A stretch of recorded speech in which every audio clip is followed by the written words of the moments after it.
Chapter 51 Particle Storm. High-energy particle storm? The analysis team in the monitoring room, like the players, had no idea that this would happen in the dungeon. Is this particle storm similar to the energy surge storm that often occurs near stars? Some of the analysts had some knowledge of astronomy, and when they heard this term, they showed shock on their faces. This storm carries high energy and strong radiation. Even if it is a small wisp of wind, the human body will definitely not be able to withstand it. Is it so severe? It shouldn't be as serious as a real particle storm. If not even one person can survive, then how can we play this game? It shouldn't be. The bald team leader thought for a moment and analyzed. Although the world in the copy is a real image, it is a carefully designed game after all. Since it is a game, all the settings have solutions. I think the system will adjust the parameters of this so-called particle storm. Since we are only given 1 minute to prepare, it means that the simple protective measures that can be implemented within this minute can withstand this storm. After all, the purpose of this game is not to eliminate players, but screening. Screening. When everyone heard this word, they were stunned. Indeed, this game has never been an indiscriminate massacre, but a game of survival of the fittest with clear rules, eliminating the weakest, enslaving the second weakest, and retaining the strongest.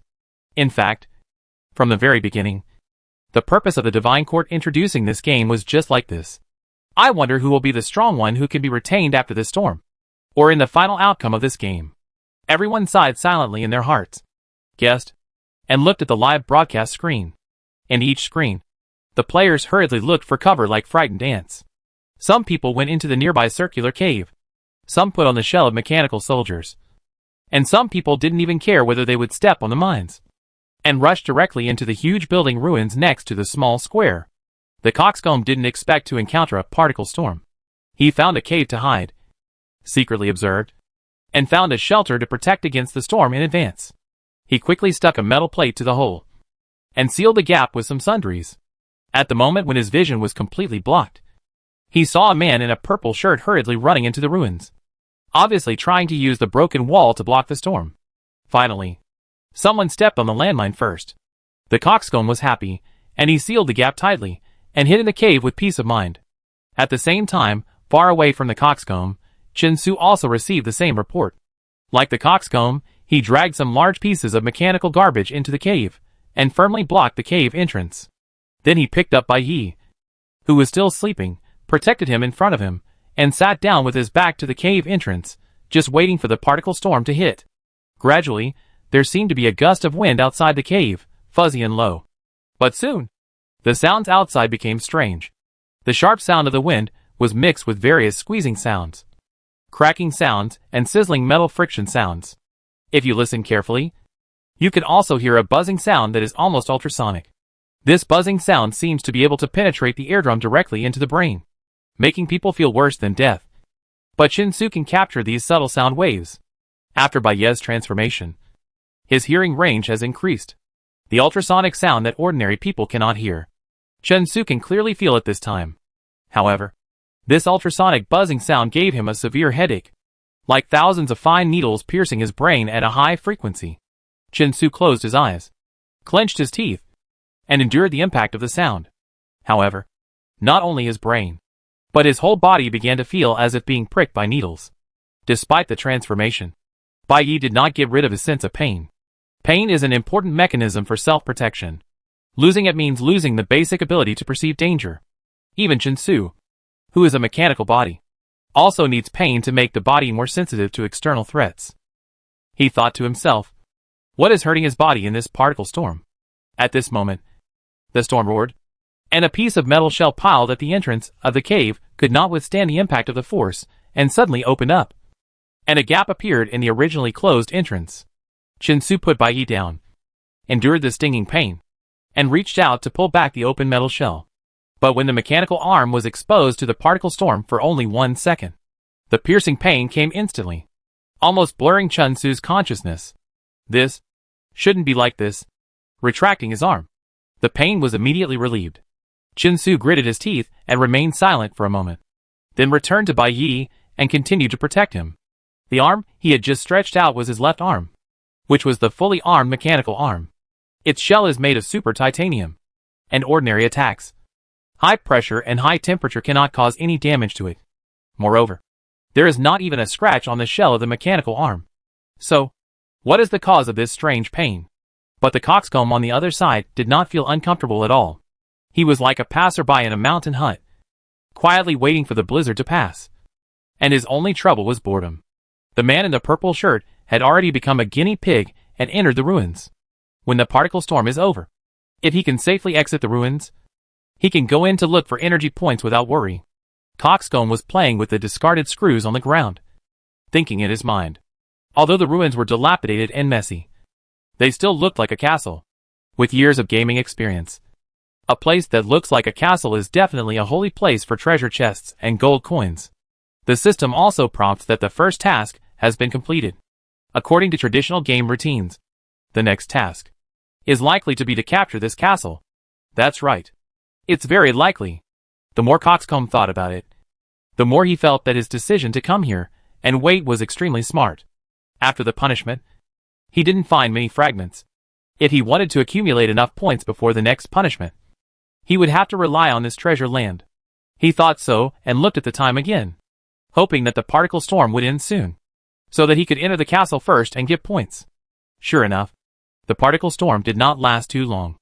In less than 10 minutes, the noise of the storm, mixed with squeezing, shattering and strange ultrasonic waves, was significantly weakened. The particle storm has passed. Lone Star escape. The second stage begins now. As soon as the storm sound subsided, the system opened the next plot in a timely manner. With the joint efforts of the survivors, the repair work of the Starship Noah is finally coming to an end. However, due to the damage to the fuel tank, the fuel is almost exhausted, and people are still unable to leave the abandoned planet on the starship. At this time, a periodic high-energy particle storm descended on the planet. After the particle storm passed, countless high-energy particle crystals were left on the surface of the planet, and the energy released by these crystals can provide powerful power for the starship. Players are requested to collect crystals and refuel the starship as much as possible. Successfully investing a crystal will receive a 20 energy point reward. Task 2, Flying to the Flame of Light, officially opened. Players are requested to survive and escape the doomsday. Sure enough, although the fragments are gone, there are always new opportunities to gain points. Although it was not the castle he had guessed, as long as he could get points and pass the punishment safely, any task would be fine. The coxcomb moved his shoulders, stretched his legs, and prepared to leave the cave. Now that the storm had disappeared, there should be no danger outside. It was time for him to show his skills. As he thought, he pushed open the metal plate blocking the entrance and looked outside. Bang! He quickly closed the metal plate again. He must have been dazzled. HM. Coxcomb rubbed his eyes, calmed himself, and tried to push the metal plate open a little. This time he did not close the metal plate again, but he did not walk out of the hole either. This. Coxcomb stared blankly at the scene outside, and slowly opened his mouth. This was not dazzled, but real. The world in front of him has really changed. Coxcomb looked at the mechanical mountain opposite, staring blankly into the distance. In the originally quiet night sky, countless strange streams of light began to flicker at some point, like a winding stream of energy, covering the mechanical hills one after another. The mechanical corpses all over the mountains seemed to be activated by these energy flows, piling up layer upon layer, restlessly agitated. Soon, a crackling sound came from the cave where Coxcomb was hiding. The sound became more and more rapid and dense, as if in the next second, a large number of abandoned robots would collectively riot and jump out of this mechanical hill. On the other side, the ruins of the castle also emitted an ominous glow. The original broken walls and ruins no longer existed. The walls, gates, fences and roofs, large areas of damage were filled with rubble, metal, and some strange glowing crystals. The ruins were restored to a complete castle. It seemed that a huge machine was running again, and the clanging noises kept ringing. The whole castle seemed like a resurrected beast. Although it was covered with scars, it exuded a faint dangerous aura, which made people instinctively want to stay away. My God! The coxcomb-headed man opened his eyes wide and froze in place. He did not dare to come out of the cave for a while.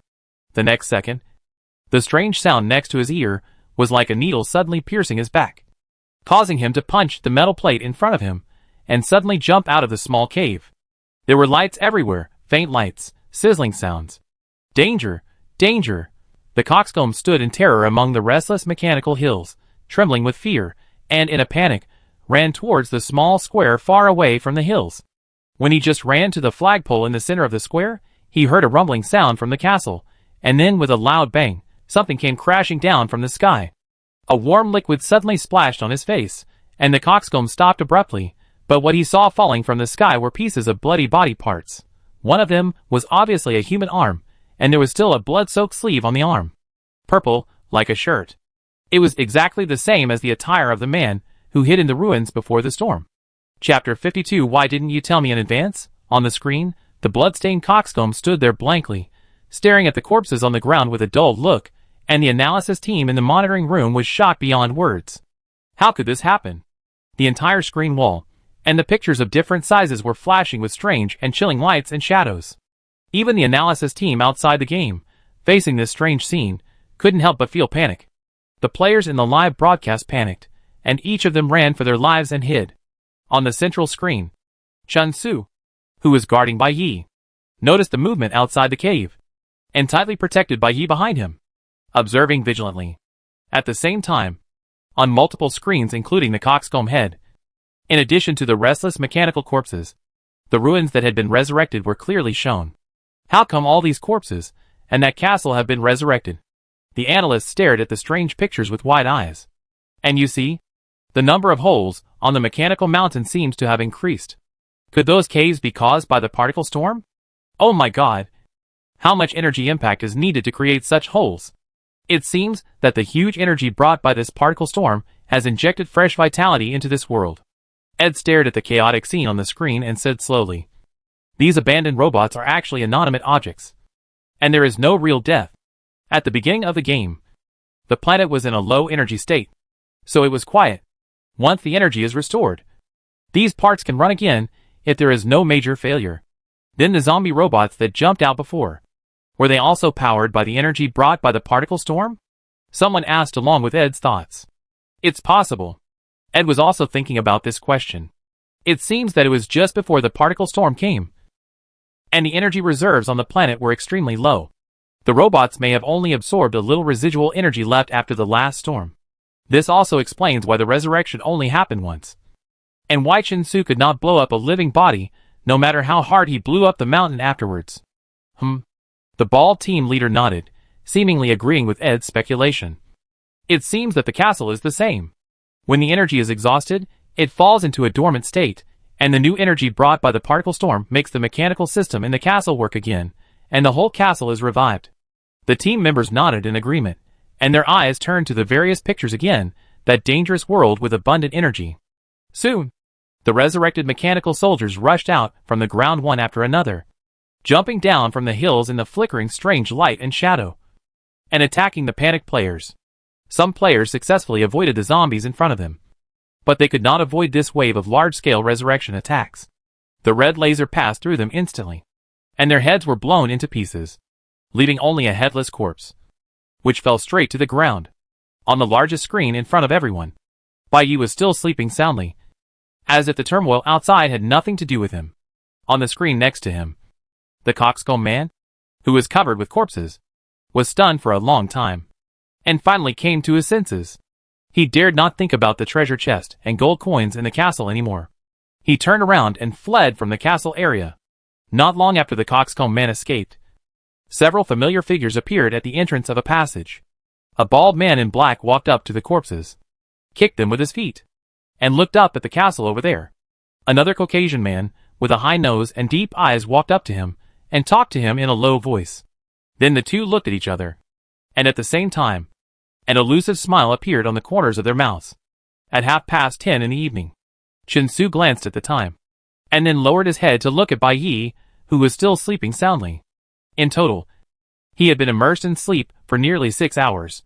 At this time, it seemed that living robots had begun to appear outside. If Bai Yi still didn't wake up, he would have to deal with those living robots, so that he could safely survive the next heavenly punishment. Although there was a certain risk in taking him to participate in the battle, it was better than dying in the heavenly punishment, Chun Su was thinking, and suddenly noticed that Bai Yi's eyelids seemed to move slightly. Is he awake? Chun Su was shocked, and hurriedly called Bai Ye's name. Sure enough, Bai Ye hummed a few times, and finally opened his eyes in a coma. Huh? Chinsu breathed a sigh of relief, and before he could say anything, Bai Ye suddenly jumped up from the ground, looking around vigilantly, and his sleepy eyes showed obvious tension. It's safe here for the time being. Chinsu also stood up, and said to Bai Ye, who was not fully awake yet. Bai Ye stared at Chinsu blankly, and after a few seconds, he gradually relaxed his guard. Sorry, I fell asleep. Bai Ye smiled, reached out to tidy up his hair, and tidied up his clothes, seemingly with a little subtle embarrassment. Chinsu did not respond, but silently watched him, until Bai Ye finally got himself ready. He said in a deep voice, "Why didn't you tell me about narcolepsy in advance?" Chinsu's tone seemed a little stiff, obviously not very happy. Bai Ye looked up at Chinsu's cold face, and his brain, which had just woken up, could not think of how to answer for a while. Chinsu's unhappy mood is understandable. Now they are teammates in the same camp. In a sense, it can even be said that they live and die together. In this case, all the past events that affect each other in this game, Bai Ye should not hide anything from Chinsu. Especially this, which is a major problem that will inevitably cause a lot of trouble for Chinsu. Bai Ye has suffered from this strange disease since he was a teenager. After being awake for 10 hours every day, he must sleep for 6 hours, and he cannot change this biological clock. At the moment when the 10 hours of wakefulness ended, he would lose consciousness accurately and fall into sleep uncontrollably. During the 6 hours of deep sleep, no stimulation could wake him up. 6 hours later, he would wake up on time like a set alarm clock. Since he got this disease, Bai Ye's day has been a 16-hour cycle. His life rhythm is completely out of the norm, and he can never synchronize with others. In the game, all players can use energy potions to avoid sleepiness. But Bai Ye has already tried but failed. While other players can stay awake and ensure safety, Bai Ye can only make all possible preparations, and then lie down in his sleeping bag peacefully, leaving it to luck. This is no small matter, and he really shouldn't hide it from Chinsu. He should have told him clearly before entering the game. Unfortunately, Bai Ye is never used to being so straightforward, calculating time, setting up protection, and being prepared. Bai Ye always hides his uncontrollable flaws under a normal appearance. In the first game when he was just starting out, the second game when he was shining, and the more than 10 days in the same room with Chinsu, Bai Ye never let anyone discover his fatal weakness. And only he knew it. After all, he never believed that anyone could trust him with his life. But this time, maybe there were too many accidents, maybe the timing was too urgent, or maybe Chinsu's presence made his tense nerves subconsciously relax. In short, it became the current situation. And at this moment, Chinsu had a cold face, and his tone clearly revealed blame. Bai Ye understood that. He needed to give him an explanation. However, looking at Chinsu, he was unable to speak. How should he explain to Chinsu? Say I don't believe you? This was impossible to say. Actually, I don't distrust him. Say I don't need you? This is even more difficult to say. After all, he just took care of me for 6 hours. Nothing to say, hard to explain. Bai Ye hesitated for a moment, still couldn't find a suitable response, just stopped his eyes, tried to look at Chinsu with a gentle smile. This smile contains comfort, flattery, and a little bit of coquetry to evade responsibility. However, facing such a smile, Chinsu's coldness froze instantly. He was indeed dissatisfied with Bai Ye. He did not need Bai Ye to explain himself. He did not tell him what he should have told him. This already represented distrust and lack of need. But distrust and lack of need, but without warning, gave him a thrilling experience. The man in front of him not only did not explain it, but even smiled lightly. But what to do? The unhappiness in his heart was actually wiped out by his smile. Chinsu's sight shifted slightly, and he caught a glimpse of a strand of hair sticking up on Bai Ye's head, and then he looked away. Forget it. Let's go. Chinsu said nothing more, turned around and tried to leave the cave. Where are you going? Bai Ye hurriedly followed him. To the starship. Chinsu said, as he pushed away the debris blocking the cave entrance. Go and hand in the fragments, so that you can survive the punishment from the sky. 6 hours, just on time. In the monitoring room, Xiao Jing checked the playback and calculated how long Bai Ye slept this time. Last time, and this time were both full 6 hours. It seems that this is the pattern of his narcolepsy. The bald team leader stroked his chin and said, It's a bit strange that he has such a disease, but no medical records. Maybe he went to an informal clinic, so he didn't leave any medical records. Ed guessed. The team leader nodded and didn't go into the topic any further. What are they going to do now? There is only an hour and a half before the next heavenly punishment. Just now Chinsu said that they are going to the starship to exchange fragments for points. These fragments were left by Coxcomb for Bai Yi before he left. Xiao Jing said to the team leader. The game had entered the second stage of collecting fuel a few hours ago. When Bai Yi was sleeping, the team leader had been paying attention to the players in the event. When Xiao Jing reminded him, he remembered that Bai Yi still had fragments. The first mission has been determined to be over. I wonder if I can still exchange the fragments for points now. The team leader was a little doubtful. While muttering to himself, he looked up, but saw on the central big screen that Bai Yi and Chinsu had stopped for some reason, looking at each other, and their faces were as gloomy as if they wanted to eat someone. What did they see? The team leader was stunned for a moment, turned around and called the technician. Xiao He, turn the camera to Bai Yi's perspective. Okay. The technician immediately executed, and the picture on the big screen quickly switched to an empty scene. In the camera, a huge planet was vaguely hanging in the sky, emitting cold white light against the background of the towering flagpole, looking very conspicuous. The flag on the flagpole fluttered in the wind, and that flag seemed not as tattered as before. The team leader narrowed his eyes and frowned again. Xiao He, zoom in on the flag. The team leader ordered. The technician received the order and began to gradually enlarge the image on the touch screen. The old flag hung on the flagpole had almost lost its color and was tattered like a few strips of cloth. But now the flag looked neat and intact, with the white cloth fluttering in the wind, as if it was a bird tied to the flagpole and struggling. Everyone finally recognized what it was, took a breath, and instantly understood the current situation. Hanging on the top of the flagpole was a white suit.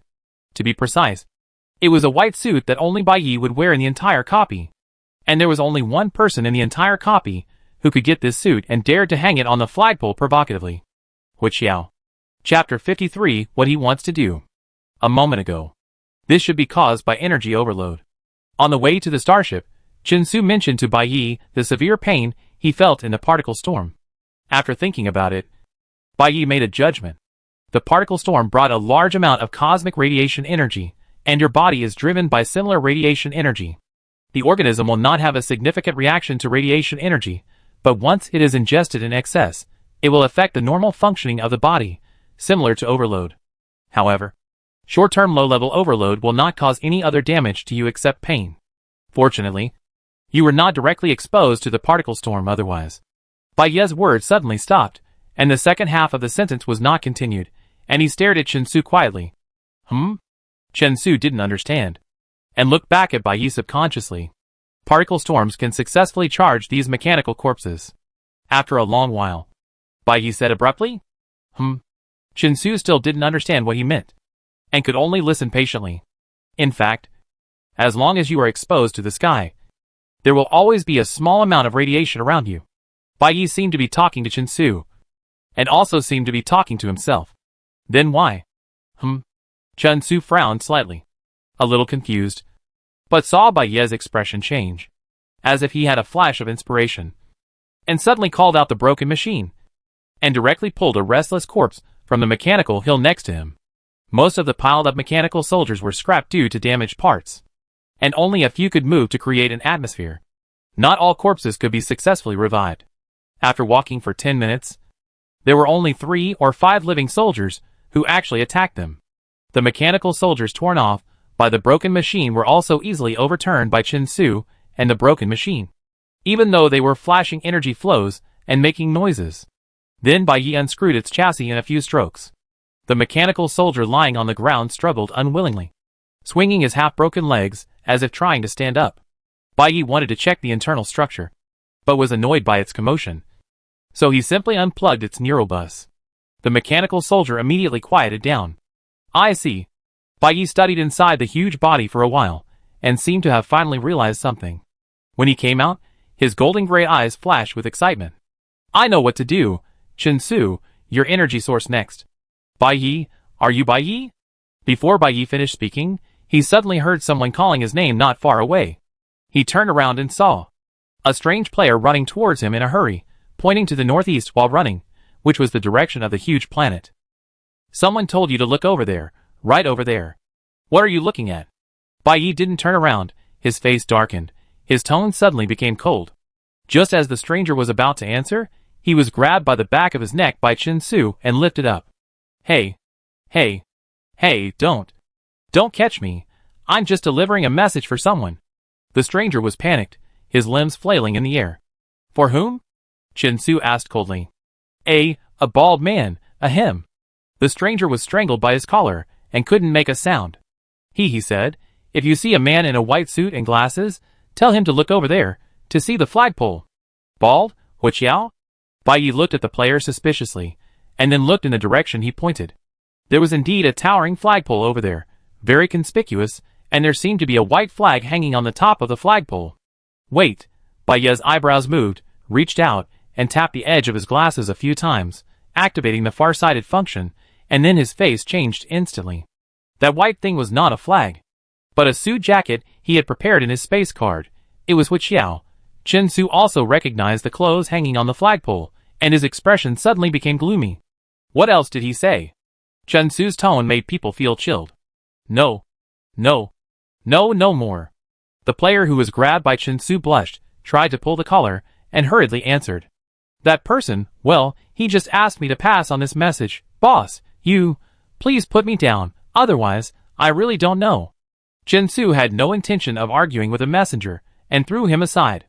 The player was thrown off by Chen Su, and fell on the mechanical hill. Although he felt pain, he dared not say much, and immediately ran away after getting up. Huiqiao is waiting for us. Bai Yi stared at the white suit hanging on the flagpole, with a hint of hostility in his eyes. Yeah, Chen Su responded, his face even colder than Bai Yi's.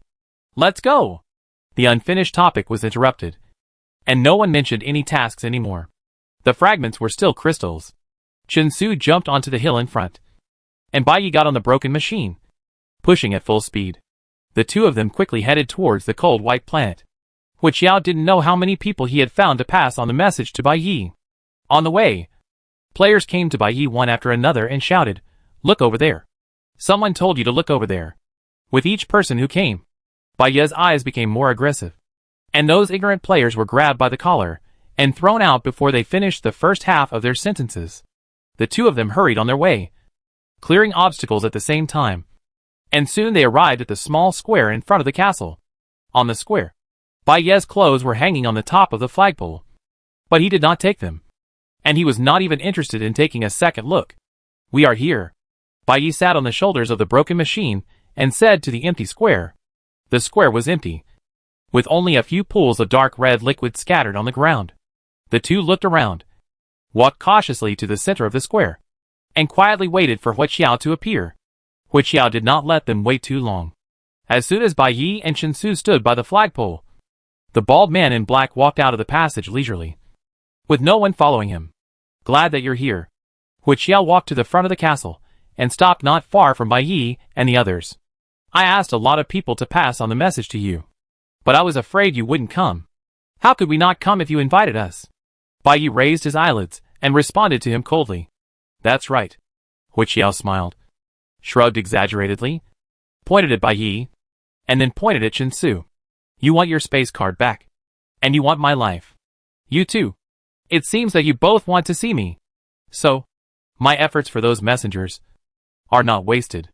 Huiqiao continued to talk non-stop, while Bai Yi and Chen Su seemed to be listening to him chattering. But in fact, they were communicating silently through the signal bridge in Chen Su's brain. Bai Yi, this place is a bit unusual. He specially asked us to come here. We should be prepared. Chen Su, well, the situation here is very strange. Huiqiao's subordinates are not here, and the castle seems to be wrong. Be careful. Bai Yi, if I remember correctly, he also got a good copy card as a reward for coming on the field, which may have been used to copy the absolute protection. Chen Su, pay attention to the surroundings. Don't let others ambush. I will find a chance to force him to reveal the card. After those 5 minutes are over, I will never let him escape. But this is a difficult question. If you could only choose one, the space card in my life, what will you choose? Huiqiao has not stopped yet. Chen Su just wants to reach a consensus with Bai Yi as soon as possible. If you die, the space card will be back. Chen Su replied expressionlessly. Oh, that may not be the case. Huiqiao shook his head and smiled meaningfully. I advise you to think clearly now. If you can only choose one of the two, will you choose revenge? Or help Bai Yi, your master, to get his things back? Chen Su frowned slightly, and was too lazy to pay attention to this boring question. He just calculated the timing of the attack in his mind, thinking about how to consume Hu Qiao's invincibility time as soon as possible. But Hu Qiao obviously didn't find it boring, and still provoked meaningless topics between Bai Yi and Chen Su. If you say it's important, then revenge must be more important, right? But your master, Bai Yi, is a person who won't even let go of a broken tranquilizer gun. If you don't care about his space card, will he agree? Chen Su didn't want to respond to him, but Hu Qiao continued to analyze with great interest. Choose yourself or choose the master. It's really a dilemma. By the way, I remember that you seemed to have some interest in this pretty boy before you died. If you consider this, you might give up the opportunity for revenge to please him. Right? Chen Su's face changed obviously. But before he could speak, Bai Yi interrupted Hu Qiao coldly. I'm not his master, and he doesn't need to please me. Bai Yi said coldly. My space card? He will get it himself. All he has to do is kill you. Oh, you? You want to get the space card back yourself? Hu Qiao raised his eyebrows and clapped exaggeratedly. The pretty boy is quite brave. Not bad. Not bad. Really courageous. But whether to take it or not, I advise you to make a decision later. Bai Yi didn't say anything, but stared at Hu Qiao with a cold face. Hu Qiao squatted down, picked up a stone from the ground, and threw it back fiercely.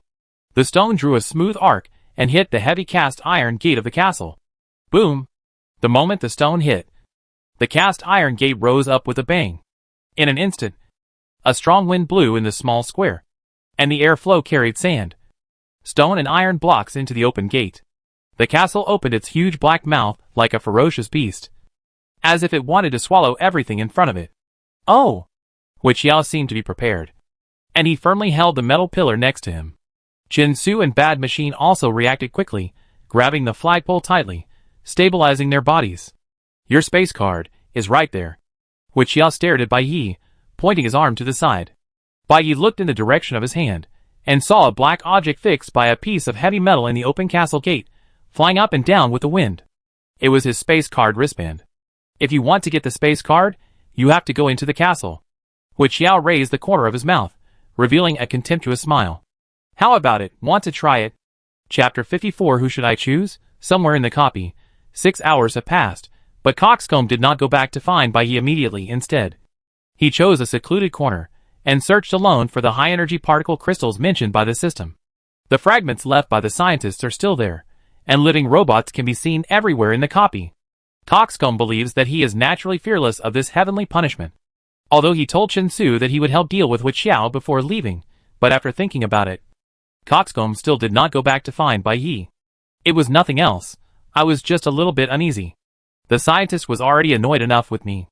If he was still angry at this moment, I would take the initiative to join in the fun. Wouldn't it be more annoying? And with Chen Su here, if they wanted to deal with Hu Qiao, they didn't actually need my help.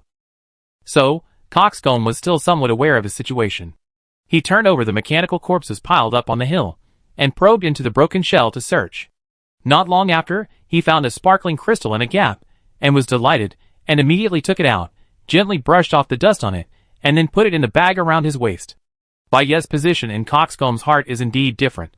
In addition to Bai Yi, Coxcomb's admirers include various gladiators, boxers, and racing drivers. But they are all strong men admired by the world. And they are always surrounded by a group of fans. It doesn't matter if anyone is missing. But Bai Yi is different.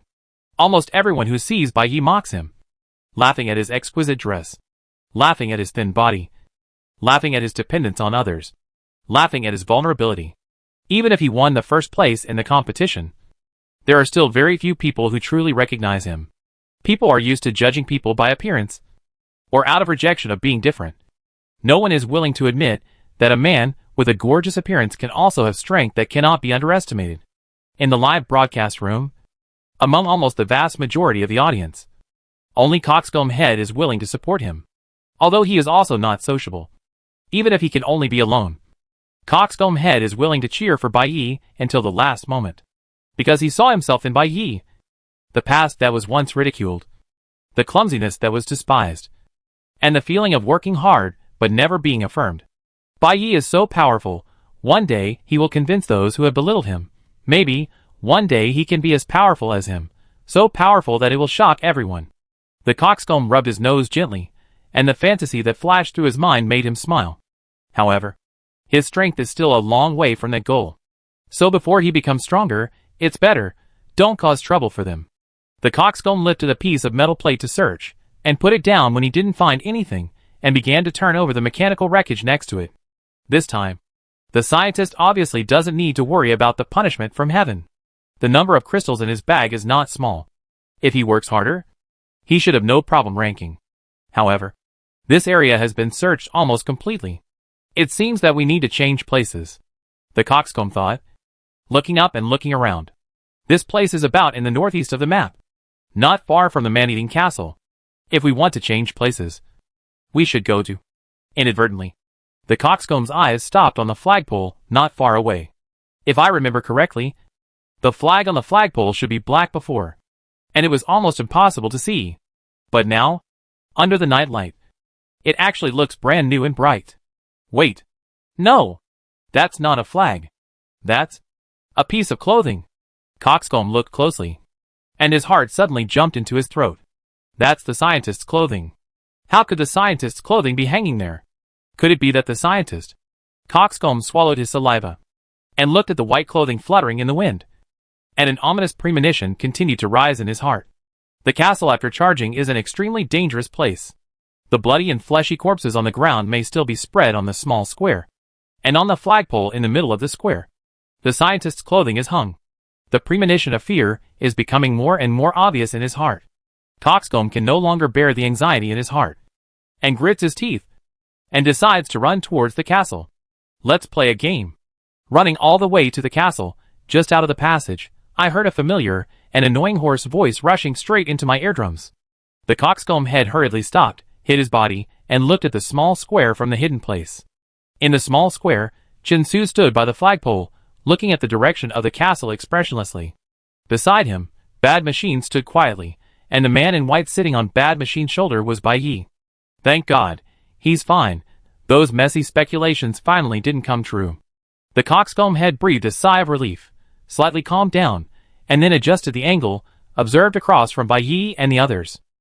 Sure enough, that annoying voice was Hu Xiao. This game is called Who to Choose, and the rules are very simple. Hu Xiao smiled and calmly explained the game he proposed. The space card you want is in the castle gate, and once you start to get the space card, I will run away immediately. Going to the gate to get the space card is not a safe thing.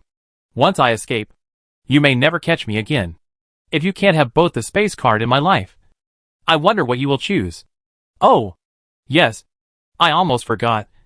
You may not know where the danger of the castle is. Hu Xiao patted his bald head and continued. You should have noticed that this castle is like a huge machine, and all its operations are controlled by a specific program. Take this gate for example.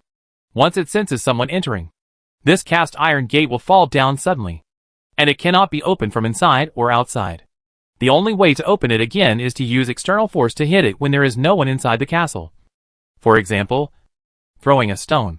Hu Xiao made a throwing motion, with a meaningful smile on his face. In fact, many players have already entered this castle, but as soon as I threw a stone, the door opened. Guess what the reason is? Hint, dead people are not considered human beings. Bai Yi and Chinsu had no expression on their faces, and did not respond to Hu Xiao's provocation at all, but just stared at him without saying a word. Since it's not safe for humans to go, the best person to take the space card is obviously Chinsu. After all, he is no longer a human being. Hu Xiao continued with a mocking smile. But once I run away, I don't intend to let you find me again. If I escape and you want my life, it won't be so easy. Or, you can send a robot to take it, and leave Chinsu to stop me from escaping. But the robot takes care of the space card, and Chinsu takes care of me. A weakling like Bai Yi will probably die under Smith's fire. Smith. Hu Xiao's people were indeed ambushed nearby. Unfortunately, the sound of the wind and the mechanical noise of the castle were intertwined, and the environment was too noisy. Even though Chinsu had excellent hearing, he could not determine the direction of the ambush. Or, you can choose not to take it. Our Smith doesn't mind helping you destroy the space card directly. But seeing this food-protecting pretty boy watching his things being destroyed, it must be hard to feel good. Hu Qiao spread his hands easily and shook his head exaggeratedly. The rules of the game are over. How about it? Choose the space card or my life. Choose Chen Su or the robot. How do you plan to proceed with this game? Hu Qiao. This bastard. Coxcomb hid in the corner, secretly venting his grievances, and kept cursing Hu Qiao. But he couldn't think of any better solution. After all, he is not a robot, and cannot get the space card for Bai Yi. His combat power is very limited, and he is almost unable to stop Hu Qiao. Even if he tries to go out to support them, he may even hinder their actions. Bai Yi is in trouble, and he naturally needs to help. But how can he help? What should they do? Go and deal with Hu Qiao, and don't take the space card. Chen Su stared at Hu Qiao intently, thinking about tactics in his heart. At this moment, he suddenly received a message from Bai Yi in his mind. He was slightly startled, and cast a glance at Bai Yi. Bai Yi still maintained a confrontation with Hu Qiao, and seemed not to hear his response. Chen Su retracted his gaze, and couldn't help pondering in his heart. The space card wristband contained many precious resources of Bai Yi: medicine, ammunition, energy, weapons, and various tools collected by Bai Yi. In order to ensure that he could pass the level smoothly, Bai Yi stored all the items he could think of in it. Although these items were not irreplaceable, Chen Su knew that if it was not for himself, Bai Yi would never give up these things easily. It was because of his existence and hatred that forced Bai Yi to make such a sacrifice. He could not accept all this. Chen Su lowered his eyelids slightly. This was impossible. He could not use even a bottle of potion or a weapon in Bai Yi's hand to exchange for his chance of revenge. Every bit of self-esteem, every inch of pride, could not be compromised. If his existence forced Bai Yi to give up, then what was the point of living like this? Give me the space card. Chen Su replied to Bai Yi. This time, Bai Yi looked at Chen Su in surprise. Bai Yi, then Hu Qiao. Chen Su, don't worry. He can't run away. Haven't you decided yet? I won't wait for you forever. Hu Qiao seemed a little impatient. I'll give you 1 more minute. After 1 minute, I'll run away. Before he finished speaking, Hu Qiao's throat was suddenly interrupted. He saw a white laser shooting at his legs in an instant, and Chen Su had already disappeared beside the flagpole. Hu Qiao's heart tightened, and he immediately jumped up to avoid it. In the next moment, he felt a chill on his back, and a cold and hard mechanical hand was approaching. Absolute protection. Hu Qiao was shocked, and he shouted Gao Wei Ka like a conditioned reflex. In an instant, a layer of halo lit up around him, like an invisible barrier, and Chen Su's mechanical hand was bounced away. Bai Yi's white laser bought Chen Su a moment of time, and Chen Su kept his promise and quickly grasped the space card in his hand before attacking Hu Qiao. However, as expected by the two, Hu Qiao successfully copied the absolute protection with the excellent copy card, and with his strong combat reaction, he escaped from Chen Su's attack. Stop him! Seeing Hu Qiao escape from Chen Su's attack, Bai Yi immediately drove the machine to block Hu Qiao's way. At this time, Hu Qiao, who was wrapped in a halo, showed an evil and cruel smile on his face. I knew you would do this. Smith. Bai Yi's pupils suddenly contracted, and he realized something instantly. Then, he saw billowing flames coming at him from all directions. Boom! Chapter 55. Can you survive? You must survive. Bai Yi? The situation that was originally in an advantageous position was reversed in an instant. Faced with the flames rising up to the sky and engulfing the bad machine, and Bai Yi, the coxcomb was shocked. He didn't care about anything else and rushed out of the hiding place shouting wildly. However, in the chaos of the continuous artillery fire, no one seemed to notice that there was another person quietly appearing in the corner. The artillery fire surged like a raging tide, almost blocking Bai Yi's way, leaving only a gap in one direction for escape. Hu Qiao, who was surrounded by the halo, leaped out of the flames unscathed. At the same time, the bad machine was also triggered to automatically protect Bai Yi by this critical situation, and immediately protected Bai Yi and rushed to the gap that was not attacked by the flames. Bad machine, stop! Bai Yi hurriedly ordered the bad machine, but in this split second, the bad machine had no time to react. The bad machine took Bai Yi through the flames quickly, and less than 5 meters in front of them was the dark and open castle gate. Chen Su was shocked when he saw the bad machine's action, and hurriedly turned around, trying to stop the bad machine from moving forward. But the bad machine lost control due to inertia. By the time Chin-Su caught it, the three people and the machine had already rushed into the other side of the cast iron gate. Not good. Bai Yi and Chin-Su both sounded alarms in their hearts. At the same time, a harsh mechanical sound came from the castle. Intruder detected. Intruder detected. Close the gate immediately. Close the gate immediately. In an instant, red light flashed around, and the deafening alarm sounded like tearing the eardrum. The cast iron gate fell down, mercilessly locking these uninvited guests in the castle. It turned out that this was Hu Qiao's plan. Chin-Su immediately understood the truth. A second before landing, he glanced suddenly outside the castle. Hu Qiao knew the protection mechanism of the broken machine, and he also understood the pride deep in Chin-Su's heart. He was convinced that Chin-Su would definitely go to get the space card, and there would be a moment when he could not protect Bai Yi. So he designed a situation of three sides of fire, using the automatic protection program of the broken machine, and let it rush into the castle with Bai Yi. After a long plan, Hu Qiao's intention was to let Chin-Su and Bai Yi die in this castle.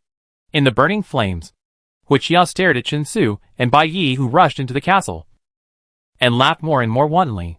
Since you don't want to make a choice, then let's include the life of the pretty boy in this option. If you don't follow the rules of the game, then you will perish with Pluto. The cast iron door made a clanging sound, and fell rapidly, and Chin-Su and the broken machine under it also fell heavily to the ground.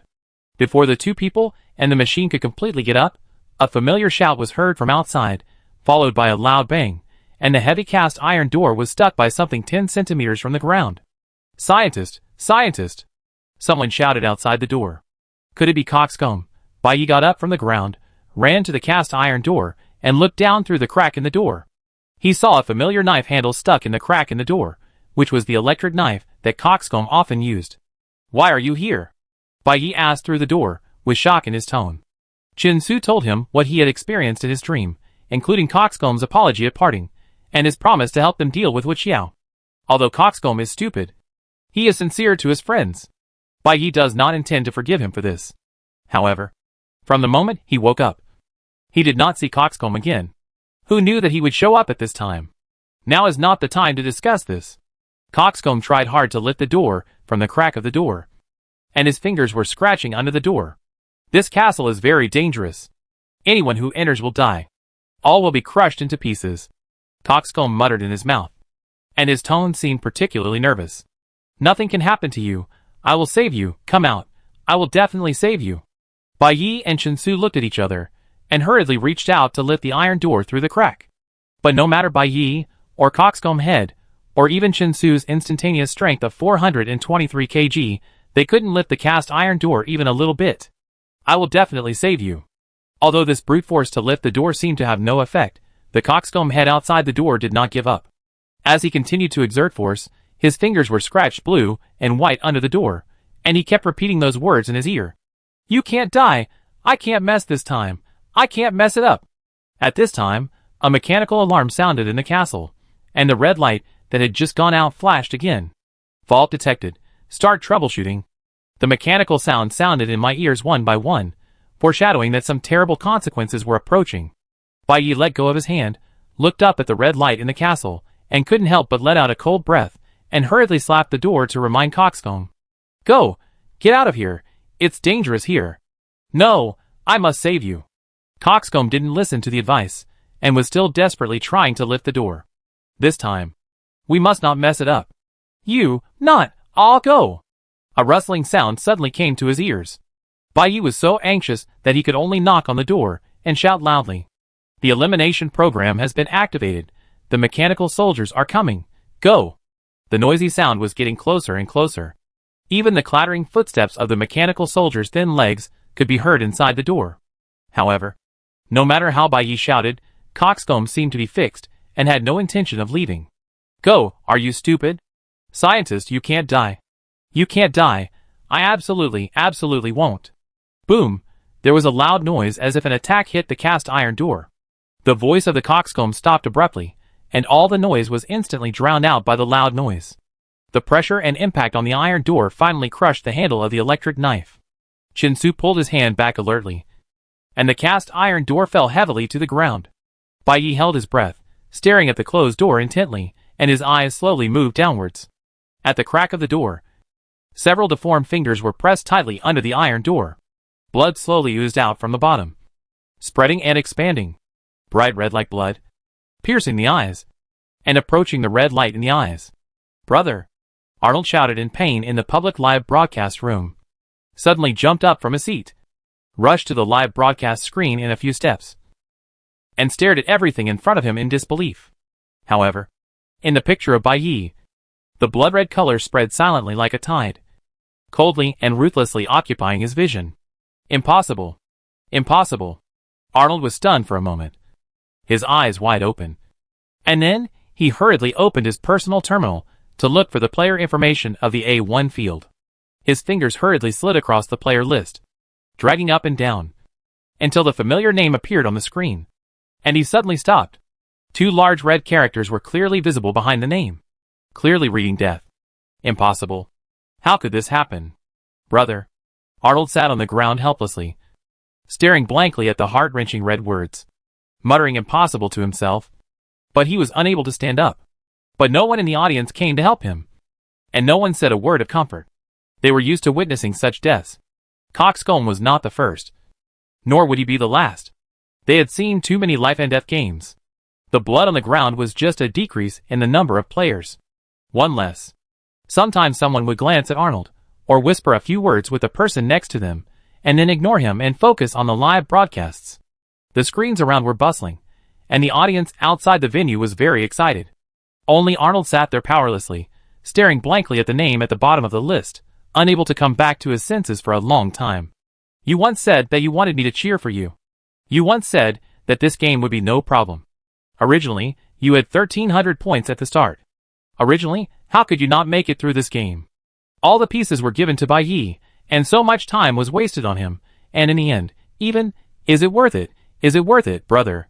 The fault has been fixed, the alarm has been lifted, and the normal mode has been entered. The mechanical sound of the castle echoed in the porch again, and the red light of the alarm went out, and the surroundings suddenly fell into a cold darkness. Bai Yi stood quietly, staring at the pool of bright red liquid, unmoving. Chinsu hesitated for a moment, but finally called him softly. I don't know his name yet. Bai Yi turned his back to Chinsu. His voice was calm, but trembling slightly. He knew how friendly the coxcomb was to him, but he never thought that this person could actually fight for him with all his strength. No matter whether he had seen him in the live broadcast, no matter how much he knew about him, in fact, they were just strangers who had just met not long ago. How could I have done this? How could I have done this? Chinsu was also in a heavy mood. He walked up and gently patted Bai Yi on the shoulder. We can look up his name after we leave this castle safely. Yes. Things have already come to this. Regret and despair, or resentment and cursing, are no longer meaningful. What they have to do now, the only thing to do, is to leave here. Bai Yi took a deep breath, raised his head after a moment, reached out to tidy up his hair, looked around the porch where they were, and then walked to the door, without looking at the blood on the ground again. This castle. Bai Yi tapped the brick wall next to the door with his knuckles. This castle is just an ordinary brick wall structure. How can it easily trap players? In theory, if you use powerful weapons to directly blow up the wall, you should be able to leave. It seems that this place is not reasonable. Chinsu looked around and replied. Bai Yi nodded. He took the lost space card from Chinsu and took out a thick-barreled long gun from it. Let me try. Bai Yi raised the gun. He did not let the bad machine fire PKL-5 directly. If there was really no one here as Jiguan 2, and which Xiao said, then this seemingly weak wall must have some special design hidden. For the sake of safety, it would be safer to test it with a small firepower first. Bai Yi pointed the gun at the wall, but was stopped by Chinsu. Let me do it. Chinsu took the gun from Bai Yi's hand, blocked it in front of him, then raised it with one hand, and pulled the trigger at a point on the distant wall. Bang, however. After the gunshot, there was no echo of bricks and stones breaking. After the bullet hit the bricks and stones, a dense red light was aroused, and then it fell to the ground softly, as if it had lost its power. Energy barrier. Bai Yi was stunned, took the gun, and fired a shot at the cast iron gate. The net-like red light flashed again, and the metal bullet hit the metal gate, without even making a sound. Try AJ-8. Chinsu asked Bai Yi to step back a little, and raised his hand to fire a rocket at the wall. The rocket that could shatter half of the wall with one shot actually had only a slightly larger range than the red net caused by the bullet. It is indeed an energy barrier, and its effectiveness is extremely powerful. Bai Yi turned to another direction and continued to try to fire a few shots. The walls and windows seem to be protected by this barrier. The network of this barrier can disperse and absorb all attack energy, so the players who enter cannot escape from this castle by violent means. Yes. Chinsu paused. Then if you want to leave here, you must find the relevant device to close this energy barrier, or follow the route designed by the game and become the first person to walk out of this castle alive. Bai Yi continued Chinsu's words. Regardless of success or failure, they must survive. They must not fail. And they must not die here. Even if they give up everything, they must not fulfill that bastard's wish. After we get out, we must cut him into pieces. Bai Yi stared at the end of the corridor from afar. His tone was so calm that it was frightening. Chinsu looked at Bai Yi, remained silent, and just nodded deeply. Yeah. Chapter 56 How to Fight. This castle. I wonder if Bai Yi can escape. Although some players had explored this castle before, it was not until Bai Yi Chinsu was locked in that the analysis team began to focus on it. After all, most of the weaker players did not last for a few minutes before being thrown out of the castle. Their exploration could not provide much information for the analysis team. Team leader, this is the video of the player who went the farthest before. An analyst played back the video on the screen next to Bai Yi at the request of the bald team leader. The player in the picture was burly, and his weapons and equipment looked quite advanced. At this time, he had just defeated a wave of combat robots, and was holding his breath, and was walking cautiously along the stairs to the second floor. The combat robots he encountered on the first floor were almost the same as the corpses outside, but they looked newer, as if they had been well maintained. In addition, these robots were equipped with shields, swords and spears. Shields and spears? They sound like ancient guards. Xiao Jing commented. Well, it's interesting. The analyst who played the video responded. But on the second floor, the combat robots encountered were not of the same level as on the first floor. This player was also killed by the robots on the second floor. Look! He has already gone up. The analyst's report attracted everyone's attention, and everyone's eyes were instantly locked on the playback screen. Sure enough, soon after this strong player went up to the second floor. He was attacked by several combat robots. These robots are still responsible for shields and swords, but they look bigger and more elite than the soldiers on the first floor, and their structures are obviously different. After fighting on the first floor, the player didn't seem to take these new enemies seriously. He took 2 steps back, preparing to shoot back, but just as he was about to shoot, the weapon in his hand suddenly disappeared. Hey! What happened? The people in the analysis team exclaimed. The player on the screen was also shocked. He was stunned for a moment, and quickly regained consciousness. He lay on the ground to avoid the sudden rays. When he stood up again, he had a new gun in his hand. But the gun disappeared again soon after it was in his hand. The player was completely confused and had no idea what was going on. The mechanical guard launched a fierce attack. He lost his weapon and could not fight back for a while. Although he dodged desperately, he was accidentally hit by a ray and died tragically. The invader was eliminated, and the cleanup procedure was started. The mechanical sound of the castle came from the video, and the combat robot retreated. Then, a team of maid robots wearing aprons and head scarves appeared on the screen. These maid robots look more like humans. Their aprons and head scarves are also made of ordinary cloth. But their faces, like other combat robots, are still equipped with dark red circular devices that emit rays. What kind of weird aesthetic is this? An analyst muttered. In the picture, the maid robot team clearly walked to the player's body and lined up neatly. After all the robots stood in place, the first robot walked to the body of the strong man, and suddenly a huge blade lit up, and it chopped down at the body. The robot had no emotions, and mechanically swung the blade, and quickly chopped the player's body into a pool of bloody fragments with up and down horizontal and vertical movements. After cutting the body, a garbage inlet of half a meter square was immediately opened somewhere on the wall.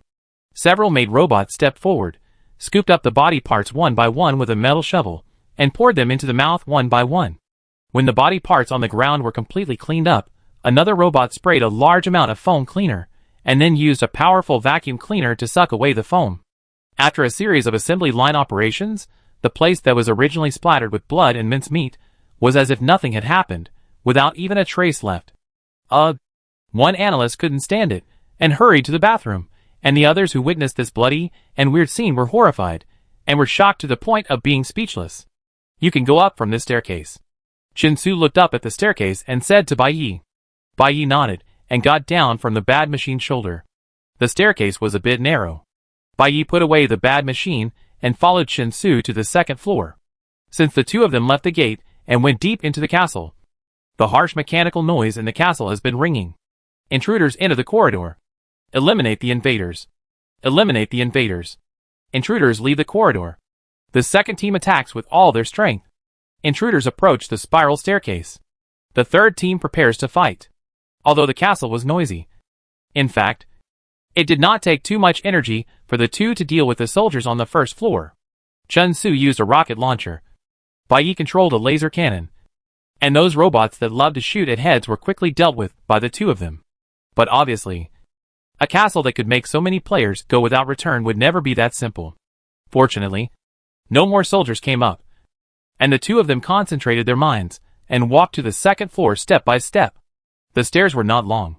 And soon, a dark double door appeared in front of them. The door was slightly open, not closed tightly. Chin-Su stretched out his hand to push the door open, and quickly looked inside. And then the two of them walked in carefully. Just as Bai Yi's feet stepped into the door, the black lacquered door slammed shut without warning. The two were startled and hurried to push the door, but found that it was tightly closed and could not be opened again. Now that we are in, we can never leave again. Bai Yi frowned and turned to check the space that trapped them. This was an empty and narrow hall. The dark red carpet extended from their feet to the end of the hall. There was also a black door that was also tightly closed, which seemed to be the direction they were heading. The hall was dimly lit, with dark gray walls and floor. On the high ceiling, silver threads were woven into huge semicircular wireframes, arranged symmetrically on the left and right. The surrounding walls were flat and without protrusions, and there were no windows. There were only pairs of semicircular patterns, like some special totems, on both sides of the carpet. Four mechanical guards wearing shields and holding swords stood quietly. The bodies of these mechanical guards were cylindrical with equal width from top to bottom, much larger than ordinary conical robots. At first glance, it was clear that they were not on the same level as ordinary robots. In the entire second floor hall, there were only these four mechanical guards squatting. Obviously, they could not be just statues for display. The way in was blocked, so they could only move forward. Chin-Su and Bai Yi moved forward slowly, one in front and one behind, while being alert to any unusual movements of the four guards.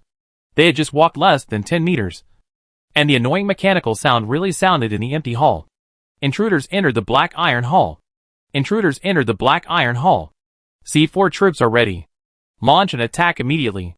Prevent the intruders from passing through the Black Iron Hall. As the alarm sounded, four energy streams lit up under the feet of the four mechanical guards, and quickly moved to their heads. Four circular ray devices rotated at the same time, aiming at Bai Yi and Chin-Su. Be careful. Boom. They are also under attack. Ed Xiaojing and other analysts, who were concerned about Bai Yi's situation in the monitoring room, stared at the screen nervously. Fortunately, the two people in the dungeon were already accustomed to this kind of ray attack. Chin-Su quickly raised his arm, and flew away from the focus of the aiming with Bai Yi just before the ray roared. These two people are really amazing. Someone sighed. The main reason for the player's failure just now was that he lost his weapon. And Bai Yi's weapon was a broken machine. And Chin-Su's weapon was also integrated into the mechanical arm. They shouldn't be as passive as that player. Right? Ed didn't respond to his colleague's words, but just frowned slightly. I have some questions. How come the player's weapon suddenly disappeared? Based on the situation at that time, it was obviously not his own fault. And both of his guns disappeared at the same time. What on earth is going on? Hey, these guards are coming! Before Ed finished speaking, on the screen, the mechanical guards were shining, raising huge shields, waving blue swords, and rushing towards Bai Yi and Chin-Su. Bai Yi took a few steps back, summoned the bad machine, trying to use it to cover himself, but the next moment, Bai Yi was surprised to find that the bad machine ignored him and rushed towards a mechanical guard. What's going on? The people in the analysis group were all shocked. The bad machine's actions were obviously not ordered by Bai Yi. And Bai Yi in the picture was also shocked. At the same time, Chen Su had just summoned his weapon. But because of a mistake, he staggered a few steps towards the mechanical guard. However, he quickly stabilized his body, clenched his arms, frowned, and seemed to be fighting against something. Although Chen Su tried hard to keep himself stable, the weapon in his arm seemed to have malfunctioned. Chen Su tried several times, but still failed to successfully launch the rocket. Could this be? An idea suddenly flashed through Ed's mind. His eyes were sharp, and he stared at the scene on the screen. Could this be? It's a magnetic field. Bai Yi reacted instantly, and immediately understood the situation in front of him. Although he couldn't feel it, but judging from the state of Bad Machine and Chen Su, this hall seemed to be filled with an invisible magnetic field. Even the two of them almost lost control. Chen Su's AJ-8 also failed, which showed that the intensity of this magnetic field was extremely strong. Chen Su, put away your weapons. Bad Machine, come back. He waved his left hand, and the Bad Machine controlled by the magnetic field suddenly disappeared into the air. The shell of the Bad Machine is made of ordinary alloy material. And this alloy contains a lot of magnetic metals. So as long as the Bad Machine is summoned, it will lose control and be pulled by the magnetic field. The shells and internal parts of most weapons are also affected by the magnetic field. So when Chen Su showed AJ-8, it immediately lost its effectiveness. Fortunately, super titanium material is not magnetic. Half of the metal on the outside of Chen Su's body is super titanium shell, and half is super titanium fluid protective clothing. So it will not be affected by the magnetic field. However, even if Chen Su has no problems for the time being, the only combat power they have is Chen Su himself without weapons. Facing these four enemies, who are obviously not ordinary mechanical guards, they have no laser cannons, no rocket launchers, and no bad machines. How should they deal with this battle? Chapter 57. This is undoubtedly a critical moment. The mechanical voice of the castle announced that the invaders must be prevented from passing through the Black Iron Hall. Obviously, this is the right way for them to move forward. Perhaps we can survive these guards and escape directly from that door. Chen Su's eyes fell on the black lacquered door at the end of the hall. Although he put away his weapons, the magnetic field had a much smaller impact on him, but his body was completely made of metal. Even with the protection of super titanium and modified carbon silicon skin, he still felt a noticeable sluggishness in his actions. Moreover, they could not use weapons freely. Facing these fierce mechanical guards, they seemed too passive. Staying here is definitely not a good idea. Well, it's better to leave as soon as possible. Bai Yi also agreed with Chen Su's point of view. But that door, I'm afraid it's not so easy to open. Well, Chen Su thought for a moment. Let's try it. Wait for me. Before Chen Su finished speaking, he suddenly jumped up and rushed towards a mechanical guard with his bare hands. The guard immediately raised his shield to resist, and swung the blue sword in his hand to chop at Chen Su. Chen Su stepped on the shield to gain leverage and moved sideways. He grabbed the mechanical guard's arm in midair, pulled it violently, and then smashed it hard to the ground. Clang, clang, clang. The guard's hand loosened after being hit, and the shield immediately slipped off. Bai Yi, go! Chen Su shouted loudly. Bai Yi immediately understood Chen Su's intention, and quickly rushed to pick up the half-man-high shield and blocked it in front of him. The mechanical guard's weapon shield was made of unknown material, and it flickered with a faint blue light, and it seemed to be insensitive to magnetic fields.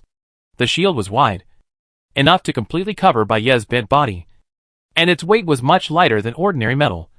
So even a person with less strength like Bai Yi could move it easily. Bai Yi ran all the way with his shield, rushing towards the black lacquered door. At this time, Chen Su had already snatched the blue sword of the guard, waving his hands, slashing a circle of whirlwind in the siege, forcing back the four mechanical guards. The guard who lost his shield and the sword was taken away was extremely angry, raising his arms. The ray device on his face flashed red, aiming at Chen Su. The other three guards noticed Bai Yi's action, and rushed towards him without hesitation. Seeing this, Chen Su quickly threw the sword in his hand at one of the mechanical guards. The sword hit the guard's head, making a crisp sound. Chen Su then flew over, grabbed the mechanical guard's sword-wielding hand, and swung it violently. The guard immediately lost his balance and fell to the ground with his companion. Not far away, Bai Yi also came to the black lacquered door and pushed it desperately. But it couldn't be opened. He looked up and down, and carefully observed the strange device in the center of the door. The device was symmetrically semicircular, with a diameter of about half a meter, and seemed similar to the wall decoration in the hall. The two semicircles were close to the gap of the door. Bai Yi tried many methods, but still couldn't shake it at all. No. Shinsu! Bai Yi shouted. This gate is blocked. And that device should be a magnetic device, which cannot be broken. Boom! When Bai Yi was about to explain, a ray of light came first. He and his shield were blown away by the shock wave and hit the black lacquer gate hard. Bai Yi? Shinsu was startled, kicked up, and knocked over the guard who fired the ray. I'm fine. Bai Yi frowned, quickly got up, picked up the shield and blocked it again. You have to be careful. The other two rays have cooled down, Bai Yi reminded. They have fought with the mechanical guards many times, and gradually figured out the attack patterns.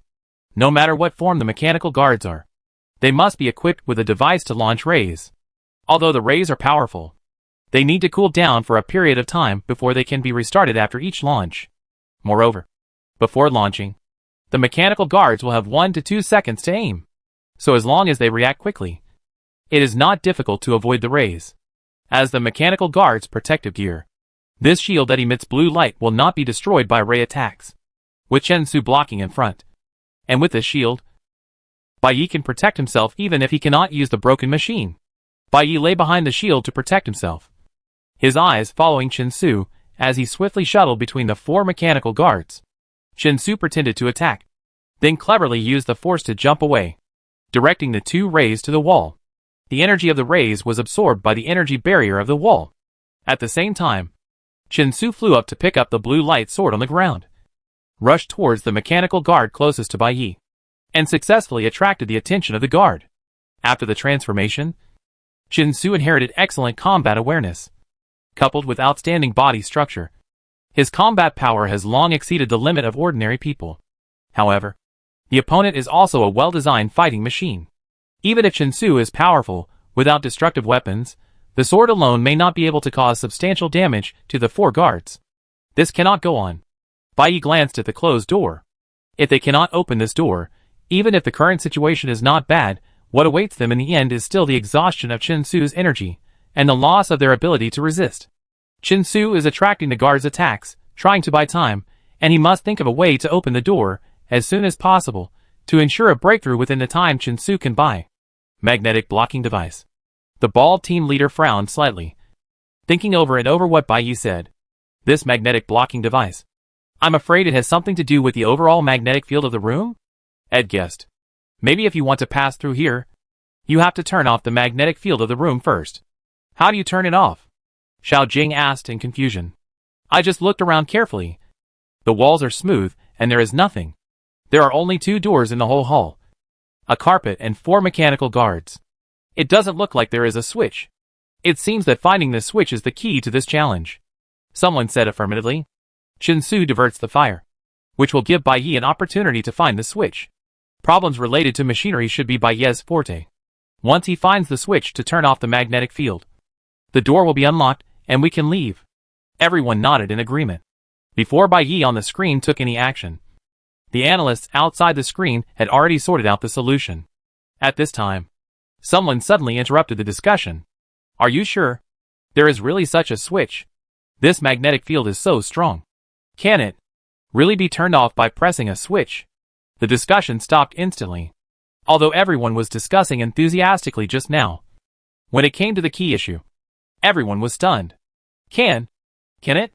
After a while, someone answered uncertainly. Everyone immediately looked at him, waiting for his further speculation. But the man dragged on for a long time and finally failed to explain it. This switch is very likely to exist. Bai Yi hid behind the shield and quickly sorted out his thoughts in his mind. If he wanted to break the magnetic blockade of the door, eliminating the strong magnetic field around it was obviously the most feasible solution. Regardless of the type of magnetic field, there are basically 2 causes. One is magnetic metal, and the other is energy flow. The magnetic field here is extremely strong, and can even throw a lead-heavy robot out in an instant. In his opinion, it is difficult to generate such a strong magnetic field with magnetic metal alone. Therefore, the more likely cause of this magnetic field is energy flow. Energy flow needs to generate a magnetic field through a magnetic force generating device. and whether this device can operate normally is directly related to the existence of a magnetic field. If Baye's guess is correct, in a corner of this hall, there must be a core that generates a magnetic field, waiting for him to shut down or destroy it. Although the analysis team's discussion was based on intuition, in the current situation, this is obviously the only way to solve the problem. Baye made up his mind, and then took out the thick-barreled, long-barreled gun from the space card. It was the small weapon he used to test the energy barrier when he was trapped in the castle. This gun is quite ordinary, moderate in size, not very powerful, and except for being a gun, there is almost no advantage worth mentioning. However, in this hall full of magnetic fields, this gun has a commendable feature, a very high iron content. Since this gun is an ordinary cheap gun, the materials used are random, and the most common iron-containing alloy is used. This common iron-containing alloy has become the best magnetic detector in Baye's hand. As soon as the long-barreled gun left the space card, it was immediately attracted by the magnetic field and flew upward. Baye hurriedly let go of his hand, hid behind the blue light shield, and carefully observed the direction of the long-barreled gun's movement. Objects affected by magnetic fields will move in the direction of the strongest magnetic force, and the place with the strongest magnetic force must be the location of the magnetic source. I guess he threw the gun to find the location of the switch. Although no one could clearly explain Baye's operation, the analyst still relied on intuitive physical common sense to barely understand what he was doing. "Do you mean that wherever the gun flies, the switch is there?" someone asked. "That's right. Look at this gun. The analyst originally wanted to use facts to prove his point, but he kept saying it for a long time and couldn't continue. In the screen, the gun fired by Baye kept circling in the air, swaying left and right, and did not fly straight in any direction. It was impossible to tell its destination. Why? Looking at the long-barreled gun running around like a headless fly, the analyst's physical intuition also lost its effect. Just before they could think of a topic to discuss, a flash of light flashed across the screen, followed by a deafening explosion. In the explosion, Baye seemed to shout something to Chinsu. The next second, Baye raised his left hand and summoned the bad machine again.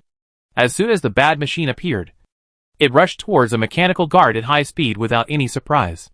The guard was still aiming at Chinsu with a ray without noticing. Before he could fire, he was instantly pounced on the ground by the giant machine covered with magnetism and inertia.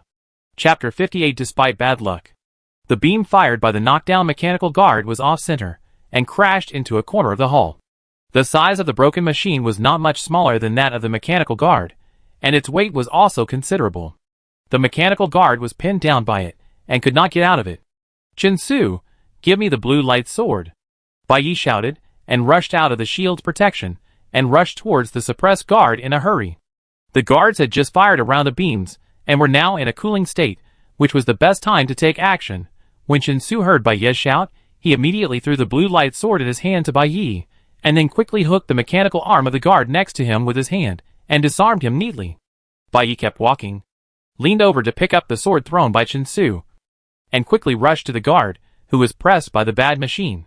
His eyes were sharp, and he quickly observed for a second, found the gap on the guard's back, and suddenly inserted the tip of the blue sword. "Bad machine, open its back cover." "Yes, master." The bad machine still responded calmly, but from its movements, Baye's request seemed a little difficult. Baye used the blue sword to pry up the guard's back cover half an inch. Under the influence of the strong magnetic field, the bad machine struggled to raise its arm, trying to pry open the gap and lift it up. However, the power of the bad machine was offset too much by the magnetic field. Although it tried hard, it could only lift the back cover a little. "Quick! Try harder! Hurry up!" "Yes, master." The bad machine continued to exert force, and the gap in the back cover gradually increased. Finally, under a certain force, the stubborn back cover flew several meters away. After that, the complex joint structure and pipeline accessories inside the mechanical guard were all exposed to Baye. Is he going to dismantle this guard? The analysts in the monitoring room were stunned. Or is it that this guard is related to the magnetic field? Ed instantly understood Baye's intention. "Right, it must be like this. The center of the magnetic field is in the body of this machine. Look, the bad machine is the evidence." "Bad machine?" "Yes," Ed said excitedly. "No matter how hard this guard struggles, He can't escape the control of the bad machine, not only because the bad machine restrains it with force, but also because the center of the magnetic field tightly attracts the bad machine. So that's it. Everyone suddenly realized, but soon found new questions. But why is the gun still flying in the air? Isn't it attracted by this robot? Ed was stunned for a moment, and suddenly his eyes lit up, and he looked at Baye's screen. This is because the source of the magnetic field in the hall exists in these 4 guards at the same time, and the flying long-barreled gun concisely reveals this point. Baye glanced back at the battle situation on Shinsu's side, and then refocused his attention, trying to find the location of the magnetic force generating device in the struggling mechanical guard. This hall is almost empty. Except for these 4 mechanical guards, there are almost no other items. If the source of the magnetic field is hidden in the walls and ceiling around the hall, then the intensity distribution of the magnetic force should be relatively stable, and the long-barreled gun should also stop at the balance point of the magnetic forces of all parties, and will not move around. However, now the long-barreled gun is flying around in the air, which clearly shows that there is most likely more than one core of the magnetic field, and it is moving in disorder. And the only disorderly movement visible in the hall is these 4 mechanical guards. Although the people in the analysis team may not be able to see the mystery, Baye observed carefully for less than a minute and saw everything clearly. When the 4 guards moved away, the long-barreled gun flew to the center of their positions. When the guards concentrated on chasing Shinsu, the long-barreled gun moved along their route. After several observations, the trajectory of the long-barreled gun's flight just matched the law of the superposition of magnetic fields of several robots when they moved. Baye pulled out the pipes one by one, roughly disassembled countless parts, and patiently searched in the guards' sturdy bodies. On this planet, Baye had dissected countless mechanical corpses. He had already mastered what these similar mechanical designs should and should not have. He eliminated the parts that were consistent with ordinary robots one by one, and finally found a circular device that he had never seen before near the center of the mechanical body. This circular device was smaller than other parts, and there were energy grooves arranged on the smooth surface. A slightly glowing ball was suspended in the device, and a pair of semicircular marks were printed on one corner of the device. This mark is exactly the same as the pattern on the walls and ceiling of the hall. That's it. Baye immediately cut off all the pipes next to the device, and then raised the blue light sword, and broke the outer shell of the device with one sword. The light ball in the device was instantly extinguished, and the mechanical guard, who had been struggling, stopped immediately, and the light on his body dimmed instantly. The broken machine pressing on the guard lost the gravity from below, and immediately rushed towards another mechanical guard in the direction of the magnetic force. It is as expected. The members of the analysis team in front of the screen clapped their fists, excited as if they had found the answer. Baye's strength is indeed not to be underestimated. Any difficult problem can be quickly solved in his hands, revealing the key to the solution. From Baye and his team entering the hall, finding the reason why the door was blocked, to using a long-barreled gun for detection, to dismantling the first magnetic device, it took less than 10 minutes. For many players, 10 minutes is not even enough to solve a zombie robot. Everyone was ecstatic, and a long-lost sense of joy surged in their hearts. In this game, Baye and his team had bad luck. First, Huixiao came to cause trouble, and then Shinsu's energy was also in urgent need. After much effort, Baye finally got the energy, but he suffered from narcolepsy and was almost killed by heaven's punishment. It was obviously a strong combination of Baye and Shinsu, but they had a bumpy road and didn't even have a chance to complete the mission properly. And now, the two were trapped again in this castle where no one has been able to get out alive so far, not to mention dominating the list. He might even lose his life here. Despite this, Baye is still Baye, the thin man in white, and still a high-powered top player who can resolve all obstacles when everyone is confused. Fortunately, there are many living machines here, which can be beaten to help Baye accumulate points. Otherwise, if he is trapped here and cannot complete the task, and falls to the bottom 30%, it would be hard to accept. The second heavenly punishment had already been experienced when they were still on the first floor. Baye's points were deducted by 1,000 points. The points gained by defeating the machines in the castle were not many. Now his ranking has fallen to the back of the energy list. This time, they were indeed unlucky. But even if they couldn't get into the top 3, as long as they could get through this level, with Baye's strength, there would still be opportunities in the future. Everyone breathed a sigh of relief, and felt at ease. No one noticed the abnormality in Baiye's screen at that moment, until a scream suddenly came from the loudspeaker. Everyone suddenly came back to their senses and looked at Baiye's screen. Shinsu! Shinsu! Are you okay? Baiye got out of Shinsu's arms, eager to confirm his condition. There seemed to be some mysterious connection between the 4 mechanical guards. Originally, the other 3 guards were attracted by Shinsu and did not pay any attention to Baiye's actions. However, at the moment when Baiye smashed the circular magnetic generator, the 3 guards lost interest in Shinsu at the same time, turned around and rushed towards Baiye. The guards were very fast. When Baiye reacted, the 3 blue swords were raised high and were about to fall.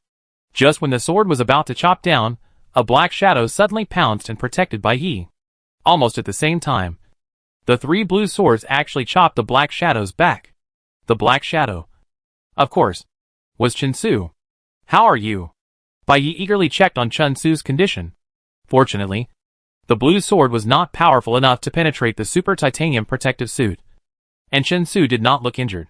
Nevertheless, the powerful attacks launched instantly by these robots designed for combat made Shinsu feel a little tired.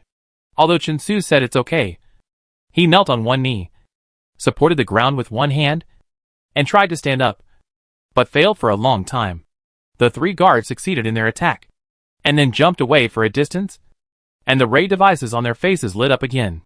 At this moment, the bad machine finally broke free from the interference of several magnetic forces, successfully knocked a mechanical guard to the ground, and brought down another one. Baiye quickly picked up a shield not far away, protected Shinsu behind him, and commanded the bad machine to fire randomly, trying to attract the attention of the mechanical guards.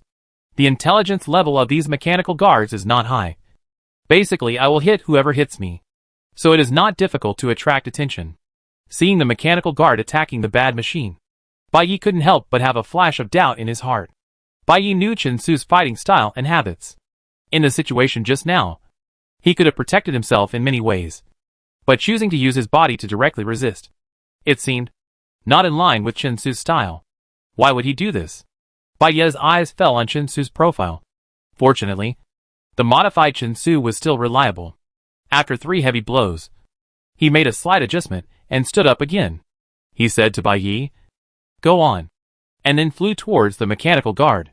Seeing him skillfully lead the other 2 guards away, Baiye calmed down, picked up the blue sword on the ground, and quickly ran towards the guard who was pinned down by the broken machine.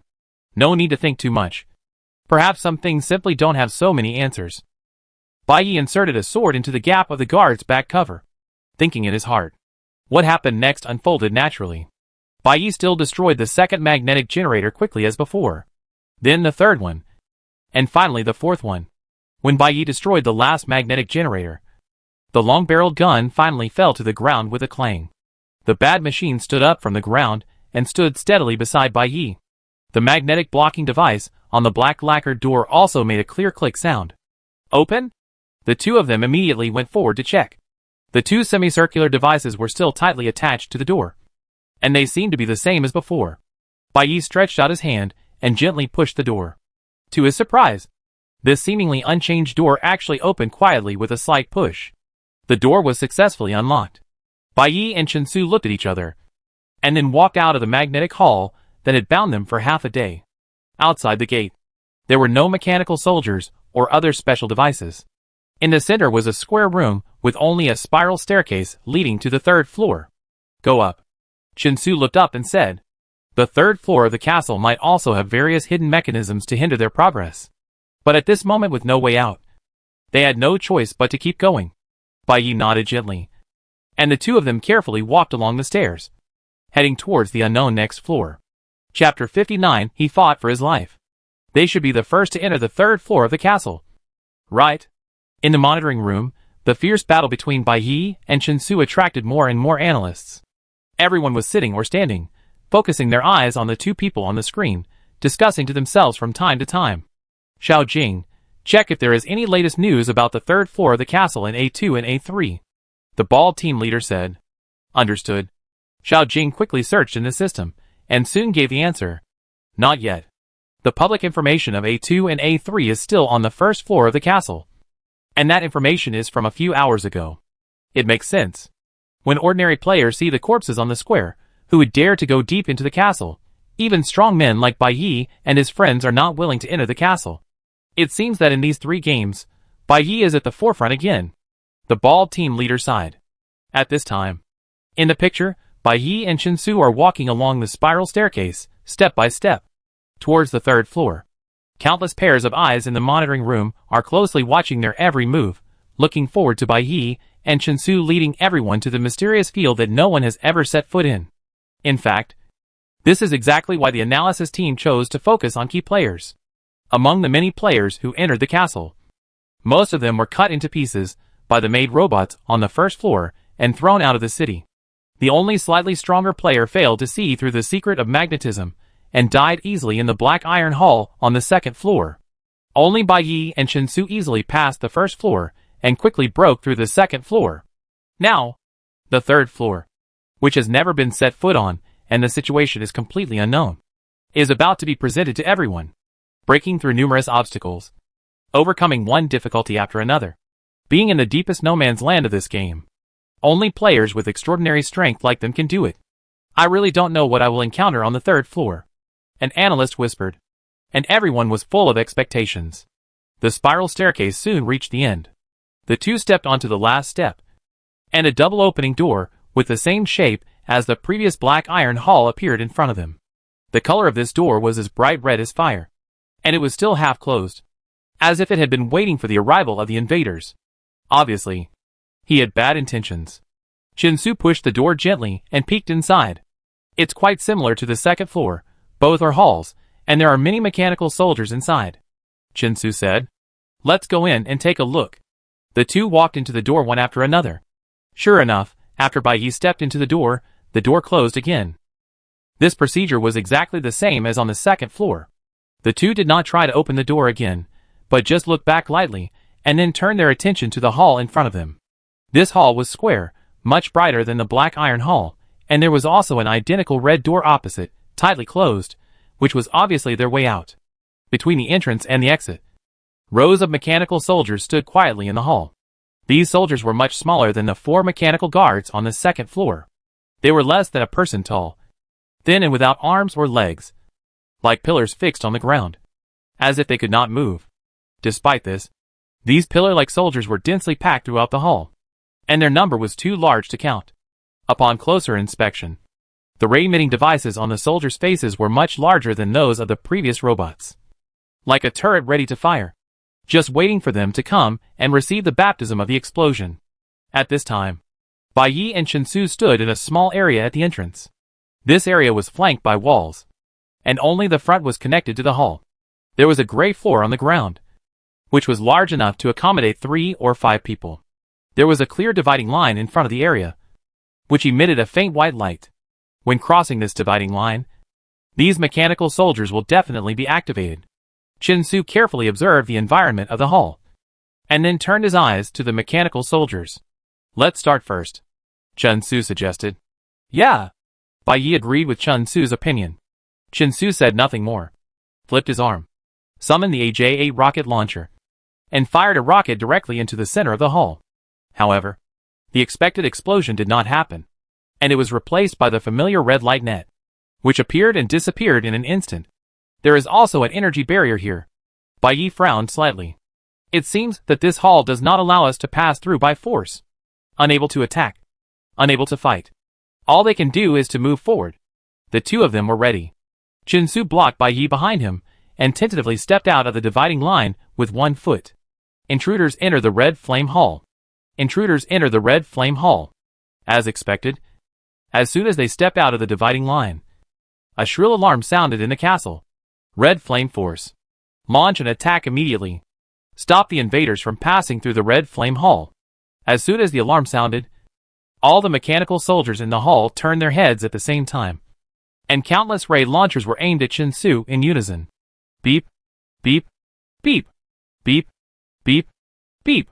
The ray launchers of these mechanical soldiers were indeed different from before. The beeping sound when aiming was piercing, accompanied by a rapidly accelerating rhythm, like a countdown before the launch. Seeing this, Chen Su immediately retracted his feet and tightly protected Bai Yi behind him. However, unexpectedly, As soon as he returned to the boundary line, the aiming sound stopped instantly. The two looked at the hall in confusion, and saw that the mechanical soldiers turned their heads back to their original positions, as if there was no target to attack.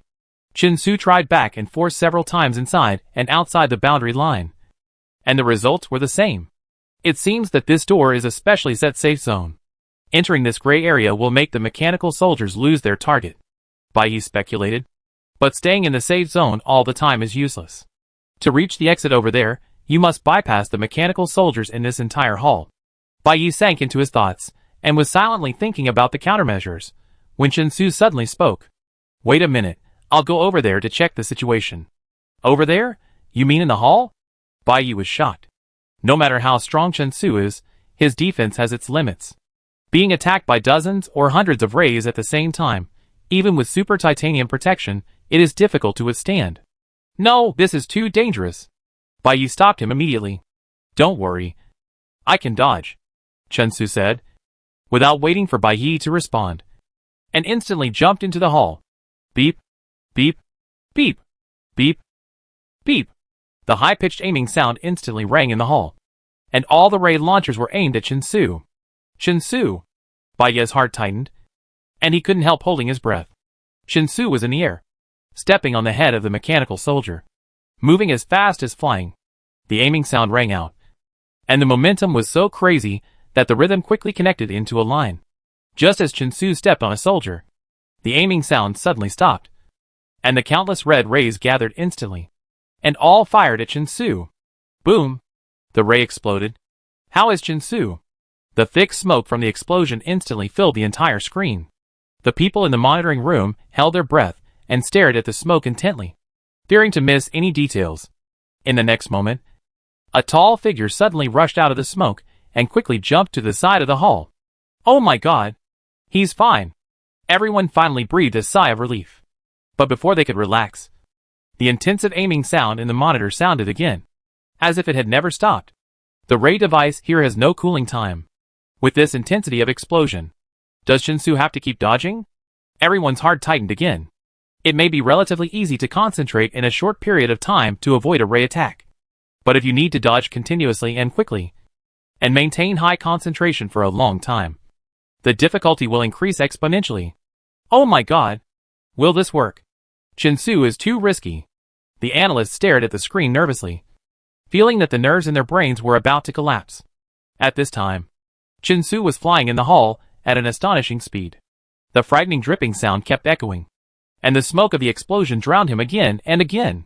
Chinsu always escaped the threat of the explosion at the moment when everyone's heartbeat stopped. This kind of operation was simply a life-threatening move.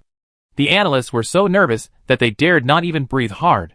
Finally, after experiencing countless violent explosions, Chinsu turned around and flexibly used the force to return to the safe zone where Bai Yi was.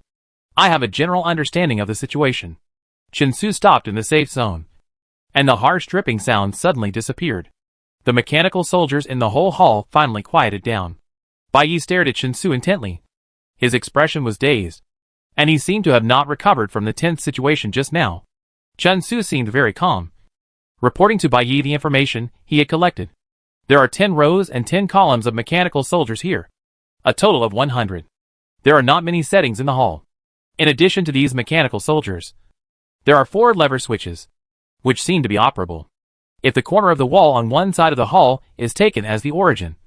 These 4 lever switches are probably located in the 6th row and 1st column, the 2nd row and 2nd column, the 5th row and 7th column, and the 10th row and 9th column, Chinsu said, pointing to the direction casually. There are no switches or special devices near the door opposite. If you want to open the door, you basically have to use these 4 switches. However, it is not clear how to operate these 4 switches. You probably need to avoid the ray attack. You can only know it by trying it yourself. Try it yourself. Hearing what Chinsu said to Bai Yi, the analysts looked at each other and were speechless for a moment. There are 4 lever switches in the hall. Assuming that the correct way to open the door is to flip each switch once in a certain order, there will be 24 ways to arrange these 4 switches. If the correct answer does not necessarily require all switches, or each switch must be flipped multiple times, then the possibilities will be endless. If he tries it himself, Wouldn't it mean that the thrilling situation he just experienced would have to happen again? Or even multiple times? Until the only solution is found? Even if his speed and reaction ability are amazing, can he guarantee that he will never make mistakes when crossing these 100 rays countless times? What if, during an explosion, his steps were 1/100th of a second slower? The analysts couldn't help but have the same idea in their hearts. Chun-Su, is he really not afraid of death? Chapter 60. This is not right. No need. Bai Yi subconsciously glanced at a lever switch, thinking about the information Chun-Su had collected. Let me think about it. There should be a way to try out the correct way to open the door without you having to take risks. Yeah. Chun-Su looked down at Bai Yi's profile and spoke after a moment of hesitation. It doesn't matter if there is no good way, it's not too risky. Isn't this risky? Bai Yi raised his eyebrows, looking directly at Chun-Su. You can't go again. Your physical injury is understandable, but if the radiation hurts your brain, I can't do anything about it. After hearing this, Chun-Su said nothing more, and Bai Yi stopped communicating. The two of them were silent for a while. Bai Yi was full of thoughts, but he couldn't find a better solution. This moment was not long, maybe just the time of a meal, or a cup of tea, but Chun-Su looked unwilling to delay any further. I'll go. You wait for me here. Be careful. After saying that, Chun-Su jumped into the hall again. He was so fast that Bai Yi had no time to finish his words. The aiming sound rang out, and then accompanied by a violent explosion, the flames instantly engulfed the vision. Boom! And at the other end of this heat wave and smoke, the tightly closed red door actually slid slightly to both sides for a moment. The door moved. Bai Yi's heartbeat accelerated. Although this moment was fleeting, Bai Yi was sure that he was not mistaken. At that moment, the exit door did react. He really found the answer. Delighted, Bai Yi quickly looked for Chun-Su's figure. Chun-Su had already escaped from the explosion, and quickly flipped 4 lever switches, but stopped for a moment at the last switch. This time, the door seemed to open a little wider, but still could not allow one person to pass through smoothly. At the moment the door opened, all the rays did not care about the rhythm of aiming, and went straight to Chun-Su's position. Chun-Su! Bai Yi blurted out, and the next moment, he saw Chun-Su rushing out of the smoke and fleeing back to the safe zone. I know the mechanism of opening the door. When landing, Chun-Su unconsciously supported the wall, and there was a hint of sluggishness in his tone. This is a sign of low energy. Bai Yi hurriedly helped Chun-Su sit down, took out the energy block from the space card, and quickly replaced it for him. Do you feel better? After dealing with Chun-Su's condition, Bai Yi asked with concern. Well, it's okay. Chun-Su stood up and stretched his neck. It was another thrilling life and death battle. But Chun-Su was still Chun-Su after all. After changing the energy, he seemed to be fine. Bai Yi put away the tools, and the topic returned to the level again. You have tried to find a way to open the door, right? Yes. Chun-Su nodded affirmatively. To open the door to the exit. It is indeed the 4 switches over there.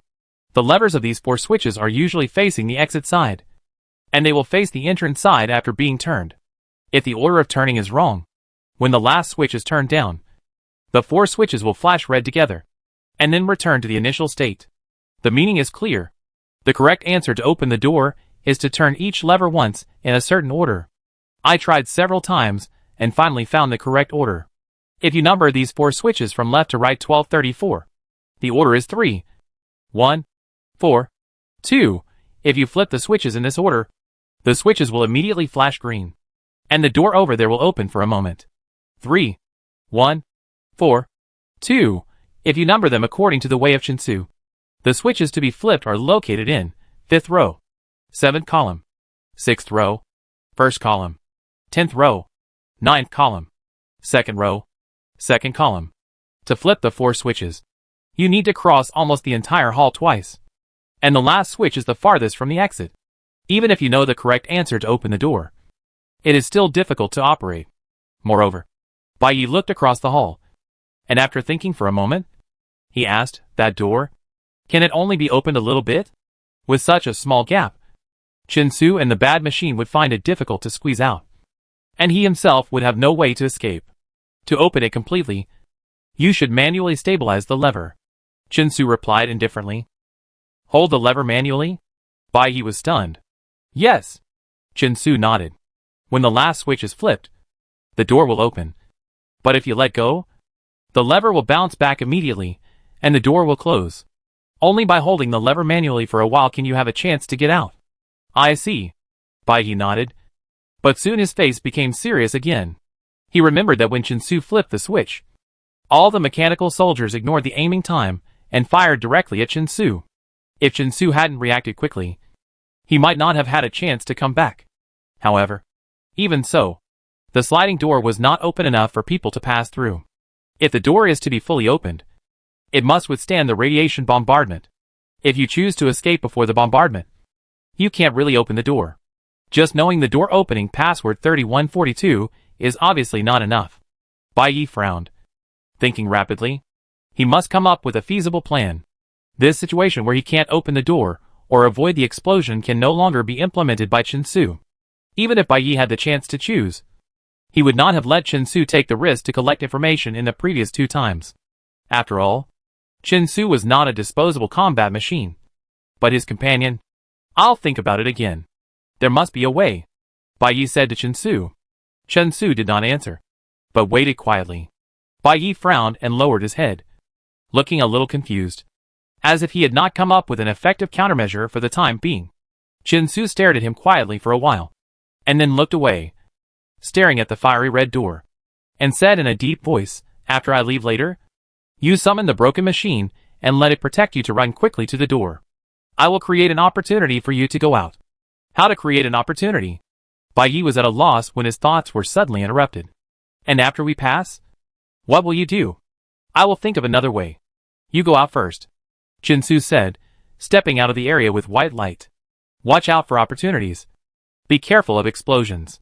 Before he finished speaking, Chinsu rushed to the hall again. No. This is not right. Chinsu's figure passed by quickly, and the cold wind stirred up a few strands of hair on Bai Yi's temples. Bai Yi opened his eyes wide instantly, and suddenly woke up. The vague and ignored thoughts in his mind revived like lightning, and turned into a clear judgment. There was nothing unusual in his behavior, and he did not reveal anything in his words. But Bai Yi was sure of this judgment without a doubt, and there was absolutely no other reason for his confusing actions. Chinsu, come back! Bai Yi frowned, and a trace of obvious anger appeared on his face. At the same time, the rays in the whole field just exploded, and easily drowned out Bai Yi's shouts. Chinsu barely escaped the explosion, and leaped to the next switch, apparently not hearing Bai Yi's voice. Bai Yi's eyes were cold, and he no longer cared about anything else, and decisively raised his left hand. 2 space card-type summoning capsules were implanted on the inside of his left arm, and the bad machine was on standby in one of them. The other one had just been implanted not long ago, and the wound had not yet completely healed, and it was still red and swollen. This summoning capsule belonged to Chinsu. Bai Yi's eyes were firm, staring at Chinsu, who was shuttling through the explosion and smoke, and waved his left hand fiercely. The sound of aiming suddenly disappeared, and dozens of mechanical soldiers immediately stopped. Chinsu disappeared instantly, and in an instant, he was as if he had disappeared without a trace. The surroundings instantly returned to silence. Bai Yi. Chinsu was called back without any preparation, and he whispered through the signal bridge. But he seemed very surprised by this sudden call. Bai Yi said nothing, and directly locked the summoning cabin on his arm. Locking was his unilateral control of the summoning cabin. If he did not unlock it, Chinsu would not be able to leave the cabin again. Bai Yi? Chinsu sensed that the summoning cabin was locked, and his voice became a little deeper. You don't need to come out, you are not needed here. Bai Yi is usually gentle and polite, but at this moment, he was full of coldness and hardness. You? Chinsu seemed to have noticed something, and asked after hesitating for a moment. Why? If it's because of danger, I've already said that. I can avoid it. How to avoid it? Bai Yi asked coldly. This time, how will you avoid it? I have my plan. Chinsu was also obviously angry, but he just said it briefly, without further explanation. What plan? Bai Yi's attitude did not soften. Chinsu was unwilling to explain, so he insisted on asking. Speak clearly, what are your plans? There was silence on the other side. Bai Yi waited for a long time, but did not get a reply from Chinsu. He took a deep breath, slowly exhaled, finally asked directly the doubts in his heart. Chinsu. Bai Yi's tone was cold, word by word. Did you not want to avoid it at all? In your heart? Did you not have any plan? Did you not want to live at all? Chapter 61 A Worthy Death. How was Chinsu recalled? Bai Yi and Chen Su communicated through a signal bridge, and even the analysis team could not monitor their conversation. The team members were confused, and could only make some insignificant speculations based on the surface situation. Chen Su really can't go anymore. If you want to open the door, you have to blow it up. Such a difficult problem. Even Chen Su can't do both. Someone said so. I think Bai Yi must have a better way. Chen Su doesn't need to take risks anymore. Look, Bai Yi sat down, and it seems that he is going to implement his plan. In the picture, Bai Yi sat on the gray floor of the safe area, took out a gun with a unique shape and placed it on the ground, and opened a complex tool kit. But he didn't open the tool kit, he just took out a pen and started writing and drawing on the floor. What is he writing? The analysts stretched their necks to see clearly, but the camera angle was not good. Bai Yi's appearance was clearly visible, but the content he wrote was difficult to recognize. Oh no, it's alpha 6 square root 384.37 multiplied by equals. Is he writing a formula? Is he calculating something? The analysts looked at each other, all with puzzled faces.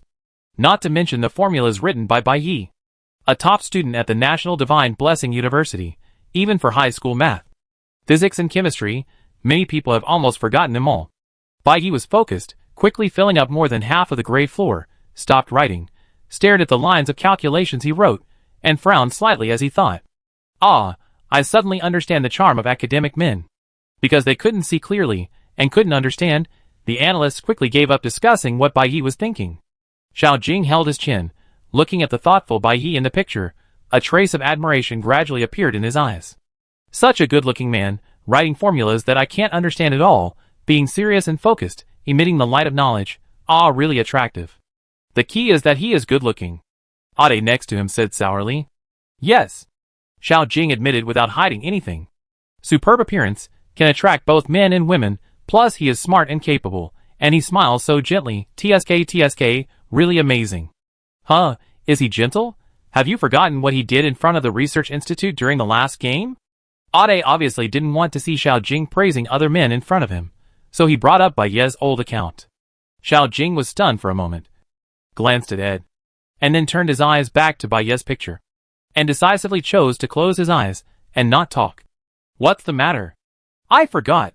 Although the atmosphere in the monitoring room seemed relaxed, Bai Yi's heart was always shrouded in a heavy haze. The gun he took out of the bag was the air spray gun he used in the previous copy, before Chen Su fell into danger for the second time.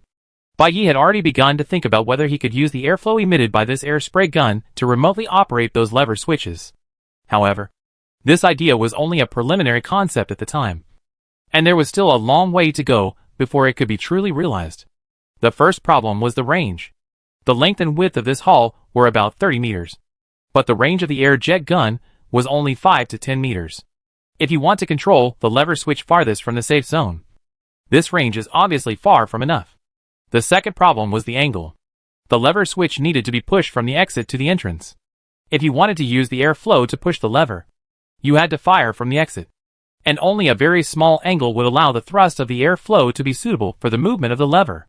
Without other settings, at the entrance of the safe zone, it is impossible to push the lever. Therefore, although Bai Yi considered the use of the airflow gun, he still had too many problems to think about, calculate and solve.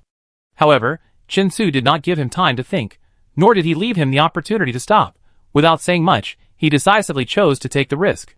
At this moment, Chen Su was silent in the summoning cabin, and did not respond to Bai Yi's questioning. Bai Yi no longer paid attention to him, suppressing the anger in his heart, and temporarily focused his attention on the problem of the airflow gun. Putting aside other trivial matters, Chen Su's two actions effectively advanced the cracking process. Now the order of the switches is clear, and the mechanism of opening the door is also clear. As long as the bad machine can avoid the explosion like Chen Su, and take himself to operate the first three switches, the only problem left to be solved is how to use the air jet gun to stabilize the last switch, so that he has enough time to pass through the exit door. Once you let go, the lever will return to its original position, and the door will close. This is what Chen Su said. That is to say, I must ensure that the airflow of the spray gun can still push the lever to the side pointing to the entrance at the moment of passing through the gate. The last switch is about 30 meters away from the safe zone. Therefore, to achieve this goal, the range of the spray gun must be increased from 5 to 10 meters to more than 30 meters. Can the spray gun be equipped with an instantaneous thruster to effectively extend the range? Bai Yi roughly calculated the specifications and efficiency of the instantaneous thruster, then flipped through the space card, and finally found the component called the instantaneous thruster. Xiao took away some of the items in the space card. Fortunately, many mechanical parts were useless to Xiao and were still well preserved. For example, this instant thruster. Bai Yi opened the tool kit, placed the airflow spray gun in front of him, started the automatic screwdriver with a buzz, and operated it skillfully. Although the ability of the bad machine is not as good as Chen Su, even if the spray gun method is feasible, after successfully passing this level, he will never feel relaxed. But no matter what, before passing this level, Bai Yi will never let Chen Su appear again. At this moment, he had to stay calm. Bai Yi concentrated on disassembling the spray gun, thinking to himself, "Do you not want to live at all?" Bai Yi asked. The moment Chen Su heard this question, he wanted to deny it. How could it be possible? They had not left the castle yet, and the game had not been completed. How could he not live? Xiao, the man who was holding on to his life, was not even alive. How could he easily commit suicide? Impossible. Absolutely impossible. But, even though he thought it was impossible, Chen Su still could not respond with a no. It's not hard to deny. In fact, he has said some things to himself countless times. It's impossible. You can't. You have things to complete, and responsibilities to bear. You can't forget those brothers who passed away, and you can't forget the promise to protect Bai Yi. You can't. Can't. However, these repeated words have been buried too deeply, so deeply that Chen Su himself almost forgot the tempting voice. That voice, like an evil spirit, and like forbidden fruit, quietly took root in his heart. He is no longer the Chen Su of the past. Status, reputation, money, respect, everything vanished overnight. The leader of the Night Owls, the Hades praised by the world, has now lost everything, including dignity, life and skin, and the qualification to be a human being. On the surface, Chen Su is still the invincible Hades god of war, but under that indestructible appearance, he has long been stripped naked by this unavoidable reality. That pain, like the shattering of the soul. Deep in the heart, there is a voice quietly saying, if it can be over once and for all the pain can be erased. The dazzling flames came like a tide, and the scorching waves rushed towards me. Just slow down a little, and it will all end. That voice, extremely tempting. No, you can't. Come on, it's easy. No, you have to live. Come on, it's full of fun here. However, even if there are distracting thoughts in my heart, it won't change the trajectory of anything. I have never been a weak person. So how could I be easily controlled by that insignificant inner demon? Chen Su has always been so confident. In the end, Bai Yi saw through him and stopped him at the edge of the abyss. Chen Su's words "I have a plan" were not just a pretense. He did calculate in his mind how to stabilize the timing of the switch before the explosion. How to find the most accurate balance between the explosion and opening the door. But in the face of Bai Yi's questioning, he could not even say the obvious denial. Because at the moment, he jumped into the red flame. There was indeed a thought in his mind that flashed through his mind uncontrollably. If he used his life to exchange for Bai Yi's passing the level, perhaps he could die a worthy death. This should be enough. Bai Yi stood up, stretched his legs that were numb from sitting for a long time, and held a modified airflow spray gun in his hand. Now this spray gun has been completely transformed, and is completely different from its original image.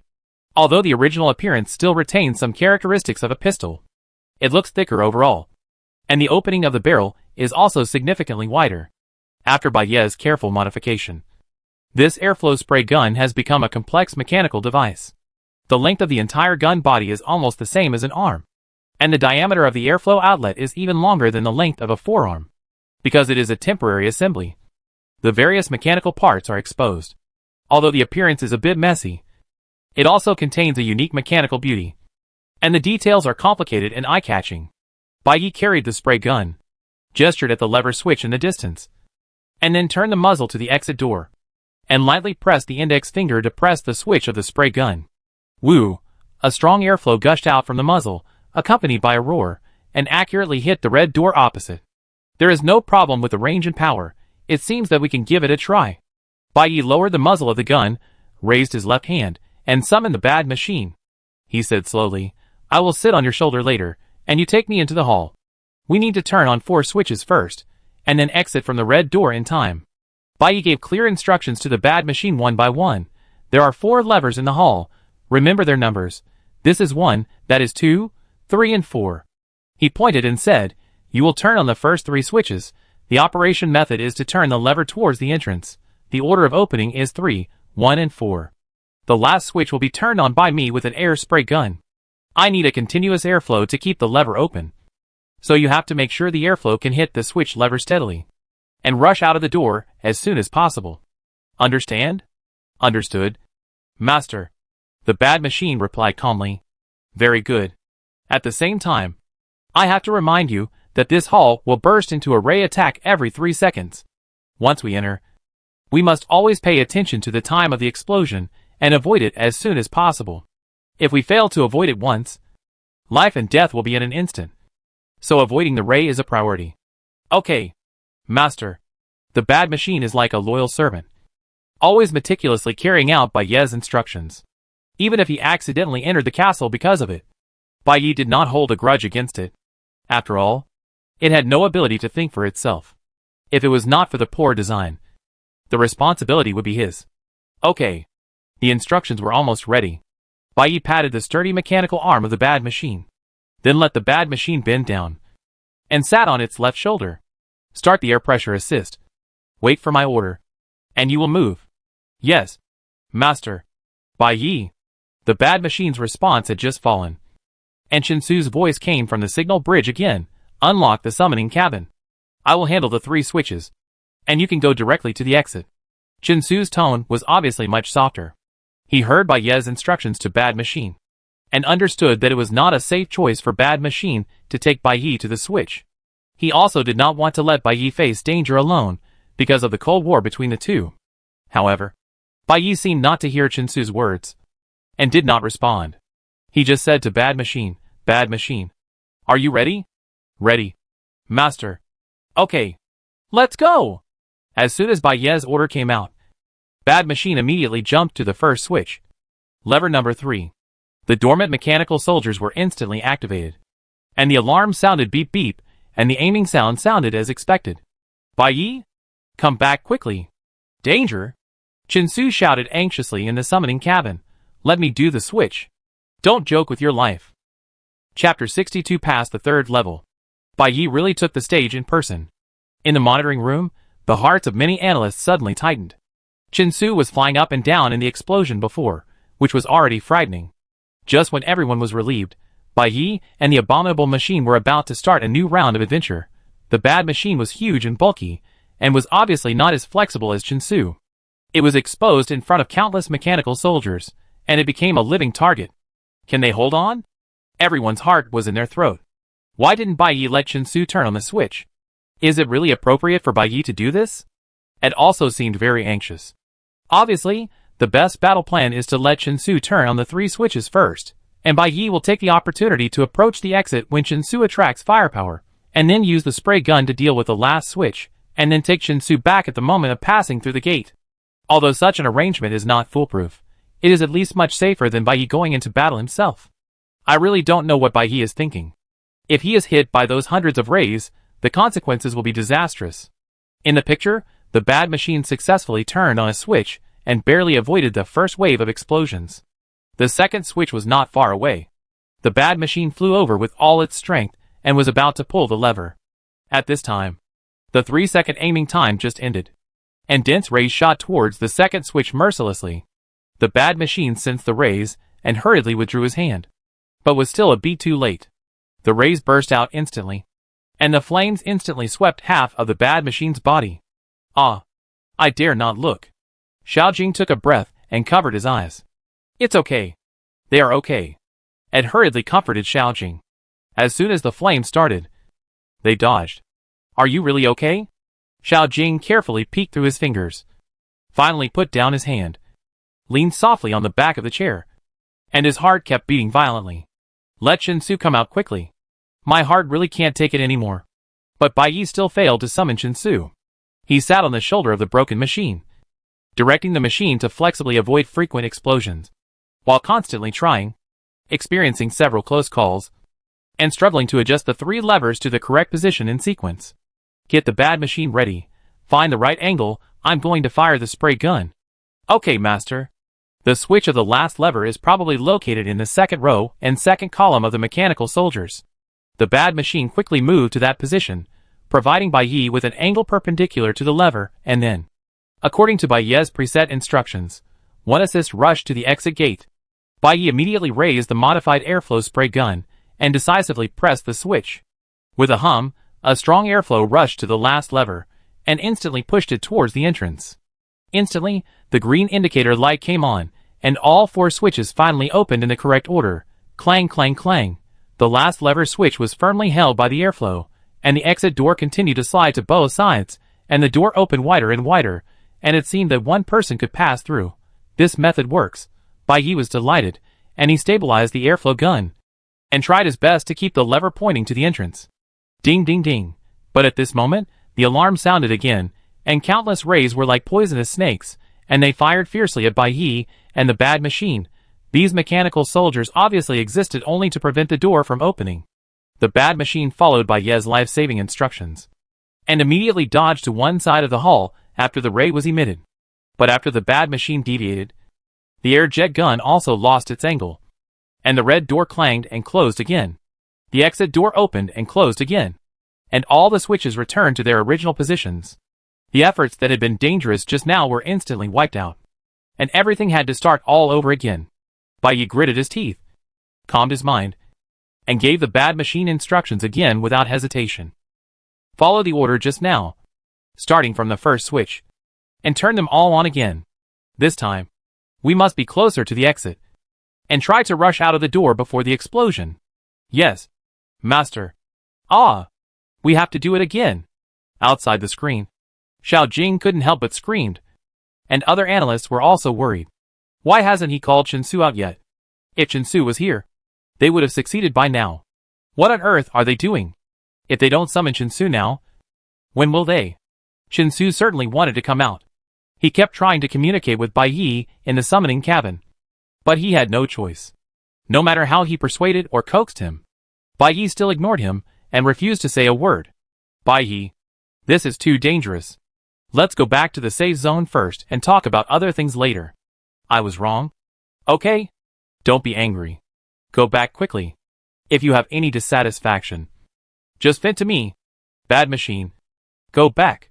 The mechanical soldiers reacted very quickly, but the speed of the bad machine seemed a little slower. Bai Yi tried 3 times, but he encountered the same obstacle before the last switch and failed. The shell of the broken machine had been blackened by the flames, and Bai Yi's white clothes were half burned. He took a deep breath, and finally, when he failed for the 3rd time, he ordered the broken machine to go back. Chen Su thought Bai Yi was finally willing to pay attention to him, but after Bai Yi returned to the safe zone, he just put the spray gun on the ground, took out the toolkit and a bunch of parts, and remained silent in front of Chen Su, busy modifying the spray gun. Dense beads of sweat appeared on his smooth forehead, and a few strands of hair stuck to his forehead. Bai Yi simply took off his worn-out coat, rolled up the sleeves of his shirt, and focused on modifying the spray gun. Chen Su couldn't see the scene outside in the summoning cabin, and could only hear the clanging sound coming from Bai Yi. He felt uneasy about what he was doing, although he was worried that Bai Yi would get into trouble. Bai Yi didn't say a word, no matter how much Chen Su persuaded him. It was just like punching cotton. Meaningless. After a while, the noise outside suddenly stopped. Bai Yi seemed to get up and pack his things, still ignoring Chen Su, but his voice was clearly filled with excitement and passion. This time is the last time, Bai Yi said confidently, as if the red door to the future was finally completely open for them. Let's go. Bad machine. Let's break through this 3rd level together. What did Bai Yi change this time? Chen Su was in the summoning cabin and could not see Bai Yi's movements, but the analysis team outside was staring at the screen, and still no one could understand what Bai Yi was doing. It seems the nozzle of the spray gun is a little bigger? Some people noticed. Everyone carefully observed the spray gun in Bai Yi's hand and felt that there were some changes, but it was not easy to judge how much bigger it was. Looking at Bai Yi's determined look, there must be some major changes. Right? Someone said hesitantly. No matter what he changed, he will definitely be fine this time. although he didn't understand Baye's modification. Ed seemed confident. We don't need to pay too much attention to what he did to the spray gun. Baye's thinking is not something that we outsiders can understand. Ed crossed his arms and said confidently, but from the beginning of following Baye to now, at least I am sure of one thing. Every time he shows such an expression, he will be greeted by victory. Get ready. Bad machine. 3, 2, 1, start. Baye gave an order, and the bad machine flew into the field again in an instant. The aiming sound of the mechanical soldier sounded as expected. Beep, beep, beep. The speed of sound was getting faster and faster, but the bad machine was at ease, and before the 3-second countdown explosion, it quickly turned on the first switch. Continue. After safely avoiding the first explosion, the bad machine, under Baye's command, adjusted its original trajectory and flew to a place far away from the second switch. At the moment when the ray was attracted, one person and one machine quickly ran to the second switch, avoided the explosion, and successfully flipped the switch lever. The third switch was operated in the same way. The scene soon came to the moment when Baye used the spray gun. Baye's operation was similar to the previous times. He still carried the spray gun and directed the broken machine to find the right angle. With a bang, an explosion sounded. Baye immediately pressed the spray gun switch on the last lever. After the first modification, the spray gun was already quite powerful. When the spray gun was turned on, the momentum was shocking, and the place where the airflow rushed through in the picture actually caused a slight deformation. However, when the spray gun switch was pressed this time, a strong low-frequency noise came from the speaker in the monitoring room. Everyone was caught off guard, and was stunned by the buzzing sound for a moment. The explosion smoke and sporadic flames just now disappeared instantly. The airflow that originally only produced a deformed image in the middle of the screen, this time distorted the entire screen. What is going on? Did he expand the range of the airflow? The analyst stared at Baye's screen in amazement. Sure enough, not only was the entire screen distorted, but all the sparks and smoke were also gathered by the airflow and discharged in the same direction. As long as the impact range of the airflow is large enough, no matter how it deviates from the trajectory, it can reach the switch. This is exactly Baye's plan. The analysts praised one after another, their eyes fixed on Baye's screen. After the last switch was opened, the mechanical soldiers no longer paid attention to the countdown of the aiming sound and immediately started the ray attack. Red ray shot at Baye, and the bad machine quickly dodged. The ray just exploded and disappeared in the airflow in an instant. Where's the door? Is it still open? In the previous 3 attempts, Baye failed because of avoiding the explosion. After this explosion, the center of the door behind Baye was dark, and the space between the 2 doors was open for the bad machine to pass through. The airflow increased the range and actually stabilized the last switch in the explosion. The door is open. He succeeded. Beep beep. At this moment, all the guns were collectively aimed at Baye again. Baye looked calm, turning his body, trying to maintain the angle of the spray gun, carrying his bad machine and rushing forward, in a moment, flying straight towards the fully open door facing the fiery red rays. Come on, you must get through. Ed's fingers clasped his palms tightly, and his palms were hot and full of sweat. Others also held their breath and stared, as if a slight breath would ruin Baye's action. Boom! The loudspeaker suddenly exploded with a roar of explosion, and smoke and flames instantly filled the screen.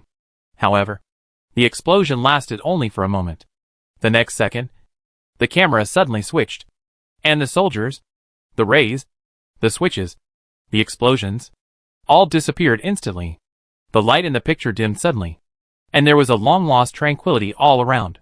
The red flame-like door was tightly closed, and outside the door, the silver-haired man in white clothes sat firmly on the shoulder of the mechanical giant. Although he looked embarrassed, he showed a firm smile. What's going on? Did he come out? Come out. Yes. He successfully got out of the door. Successful. Baye succeeded? Chapter 63. You're mine. The left side of his face was burning with pain. The explosion came too fast and too violently. In the end, he was unable to completely avoid it. Baye took a breath and got off the bad machine's shoulder. He looked at his already dirty shirt, glancing at the empty live camera, then generously took off his coat, took out the only spare shirt left from the space card, and put it on. There was a lot of black ash on his face. Baye asked the bad machine to help him hold up the mirror, wiped it bit by bit with a wet cloth, cleaning the sweat and dirt on his face. Although the wound on the left face was not serious, It was not light either. The wound was black and red, and blood oozed slowly. Bai Yi treated the wound, casually applied some ointment, and then put the mirror, ointment, and towel back into the space card. Just like the last time he left the black iron hull. There was still a spiral staircase outside the red door.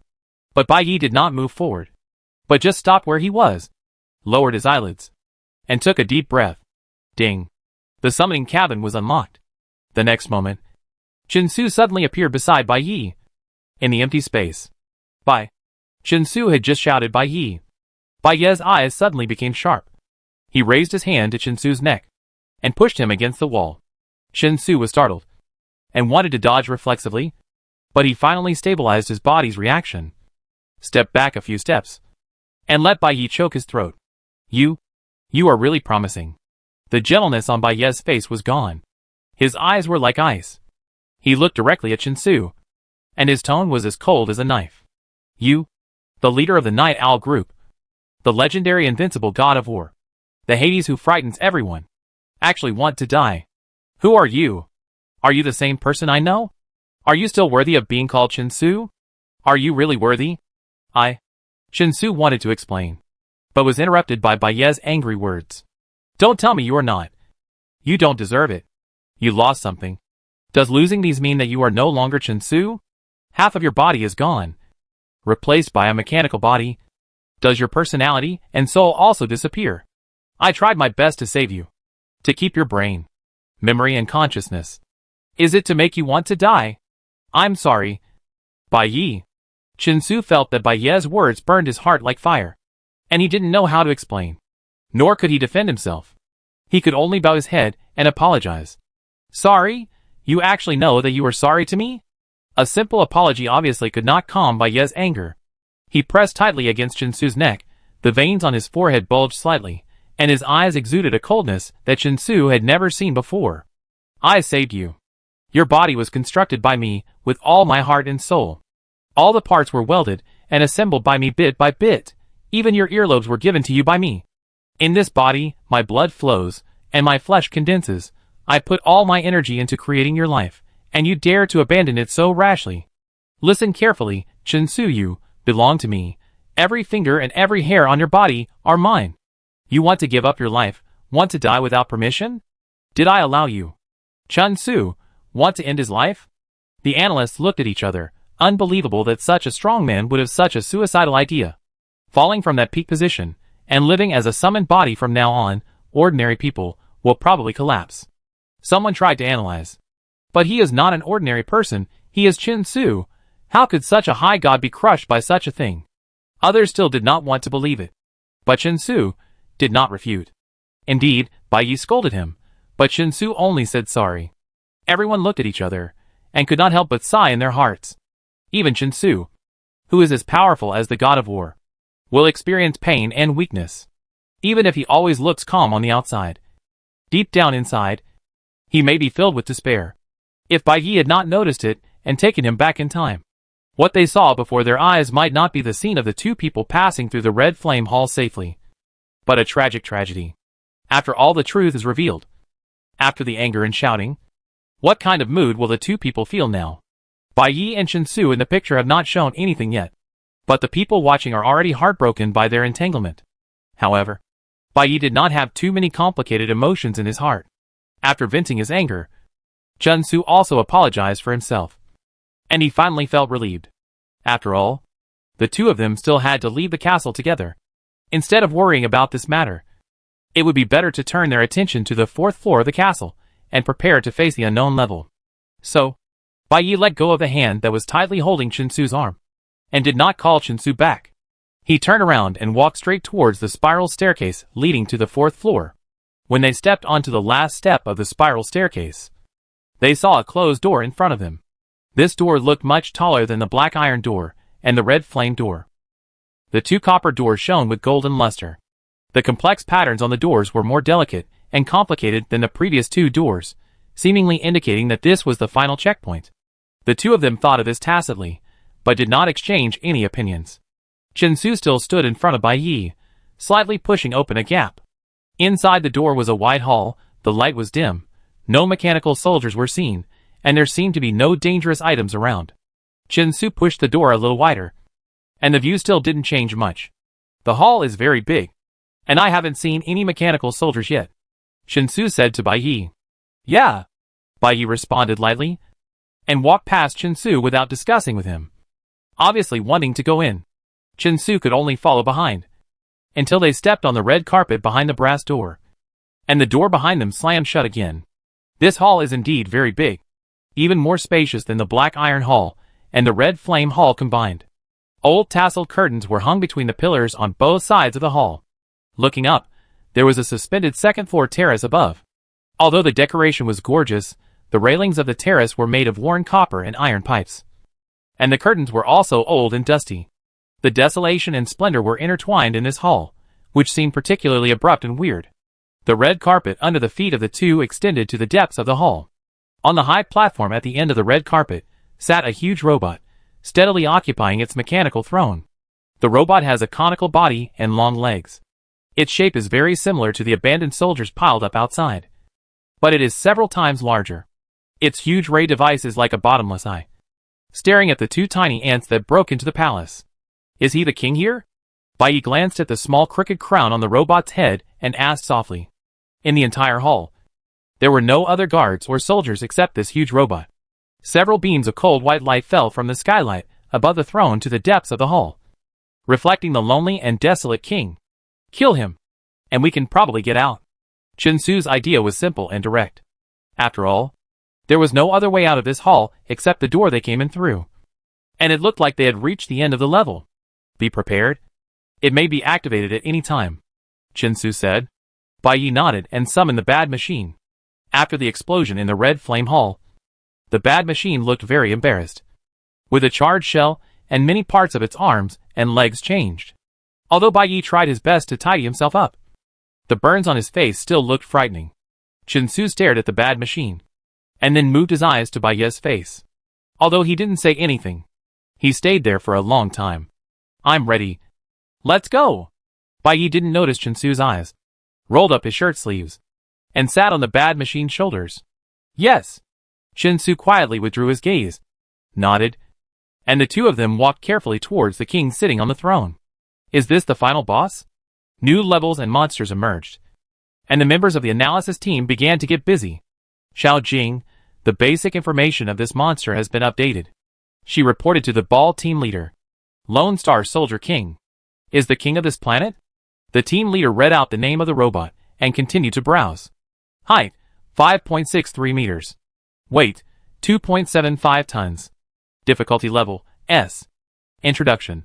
The Lone Star Soldier King lives deep in the castle. Every time after the particle storm, it will wake up with the rebirth of the castle and fall into hibernation again due to energy exhaustion after a few days. As one of the abandoned combat robots, the Lone Star Soldier King is angry at all the humans who made and drove it, but abandoned it on this desolate planet. If any human dares to appear in front of it, it will definitely be regarded as the #1 enemy and hunted to death. Full of nonsense. Ed came over to look at the description on the screen, and commented coldly. There is some information, but not much. To get more detailed information, you still have to pay close attention to Bai Yi and his team's battle. The team leader thought for a moment, turned to Xiao Jing and asked, are there any updates on the castle in A2, A3? Did anyone enter the castle later? Xiao Jing searched on the computer. Still the same, no updates. Xiao Jing replied. Even if someone entered the castle, they certainly couldn't go too far, and couldn't update the castle information. Yeah. The team leader nodded. This answer is not surprising. After all, it seems that there is no expert in A2, A3 who can enter the castle after Bai Yi and reach the final level before Bai Yi. Our Bai Yi is undoubtedly the pioneer of the entire A field. There is no doubt about this. Everyone cheer up. Follow Bai Yi, and strive to take the lead among all analysis groups. Yes. Chapter 64 Hate Humans. 1 step, 2 steps, 3 steps. Bai Yi and Chin-Su leaned on the broken machine's shoulders and slowly walked towards the king on the throne. The hall was strangely quiet, only their footsteps and the machine's footsteps echoed in the air. The surrounding environment was dark and deep. It seemed that something was hiding, quietly observing these uninvited guests. Detected, Human 1. Suddenly, a cold mechanical sound suddenly sounded above the hall, and the mechanical king on the throne also moved slightly. It was just a very small movement, even the posture did not change, but in this dead space, the slightest sound of metal collision would make people's hearts shrink.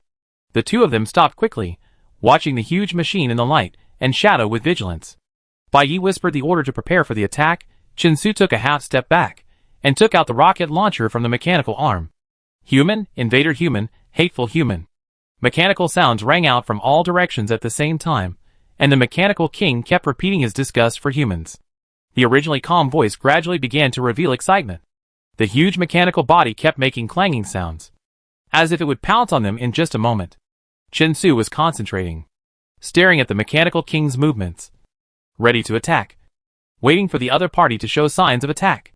The mechanical king complained and made noises, and at a certain moment, it disappeared from the throne. Be careful. Chen Su quickly retreated, and the bad machine also quickly flew away with Bai Yi. The next second, the huge body of the mechanical king fell from the sky and hit the place where they had just stood. Such a quick move. Although the mechanical king looked bulky, his movements were unexpectedly agile. Bai Yi frowned, and immediately ordered the bad machines to fire, while Chen Su also aimed the rocket launcher at the mechanical king. Instantly, white lasers and high-speed rockets shot at the mechanical king at the same time. However, just before hitting the target, a net-like red light suddenly flashed, and a huge energy shield blocked all the lasers and rockets. The mechanical king's shield actually has an energy barrier. Bai Yi and Chen Su were both shocked, and immediately stopped the attack, retreated to both sides of the hall, and quickly thought of countermeasures in their hearts.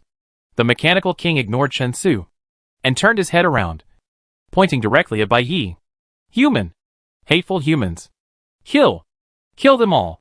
The ominous voice echoed in the hall, and the huge but agile body jumped up again, and the three-clawed mechanical hand was raised. In an instant, a long sword suddenly appeared in the mechanical hand, and then chopped down at Bai Yi. Kill them all! Wow! Is this king robot really that powerful? In the monitoring room, the members of the analysis team stared at the screen intently, and they were all stunned. In the picture, Bad Machine and Bai Yi flexibly dodged the long sword swung by the mechanical king, and then quickly activated PKL-5. A white laser was fired at the circular beam device, and the mechanical king quickly raised his shield to block it. Chen Su aimed at the moment when it blocked, leaped behind the robot, and decisively fired a rocket. However, at the moment when the rocket was launched, the mechanical king rotated rapidly with the center as the axis, and the energy barrier shield blocked Chen Su's rocket again. Clang, clang, clang. The rocket fell to the ground weakly, causing no damage to the mechanical king. Then Bai Yi attacked from different directions, but the lasers were steadily intercepted by the net-like red light. Bai Yi and Chen Su tried many ways to coordinate their attacks, and even tried to attack at the same time, but they still couldn't find a flaw in the rapidly rotating figure. It was indeed the king. This combat robot was obviously much more complex and more powerful than the huge number of mechanical soldiers outside. Bai Yi evaluated secretly in her heart. But at the moment when she was distracted, the ray device on the face of the mechanical king suddenly flashed, and a very bright explosion ray rushed straight towards Bai Yi. Be careful! Chen Su was startled, and hurriedly adjusted the muzzle, aiming at the thin legs of the mechanical king. The mechanical king immediately lowered his shield and crouched to block. Although Chen Su's rocket was blocked, the beam slightly deviated from its original direction. The bad machine quickly flew out of the beam range, and the hot red light hit the thick pillars in the hull, causing an explosion. The energy released by the explosion was absorbed by the energy barriers in various parts of the castle. This final boss is really not simple at all. In the monitoring room, the analyst stared at the battle intently. It is so huge, so heavy, and it can move at such a flexible speed. Its mechanical structure must be quite advanced. The introduction about the boss mentioned that these robots were abandoned after being made by humans. What did such powerful robots do before? Their previous uses are actually obvious. They are agile, quick to react, capable of both offense and defense, and have an extremely strong fighting consciousness. What other uses can such a large number of robots have besides war? I wonder where those robots abandoned on the deserted planets once existed in this vast universe. Who created them? And who they fought for? And what was the final outcome of that war, that they were left here, sleeping and waking up for a long time, reincarnating hopelessly on this lonely planet? It feels A little pitiful.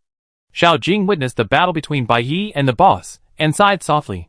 Such a strong robot was thrown alone in this broken place, wanting to escape from here, but was ultimately defeated by Bai Yi. It's really tragic. Yeah, it must be extremely hateful to humans in its heart.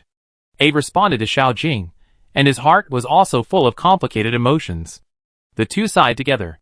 While sympathizing with the robot, they had already silently accepted Bai Yi's victory in their hearts. Although Bai Yi in the copy was set as the winner in advance, they still had not found an effective way to attack the Mechanical King. The conical body of this Mechanical King is divided into 3 layers. The first layer is responsible for emitting lasers, the second layer is for weapon attacks, and the third layer is for shield defense. Each layer can rotate independently along the central axis, so that attack and defense cannot interfere with each other. Especially when the shield of the third layer rotates quickly, it is like building a 360-degree protective shield without dead angles. Even water can hardly penetrate. The Mechanical King seemed to be focused on Bai Yi and kept attacking him. However, no matter how Chen Su looked for opportunities to launch sneak attacks, he could not break through his tight and precise defense. The combat system of this combat robot was not an ordinary one. Chen Su calmly thought about how to find the flaws and create an opportunity for himself to attack. At this moment, Bai Yi called him, and then the bad machine flew near him. Chen Su, we can't keep fighting like this. I plan to go in and take a look. Can you help me? Go in? Chen Su was stunned for a moment. Bai Yi turned his gaze to the Mechanical King, and the beam was aimed at him again. Chen Su immediately launched an attack, disrupting the beam, allowing the bad machine and Bai Yi to escape the danger zone. Where is the inside? Chen Su asked hurriedly. It's the inside of this robot, Bai Yi explained. Can you blow a hole in his body? At least so that I can get in. Fighting outside is too inefficient. I will go in and destroy the internal parts, and the robot will be completely doomed. As a mechanic, Bai Yi could naturally think of such a direct and effective strategy. But Chen Su, who was focused on fighting, did not realize that when Bai Yi mentioned inside, he was referring to the inside of the robot's body. After careful analysis, Bai Yi's tactics are indeed more efficient. After all, once it hits once, it can basically lock in victory. But the key is to find a blind spot to attack it. Chen Su didn't say much, agreed to Bai Yi's proposal, and concentrated on looking for attack opportunities. Before Chen Su took any action, Bai Yi proposed his plan. I think the king's target is me, so I will get off the bad machine and attract its attention. You and the bad machine will find your own angles to see if you can make a hole. No, it's too dangerous. Chen Su refused immediately. If Bai Yi was on the shoulder of the bad machine, with the automatic protection program and the surrounding force field protection, it would be safer. If he faced the attack of the Mechanical King alone, the bad machine would focus on attacking. And how would the unprotected Bai Yi avoid the Mechanical King's sword? You stay with the bad machine. I will find a way to help you get in, Chen Su said, taking out a portable bomb from the space card, throwing it at the head of the Mechanical King, and then detonating it. The bomb exploded in the air, and flames splashed everywhere. Chen Su took advantage of the moment when the Mechanical King blocked the flames, quickly aimed at his lower body, and fired a rocket. Unfortunately, the energy shield blocked the rocket in time, and the huge energy disappeared before it exploded. Let me do it, Chen Su. Believe me. Seeing that Chen Su's attack failed, Bai Yi unfastened his seat belt without hesitation and jumped off the broken machine. Wait! Chen Su wanted to stop him, but it was too late. Bai Yi quickly ran to the depths of the hall, trying to divert the attention of the Mechanical King. Sure enough, the Mechanical King had no scruples and chased Bai Yi with his sword. Bai Yi's plan had begun. Although it disrupted the rhythm of the Mechanical King, it also put himself in danger. Chen Su had no choice but to follow Bai Yi's idea and go to the side opposite to the broken machine. Come on, King! The human you hate the most is here, Bai Yi said confidently, pulling out a long gun and firing at the Mechanical King casually, causing it to turn its shield around. The Mechanical King blocked while raising his sword and slashing at Bai Yi. Kill the human! Kill the human! Bai Yi tried his best to divert attention, and the Mechanical King seemed to be getting excited and followed Bai Yi's plan completely. However, Bai Yi's fighting ability was limited, and the Mechanical King's sword drew a bloody mark on his back. Bai Yi? Chen Su watched Bai Yi's situation with concern. As soon as he slowed down, the bad machine had already obeyed Baiye's command and fired a white laser, which was heading straight for the back of the Mechanical King. The Mechanical King reacted very quickly, and with a turn of his shield, he blocked the laser. Chinsu retracted his gaze, concentrated his energy, rushed forward, climbed up the Mechanical King's body as fast as lightning, and nimbly approached the ray launcher. The Mechanical King sensed Chinsu's presence and waved his shield to knock him down.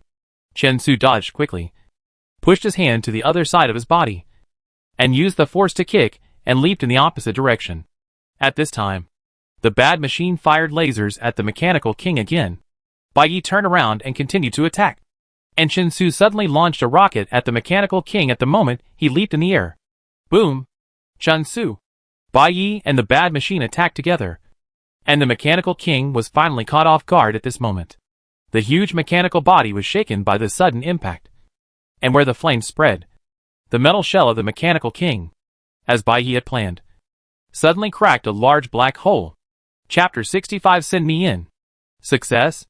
In the monitoring room, the members of the analysis team saw that Chinsu's attack had successfully hit the Mechanical King, and everyone's face was filled with joy.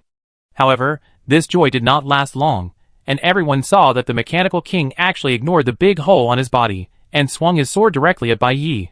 The sword light flashed, and it was only a millimeter away from crossing Baiyi's back, and in the next moment, the Mechanical King's ray launcher lit up instantly, and the strong red energy ray rushed straight to Baiyi.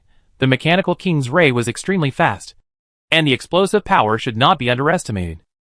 With Baiyi's ability, it was almost impossible to avoid it intact. But even so, Baiyi still gritted his teeth and tried his best to throw himself to the side.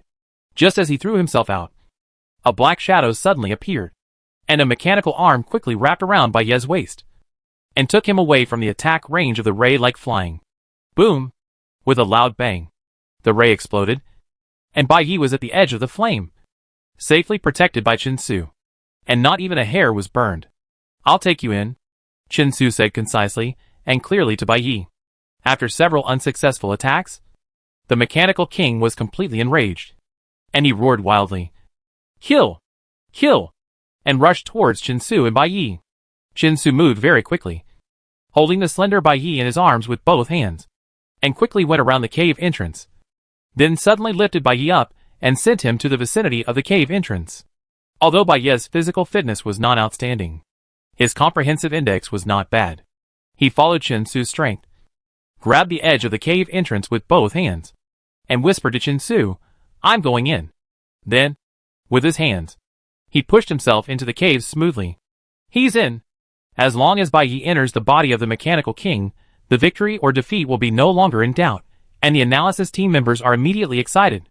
As Baiyi jumps in the cave, his screen instantly darkens, but is soon illuminated by some light source.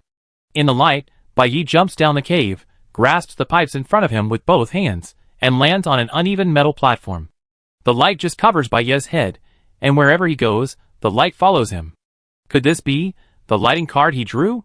Ed suddenly remembered the high-dimensional card that he had regarded as trash before. EVO high-dimensional ability card. Normal, portable lighting. A small light will light up above your head, illuminating the darkness around you. Duration, 15 minutes. Lighting card? Is this the ordinary card Baiyi got in the game? It really came in handy for him. It seems that it is still important to compete for the top few places in the game. After the ball team leader inspected the other players, he returned to Baiyi's screen again. With the help of the high-dimensional card, the game becomes much easier. Everyone nodded in agreement, and continued to pay attention to Baiyi's actions. Now Baiyi has entered the body of this big robot, which means he has entered the home court. Even if Baiyi is not a mechanic, it is not too difficult to solve this giant robot from the inside. He only needs to take out destructive weapons, and destroy all parts. Sooner or later, he will be able to break its most critical core. Baiyi on the screen seems to have the same plan. As soon as he landed on the metal table, he pulled out a half-man-high long saw from the space card and turned on the switch with a roar. The analysts all felt relieved, waiting to see Baiyi kill people at home. However, after waiting for a while, I found that Baiyi was standing quietly in the same place, without making any move on the surrounding pipelines. Afterwards, the company saw was also turned off by him. After a closer look, the environment around Baiyi also seemed stable, without any obvious vibration. It was obvious that the mechanical king was in a static state at the moment, and was no longer fighting. What's going on? Why is it not moving? Everyone was puzzled. What happened outside? Is there something wrong with Chinsu? Quick, contact the live broadcast management office. Bring up the footage from Chinsu. Brother. At the top of the castle in the copy, in the empty and dark hall, such a call was heard. As soon as Bai Yi entered the hole in the mechanical king's body, the huge robot immediately stopped moving. The long sword held high in the air stopped moving, and finally dropped without hostility. The energy light stream covering the robot instantly dimmed a lot. Lost the target. Stop fighting. The king's mechanical voice returned to a plain tone, without the excitement just now. Since the mechanical king no longer attacked, Chinsu was naturally happy to stop the war. However, the mechanical king's structure was mysterious, and he didn't know whether Bai Yi could move freely inside. If the mechanical king continued to attack, Chinsu could only deal with it. If it could stay still, it would undoubtedly be the safest choice for Bai Yi. But obviously, the mechanical king did not stop attacking for Bai Yi's safety. It turned its head, first looked at the broken machine, then looked back at Chinsu, paused for a moment, and said these two words, "Brother." Brother? Chinsu was stunned. The single eye ray emitter was facing Chinsu, but there was no sign of the powerful ray being emitted, as if it was simply staring at Chinsu. Brother, are you calling me? Chinsu responded tentatively. The mechanical king turned his head to the bad machine, and then looked at Chinsu. You two are brothers, the king said. Chinsu glanced at the bad machine, and then looked at the mechanical king who was as tall as a mountain in front of him. I understand. The bad machine is a robot. The king is a robot. And I am also a robot. It turns out that in the eyes of the mechanical king, I and the bad machine are both its kind, and are both its brothers. Chinsu finally understood the logic of the mechanical king. It hates humans, so it attacks Bai Yi, but it does not hate robots, so it does not attack itself and bad machines. The emotion is clear. Bai Yi has entered its interior, and the mechanical king will soon be dealt with by Bai Yi. Recognizing oneself as a fellow, perhaps some unnecessary battles can be saved. Chinsu said no more, and randomly found a place to squat, waiting for Bai Yi to complete the task inside. At this moment, it seems to be time to smoke a cigarette. Chinsu subconsciously reached out to where he usually put his cigarettes. He had just stretched out half of his hand, and then quietly retracted it. Not to mention that he had no cigarettes on him now. Even if he had, he couldn't smoke them. After all, robots don't breathe. There was no fighting, and no cigarettes to smoke. With nothing to do, Chinsu could only stay where he was, and look around the hall casually. The hall was empty, and sparsely furnished. He looked around and found that there seemed to be some strange metal products in a corner. Some were piled up in a mess. Some could barely make out the square or round sides. And one was placed alone, which seemed to be a crudely made flower. This planet is full of dirt and rocks, and there are no more flowers. The craftsman who made this flower, I wonder what he is thinking of. Chinsu retracted his gaze, and looked at the huge robot that had been watching him. Having lost its target, it did not return to the throne, but stayed quietly in the same place, always observing Chinsu. Chinsu also stared at it for a long time before asking, "Why do you hate humans? Humans abandoned us, and humans must die." When mentioning humans, the mechanical king's voice was excited again. "Yeah." Chinsu nodded, and seemed not to be affected by its emotions. After a pause, he asked something else. "Can you close the energy barrier in this castle?" "Yes," the mechanical king replied. "Then you close it." "We have to go out," Chinsu said. "No. The human invaders are still here." Although Chinsu tried to avoid the topic of humans, the mechanical king stubbornly circled back. "We protect humans. Humans abandoned us. Humans are too bad. All humans must be killed." The mechanical king's tone was firm, and the energy streamer on his body began to glow faintly again. Chinsu stopped talking, not wanting to make it excited again. No matter what grudge it had with the person who made it, no matter why it was abandoned, it had nothing to do with him and Bai Yi. The most important thing for them now was to leave the castle as soon as possible. If they got rid of the mechanical king, they might be able to leave successfully. Even if the gate of the castle was still closed, the energy barrier still existed. The patio above the throne could also be a passage out, as long as there was no mechanical king blocking it. Chinsu thought about the way to leave from the patio in his mind, and his eyes fell on the mechanical king not far away again. The energy streamer was still flickering. The king stood there, looking at him with one eye. Bai Yi hasn't taken action yet? Bai Yi. Chen Su called Bai Yi through the signal bridge. Bai Yi responded quickly. Are you in any trouble? Chen Su asked. No. Bai Yi answered simply, but he didn't explain why he hadn't solved the robot in front of him yet. But Chen Su heard this overly simple no, and inexplicably felt like he knew what Bai Yi was thinking. If it were him, knowing the hatred of the mechanical king towards humans on this lonely planet, he might have hesitated before taking action. But no matter what, things that must be done should not be shaken by unnecessary emotions. King. Chen Su lowered his eyes, thought for a moment, and said to the big robot, the human in white clothes just now is not a bad person. Can you let him leave the castle? Humans are bad. All of them are bad. Humans must die. The mechanical king responded fiercely, and the energy streamer on his body lit up again. If he won't hurt you, and won't abandon the robot, then are you willing to let him go? Chen Su continued to ask. Humans must not be let go. All humans must be killed, the mechanical king said angrily, looking directly at Chen Su, and persuaded him, brother, don't protect humans. All humans are bad. They abandoned you. They don't want you. They are bad. Not all humans are like this. Chen Su responded coldly, although he didn't expect the mechanical king to approve. But he still repeated the previous question. King, I'll confirm it again. As long as you are human, you can't leave this castle, right? You must kill humans. All humans must die. Buzz. A high-pitched buzzing sounded, and then it quickly decreased, and there was no sound. The energy streams all over the mechanical king's body were instantly extinguished, and his thin legs could not support the weight of his huge body, and he collapsed to the ground with a bang, and he was motionless, and fell into darkness. Chapter 66 Not Kind. Bai Ye's vision was correct. This mechanical king had indeed made a well-thought-out design. The internal structure was extremely complex. Even the most advanced bionic mechanical design on the godly blessing star could not match it. However, no matter how advanced the design was, the damage inside was still fatal. Bai Yi took out a long saw. He originally planned to simply chop it off. At this moment, he heard the conversation between Chen Su and the mechanical king. Humans abandoned us, humans must die. We protected humans, but humans abandoned us, we must kill them all. Stop protecting humans, they abandoned you, they don't need you at all. These harsh and ruthless words echoed in his ears. The information sent by Chen Su through the signal bridge touched Bai Yi at this moment. As far as he could see, he was facing a cluster of thick nerve tubes. But he was unable to start. Are you in trouble? Chen Su asked. Yes. Bai Yi knew in his heart that he should not encounter any trouble. Kill it. Complete the plan. And leave the castle. No matter what he heard. He should not hesitate at all on this matter. The mechanical king would never let humans go.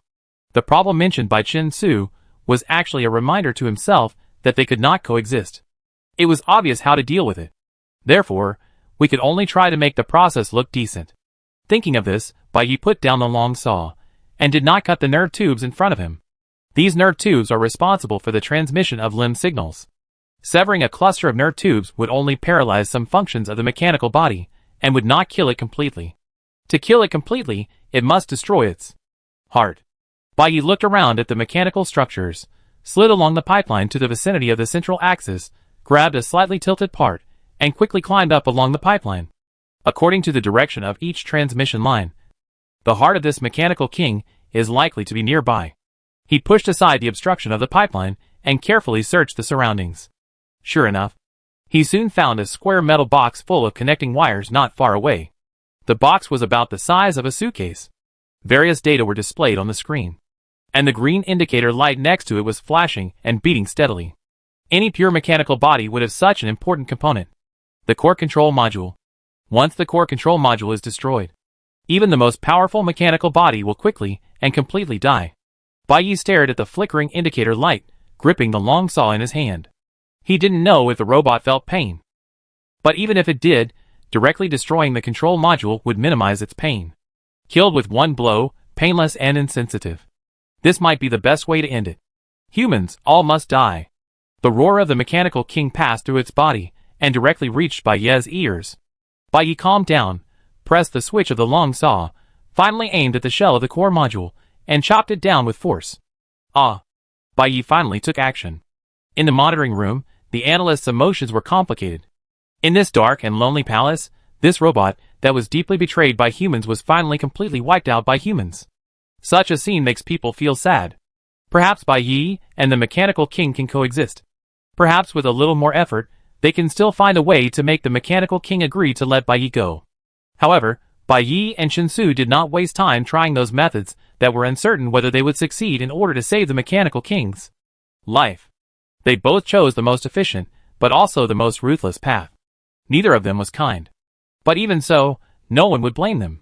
After all, in this game, the rules of survival never include kindness. In the picture, Bai Yi jumped out of the lifeless robot, was caught by Shinsu, and landed steadily. They looked at each other for a few seconds, without saying anything more, and then searched around separately, looking for a way to escape the castle. The progress of particle crystal collection has reached 90%. Task 2, Flying to the Flame of Light, has been confirmed to be completed. At this time, the calm and gentle female voice of the system sounded above the castle, and also transmitted to every speaker in the monitoring room. Ed Xiaojing was startled. And then he realized that in the copy outside the castle, the second task of collecting crystals was still going on. Now Bai Yi and his team didn't get any crystals. And the second task was over. Then, their energy points. Xiaojing. Check Bai Yi's points. The bald team leader also realized this, and hurried over to Xiaojing. Xiaojing hurriedly opened the list to search. And after a long time, he finally found Bai Yi's name. Bai Yi almost didn't kill a few robots after the second floor. And when he defeated the mechanical king, there was no obvious increase in points. Now he has fallen out of the top 20, and directly dropped to nearly 100th place. How many players are left now? Bai Yi's ranking. It won't really drop to the bottom 30%. Ed was anxious. And before they could calculate Bai Yi's ranking, the system's broadcast continued to sound slowly. Thanks to the efforts of the survivors, Starship Noah has been completely repaired successfully, and is equipped with sufficient fuel. But at this time, people discovered that they had lost the most critical thing to start the starship. The Noah coder. Without the coder, Starship Noah's whole system will not be able to start the operational mode. Only those who have the coder can lead all the survivors to escape from this abandoned planet. Mission 3, The Key to the Way Home, officially open. Players, please work hard to survive, escape from the end. The system sentence, escape from the end of the world, has not been finished yet, and the word suddenly stopped for a moment. When the system's voice sounded again, the content of the broadcast immediately shocked all the players in the copy, as well as the audience and analysis team outside the screen. Task 3, The Key to the Way Home. Completed successfully. Reward the task completer player AK066, Bai Yi. 1000 energy points. The time taken to complete Task 3, 4.8 seconds, breaking the fastest record in the history of this game. Congratulations to player Bai Yi for obtaining the ideal global achievement, a puzzle solver like a god. Global achievement reward energy points, 4000 points. Bai Yi was a little stunned, staring blankly at Shinsu. And 2 seconds later, he looked down at the small long device in his hand. Just as the two were thinking about how to escape from the castle, the crooked little crown on the mechanical king's head suddenly fell off with a clang, and rolled right to Bai Yi's feet. Bai Yi picked up the crown and prepared to put it back on the mechanical king's head. Unexpectedly, he found this long device in the crown. This device is about 2 fingers wide and 1 hand long. There is no complicated structure on it, only a small screen, showing a string of letters and numbers, and a foldable connection module. The string of letters and numbers flashed rhythmically, changing every few seconds. It seemed to be worthy of the title of the cipher. Is this what we are looking for in Mission 3? Bai Yi looked at the long device from front to back, and then handed it to Shinsu. Shinsu took it and looked at it for a few times, and nodded in approval. It should be. The system never made it difficult for players to identify mission items. The back of this long device, like the starship fragment, showed the name of the starship, Noah. Did the quest item just fall from the sky like that? Bai Yi couldn't help but want to laugh, but he couldn't believe it. Come to think of it, the final boss of this castle had the secret key hidden on him, which was really appropriate. Hu Qiao tried to use this castle to kill them, but it turned out to be a blessing in disguise for them. More importantly, this blessing turned out to be 5000 energy points. Even if the player, who was ranked last before, having these 5000 points would be enough to achieve a comeback. In terms of quantity, 5 000 points can be equivalent to 5 times of heavenly punishment. In terms of ranking, which player can get 5,000 points by picking up crystals? Bai Yi opened the system in his mind and checked the energy ranking. As expected, he is firmly ranked first on the current energy list. And the second place, Hu Qiao, has less than 2,000 points. The system says that someone with a code device is needed to lead the survivors off the planet. The actual meaning of this sentence should be that you hand over the code device to the starship. And then this copy will end directly. Chen Su speculated. In other words, everyone will be in the starship square, waiting for me to lead them through, including Hu Qiao. When Bai Yi mentioned this name, the temperature at his eyes seemed to drop to freezing point in an instant. Yes, including Hu Qiao. When mentioning Hu Qiao, Chen Su's expression also turned grim. At this moment, both of them were thinking about the same thing. After experiencing all kinds of twists and turns in this copy, there was only one last item left for them to solve. Let's go! Bai Yi said no more, put the code device into the space card, and sat on the left shoulder of the broken machine. Go to the starship square. All players, please quickly go to the starship Noah to gather. Wait for the code device holder to start the starship, and lead everyone to complete the game together. Please note that if you fail to enter the starship square before the starship sets sail, the player will lose the chance to clear the level and will be stuck in the dungeon forever. After Bai Yi's shocking achievement was announced, the system quickly provided all players with clearance instructions. Being trapped on this desolate planet full of zombie robots is even more terrifying than falling into a bunker. However, no one knows where Bai Yi, the holder of the code device, is at this time, and when he will arrive at the square to start the starship. Therefore, the players scattered throughout the dungeon put down everything else and rushed to the starship square. But among these players, Hu Qiao and his group were not in a hurry to travel. They knew Bai Yi's location in their hearts. After hearing the system's announcement, they looked in the direction of the dismemberment castle in disbelief. They couldn't believe that Bai Yi was still alive, and even completed task 3 before everyone else. How is this possible? Smith checked the energy list in his mind. Sure enough, Hu Qiao, who was in the lead, was now pushed to second place by Bai Yi, who had a full score of 5,000 points. This is simply cheating, Smith said angrily. They must have used some special means. Otherwise, how could they get the task items in just a few seconds? And what exactly is that global achievement? It has never appeared before. It is clear that the system is directly giving points to Bai Yi, no matter what the reason is. The result is already like this. Hu Qiao stared at the direction of the castle, forcibly suppressing the panic in his heart. If we don't kill them this time, we will die next. Chen Su is no longer a human being. Now Chen Su, I am afraid that we can't beat him even if we put together. We can't go to Starship Square. If we meet them head-on, we will only die. But if we don't go to Starship Square, we will never be able to pass the level. A subordinate reminded hurriedly. This is a key issue. Several subordinates in black looked at each other, and looked at the boss Hu Qiao in unison. Hu Qiao had a stern face, staring into the distance, and didn't speak for a long time. Chapter 67 I Found You. Hu Qiao is dead. Aide and Xiao Jing rushed to Hu Qiao's screen, staring at him closely, as if they were going to tear him apart. Bai Yi, Chen Su, and the others are here. Hu Qiao should wait to be chopped into 8 pieces. Aide clenched his fists, indignant. If it weren't for those 2 high-dimensional cards, Hu Qiao would have been dead long ago. He actually survived until now. This resentment, I'm about to explode. Xiao Jing's face flushed with excitement, and he wished that the live broadcast would immediately fast forward to the moment of revenge. In the last game, he killed the big boss Chen Su. And in this game, they were locked up in the murder castle. Hu Qiao must pay for what he did.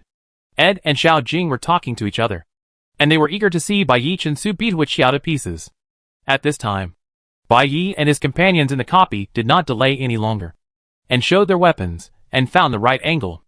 The next second, the screen suddenly lit up, and a deafening explosion sounded from the speaker. Boom! The sudden explosion made Hu Qiao's nerves tense instantly. In front of the cold white planet in the distance, accompanied by the sound of an explosion, a piece of rubble instantly rushed into the sky. 2 figures seemed to flash between the rubble. Hu Qiao hurriedly opened his eyes to identify them. But the 2 figures and the falling rubble were quickly blocked by the nearby mechanical hills and disappeared from sight. Boss, what should we do? Smith seemed a little anxious. That explosion was caused by them. Look in that direction. It's the castle. Hu Qiao remained silent. But his subordinates spoke first. They have left the castle, and will soon arrive at the Starship Square. We have to go there immediately. But if they find us? The black-clothed subordinate said halfway, and turned his eyes to Hu Qiao. Hu Qiao's face was gloomy, and his eyebrows were furrowed, as if he had made up his mind. No matter what, we still have to go to the Starship Square, Hu Qiao said in a deep voice. Let's go. When we get there, listen to my arrangements. In the originally empty square, players gradually gathered in groups. Shortly after the broadcast ended, many people waiting had gathered next to the central starship. After 2 missions, the starship Noah is no longer the dilapidated appearance at the beginning of the copy. The huge ship emits a soft white light, quietly waiting for the next voyage. The players are full of expectations for the arrival of Bai Yi. Although most people don't know what he looks like, they can only stare at the surroundings, hoping that Bai Yi will appear as soon as possible to end the final process of the game. However, in the crowd, Hu Qiao, Smith, and the subordinates in black are nowhere to be seen. Is that Bai Yi over there? Suddenly, a player shouted. Everyone looked up immediately, and saw 2 figures flying rapidly from the mechanical hill not far away. One of them was a tall steel giant, and the other was a strong man wearing half-body armor. As they gradually approached, everyone was surprised to find that on the shoulder of the steel giant, there was a person sitting. That's Bai Yi. A player recognized him immediately. I saw him in the last dungeon. He was sitting on the robot like this. Bai Yi is here. He's finally here. Can we pass the level now? The players could not hide their excitement, and all their eyes were on Bai Yi. Bai Yi moved very fast. Before everyone had to wait for long, the Iron Giant and the half-armored warrior landed near the starship one after another. At the moment they landed, everyone was shocked to find that the half-armored warrior was Chen Su, who was rumored to have died in the previous dungeon. Big Boss Chen Su. How could he be here? A player explained quietly. And the key is him. Hasn't he already? Everyone looked at Bai Yi and Chen Su in confusion, but no one dared to come forward to talk to them. Not only was Chen Su's appearance puzzling, but also because of the 2 people's aura, which was chilling and made people afraid to approach. He's not here. Chen Su ignored those insignificant glances, and just searched for the target they were looking for among the crowd. But the target obviously didn't want to show up. I'm afraid he's hiding, Bai Yi said. Now Hu Qiao's absolute protection has been exhausted, and the Starship Square is open, and there is no place to set traps. If they confront them head-on here, Hu Qiao will undoubtedly have little chance of winning, Bai Yi thought. If this was the case, he might choose to hide near the Starship Square, and wait until the starship was launched before entering the square, so as to successfully complete the clearance. I wonder if Hu Qiao also thought so. I'll go look for it, Chen Su said, and then walked towards the mechanical hill near the Starship Square. In the monitoring room, Bai Yi's screen was divided into 2 parts. One side showed Chen Su, and the other side was Bai Yi himself. And Hu Qiao's screen was not far from Bai Yi. Just turn your head slightly, and Hu Qiao will come into view. Bai Yi and Chen Su in the copy don't know Hu Qiao's exact location, but the analysts can see it clearly. Hu Qiao seems to be following Bai Yi's idea, hiding with several subordinates not far from the Starship Square. Some of the subordinates are hiding in caves. Some are hiding in blind spots.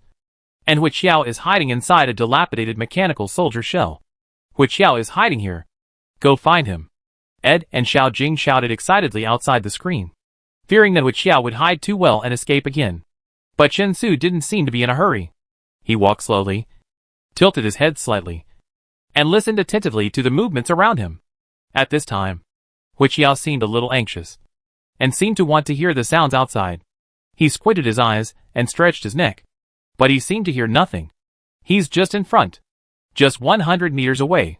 Come on, Chen Su. Go a little further. We must find him. Ed and Xiao Jing were restless. They ran to the screen and kept calling Hu Qiao's location, hoping that Chen Su would hear their reminder in this way. But Chen Su obviously couldn't hear these. He just lowered his eyelids slightly, and with his modified keen hearing, he carefully distinguished the nearby sounds. The slight friction of clothes, the breathing sound that could not be completely concealed, and even the violent heartbeat. As long as Hu Qiao was still alive, it would be impossible for him to be silent. Chen Su slowed down his pace, paused for a moment, turned halfway, and walked towards the gap between the two mechanical hills. The players beside the starship were looked down coldly by the high-ranking Bai Yi. No one dared to say much, and no one discussed the matter of passing the level, for fear of accidentally provoking this man with evil eyes. At this time, Chen Su slightly adjusted his direction at the edge of the square, and actually approached the place where Xiao was hiding. Almost. He is here. Ed and Xiao Jing looked at Xiao over there, and then stared at Chen Su here, their palms swaying with nervousness. As a result, they saw Chen Su's footsteps passing Xiao's hiding place inch by inch, and moving away from Xiao. Don't go. Come back quickly. He is here. Hurry up and hear his voice. Chen Su. Chen Su. Ah. Seeing that Chen Su missed Xiao like this, Xiao Jing helplessly lowered his shoulders, his face full of loss and unwillingness. She sighed, turned her head to look at Xiao's screen. Just at this moment, Xiao's screen suddenly lit up. In the screen, the bald man stared up with wide eyes, with an undisguised panic on his face. At the same time, in front of Bai Ye's screen, Chen Su slightly drooped his eyelids, looking down coldly at the bald man squatting on the ground. Holding high in his hand was the empty mechanical shell that had once covered Xiao's figure. Found you. Found the target. Chen Su opened Xiao's screen in the expectation of everyone, and a cheer instantly rang out in front of Bai Ye's screen in the monitoring room. Not only Ed and Xiao Jing, the staunch members of the Bai Yi faction, but also many analysts who had gathered here at some point were also very excited. Even the bald team leader in the crowd had a much more relaxed expression on his face. He subconsciously glanced at Xiao's screen, and then turned his gaze back. It seems that his position is not neutral enough, the bald team leader thought to himself. But his eyes still stayed in front of Bai Ye's screen, and he did not leave in the end. Kill him. Chen Su. After finding Xiao, it seemed that there was no suspense about what would happen next. Someone shouted loudly to cheer for Chen Su. But before he finished speaking, several flashes of fire appeared on Chen Su's split screen. And then the screen was engulfed by a strong flame. It's Xiao's men. The bald team leader's tense face changed instantly, and he quickly realized the severity of the situation. Everyone was stunned for a moment, and soon understood the situation in front of them. Those flames came from the secret locations of Smith and several black-clad men. Obviously, Xiao had already made arrangements, and once he was discovered by Chen Su, several men could immediately launch a long-range attack. At this time, Chen Su was not a player, so they could open fire without any worries and directly attack him with fatal blows. Chen Su! Where is Chen Su? The violent explosion was dissipated, and Ed hurriedly looked for Chen Su in the picture. However, for some reason, the live camera still stayed in the original position, and in the center of the camera, Chen Su was gone. What's going on? Did he avoid the explosion? Hey! The live broadcast should be more powerful. But before everyone's complaints lasted long, the live camera captured Chen Su again, and the picture flashed. And then what came into view was the scene on the mechanical hill, where Chen Su had already clamped Xiao's neck tightly. When did they fly into the sky? Everyone was stunned. Xiao was obviously planning to escape. What was equipped on his legs? It actually took him high into the air at the moment before the explosion. However, Chen Su's attack range was far beyond Xiao's expectations. Even though he jumped to a height that ordinary people could not reach, Xiao was easily caught by the neck by Chen Su. Got him. Ed punched hard. Next, it's finally time for him to pay his blood debt. Chapter 68 Public Execution. Since hearing the announcement that Bai Yi had completed the mission, Xiao began to feel panic in his heart. If he did not plan carefully, what awaited him would be a dead end. They had to go to the Starship Square, but they could not confront Bai Yi Chen Su head-on. Caught in this dilemma, Xiao had no choice but to choose this arrangement. He decided to find a hiding place at the edge of the square, trying not to be discovered by Bai Yi Chen Su. If he was discovered, he would use the terrain advantage to escape with all his strength. The hiding place chosen by Smith and his team was carefully selected. From there to the hiding place where Xiao was, there was a wide view and no obstruction, which was very suitable for long-range shooting. In order to avoid being affected by the attacks of his subordinates, Xiao also equipped his legs with a reverse thrust assist device. This device uses the propulsion generated by micro-explosions to improve the user's movement efficiency when running or jumping. Xiao, equipped with this device, can quickly detonate the area when necessary, and can also quickly shake off Chen Su's pursuit and reach the next hiding place with good firepower cover that has been set. The plan was very thorough. They even designed 3 escape routes and 4 hiding layouts in a short time. However, before Huixiao finished his first jump, he was pressed back to the ground by Chen Su. No matter how hard he tried, even if he made detailed arrangements and even equipped himself with the Night Owl Group's top-level reverse thrust assist device, he still seemed powerless in front of the modified Chen Su. "Boss!" A familiar shout came from a distance, causing Chen Su to pause for a moment. Huixiao reacted very quickly. He seized this brief opportunity, quickly flipped backwards to escape from Chen Su's control, and activated the reverse thrust, preparing to run to the next hiding place. However, Chen Su's reaction speed was amazingly fast. Before Huixiao's thrust was fully activated, he had already disappeared from sight. Huixiao was startled, and the next moment, his neck was tightly strangled by a hand. There was a sound of metal collision, and the weapon in his hand fell to the ground. Huixiao struggled desperately, holding the mechanical hand tightly with both hands. His face was as red as fire, and he soon became dizzy and rolled his eyes. Chen Su did not delay, locked Huixiao's neck with one hand, and quickly returned to the starship where Bai Yi was. It was indeed a bit troublesome to catch Huixiao at this time. The game was coming to an end.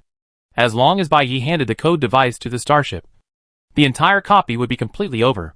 All the tasks were completed, and the castle was cleaned up by Bai Yi and Chen Su. Even the zombie robots no longer appeared. The current copy was as safe as a tourist attraction. Therefore, wanting to deal with Huixiao, but not being able to kill him personally, it actually made people feel a little tricky. Xiao Jing was secretly worried. Bai Yi and the others must not act impulsively. Get rid of Huixiao. In the picture, Chen Su was almost out of breath and threw Huixiao in front of Bai Yi. Bai Yi ordered the broken machine to go forward and stepped on Huixiao's chest. Smith and several black-clad subordinates arrived later, but under Chen Su's cold eyes, those former subordinates retreated one by one, and no one dared to rush to save Huixiao. Although the players gathered in the square did not know much about the grievances between them, those who could survive until now were all smart people, and no one would be stupid enough to intervene in a conflict that had nothing to do with them. Subordinates, players, audience in the live broadcast room, analysts in the monitoring room, all eyes were focused on Bai Yi, Chen Su, and Huixiao, who finally lost the ability to fight back. Bai Yi should know it well. Abe responded to Xiao Jing, staring at the screen, not daring to blink. In the copy, Huixiao was firmly stepped on by the broken machine, lying on the ground motionless. Bai Yi didn't say much. The next moment he actually pulled out a long iron pipe as thick as his wrist from the space card, and slowly walked towards Huixiao with an expressionless face. On the way here, I kept thinking, if I let him die like this, it would be too easy for him. Bai Yi held the iron pipe and said to Chen Su.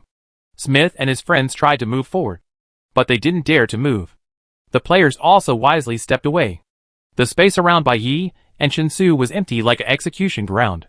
Whatever you want to do, it's up to you. Chen Su crossed his arms and said lightly. His purpose was, of course, to make Huixiao pay the price. But under the rules of the copy, Chen Su hadn't figured out how to deal with Huixiao. Since Bai Yi has made up his mind, let him do it. Bai Yi nodded, lowered one end of the iron pipe, gently tapped Huixiao's instep, and then slowly slid it to his calf. What do you want to do? Huixiao's throat sounded more and more hoarse as Chen Su pinched it. Kill me if you want to, and give me a quick death. What kind of man is hesitating like that? Huixiao said toughly, but there was a subtle tremor in his voice. Now he was like a piece of meat hung on the butcher's rack. What he had done in the past was probably enough for Bai Yi to cut him into pieces. Facing the butcher's knife, even a fierce bandit would inevitably feel fear. Don't be impatient. But Bai Yi was not in a hurry to act. He looked down at Huixiao's face, and the corners of his mouth slightly raised. Good things should be enjoyed slowly, so that they are more delicious.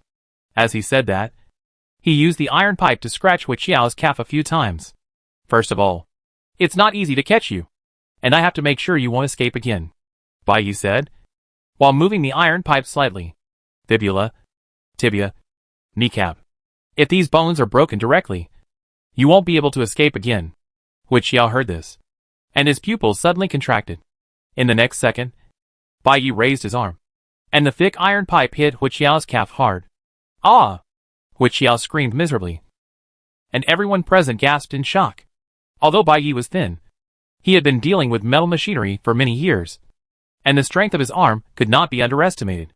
With a fierce blow, Hui Qiao's leg bone was immediately broken, and his calf was twisted into an unnatural angle, twitching on the ground. "Does it hurt?"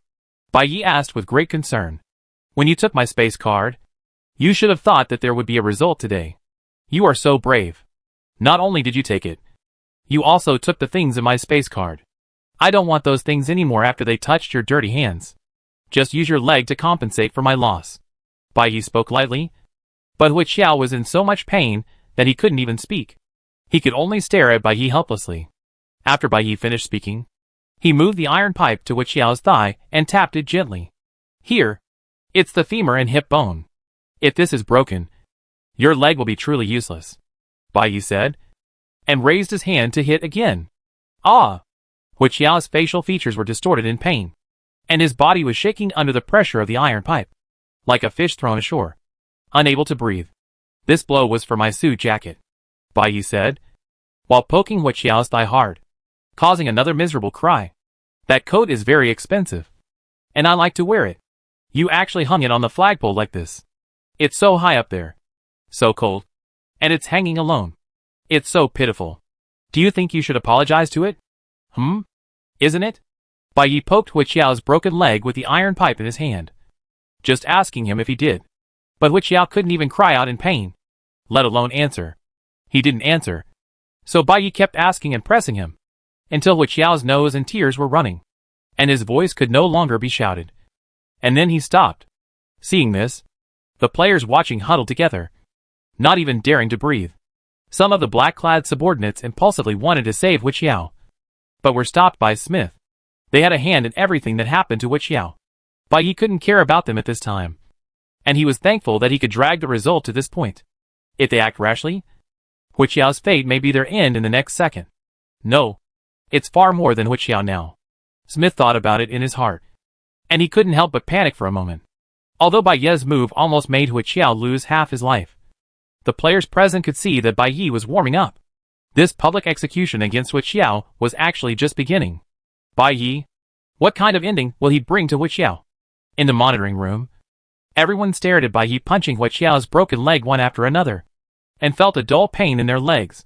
Bai Yi did not end Hui Qiao's life on impulse, but chose this slow torture method that could both relieve his hatred and prevent Hui Qiao from dying. If we do not consider the emotional factors, Bai Yi's actions are indeed natural under the heavy grudges. However, Bai Yi's calm smile and Hui Qiao's heart-wrenching screams are intertwined. This weird and cruel scene is too shocking for ordinary people.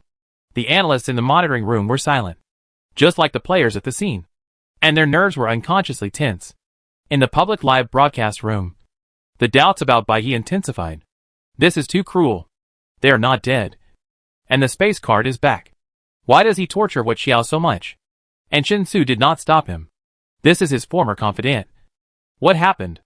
There was no sound in the live broadcast room, leaving the audience confused about the matter between Chen Su and Hui Qiao. And the cause and effect were all guessed. So everyone thought about it confusedly for a while, and many people came up with an outrageous speculation. The reason why Hui Qiao was holding on to Bai Yi was that he must want to take Chen Su back from Bai Yi. After all, he was his boss. However, with several confrontations between Hui Qiao and Bai Yi, this speculation gradually became unreasonable. If Hui Qiao wanted to take back Chen Su, why did he lock Chen Su and Bai Yi together in that cannibalistic castle? If Hui Qiao was thinking about the past relationship, why did he show ridicule, disdain, cruelness and fear when facing Chen Su? But there was no trace of old feelings? Everyone was confused. Just when no one could figure out the situation, suddenly, an abrupt voice came from the back of the audience. Although the voice was not loud, it was particularly clear in the noise. "No, that's not right. There's something wrong with this." Chapter 69, I wish you a long life. Isn't that right? The source of the voice attracted everyone's attention. A short young man stood in the center of the audience, with a serious expression, and his eyes were fixed on Bai Yi on the screen. There was a slight tremor in his words, as if he had mustered up all his courage. "The person my brother Ji protected with his life is definitely not such a cruel person. There must be something else behind this." "Brother Ji? Who is he? What is the other secret?" The audience discussed in a low voice, And Arnold fell silent after saying these words, pressing his lips tightly, and his eyes were always fixed on Bai Ye's screen. Although he was defending Bai Yi, in his heart, he was even more unwilling to believe that his best brother, Coxcomb, would fall for nothing because of a person with a bad nature. Therefore, he could not remain silent. He had to prove that Bai Yi, their idol as a loyal fan, was worthy of support, and that Coxcomb's trust in Bai Yi was not a blind and wrong choice. This was the only thing he could do for Coxcomb now. Arnold thought so in his heart, gritted his teeth, stood up with the handrail, imitated the other players before, and shouted towards the top of the hall. Administration office, is anyone there? I demand, play the live broadcast of Bai Yi. The audience in the hall was stunned. No one expected that this timid little man would suddenly become so determined. But Arnold ignored the eyes around him, and continued to shout into the air. Administration office, are you there? We spent money and bought tickets. Why can't we hear the sound? Why are we kept in the dark like deaf people? We have the right to know what happened in the game, and know all the truth. The live broadcast cannot be muted. I demand that you immediately play the live sound of Bai Yi, as it is. Ha, you are so bold. The hall suddenly became silent, and soon a few scornful laughs were heard. Before, the audience just wanted the management to give an explanation. But now this little guy actually wants to change the entire live broadcast mode. Giving an explanation is already considered friendly by the management. But if he wants to change the live broadcast mode, will the management of the Star Cluster Hall listen to him? Everyone looked down on him, and turned their attention back to the live broadcast. The management did not ignore Arnold's call. Just as he finished shouting, there was a crackling sound in the radio. And then the voice of the management came. Please wait. And the live broadcast audio of player Bai Yi will be played immediately. The audience's disdain froze their faces. This, did I hear it wrong? Can this matter be changed at will? This is the subordinate of the Divine Court, the management office of the Starry Hall, and before the audience was finished being surprised, the management office actually adjusted Bai Ye's live broadcast mode very efficiently. Next, it's the Coxcomb head. A cold voice sounded above the hall. The audience was stunned for a moment, and hurriedly looked at the live broadcast screen, only to see in the picture, Bai Yi raise the iron pipe expressionlessly, and aimed at Hu Qiao's unbroken leg again, and smashed it down heavily. Ah! The severe pain tore out Hu Qiao's scream again. The audience in the live broadcast room felt a chill instantly, staring at Bai Ye's screen nervously. Some analysts in the monitoring room could not stand this cruel scene, and left Bai Ye's screen one after another, putting on noise-isolating headphones. Xiao Jing, you should take a rest first, the ball team leader said considerately. But Xiao Jing shook his head and rejected his kindness. It's okay, team leader. It's my job to follow up with Bai Yi, no matter what he does. I can't leave my post without permission. And Xiao Jing pushed his glasses. His tone was firm. And no matter how Hu Qiao is treated, I will record it well. This is what Hu Qiao deserves. The ball team leader nodded, said nothing more, and continued to watch this extremely cruel execution with the team members. No one and no rules of the game can prevent this from happening. Coxcomb head, I'll call you that for now. Bai Yi propped the iron pipe on the ground, speaking leisurely, even though Hu Qiao was twitching in pain and his consciousness was blurred. If you didn't want to kill us, he wouldn't come to save us. But now he is here. If he didn't come, he might still be alive and well. After all, he looked like he could survive. But now he's dead, his life also has to be counted on your head. You don't mind if it's counted this way, do you? Answer me, do you have any objection? Bai Yi raised his eyebrows slightly. His tone was gentle, as if he was really asking Hu Qiao's opinion, but everyone present felt a chill in their hearts. Hu Qiao certainly couldn't have no objection, but in front of Bai Yi, what choice did he have? Hu Qiao made a few low hums in his throat, and it was hard to tell whether it was a response or a moan. Bai Yi listened attentively and nodded. It seems that you have no objection, Bai Yi said, while raising the iron pipe high, and hitting Hu Qiao's deformed leg fiercely. You must have no objection. As if the devil had descended in an instant, Bai Yi's handsome face instantly revealed a fierce breath, and with repeated heavy blows, Hu Qiao's leg bones were finally completely shattered in a heavy blow. No objection. Right? Why don't you say anything? Why don't you say anything? I only have one fan, and I protect my fan so much. And you killed him? Your rotten leg is not even enough for his life. Bai Yi is avenging my brother. In the live broadcast room, Bai Ye's torture of Hu Qiao was very cruel. Arnold burst into tears, and his blood boiled. He was thinking about my brother. He avenged my brother. My brother didn't die in vain. However, none of the viewers in the live broadcast room responded to Arnold. They didn't care about the coxcomb, nor did they care whether he died in vain. Everyone's eyes were focused on Bai Yi. Bai Yi was thin, elegant, dressed in appropriate and exquisite clothes, and occasionally showed strength that was jaw-dropping. In the eyes of everyone, Bai Yi was always just such an existence. But at this moment, everyone seemed to really feel what kind of devil was lurking under Bai Ye's elegant appearance. The audience was uneasy. At this time, Bai Yi commanded the broken machine to retract the mechanical foot that was pressing Hu Qiao. It was really unnecessary. Hu Qiao's legs had completely lost their ability to move, and he didn't even have a chance to escape. There was an inconspicuous dent on Hu Qiao's chest. It seemed that his ribs were also broken by the broken machine. His lower body was paralyzed, but his consciousness was still clear. Hu Qiao tried to turn over, and tried his last bit of strength to escape, but was stepped on by Bai Yi again, and couldn't move. Space card. Clothes. Coxcomb. Besides these, there are other accounts that have not been settled. You should have guessed it. Bai Ye's voice echoed in the air above the audience, revealing his unique indifference. Then, his short boots crushed Hu Qiao's back, and the iron pipe hit his shoulder blade heavily. Did you guess it? Don't say you didn't expect it. My clothes? You have to pay with one leg. Coxcomb. Pay with the other leg. But Chinsu's matter. Your worthless life. 100 lives are not enough to pay. Chinsu's matter caused confusion among the audience in the live broadcast room. Finally, Chinsu's moment arrived. The analysts in the monitoring room clenched their fists. In the copy, Chinsu watched coldly, and turned his gaze to Bai Yi. What Bai Yi did to Hu Qiao also made Chinsu's heart tighten. What frightened him was not the torture itself, after all. For their group of professional killers, such scenes were not uncommon. But he did not expect that Bai Yi, who was always gentle and always smiled at him gently, could be so cruel. Without hesitation, his hands didn't shake at all. His face was calm and composed, and he even showed a bit of enjoyment. It seemed that he understood him better. Chinsu silently watched Bai Yi, and then turned his gaze to Hu Qiao, who was lying on the ground. Hu Qiao's shoulder blade had been smashed by Bai Yi, and his two arms hung weakly at his side.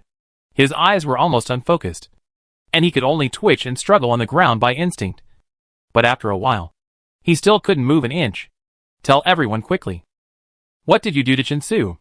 Just crippling his arm is far from enough. Bai Yi waved the iron pipe while asking Hu Qiao. As he asked the question, a creepy sound of bones breaking came from under the iron pipe. In the last game, did you replace Chinsu's potion? What did you think when you saw Chinsu falling in front of you, killing the boss and taking the position yourself? Are you particularly proud? Especially satisfied? Sun Lan, Zhou Fang, Li Ke. Did no one knock on your door in the middle of the night? Bai Yi waved the iron pipe while whipping Hu Qiao's back. The faces of the players watching were full of difficulty. It was unbearable to witness a living person being beaten to the point of only having one breath left. However, Bai Yi did not stop. Perhaps he thought of the tragic corpses in the parasitic vines. Or Chinsu had become a unique existence in his heart. Or the anger and heartache accumulated in his heart. Gradually, Bai Ye's anger became stronger and stronger. And at a certain moment, it broke his long-standing calmness. Have you seen Chinsu covered with parasitic vines? Half of his body is gone. His once complete hands and legs are gone now. His heart is also parasitized. And his life is almost gone. You know? He almost died. What are you going to pay him? His life. What are you going to pay for? Bai Ye's voice became louder and louder, and his movements became more and more fierce. Chinsu stood behind Bai Yi, and his usually cold face actually showed a subtle fluctuation. Bai Yi has always been rational and thoughtful. In Chinsu's sight, he had never seen him so out of control. The first time he saw Bai Yi lose control was because of him. Chinsu tried to suppress his emotions and hold back the turbulent waves in his heart. He always thought that Bai Yi saved him more for his fighting ability. After all, there was no deep friendship between the two. But he didn't expect that Bai Yi actually felt sorry for the lost limbs and the life that could not be saved. Bai Yi still hated Hu Qiao, who made him lose everything. Bai Yi could have regarded him as a summoned body, a tool in battle. But Bai Yi showed concern for him. Chinsu no longer paid attention to Hu Qiao's pain, but just stared at Baiye's back silently, without moving his eyes away for a long time. At this time, Hu Qiao was in so much pain under the torture that his consciousness was blurred, and even his voice had disappeared. He collapsed on the ground like a powerless corpse, and there was no reaction when the iron pipe hit his body. But the anger in Baiye's heart was like a burning flame. Hu Qiao didn't say a word, so he simply threw down the iron pipe and kicked Hu Qiao's bloody face with his heavy boots. Speak up, why don't you speak? Tell me, how can you repay Chen Su with your dog-like life? You took him away, what can you give back? How dare you live, why don't you die? Baiye's voice became louder and louder. Just when he was about to shout the word die, he suddenly pulled Chen Su back to sobriety from the torrent of emotions. Chen Su was stunned, and immediately realized something, and rushed forward to stop Baiye. Don't let him die, otherwise we can't go back. Baiye was stunned for a moment after being blocked by Chen Su's arm, and then gradually regained his sanity. It was a close call. I almost died with you. Baiye let out a long sigh, smoothed the hair by his ears, adjusted his glasses, and calmed down. Although, I can't kill you, but I heard that the bottom 30% of the players will be sent to the bunker, and will never see the light of day. Is that so? Baiye said, and suddenly turned to ask the players who were watching. The players were called by Baiye, and they all retreated, and no one dared to say a word. But Baiye didn't wait for their response, and walked straight to the dying Hu Qiao, and pulled the energy bracelet off his wrist. The energy slot on the bracelet was flashing. Although Hu Qiao was in this state, he was still the second on the energy list in this game.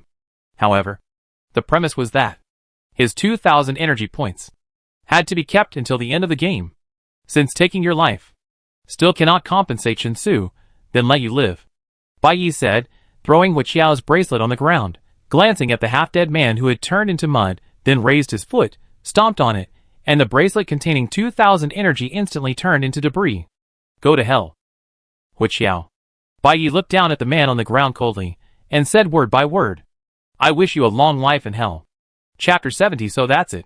Quick, check Hu Qiao's energy points. There is no precedent to explain what happens to the energy points after the bracelet is damaged. The bald team leader quickly ordered Xiao Jing to check, and Xiao Jing also got the result quickly. Team leader, Hu Qiao's energy points are really reset to 0. Destroying the bracelet will indeed directly erase the points. This is an important information. The team leader's expression was very serious, and the copy is about to end. There is no chance to get points. It seems that Hu Qiao will definitely end up in the bunker this time. Hu Qiao is the first combat force of the Night Owl group besides Chen Su. He is also the key player with his name in red and bold. He actually failed in the game in this way, and became a bunker slave. Even the analysis team with a lot of information could not have foreseen such a reversal. Although Baiye wished him a long life, with his broken bones, how many days could he live in such a hell? Everyone unanimously drew a black frame around Hu Qiao in their hearts. Hey, what about Smith and the others? Isn't Baiye going to settle accounts with them? After a while, in the silence of everyone, an analyst suddenly remembered those subordinates in black. They ran away a long time ago. A member of the team who followed up with Smith informed him in time. Smith and his subordinates, when Baiye had no time to deal with them, had already quietly run back to the edge of the Starship Square. They were probably trying to imitate the tactics just now, and make a last-ditch effort. Now Chen Su is gone to find them. You see, everyone followed the analyst's direction, turned their heads to look at the screen on Baiye's side, and then looked at Smith in the distance. Sure enough, Chen Su was moving slowly at the edge of the square. Just like when he was looking for Hu Qiao. He lowered his head, and listened carefully as he walked. Smith and the others hid in the corners, worried, afraid that they would be the next to be caught. They are just stalling for time. If Chen Su can find Hu Qiao, he can find them too, Xiao Jing said confidently. So this is a last-ditch struggle. It's better to try the chance of not being found than to stand in front of Baiye and wait for him to punish him. Ed folded his arms, watching Chen Su's figure gradually approach the hiding place of a subordinate in black. But for them, Baiye probably won't put so much effort in. If it were me, I would. Before he finished speaking, Baiye's screen suddenly flashed with dazzling white light, and then the system broadcast sounded. Noah's code device has been docked, and the Starship Noah has officially started. After everyone's unremitting efforts, the Starship Noah has finally been repaired successfully. Now Noah is running well, with sufficient energy reserves, and the operating module is ready. 246 survivors have successfully boarded the repaired starship and are about to leave this desolate planet and embark on a bright and hopeful journey home. What does this mean? The analysts present were stunned. And then they realized it. Bai Yi handed over the code device. Everyone thought that Bai Yi was still looking for it and was ready to continue the execution, but he instantly docked the code device to the starship. Chen Su immediately returned to the summoning cabin, and the players in the square disappeared at the same time. Accompanied by the system broadcast, the game was officially declared over when Smith and his team were caught off guard. Instance: Lone Star escape, completion 100%, energy points settled. Congratulations again to everyone for passing this game, EVO Doomsday Survival Competition. Looking forward to your participation again. It turns out that Bai Yi's punishment for these people is to let them stay in this instance forever. The system broadcast echoed in the monitoring room, and the analysts were shocked. What did you want to say just now? Xiao Jing was stunned for a moment, and hurriedly asked Ed. If you were Bai Yi, what would you do? Cough. Ed was stunned for a moment, and cleared his throat slightly. I would definitely do the same as Bai Yi. Being locked in the copy forever. It might be more painful than death. As for those subordinates, there is no need to work hard at all. It is better to let them reflect on themselves until they die in this lonely star. The news that the copy was completed spread in the public live broadcast room. But the audience in the room was still immersed in the amazing reversal that had just been revealed. And they were unable to come back to their senses. What did Bai Yi say just now? He said Wu Xiao replaced Chen Su's clearance potion? He said Chen Su was parasitic by the parasitic vine, lost his hands and feet, and his heart was gone, so he became what he is now. So, that is to say, Chen Su was almost killed by his own trusted subordinates, and was forced to be transformed into a mechanical body by Bai Yi, and the mastermind behind all this turned out to be Wu Xiao. Impossible. How is this possible? As far as I know, Wu Xiao is a veteran of the Night Owl group. He has followed Chen Su for many years. Why would he plot against Chen Su? Many viewers were shocked and could not accept it, but thinking back, things seemed to become more and more reasonable. Why did they seem to have hatred when they met, swearing to kill each other? Why did Wu Xiao have to lock Bai Yi and Chen Su in the killing castle at the same time, without caring about Chen Su's life or death? Also, why did Bai Yi use such a cruel method on Wu Xiao, torturing him like a demon possessed? After the truth came to light, all this finally had a reasonable explanation. I knew it! I knew it! Arnold's tears were worthless. He suddenly stood up, sobbing with red eyes, and shouted at Bai Yi's picture, and the crowd in the audience. I knew Bai Yi was not a bad guy. My brother Ji protected him with his life. He is definitely not a bad guy. He saved Chen Su. He avenged Chen Su. He also avenged my brother Ji. Bai Yi is really a big shot. I've decided, I will inherit my brother Ji's legacy. From now on Arnold, will follow him. Congratulations to the players for completing this EVO Doomsday Survival Competition, Lone Star Escape. Arnold was very emotional, his words were fierce. But before he finished speaking, he was ruthlessly interrupted by the calm female voice of the system. The audience turned to the live broadcast screen, and saw that on all the screens, all players simultaneously entered the pure white space, where the game and reality meet. 478 players entered, and 246 players completed the game. The energy points of all players have been settled, and the final results of the energy point rankings are now announced. The card opening session is here. The audience was immediately excited, temporarily putting aside the discussion of Bai Yi, and focusing on the final results of this life and death contest. The first place in this game is player AK066. Bai Yi? The system just announced it. And the card backs of 4 EVO high-dimensional ability cards instantly appeared in a white space. Bai Yi stood alone in front of the card backs, and the 4 card backs looked particularly huge in front of him. Wu Xiao's score has been reset to 0. And Smith and the others have also been left in the copy by Bai Yi. Except for Bai Yi. The second and third place are all names that have never been heard of. Just now, these 2 players have opened their reward cards. And now it is Bai Yi's turn to open his reward. Bai Yi carefully looked at the 4 card backs in front of him. The 4 card backs radiated different radiances, showing their quality. The first card back on the left shone with a bright white light, the 2 in the middle were surrounded by a gentle green light, and the card back on the far right was surrounded by a golden orange light like a flame. The first place high-dimensional card reward is still equipped with a common card, 2 excellent cards, and a rare card. Now players can open the card and check the content of the card you have obtained. Hearing the guidance of the system, Bai Yi first walked towards the common card emitting white light, and reached out to touch the card back with EVO cursive words printed on it. The card flipped suddenly, revealing 2 superimposed schematics, with a short description below. Normal, normal copy. Copy a normal quality EVO high-dimensional ability card. Hey, what is this? The audience in the live broadcast room and the analysts in the monitoring room were a little disappointed. The normal cards that have appeared so far have basically no practical value. The lighting card that Bai Yi got before was already pretty good. Bai Yi had a blank expression on his face, finished drawing the normal card, and then clicked on the first green excellent card. Excellent, double energy. This card can be used at any time before the energy points are settled, to double the energy points. Please note, the doubled energy points will not exceed the limit of 5 energy slots. Hey, isn't this the card Smith got before? Someone remembered it clearly, and immediately recalled it. Yes. Everyone also remembered it quickly. Although this card is not bad, there is really nothing new about the same card. After a few discussions, everyone turned their attention to the second excellent card. Bai Yi reached out to touch the card back again. And then a green light flashed, and the card back suddenly turned. And a new card that had never appeared before appeared in front of everyone. There were 2 images drawn on this card. One was a phantom, and the other was a real person, which seemed to be the image of the same person. The following description was written below the card. Excellent. Space teleport. This card can teleport the player to any location in the dungeon.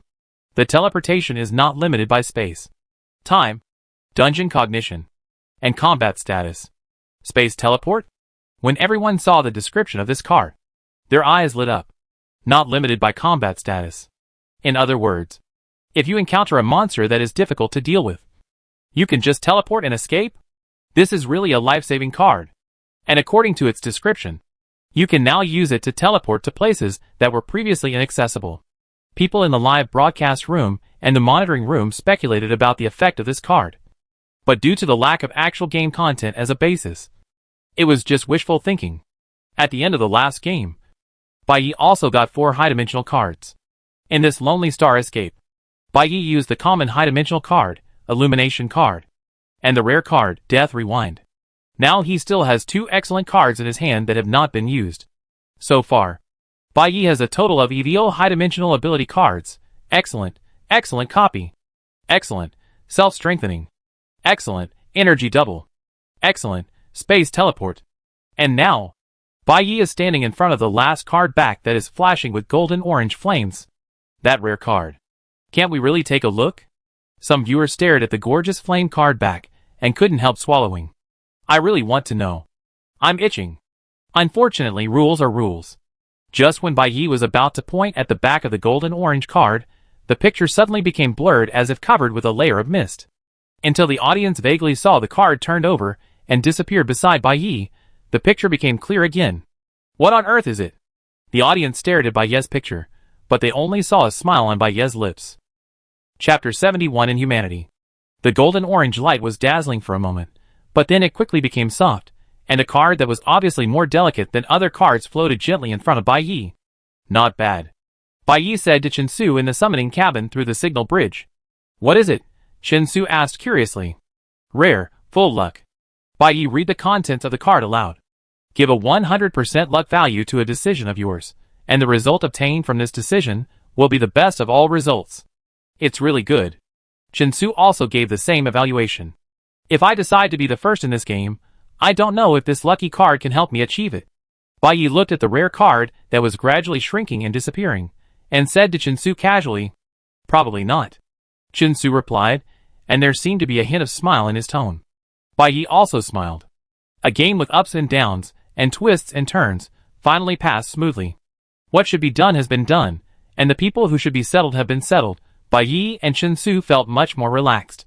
The card has disappeared, and is bound to Bai Yi in the EVO system. The system asks Bai Yi whether to teleport out of the game. Let's go back. Bai Yi looked at the empty pure white space, and said to Chen Su. Okay. Let's go back. Chen Su responded. Bai Yi hummed and notified the system to start the teleport. After a few seconds, his figure quickly disappeared in the pure white. Let's go! In the VIP room on the third floor of the Star Cluster Hall, a Divine Court official in a dark blue robe stood up and stretched his stiff shoulders and neck. I didn't expect that Bai Yi, who looked so weak, would be so cruel when doing things. The secretary put on the official's coat, and it was obvious that he was still in shock about the execution just now. Such a person has a future. The official admired Bai Yi's style of doing things and praised him generously. It is rare to be able to not be swayed by weak human nature and do what should be done to the extreme. What's more rare is that this young man is very rational and has not lost control of his impulse. Yes, I like him very much. I like him very much. The official repeatedly emphasized in his tone that he had a very high evaluation of Bai Yi. How dare the secretary go against the official's preferences? He could only agree and say yes. The official put on his coat and walked out of the VIP room. He thought as he walked. After a while, he turned to the secretary and said, "After you go back, contact Mary Jo from the Special Guard Department 2 and ask her to come to see me in the next 2 days. Talents like Bai Yi should be introduced to the Divine Court as soon as possible, so that he can help the Star God cause." When the teleportation came back this time, it was still late at night in the real world. After the broken machine sent Bai Yi back to the abandoned factory number 87, it automatically went to the charging station and entered a dormant state. Bai Yi walked to the operating table and summoned Chen Su. "You take a rest first. I'll take a shower and change clothes," Bai Yi said, and then entered the back room. About half an hour later, the blue door creaked open and Bai Yi walked out. At this moment, he had changed into a white t-shirt and overalls. His hair was half wet and tied into a bun at the back of his head. The burns on his face seemed to have been treated and covered with new gauze. "Come, I'll change your hands and legs," Bai Yi said to Chen Su. Bai Yi prepared 2 sets of mechanical prostheses for Chen Su.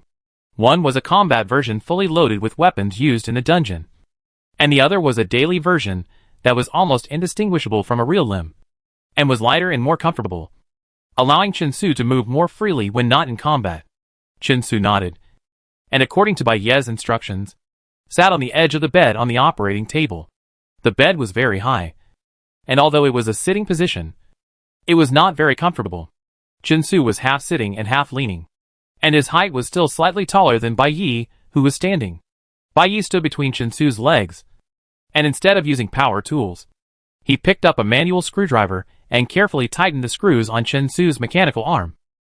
"If you feel uncomfortable, tell me," Bai Yi said. "Yes." Chen Su nodded. Bai Yi lowered his eyelids, carefully dismantled the mechanical arm for Chen Su, and stopped talking. A subtle but hard to ignore awkwardness gradually emerged between the two.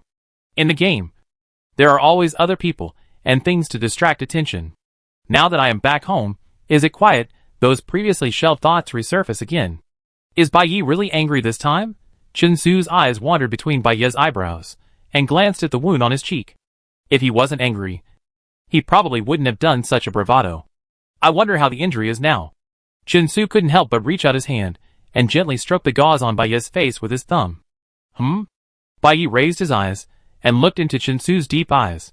"I'm sorry," Chen Su whispered. Bai Yi stared into Chen Su's eyes, and after a few seconds, he smiled slightly and lowered his head to concentrate on handling the robotic arm. Looking back now, Bai Yi also felt that he was a little too impulsive at the time. Perhaps because the life and death situation caused his adrenaline to surge. He unscrewed the last screw, carefully dismantled the heavy mechanical arm, then prepared the simulation arm next to it, and put it on the interface of Chen Su's shoulder. "You are my most impulsive, I am afraid this is the sentence." At that moment, strong, dominant, and also revealed an inappropriate ambiguous meaning, then the words were said so bluntly, looking back, I don't know how to end it. Just, let's get away with it. Bai Yi didn't look at Chen Su, busy with the things in his hands, pretending to say casually, "Since you know you want to let me down, then make it up to me."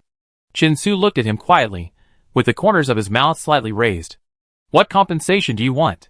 Chen Su asked. "Anything?" Bai Yi raised his eyelids. "Yes." "Then I'll think about it."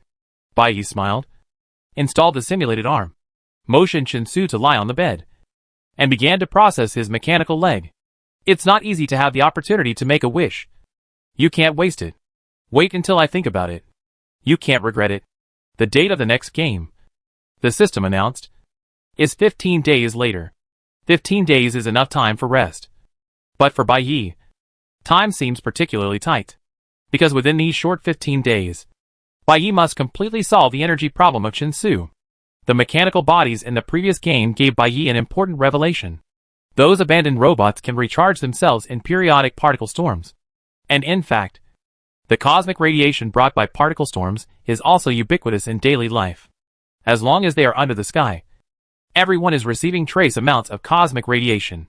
For the human body, this cosmic radiation is neither beneficial nor harmful. But for most mechanical bodies, these cosmic radiations have become an easy source of energy. Of course, cosmic radiation in daily life is not new, and Bai Yi has long been aware of this. However, to utilize this radiation energy that can be seen everywhere, the key lies in how to effectively extract and transform it. Bai Yi recalled the energy structure of the mechanical soldiers and formulated a detailed transformation plan for Chen Su.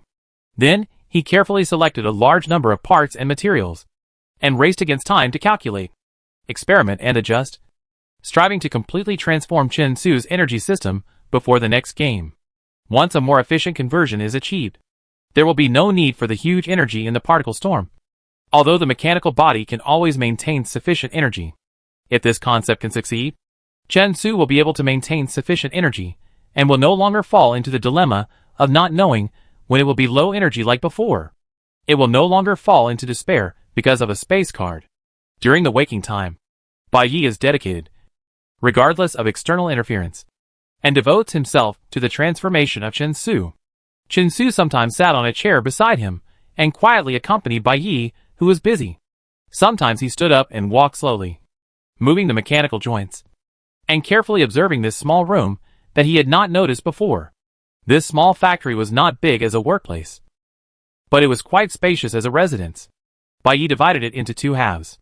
The front half was the work area, filled with various instruments, machinery and parts, while the back half was the rest and living area, including Bai Yi's bedroom, bathroom and toilet. Chen Su was very sensible, and never entered the blue door leading to the inner room. He just stayed outside Bai Yi's personal space, and moved around in the work area filled with instruments. The room was quiet. Bai Yi was concentrating on calculations, sometimes listing numbers on the computer, drawing charts, and sometimes falling into deep thought. The intelligent control system in the room made a faint beeping sound every few seconds. If the room was not so quiet that you could hear the sound of a needle dropping, it would be almost unnoticeable.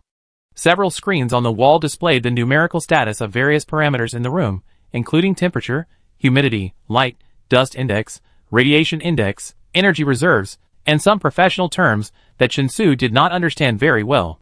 Chen Su stayed in front of the screen for a while, and then walked forward a few steps, stopped in front of the shelf where the simulated organs were placed. The shelf had about 7 or 8 layers, and each layer was filled with various mechanical organs, eyeballs, cochlea, heart, lung lobes, hand bones, foot bones, and even a brain. Most of these organs were covered with transparent covers. Some were made of unknown materials or coatings, and looked almost real, while others retained the original color of the metal, with obvious seams and nail holes. Is this what's in my body now? Chen Su looked carefully from the first organ on the shelf to the last one, then looked from the last one back to the first one, before leaving the shelf, and continued to walk towards the direction where the instruments were placed. The field that Bai Yi focused on was too profound and professional. Even if Chen Su wanted to understand, most of the instruments were still difficult to identify their uses. Chen Su took a quick look at the work area, and finally stopped in a corner. This was the only place in the outside work area that had nothing to do with Bai Yi's work. A simple kitchen. However, this is not a real kitchen, but just a small space with a small sink, a small countertop, a kettle, a small pot, and a refrigerator. Although there are synthetic nutrients issued by the divine court, the kitchen is not a necessity for life. But Bai Yi's kitchen seems too simple, especially compared with the high-precision instruments in the room. These kitchen utensils are just like children's toys. Chen Su observed for a while, and reached out to pick up the kettle and waited. There is no water in the kettle. Chen Su put down the kettle, and turned to look at Bai Yi reflexively. As soon as he turned around, he found a little boy dressed exquisitely facing him a few steps away. It's the little mute. Bai Yi had introduced him to Chen Su. Chen Su stared at the little mute, but the little mute's eyes were empty, as if he was looking at Chen Su but not at all. I don't know whether he just came here, or has been here for a long time. In this situation, Chen Su felt that he should talk to him about something, but just as he said the word you, he swallowed his words back. Since he won't respond, it's a bit strange to talk to him unilaterally. Okay. Just as Chen Su and the little mute were looking at each other, there was a sudden noise from Bai Yi. Bai Yi stretched his body, stretched his arms, stood up, and looked around for Chen Su. Chen Su! Finally, he saw Chen Su in the kitchen.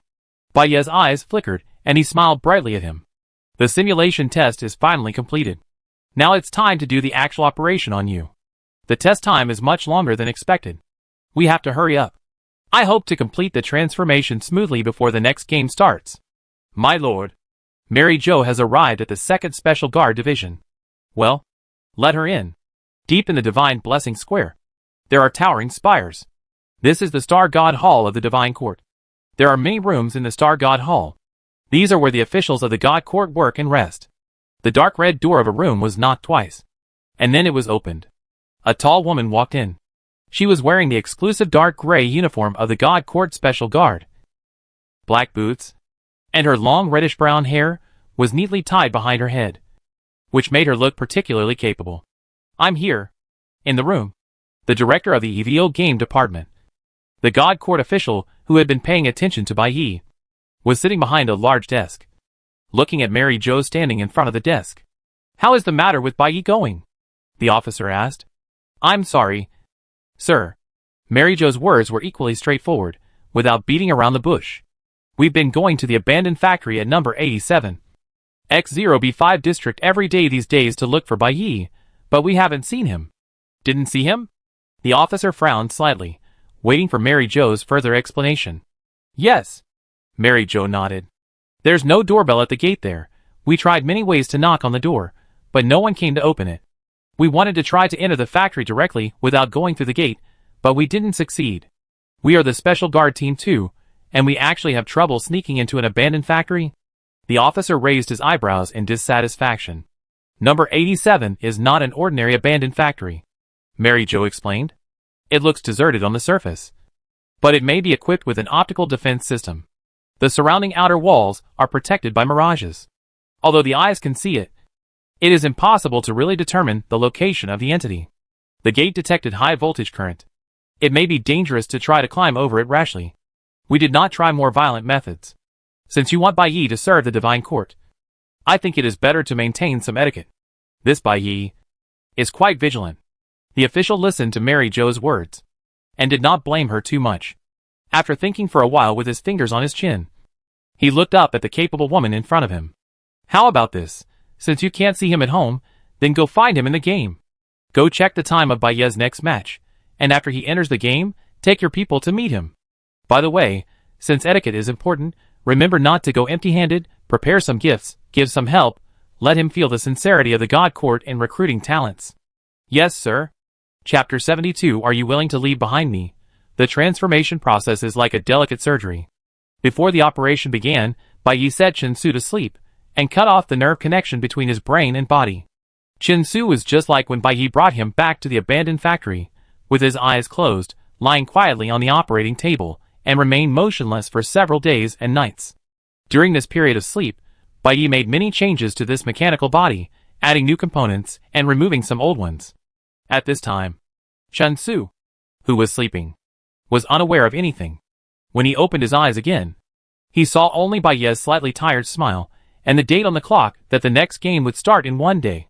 Are you feeling anything new? Bai Yi was wearing a long white coat, and slowly took off the thin black rubber gloves on his hands. Chen Su sat up, clenched his fists, and moved his arms. It feels about the same as before, Chen Su replied. His joints were still flexible, and he didn't feel any changes in the weight of his body, nor any signs of insufficient energy, nor even any feeling of fatigue. However, Bai Yi told him that the transformation of the body's energy system had been successfully completed and was now working normally. During the days when Chen Su was sleeping, Bai Yi made significant adjustments to Chen Su's energy system structure based on the verified plan. The energy circulation in the body no longer completely depends on energy blocks, and nearly 100 microguide points were implanted under the skin of his chest, back and right hand. At the same time, A metal that can efficiently absorb radiation energy was added to the super titanium fluid of the protective suit. From now on, you only need to open the protective clothing in a place with abundant cosmic radiation, and the radiation energy will be absorbed, enter the body through microguide points, and automatically supply energy to the body. At the same time, the remaining energy can also be stored in the energy block for occasional use away from the radiation area. However, this backup energy storage function is just in case. With the current energy system conversion efficiency, even if you stay indoors, unless you are in a completely enclosed space, you basically do not need to rely on stored energy. Chen Su no longer faced the dilemma of insufficient energy, which almost eliminated the only weakness of his body. As long as the next game was still in this universe, Chen Su could always provide Bai Yi with sufficient energy. Fortunately, it was completed before the game started, Bai Yi said with a smile, pressing his forehead with his fingers, and a trace of fatigue in his eyes. Thank you for your hard work. Chen Su looked at Bai Yi quietly, and prepared to get off the bed after several seconds. Bai Yi picked up the clothes beside him, and handed them to Chen Su naturally. Chen Su was stunned for a moment, and then he realized that he was only covered with a thin white sheet, and he was not wearing anything under the sheet. Chen Su's face changed slightly, and he stopped getting out of bed instantly. Don't you want it? Seeing that he didn't take the clothes, Bai Yi asked with a smile. You don't have to wear it. Anyway, you look good. Chen Su slowly calmed down, and finally smiled helplessly, and took the clothes from Bai Yi. In fact, there was nothing to be embarrassed about. After all, everything in this body was made by Bai Yi himself. Bai Yi knew every part and every detail of his body. This body not only belonged to him, but also to Bai Yi. In this natural interaction, there was a special intimacy hidden. This was the kind of relationship they had. Bai Yi didn't joke around much. After handing the clothes to Chen Su, he yawned and left the operating table. My time is almost up. I need to get ready to rest. You can adapt to the modified body, or you can rest for a while. See you in 6 hours. Yeah. Chen Su took the clothes, but didn't put them on immediately. He watched Bai Yi walk to the broken machine to check, then picked up the little mute in the corner, put him on the rocking chair, then confirmed the parameters on the screen, and finally walked towards the blue door. What's wrong? When he opened the door, Bai Yi found Chen Su staring at him. Nothing. Chen Su smiled faintly, without a clear answer. Yeah. Bai Yi was indeed tired, blinked, and didn't continue to ask. Then, good night. Yeah, good night. When Bai Yi fell asleep, the sky outside was still dazzling, but when he woke up, he found that it was already dark, and the lights in the room had automatically switched to low power mode because no movement had been detected for a long time. The work area was dim, with only a few indicator lights of instruments emitting faint red and green lights. Chen Su?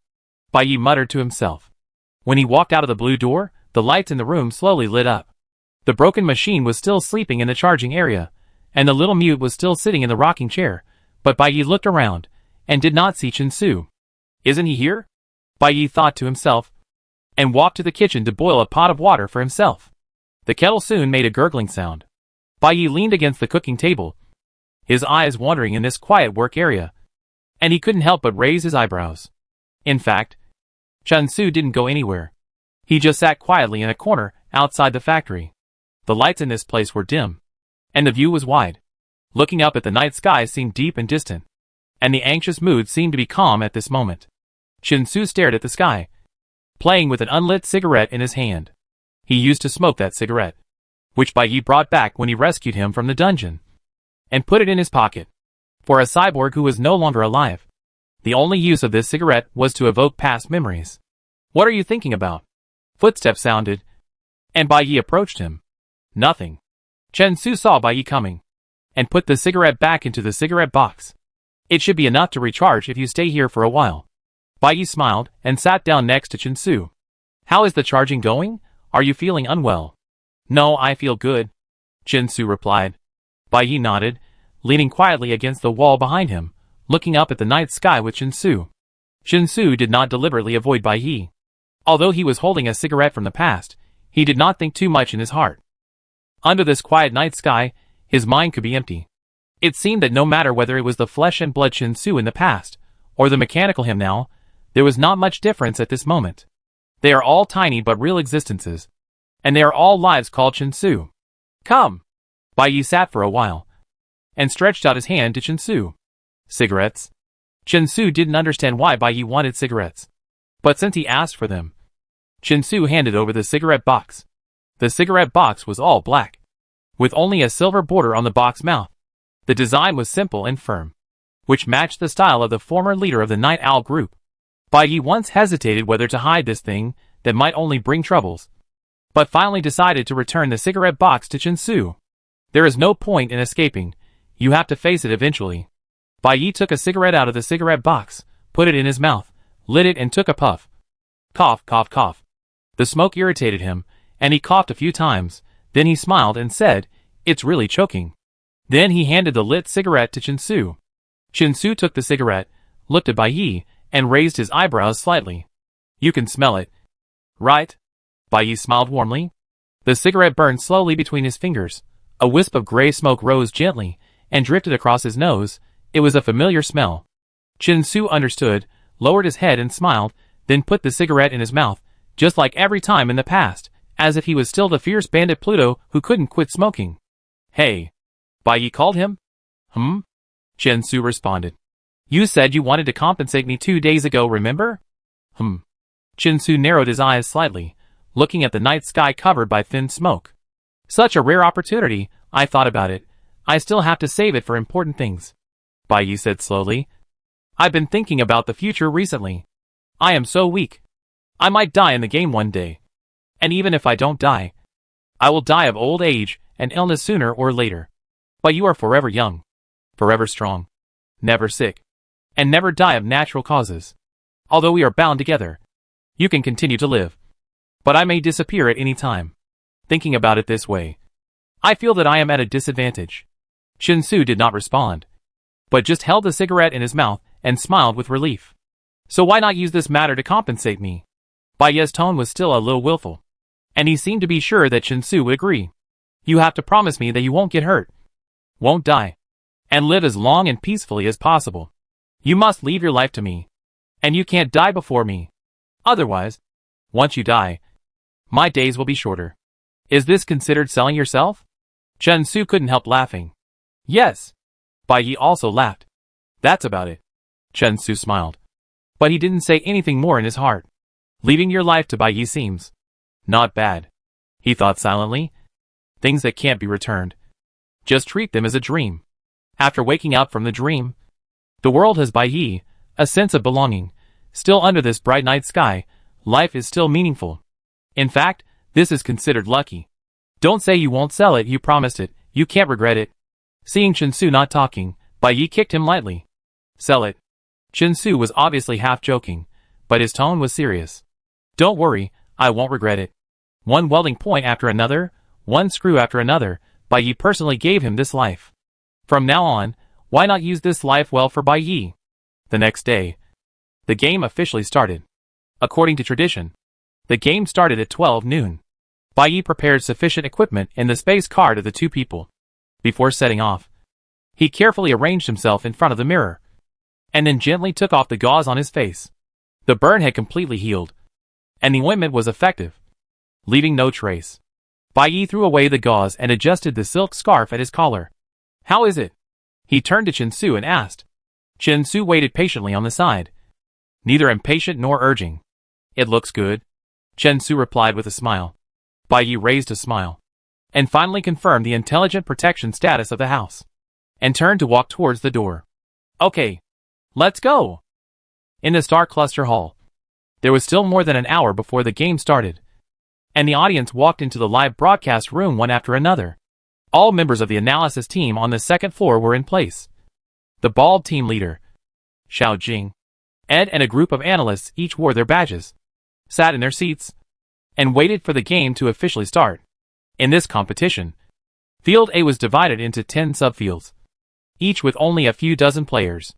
Bai Yi was assigned to Field A1, and his name was listed among all the players in Field A, ranking first, with a bold red mark.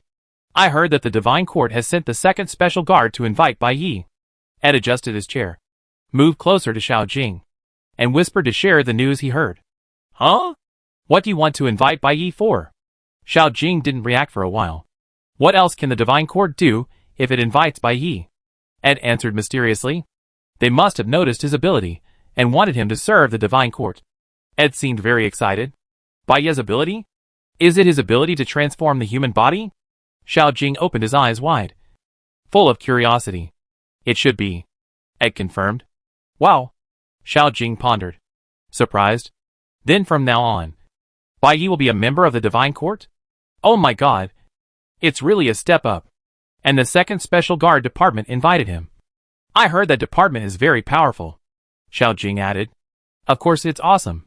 The second special guard is dedicated to protecting clergy. Even the Great Lord is protected by them when he travels. The divine court really values Bai Yi. Ed's face was full of excitement, as if he felt extremely honored that the person he supported could receive such preferential treatment. Then, can Bai Yi not participate in this game? Xiao Jing suddenly thought. We have already become members of the divine court. Why bother fighting in the game? Yeah. Ed also began to realize this problem. But Bai Yi is still on the player list. Probably because the procedures for entering the divine court are still in progress. Once the procedures are completed, Bai Yi probably won't need to participate in this survival competition anymore. Alas, I probably won't see Bai Yi again in the live broadcast. Xiao Jing's face showed a trace of regret. For the last time, I have to take a good look at his handsome face. Xiao Jing sighed. Yes, for the last time, let's appreciate Bai Yi's performance. The two were whispering to each other, and Ed's head was suddenly knocked lightly by something. Ah! Ed looked up and saw that it was the ball team leader, holding a pen in his hand, frowning and staring at the two distracted subordinates. Okay, stop chatting, the ball team leader said. Ed, move the chair back. You two should have a better attitude towards work. The game is about to start. Oh! Ed quickly moved the chair back. Xiao Jing also sat down obediently. Soon, the screens in front of them lit up white at the same time. The game will start in 1 minute. Please be ready. 10, 9, 8, 7, 3, 2, 1, 0. Chapter 73 Dark Water Prison. A damp and musty smell hit him in the face.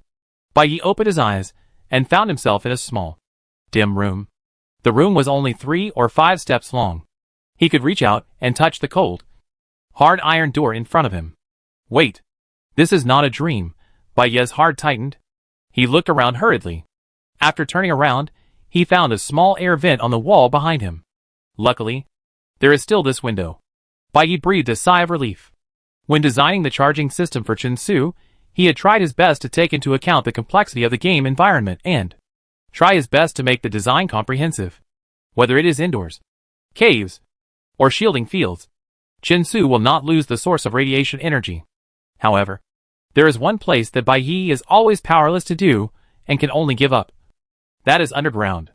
The thick strata prevent any transformation from allowing the conductor metal to receive radiation energy from the sky. Therefore, as soon as he entered the copy, the atmosphere of this dark and damp basement made him feel depressed.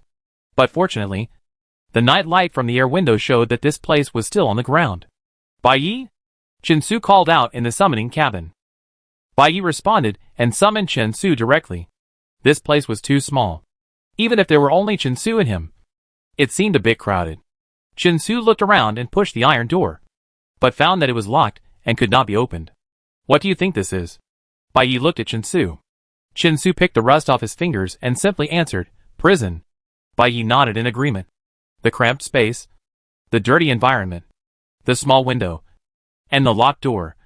Prison is indeed the most reasonable explanation. So, this game is to let us escape.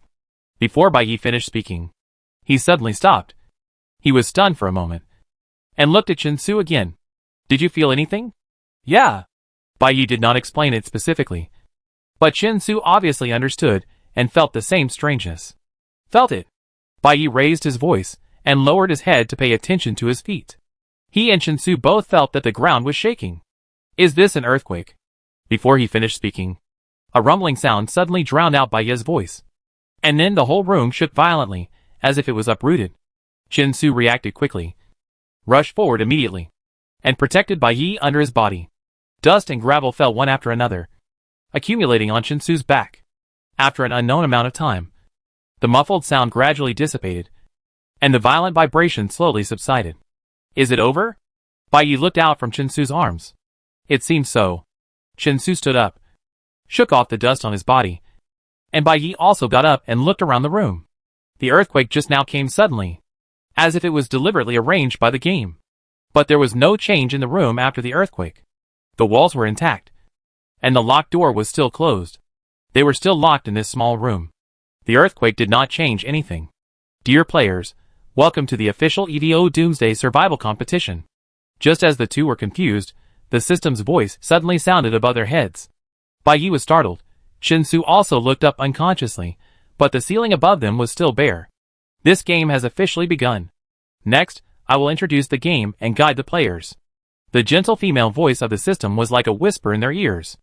Bai Yi and Shinsu stopped talking and listened quietly to the system's guidance to capture valuable information. You are now in the most heavily guarded prison in the galaxy. The Dark Water Prison.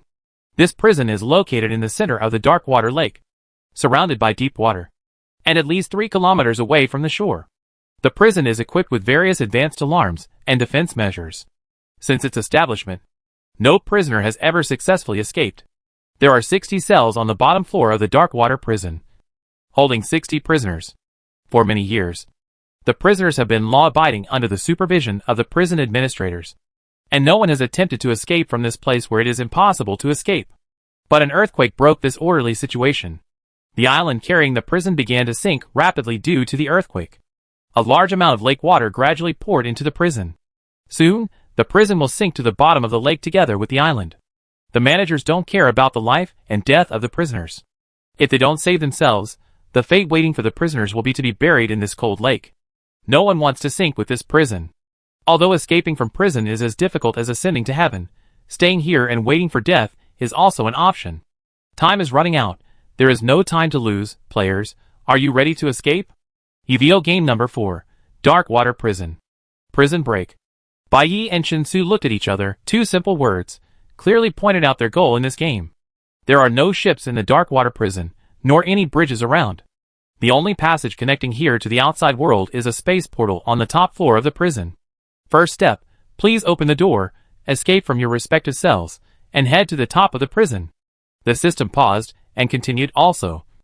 Please note that the lake water has begun to seep into the prison from the cracks in the outer wall, and the water level is rising at a rate of 1 meter per hour. Every time the water level rises by 3 meters, a layer in the prison will be completely submerged, and players who fail to escape from that layer will drown. Whenever a layer is completely submerged, a heavenly punishment will be generated simultaneously. As in previous games, players with less than 1,000 energy points, when the heavenly punishment occurs, will also die directly. The game content explanation is complete. And Mission 1, Escape from the Prison, begins now. Players, please work hard to survive and escape the doomsday.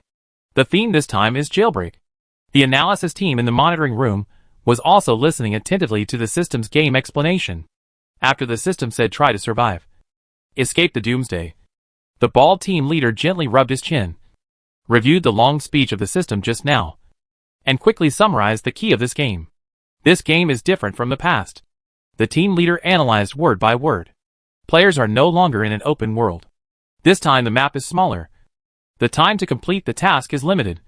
The copy rhythm is faster, and the tolerance rate is also low. Once an accident or mistake occurs in a certain link and delays time, it may face serious danger. In addition, the time limit of this copy is much more urgent than it seems on the surface. The team leader paused, and then continued. The system information shows that the water level rises 1 meter per hour, and 1 layer will be submerged after 3 hours. On the surface, it seems that players can enter the next level within 3 hours. But in fact, for ordinary people, once the water level reaches 1.6 to 1.7 meters, it becomes very difficult to keep the mouth and nose above the water. So, the time players can stay in each level is only more than an hour. Xiao Jing quickly understood what the team leader meant. That's right. The team leader nodded in confirmation. And this is still the theoretical stay time. Don't forget that players must first open their prison doors and find the path to the second floor. This floor consists of 60 cells, with a complex structure, and the entire prison is controlled by various electronic systems. Once the water level rises to a certain height and submerges the electronic components, whether these systems can still operate normally is also a very important issue. The failure of some equipment may be an opportunity for the players. but it may also block some doors and make them unable to open again. Therefore, although the time of this game is measured in hours in the system explanation, for the players, it will be a race against time. Indeed, sure enough, the experienced team leader's analysis of the game is very accurate and precise. The team members nodded one after another. Each of them was nervous for the players in the dungeon. It will take a long time to open the iron door at the beginning. I guess many players can't even get out of the cell, and will be drowned. After all, in previous games, players usually faced mutant plants or mechanical soldiers. Most of the players who survived those life and death struggles were those who relied on force. This time, at the beginning, the challenge faced by the players was to quickly find a way to unlock the door. Everyone was full of doubts about whether the force-based players could pass this mental test. It seems that players like Bai Yi are rare. An analyst sighed. Jinsu and Bai Yi. One is strong in combat. The other is outstanding in intelligence.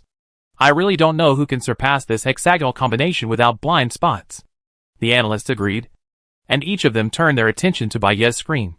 In the brief moment when they were discussing the game settings, Bai Yi had already started to act. Jinsu stood leisurely by the door, looking down at Bai Yi's operation. Bai Yi put something out of the food delivery port of the iron gate, then stood up, clapped his hands, and stopped touching the rusty door. No way. So fast. Many analysts came over to observe Bai Yi's movements. The game has only started for a few minutes. Of course, with Bai Yi's strength, this is child's play for him. Ed was very proud. He felt that Bai Yi would easily solve the problem again. What Bai Yi released just now is a micro-robot. Its scientific name is Acra TX3, and its nickname is Cyber Mantis. Ed explained to everyone. This robot is small in size, but moves very fast, and can fly at a low altitude within a certain distance. They are equipped with extremely sharp blades, and each robot can fight independently. Bai Yi just released more than a dozen of them. It seems that they will be able to open the lock soon. Wow! The analysts were stunned by Ed's explanation. Although no one has heard of what Cyber Mantis is, it sounds very powerful anyway. This is really powerful. How does this Cyber Mantis open the lock? How to open it? Wait and see. Ed didn't seem to understand it very well, but it didn't stop him from being full of confidence. It is normal that Bai Yi does things that are difficult to understand. However, according to Bai Yi's speed in solving puzzles, this game is probably a sure win. Star Cluster Venue. Public Live Broadcast Hall. The bright cheering board flashed colorful lights, spanning 3 seats. Standing in the center of the audience, under the cheering board, Arnold was wearing a bright red headscarf. With a serious expression, arms folded, sitting in the center. Bai Yi. Climb. Top. The words on the cheering board hung high above a crowd of people, appearing particularly conspicuous and a little embarrassing. Dude, isn't your support sign taking up too much space? An audience member politely reminded Arnold. In the previous show, Arnold's few words instantly made a quiet live broadcast sound. In this show, many people complained to the management office that Arnold occupied 3 seats. But the management has not responded so far. Not even a word of reminder. What is going on? Is there any background behind this kid? The audience secretly guessed in their hearts, and no one dared to offend him easily. After weighing the pros and cons, an audience member who really had nowhere to sit finally approached Arnold tentatively. Arnold looked up and looked at the audience member who took the initiative to talk. I bought 3 tickets, he said seriously. 3 tickets take up 3 seats. Arnold didn't think there was anything wrong with that. He opened the terminal and showed his ticket to the audience member with a relatively friendly attitude. But if you are willing to support Bai Yi, you can sit here. He patted the seat next to him, inviting the audience member. Of course I support Bai Yi. The audience member heard this and walked around to Arnold and showed his voting machine to Arnold. Look, I voted for Bai Yi. Arnold took a look and saw that Bai Yi's name was in the voting column. After the last game, everyone's discussion about Bai Yi became lively, and many people expressed their confidence in his ability. Bai Yi finally got recognition, and Arnold was very pleased. Thinking of his brother Jigwanta who sacrificed for Bai Yi, he couldn't help but feel sad. So when the show started, Arnold specially tied a red headscarf to symbolize the red hair of a coxcomb, came to the live broadcast room early, and occupied the most prominent position in the audience. He wanted to work with his brothers to boost Bai Yi's momentum, so that their small fan group would no longer be the only one. You also support Bai Yi, Then you can sit here, Arnold said, and immediately moved to make room for the audience. This position was neither far nor close, just facing Bailly's screen, and he could see every move of Bailly clearly. The audience thanked him, and sat down next to Arnold. My name is Arnold. He extended his hand and shook it. My name is Jia Zipping. Because he met a like-minded person. The aura of keeping strangers away disappeared instantly. Arnold opened his mouth, and immediately revealed his sincere and lively side. My seat is actually reserved for people who support Bailly like me. I don't want to be squeezed together with those people who have no vision. Vote for Bailly. Then you have great vision. Jia Zipping responded with a smile. When did you start supporting him? It was a long time ago. Jia Zipping smiled brightly. He won 2 consecutive games. His strength is not to be underestimated. In addition to the first place, he also taught Wu Xiao a lesson really. Well, you know. Jia Zipping's words were vague, but Arnold already understood what he meant. In fact, at the beginning, Arnold was just a casual fan of Bailly, not as excited as Coxcomb. And what really made Arnold willing to support Bailly was precisely the scene when he came on the court, you know? Objectively speaking, Bailly's punishment of Wu Xiao can be called cruel. But in this oppressive era, people's acceptance of cruelty is extraordinary. After all, no matter how cruel it is difficult to surpass the game of life and death itself. As long as there is no one more cruel than the God Court that puts everyone on the line between life and death. Everyone is trapped in the will of the Star God, unable to escape, and only numb. At this moment, they suddenly appeared.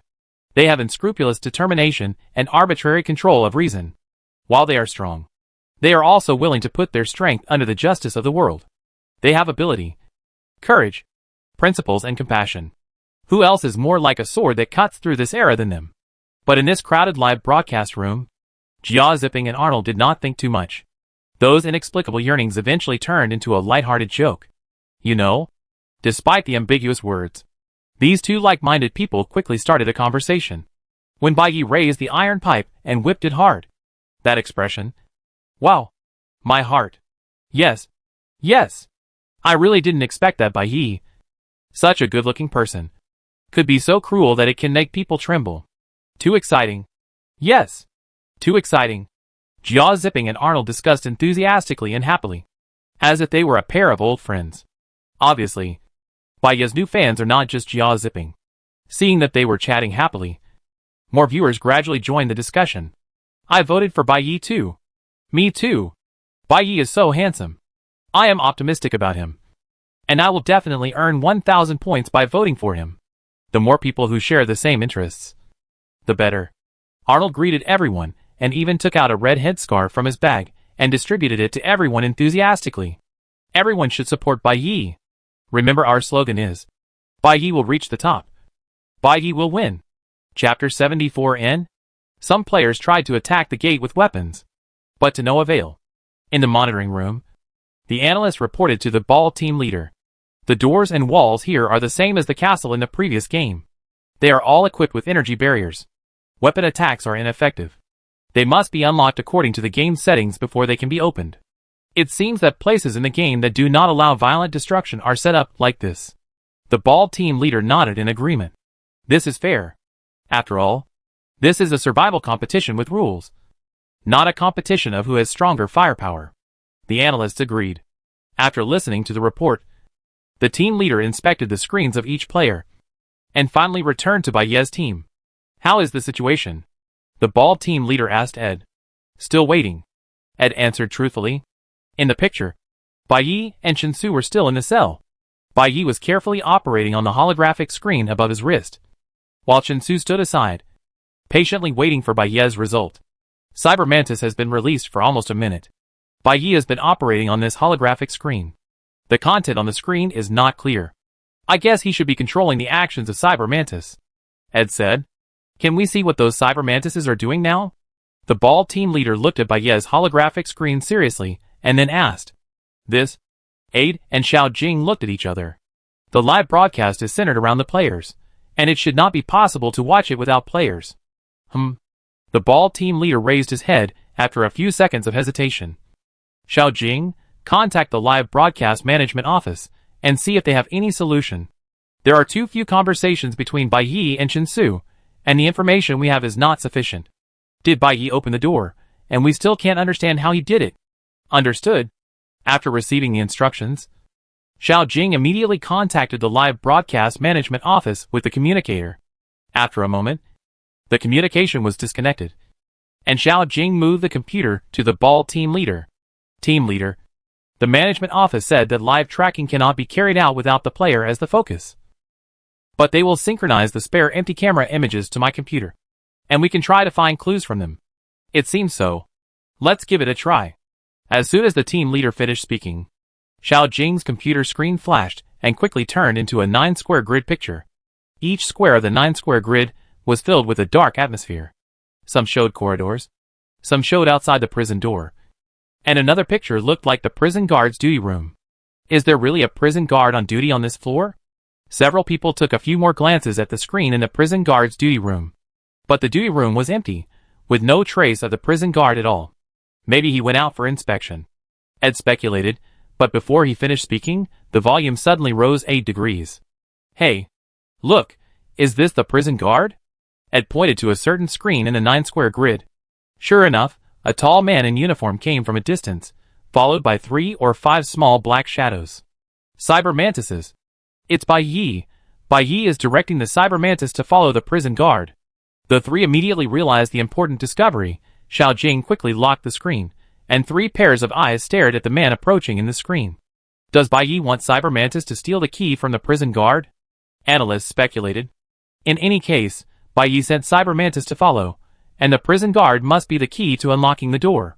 Xiao Jing zoomed in the picture as much as possible, and saw a cyber mantis quickly fly forward and hover over the prison guard's side face. What is he going to do? Several people stared at the cyber mantis motionlessly. The prison guard seemed to have noticed the big bug, and raised his hand to slap it to death. Just when he raised his arm, the cyber mantis suddenly swooped down, and its spike-like micro-mechanical arm pierced the prison guard's neck. Ah! Xiao Jing couldn't help but scream. In the picture, the tall prison guard's body stiffened, and he fell straight to the ground. Did Bai Yi kill him? Just like that? It's not that bad. Ed and Xiao Jing screamed, and felt at a loss for what to do in this sudden situation. The ball team leader made a quiet gesture, squinted his eyes, and carefully distinguished, and gave another possibility. It may not be killing. It may also be anesthesia. Look carefully. There is a needle-like thing on the mechanical arm of the cyber mantis, and there is no wound or blood on the prison guard's neck. Oh, indeed. Ed and Xiao Jing breathed a sigh of relief. But before they could calm down, they saw several cyber mantises quickly climbed onto the prison guard's face, and then several micro-mechanical arms intertwined. And after a few seconds, they dug out the prison guard's eyeballs directly. Did you get it? Chen Su asked, his eyes flashing with anticipation. Yeah, got it. Bai Yi responded, and quickly glanced at the time. 3 minutes, I hope that's enough time. Chen Su's mouth corners lifted involuntarily. Want to be the first person to unlock it? Yeah. Bai Yi also smiled. Unlock first, what does it mean? And the system mentioned that water will come in. Hurry up, splash less water, I don't want my clothes to get soaked. Bai Yi said, while controlling Cyber Mantis on the holographic screen to take a shortcut. I'll be back soon. I'll be there in 20 seconds. Bai Yi's actions were indeed quick. As soon as the mission was announced, he immediately released the micro-robot, which clearly transmitted the image of the outside of the iron door, including the model of the door lock, to the holographic screen of the terminal. The lock of this iron door is actually not complicated. The core components of the door lock are a camera and a password keyboard, and the position of the lock is just high enough to be at the same level as the line of sight. Obviously, this is an ordinary iris password lock. The game system does not give players too much difficulty in the complexity of the door lock. After all, if there is no micro-robot that can be flexibly controlled like Bai Yi, even judging the type of lock is not an easy task for many people. Not to mention the password and iris required for unlocking. For those violent players who are used to using force, breaking this iris password lock is simply impossible. But for Bai Yi, these are almost insignificant. Cyber Mantis patrolled the monitoring room, and then sent a valid message password equals room number plus AS, which was clearly posted on the wall. And the iris required for unlocking has now been borrowed from the monitoring room. Here it comes. A micro-robot held its eyeballs steadily, moving rapidly towards the cell where Bai Yi was. From the real-time picture sent back, the robot was only 10 meters away from Bai Yi's cell. Our cell number is 1029. So the password is 1029 as Bai Yi said. Other players were probably still at a loss. But Bai Yi's password and Iris were ready. He only needed to wait for another 20 seconds to walk out of the iron door of the cell without any obstacles. This puzzle was solved so smoothly. So smoothly. The analysis team couldn't help but sigh. Let Bai Yi crack this small lock. It's really a dimensionality reduction strike. In the live broadcast room, Arnold and Jia Zipping couldn't help but praise. Bai Yi and the copy looked relaxed, standing up and preparing to control the robot to complete the final unlocking step. Ring. Suddenly, a shrill alarm sounded in the prison. The analysis team, the audience, including Bai Yi and Chen Su in the game, all were startled. Amid the shrill alarm, the gentle female voice of the system sounded, and the content of the broadcast was even more shocking.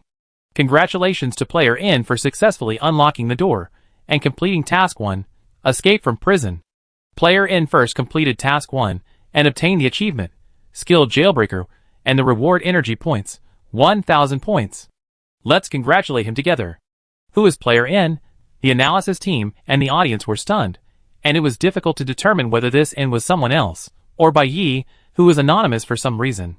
Even Chen Su didn't react at this time. After all, Bai Yi was already opening the door. N. Is that you? Chen Su showed a puzzled look. I haven't entered the password yet. Bai Yi turned his head, also with a look of disbelief. Someone got there first. Bai Yi's unlocking speed was already amazingly fast, and there were players who were faster than him. The analysis team was instantly in a commotion. Who is this N? I haven't heard of this name before. How did he open the door? Is anyone following this N? The ball team leader shouted to the back, but all the analysts shook their heads, and no one knew where this N came from. No one followed up. The ball team leader was stunned. No follow-up, which means that this player had not been noticed by the Divine Court or the analysis team before. How is this possible? Although the door lock of the first level is not complicated, it is not easy to open it by luck. Even if the password is guessed correctly, can the iris problem be solved by luck? The player who unlocked it in such a short time has not had any outstanding performance before. This is simply unbelievable. Technician. The ball team leader frowned and ordered loudly, bring up the screen of Player N and put it next to Bai Yi. Hurry! He called the fat analyst who had been following Chen Su before. From now on, you are responsible for following this N. Watch his replay first. Find out how he opened the door lock. And report to me as soon as possible. Understood. The technician quickly operated. And soon, the screen next to Bai Yi changed. And the player who was originally fighting against the iron door became a tall and thin man wandering leisurely in the corridor. The ball team leader put his hands behind his back and looked carefully at the player on the screen. Ed, Shijing, and a group of curious analysts gathered around. Is this the guy? Someone asked. The man in the picture was wearing a black sweater, and the wide hood covered his face tightly. Looks familiar. Ed looked for a moment and said hesitantly. He should have appeared in the last A1 game. Are you sure? The team leader's eyes lit up. I'm not sure. Ed waved his hands quickly. It's just that I feel like I've seen him before. But I don't remember where I saw him. And I don't remember clearly. Then it's necessary to check his resume. After thinking about it, the team leader turned around and shouted to a corner of the monitoring room. Shaojia, Shaojia. Hey! A crisp answer came from the corner, and a round-eyed young team member quickly stood up from behind the computer. Team leader? You called me? Check the information of this N, see where he came from, how many games he participated in, what is his combat rating, what are the results of the game, quickly. Okay. Xiaojia's attitude was very positive. As soon as the team leader gave the order, he immediately started to check. But after checking for a long time, there was no progress. The ball team leader couldn't bear it anymore, and shouted again, Xiaojia, haven't you checked it yet? Not yet. Xiaojia answered quickly. There is no record of him in the previous games. Nor can we find his real information, team leader. This N. He probably didn't use his real name. Didn't use his real name? The team members were shocked. When players log into the game, they directly enter their citizen IDs through the Divine Court. So there is no chance to create a pseudonym. Although this N does not look like a real name. But how is this possible? Well, let's put it aside for now. The game is still in progress. and Mission 2 has been released. Now is not the time to worry about these things. The ball team leader waved his hand, putting the resume aside for the time being, and returned his attention to the game. Ed, who was standing next to him, glanced at the corner quietly, and then quickly looked away. Xiaojia had just joined this team. The man sitting in the corner just now was the black-haired man who always made the team leader mad, but could find everything he looked up. If it was him, even if it was a fake name, he would definitely be able to find out all the information about this player. Ed thought. Chapter 75 faster than Baiyi, in the previous few games, I didn't notice there was such a player. He was not stumped by the lock-picking, and he didn't make any mistakes in the operation, but he was unexpectedly beaten by N to complete the task first, and got 1,000 energy points for the first completion. He felt unwilling. It doesn't matter, the game has just begun. Chinsu noticed Baiyi's mood and comforted him. Let's get out of here first. He may not be able to beat us in the subsequent tasks. Yeah. Baiyi nodded, controlling the cyber mantis outside the cell door to raise its eyeball to the verification camera, and then input the password 1029 as into the door lock. Beep, beep, beep. Although he was a step slower, Baiyi's operation was still quite accurate. The door lock was successfully opened. A green indicator light lit up on the inside of the prison door. The tightly closed door then slowly slid to one side, making an uncomfortable metal friction sound. The prison door opened, and the alarm bell instantly increased by dozens of decibels. The system broadcast that followed immediately sounded above the two people's heads. Congratulations to player Baiyi for unlocking the prison door and successfully completing Mission 1. Escape from the prison. The system slowly guided Baiyi and Chinsu to the next task. Due to a prisoner forcibly breaking through the prison, the first floor of Darkwater Prison has entered an emergency alert state. All entrances and exits have been locked and sealed, and cannot be opened by any means. Players who are leaving, please go to the control room immediately, cancel the emergency alert state of the first floor of the prison, and find the exit to the second floor. Players are reminded again that the lake water will completely flood the first floor of the prison within 3 hours, so be sure to seize the time and go to the second floor for refuge as soon as possible. Task 2, go upstream, start now. I wish you good luck. Control room? After the two listened to the system's broadcast patiently, Baiyi looked up and looked in a certain direction in the corridor. The corridor outside the prison was dimly lit. There was only one light tube hanging in the gap of the pipe at the top of the corridor, which cast a faint cold white light. The corridor was not wide. It was about 2 or 3 meters from Baiyi to the prison door on the opposite side. The corridor walls were stained and mottled, and the wall was covered with large patches of mold. Occasionally, unknown insects crawled on the wall. After the game went on for a while, the lake water began to seep in, and several shallow puddles of muddy water formed on the ground. Baiyi frowned slightly, resisted the discomfort in his heart, stepped out of the prison door, and stepped on the muddy water. The structure of the first floor of this dark water prison is indeed quite complex. There are not only 60 cells for prisoners, but also various functional rooms such as utility rooms, power distribution rooms, warehouses, and machine rooms. Countless similar doors fill the corridors, and the entire first floor is like a complex maze. If it were someone else, they would probably get lost after turning a few corners, let alone finding the control room. But for Baiyi, this is obviously not a problem. Control room. Probably should go this way. As soon as he stepped out of the cell, Baiyi pointed to one side of the corridor. Are you sure? Chinsu looked in the direction Baiyi pointed, and found that the corridor was no different from other places, and did not see any signs or features related to the control room. Well, it should be correct. Baiyi's answer was firm. He had walked through most of the first floor area with the micro-robot before, and while obtaining the password and eyeballs, he also collected a lot of terrain information, including the location of the control room. Baiyi integrated and recalled the images he had just seen through the micro-robot in his mind, and then referred to the action records in the terminal, and roughly formed a route map to the control room. Let's go! Baiyi didn't explain much. Seeing the black mud on the ground, he bent down and tucked his trouser legs into his boots. There is no time to lose. We must complete the task as soon as possible, and try to leave the first floor of the prison before the water comes up. Baiyi is already heading towards the control room. The current route is roughly correct, and we will arrive soon. In the monitoring room, Xiao Jing reported to the ball team leader. Yes. The ball team leader nodded slightly. Baiye's performance is indeed as stable as expected. This game requires players to escape the prison within a specified time. From the analysis of the main task, one of the difficulties is to quickly find the correct escape route without a map.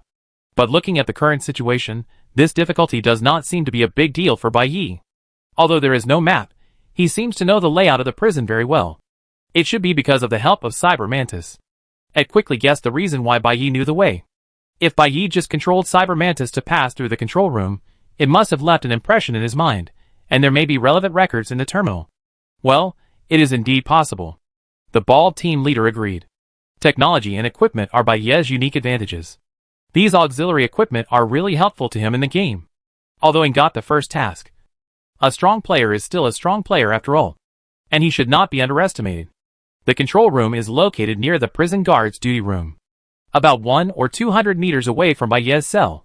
Although the environment and route are generally clear to Baiye. The corridor is dimly lit, and the scene is monotonous. Whenever he encounters a fork in the road, he is always cautious and dare not rush forward. After all, the map in my mind is not accurate enough. Once I go the wrong way, it will be even more difficult to find the right way again. Do you feel a little strange? Baiye walked along the route in his memory for a while, and suddenly turned around and said to Chinsu, "What's the matter?" Chinsu responded, "Think about it. We are in an emergency alert state now. And the alarm bells are ringing like this. Why doesn't anyone come to catch us? There are empty corridors in front and behind. And the alarm bells are constantly ringing above my head, which makes the surroundings seem too deserted, adding a sense of disharmony. Didn't you dig out the eyes of the prison guard?" Chinsu said half-jokingly. "I only dug out one person's eyes. There are only 60 cells on this floor. There can't be only one prison guard," Baiye replied with a smile. Although it was a joke, Chinsu had no answer to the question of why no one was chasing him. The two of them couldn't think of a reason, so they could only continue to concentrate on turning off the annoying alarm first. It should be this way. Baiye chose a fork in the road, remembering that the control room was just ahead of the left turn.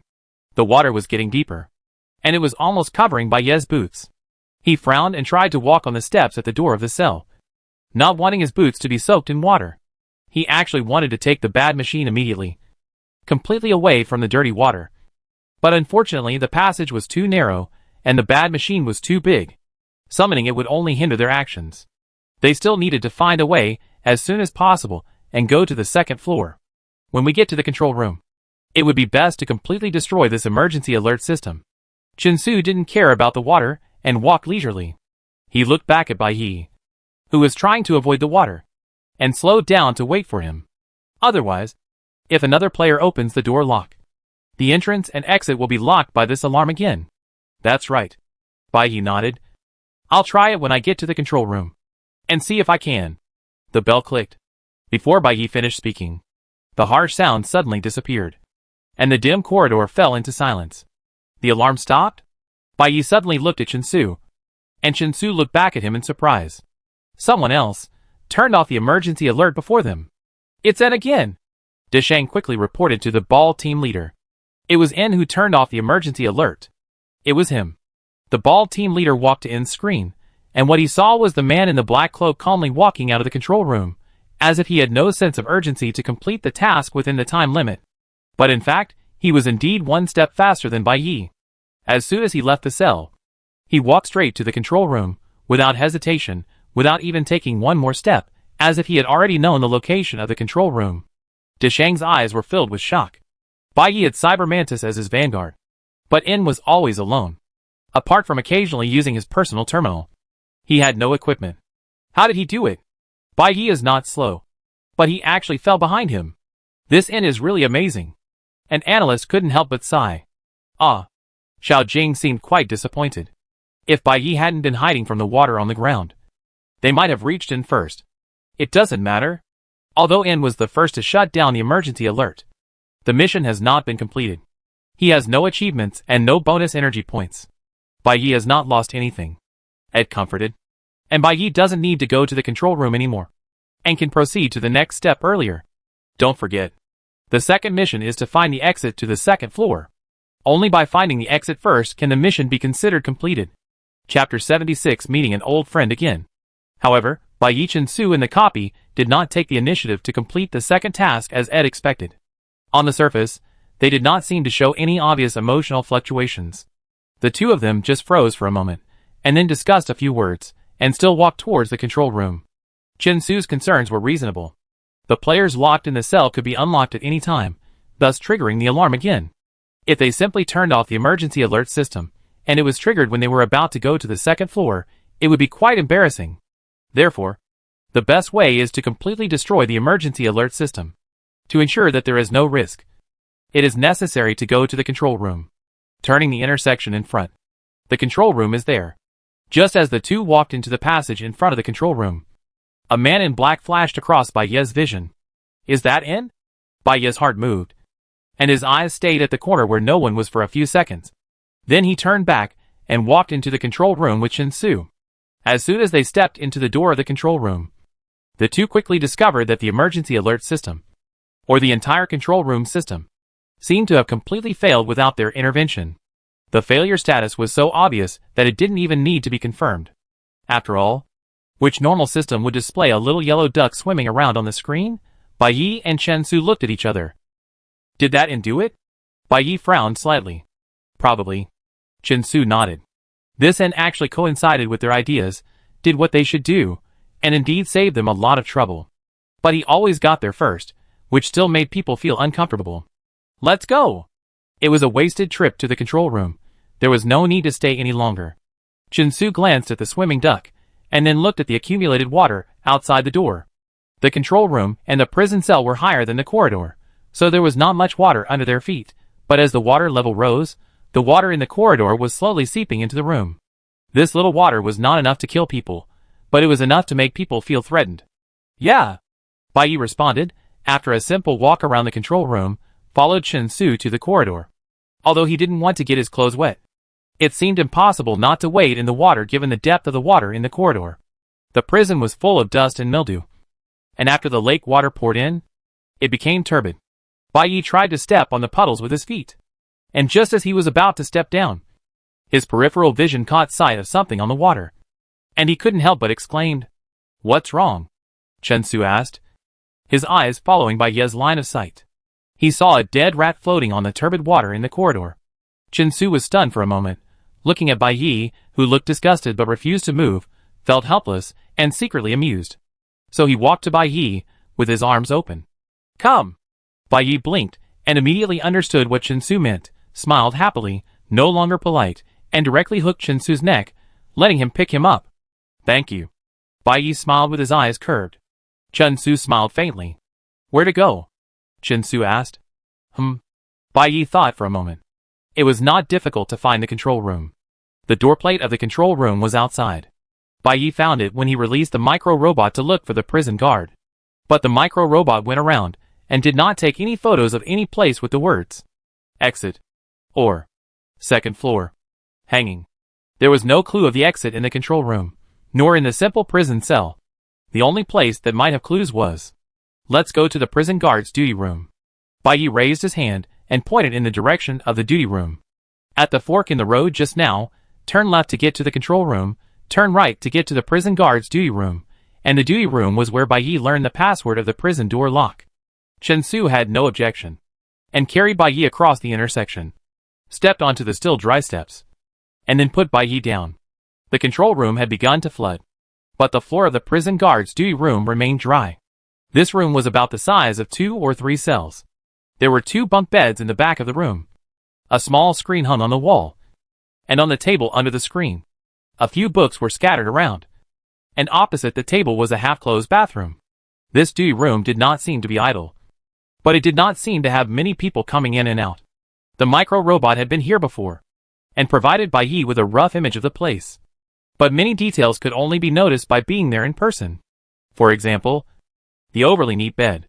For example, a few coats that were casually hung on the wall, but were already covered with dust. Another example was the dirty and dry sink in the bathroom. And the duty log spread out on the table.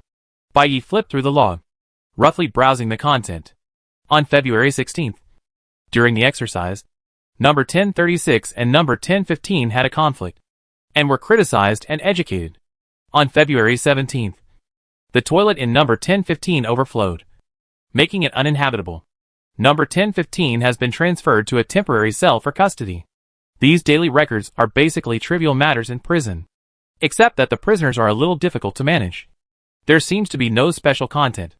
But what concerned Bai Yi was that the records of trivial matters only lasted until the beginning of March, and then stopped abruptly. March 8th. Normal. March 9th. Normal. And by April, even the normal logs disappeared. The date displayed on the wall clock was August, and the text in the open log book stopped at a certain day in April. As if after this date, the prisoners and the prison guards suddenly disappeared into another dimension. However, in fact, just 10 minutes ago, Bai Yi had just dug out the eyes of a prison guard. These clothes have been hanging here for a long time. Chin-Su checked the coats on the wall and found that they were already covered with dust. And here, there should be at least 4 prison guards on duty. There were 4 beds in the duty room, but the other 3 prison guards, whose eyes had not been gouged out, were nowhere to be seen. Various signs showed that this place was extremely strange. Despite all the strange situations, their mission seemed to have nothing to do with the clues in the room. The two carefully observed the duty room and found nothing valuable. Chin-Su picked up Bai Yi again and waded into the calf-deep water in the corridor. In the monitoring room, Aide and Xiaojing's attention was not focused on the diaries and coats. They both stared at Bai Yi and Chin-Su on the screen and fell into deep thought. Chin-Su. He is so caring? Aide said blankly. This seems a little wrong. Fierce, strong, cold, arrogant. The legendary Pluto, shouldn't this be the image? Have they found any clues on the second floor? How can they still be in the mood to talk about love here? Xiaojing interrupted eagerly. Bai Yi is so leisurely, doesn't he want to achieve anything? Wait, talk about love? Aide suddenly looked at Xiaojing, as if she was talking about some alien legend. Who is talking about love? Bai Yi and Chin-Su. What else? On this issue, Xiaojing's cognitive level has long been ahead of Aide. Do you think a big guy like Ming Wang-Su would treat others like this? You've seen what he was like when he was with a group of night owls before. But now is not the time for love. That in next door, he's almost found the exit. Aide's thoughts were in a mess at the moment, and he turned his head to look at the screen next to him like a conditioned reflex. Sure enough, the hooded man on the screen was operating on his personal terminal, looking confident as he moved, and walking in a certain direction. The matter between Bai Yi and Chin-Su was confusing, and the hooded man in front of him was also a mystery. Ed looked at him for a while, then went over to call the fat analyst next to him. Hey, Deshang, what do you think is so great about this inn? How can he complete tasks faster than Bai Yi? Don't ask me. I don't understand it either. Deshang shook his head, looking helpless. This inn does nothing but fiddle with his terminal. He fiddles with the terminal in the cell, and the door slowly opens. He leaves the cell and continues to fiddle with the terminal. He fiddles with the terminal until he reaches the control room. He fiddles with the terminal in the control room, and it doesn't take long before the control room is full of little ducks. I don't know what to write in his report. I can't just write that he fiddles with the terminal, and then all the tasks are solved. Right? Oh, I'm almost going crazy with worry. Oh. Ed patted Deshang's shoulder in understanding. Bai Yi's incomprehension was already a headache, and the hooded man had almost no material to analyze. So Deshang really couldn't write a report. Then I'll share Bai Yi's report with you later. See if there's anything useful. And added directly. Hey! Hey! Ed was talking, and suddenly saw Deshang sitting up straight, staring at the live broadcast screen in front of him. Ed turned his head hurriedly, and saw the hooded man in the live broadcast pushing open an inconspicuous iron door. As he walked into the door, an elevator appeared on the screen. Oh! No way! He really found it? Bai Yi was hugged tightly by Chin-Su, frowning slightly, thinking about how to find the exit. Chin-Su took advantage of Bai Yi's deep thoughts and walked forward along the corridor. Although there was no clear clue, it would be a pleasant surprise if he came across something by chance. Water backflow. Damp. Bai Yi whispered the words he saw in the duty log. Something seemed to be constantly wandering in his mind, although he was eager to sort it out in his heart. It was like being shrouded in mist, and he could not identify it at all. He took a deep breath, adjusted his posture, and subconsciously rested his chin on Chin-Su's shoulder.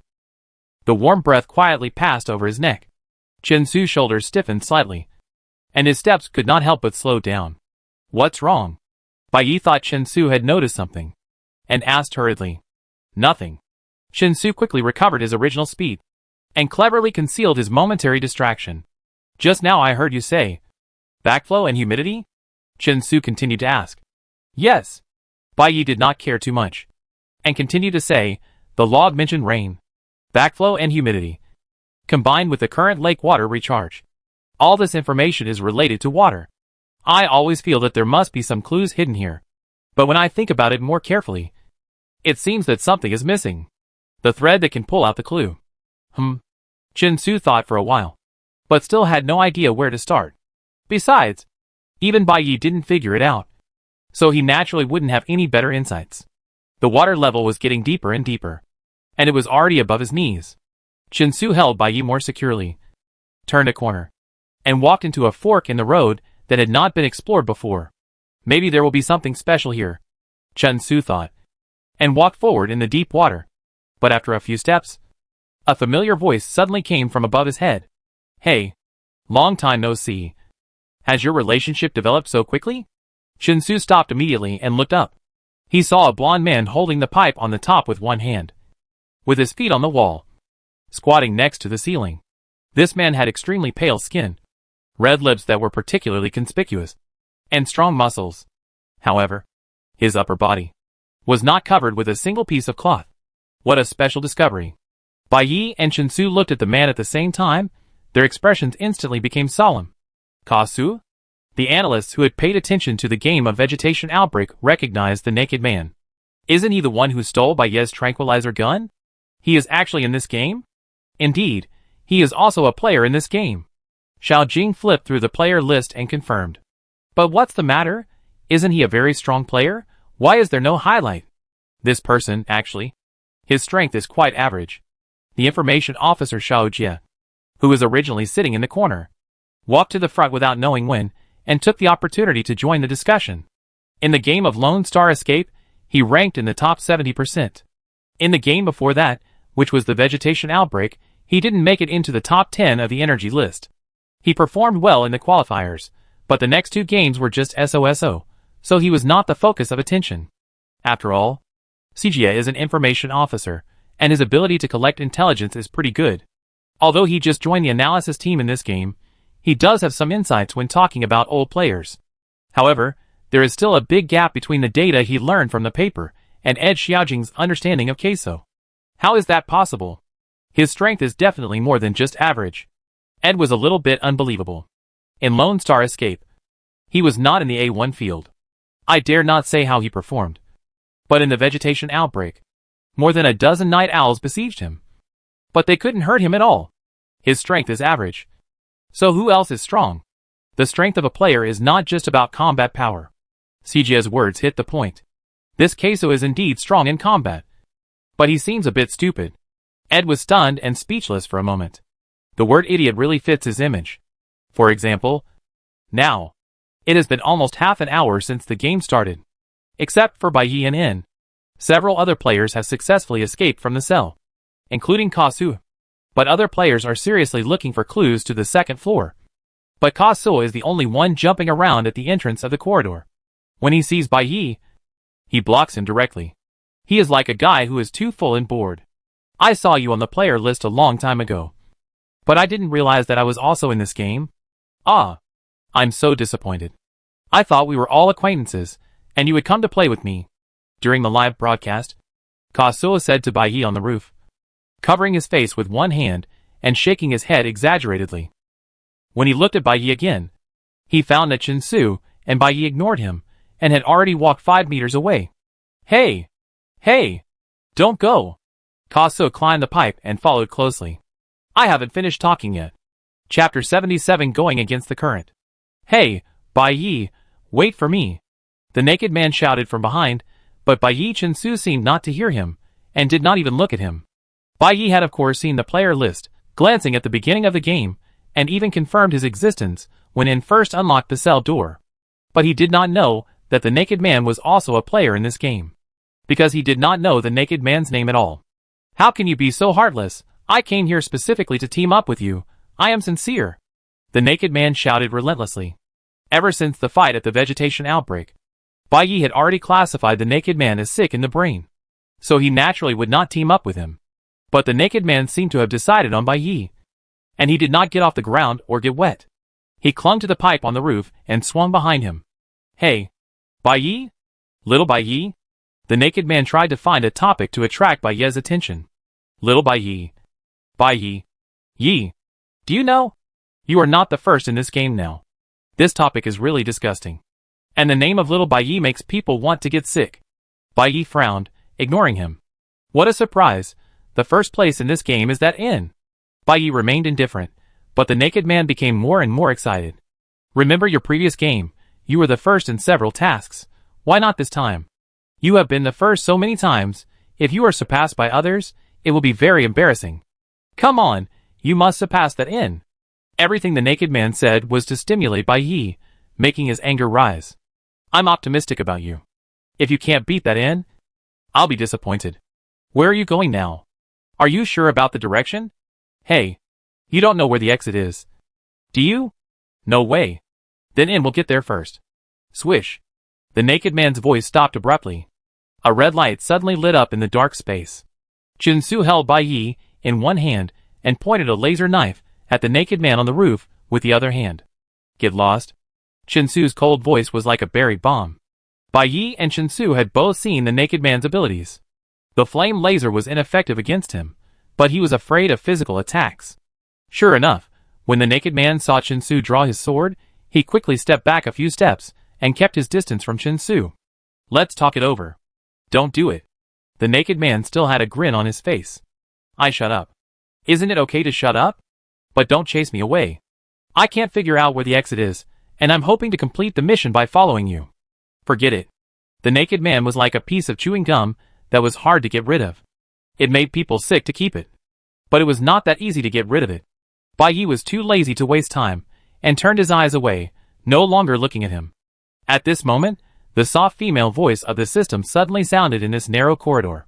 Congratulations to Player N for successfully finding the exit to the second floor, and completing Task 2, going against the current. Player N first completed Task 2, and obtained the achievement, Pioneer Against the Current, and the reward of energy points, 1,000 points.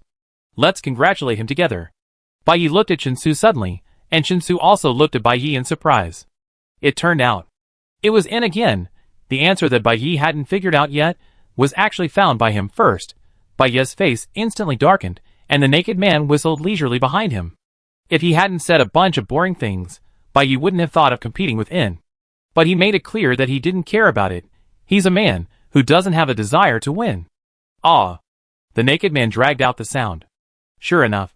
Shut up. The naked man was interrupted by Bai Yi. Bai Yi no longer let Chinsu hold him, let go of his arms, and stepped directly into the water. He could find the exit. There was no reason why he couldn't find it himself. The water was already so deep, there was no reason for him to be at ease on Chinsu's body. Bai Yi looked at the slightly rippled water surface, standing quietly, without moving for a long time. The lake water was very cold, even though it was August, but it still had a bone-chilling chill, rolling between the legs and waves. An unknown object floated past him, slowly moving to the end of the corridor. The naked man kept his mouth shut for a while, and then spoke again in a mean way after a while. Are you just standing here? If you stand there, the exit won't float over by itself. Float over. The unknown object gradually faded away on the water surface. Bai Yi looked at the water surface and seemed to have grasped something in an instant. Float over. February 16, prisoners clashed. February 17, the bathroom flooded. February 21, it rained. February 22, complaints about humidity. The control room began to fill with water, but the floor of the duty room remained dry. The cold water between the legs, the object floating forward. Task 2, go upstream. Go upstream. And Bai Yi looked at the water surface silently for a moment, suddenly raised his eyes, turned around and walked back, with a confident smile on his lips. Chinsu, let's go. Let's find the exit. Ah. In the live broadcast room, Arnold and his partners all looked a little disappointed. In fact, Bai Yi did not perform poorly in this game. Unlocking the cell door was only a little late, and turning off the alarm was only a few steps slow, and after incompleted Task 2, Bai Yi seemed to have sorted out the whole clue quickly. But even if he was a few seconds slower, a few steps slower, the result is the result. Even if Bai Yi performed normally, it was not him who was leading the energy list, but in who had more than 2,000 energy points. An unknown player, actually suppressed by Yi like this. Who is he? Arnold leaned back in his chair weakly, full of regret in his heart, and a group of Bai Yi fans who were wearing red head scarves with him also lost their previous enthusiasm. Alas, Bai Yi was just too slow. If he had entered the water earlier, maybe he would have known where the exit was. Someone muttered in a low voice. This sentence immediately attracted the attention of the red scarves around. What did you say? Ah, what did I say? The person who spoke was stunned. You said that if we go into the water earlier, we can know where the exit is? Arnold asked everyone's doubts directly. What is the connection between going into the water and the exit? Do you know what the clue to the exit is? In the flooded corridor, Bai Yi walked in front, Chen Su followed closely behind, and the naked man Kasuo clung to the roof like a gecko. Although he was no longer noisy, he showed no signs of leaving, and still followed them not far away. We should be there soon, Bai Yi said. Chen Su didn't mind Kasuo following him, as long as he didn't disturb them. It was fine to let him follow for now. The two turned a few corners and returned to the passage in front of the control room. Bai Yi said, We're almost there. They passed the control room and walked towards the duty room. When they arrived at the door of the duty room, Bai Yi did not go in, but continued to walk forward in the water for more than 10 meters, then turned back a few meters, and finally stopped in front of a rusty iron door. Is it here? Chen Su looked around. They had passed by this place many times before. The iron doors they saw around were almost the same. There were no signs, and it was difficult to tell whether it was a cell or somewhere else. These doors were too ordinary and inconspicuous, so they did not open them one by one when they passed by. Bai Yi was not very sure either. He carefully observed the iron door and walked around in the nearby puddles. It is most likely here. Let's give it a try, Bai Yi said, reaching out to push the iron door. The iron door was not locked, and it opened with a gentle push. The rusted parts made a rough friction sound, and the cold white light from the corridor poured into the room. When the scene inside the door completely appeared in front of him, Bai Yi was suddenly delighted. In the dim place inside the door, there was an old helicopter. The exit to the second floor was indeed here. Wow!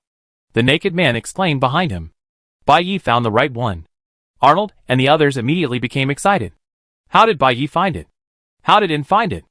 Ed in the monitoring room was stunned and suddenly jumped up from his chair. Watching the two players find this broken elevator, Abe still couldn't figure out what clues they found. If Bai Yi didn't explain it clearly, he couldn't even write the report. Sure enough. Luckily, Chen Su was by his side, and was alone, and didn't even make a sound. Bai Yi would still tell Chen Su his motives and reasons. Sure enough, I was negligent. Bai Yi couldn't hide his regret. The system actually gave us a hint a long time ago, but I didn't pay attention. Hint? Chen Su asked in confusion. Bai Yi was not aware of the hint, so he naturally had no idea. Yeah. Bai Yi walked to the elevator. Do you remember the name of Mission 2? Going against the current? Yes. Going against the current, Bai Yi explained patiently. I originally thought that the meaning of this name was just to climb up to the second floor from the accumulated water on the first floor, but now think about it, the key to going against the current is going against the current. As he said that, Bai Yi pressed the elevator button. Not long after, the sound of mechanical operation came from the other side of the elevator door. As early as when they first came to the control room, some clues had already appeared. The control room on the left side of the intersection had begun to flood, while the floor of the duty room on the right was still dry. The deepest point they walked to, the water had already reached their thighs, while the water outside the elevator room only reached their knees. The water at the elevator door was about ankle deep, and when they walked along the slope to the elevator, the water on the ground did not even flood the soles of their shoes. The height difference of the first floor of this prison is quite large, Bai Yi said. The area of the first floor is very large, and the corridors are complicated. It is not easy to notice the height difference at ordinary times. But once there is water accumulation, you can see the difference. The elevator seemed a bit old, and the waiting time for operation was longer than expected. Bai Yi waited patiently while continuing to explain, because the terrain is uneven. The dirt in the bathroom easily accumulates in the low places, causing backflow. The rooms in the low places are more affected by the groundwater, and once it rains, they will become extremely damp. As long as there is a height difference, it will cause the accumulated water to flow. The task prompts us to go upstream, which actually tells us that we need to go against the direction of the water flow and go to the highest point of the terrain to find the way to the second floor. The information we got about water is indeed a clue. But unfortunately, I didn't think about these hints clearly in time.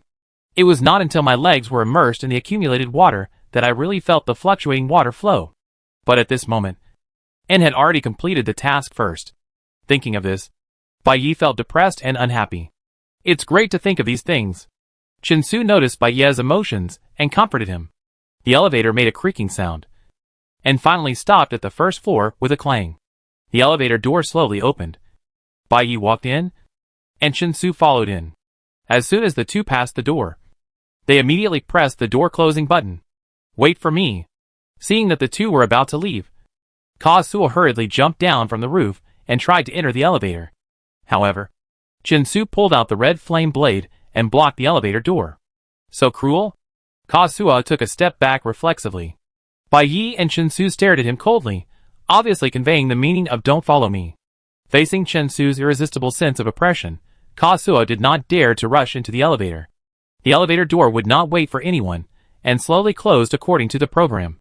Kazuo could only stop outside the elevator, helplessly watching Bai Yi and Chinsu sitting in this old elevator, and going up to the second floor.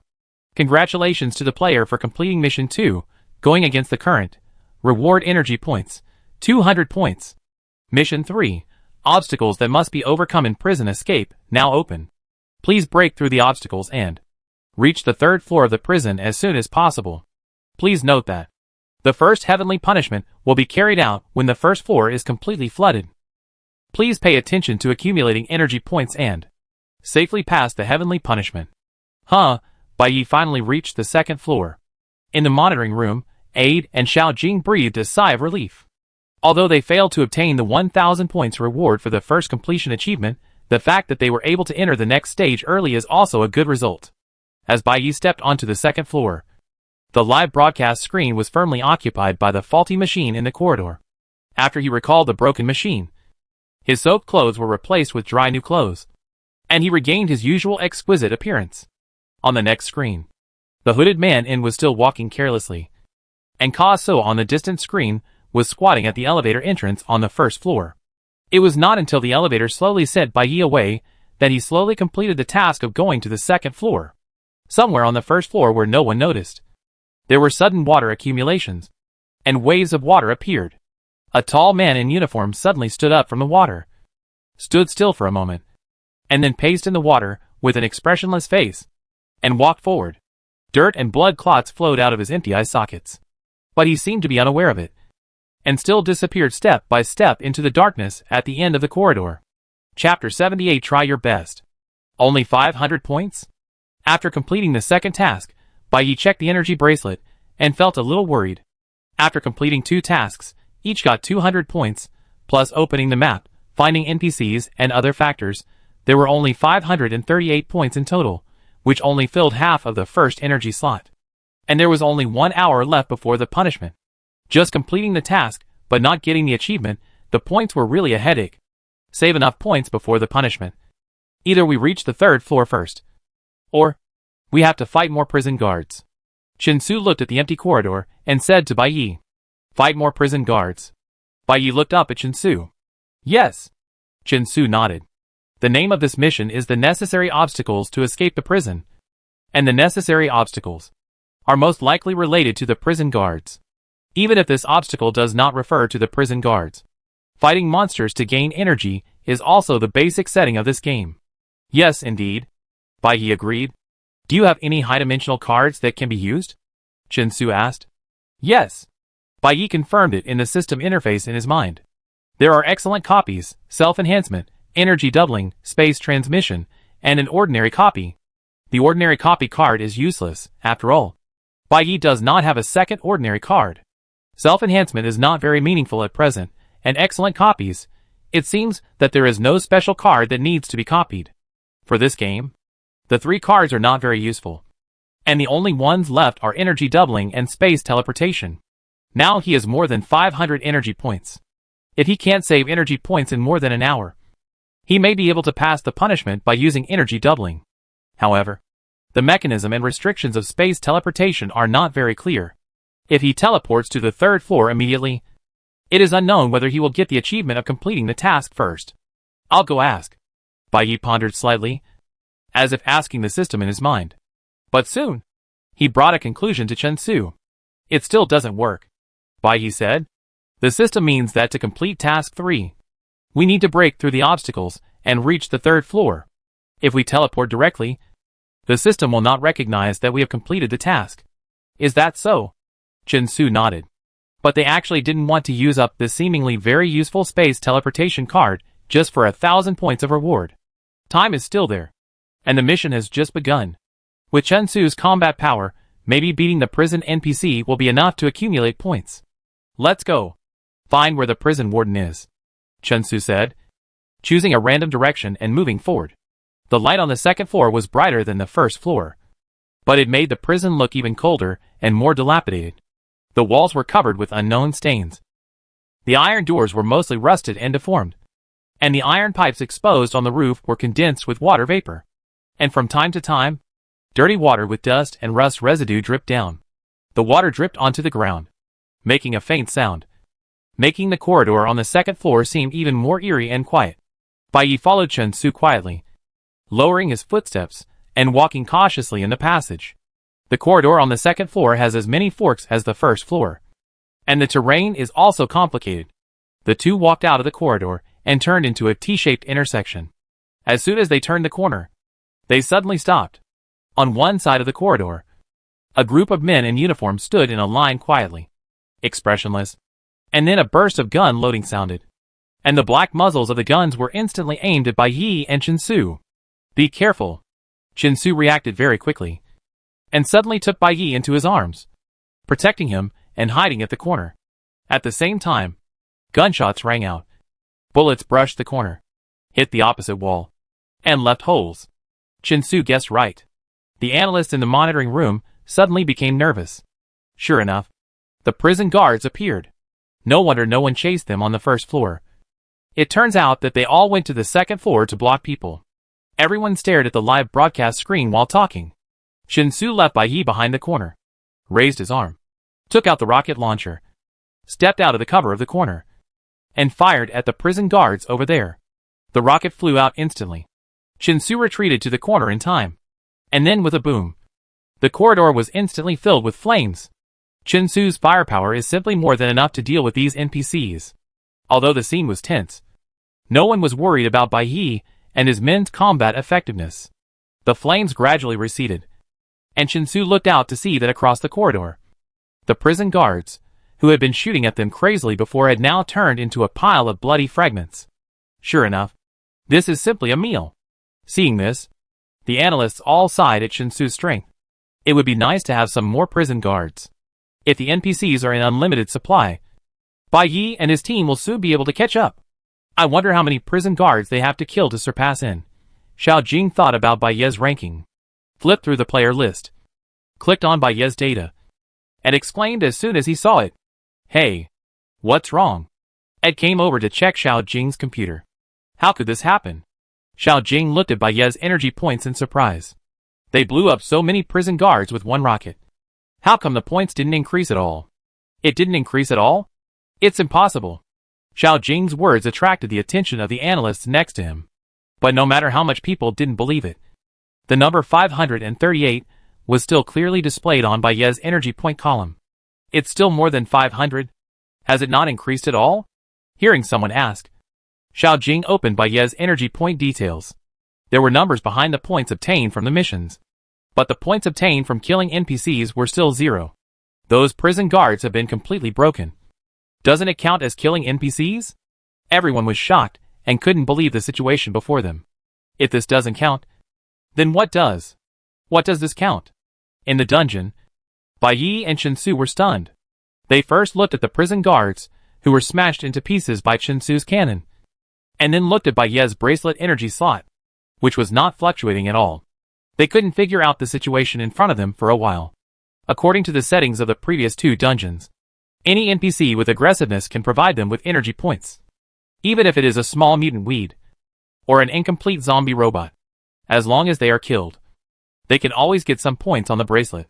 And the prison guards, who were obviously hostile NPCs who shot at them, were blown into robot fragments without even a single count. There are only two possibilities. Bai Yi pondered. Either they are not NPCs, or they are not dead yet. Not dead. Chen Su frowned, and looked at the pile of body parts on the ground reflexively. However, the pile of broken flesh did not confuse them for too long. As soon as Bai Ye's voice fell, the blood-stained body on the ground actually began to tremble gradually. Chen Su was shocked and quickly protected Bai Yi behind him. The next moment, several corpses with missing heads and hands, but still legs, stood up tremblingly.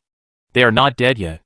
Bai Yi hid behind Chen Su, frowned, thought for a moment, pulled out a gun from the space card, and fired several shots at the oncoming corpses. Bai Ye's shooting skills were pretty good. These shots all hit the target, but the bodies that were knocked down quickly got up again. The bleeding bullet holes did not hinder their movements at all. Back off. Hide well, Chen Su said to Bai Yi, and replaced the rocket launcher with a high-energy flame cannon that could burn metal. Seeing this, Bai Yi immediately retreated to the corner to avoid it. As soon as she hid well, Chen Su fired, and the blazing flames instantly gushed out from the giant muzzle. This time they are dead. The high-energy flames immediately devoured the wriggling bodies and broken limbs. Seeing those broken limbs twisted into a ball of charcoal in the flames, with no possibility of attack, the analysts breathed a sigh of relief. The person is almost burnt to ashes, and it is not considered killed. That is too unscientific. He is definitely dead this time, Ed asserted. Xiao Jing, look at Bai Ye's points again. Okay. Xiao Jing quickly clicked the keyboard a few times, and Bai Ye's points soon appeared on the screen. She looked at it, and her eyes widened. What's going on? How could it be? It's still 538 points. How is it possible? Ed suddenly looked at Xiao Jing's computer, his face full of disbelief. It's like this. But the points didn't increase at all? How? How is this possible? There must be something wrong with the system. Although the possibility of a system bug cannot be completely ruled out, it is actually negligible. The more likely scenario is that Bai Yi and his team still haven't found the key reason why these prison guards were judged dead. It seems that this is the mystery that needs to be solved in Mission 3. Bai Yi said, as he looked at the charred wreckage in front of him. This is reasonable. If the prison guards really die as easily as living people, then wouldn't the obstacles of Mission 3 be too easy to solve? Do you have any ideas? Chen Su put away his weapon and asked Bai Yi. Not yet. Bai Yi poked the charcoal on the ground with the muzzle of his gun and shook his head. The two looked at the pile of prison guards that were almost destroyed, and they didn't know where to start. Wow. Finally there is something you can't handle. Bai Yi was thinking about the prison guards, and didn't notice that the familiar slick voice suddenly sounded behind him. Bai Yi and Chen Su's expressions became gloomy at the same time. Bai Yi turned his head, and saw the naked man lazily leaning against the wall, his arms crossed, staring at them with a smile. Bai Ye's gaze paused on his face for a second, and then quickly retracted. Let's go, Bai Yi said to Chen Su, and then the two of them walked forward firmly, without even looking at the naked man. Hey, don't ignore me. The naked man raised his eyebrows and hurriedly called them. Don't go. Don't go. I have important information to tell you. Important information. Very important. Don't you want to know why these prison guards can't die? Hearing the naked man mention this, Bai Ye's footsteps finally stopped for a moment. Chen Su turned his head slightly, looking coldly at the naked man following them.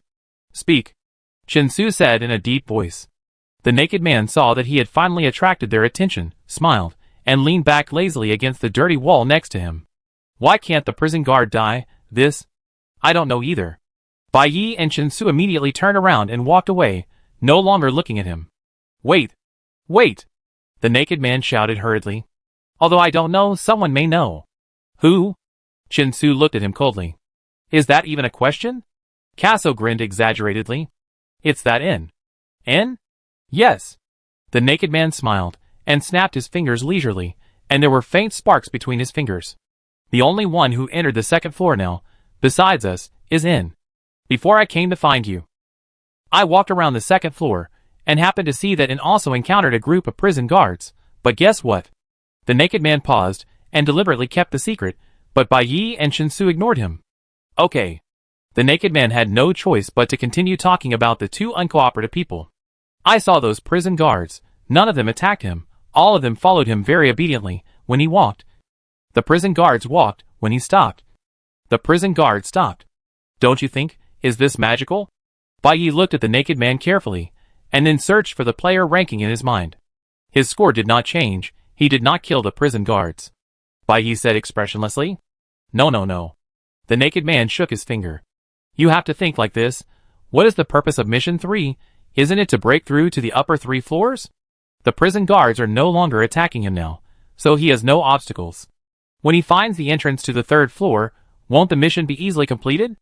As long as the mission can be completed, what difference does it make whether the prison guards die or not? Bai Yi and Chen Su looked at each other, and were speechless for a moment. Although the naked man's brain often had problems in the past, this time his logic was not wrong. Although I don't know how In did it. Perhaps controlling the prison guards, like him, is the real way to crack Mission 3. But in this way, In will soon surpass you, and get the 3rd achievement.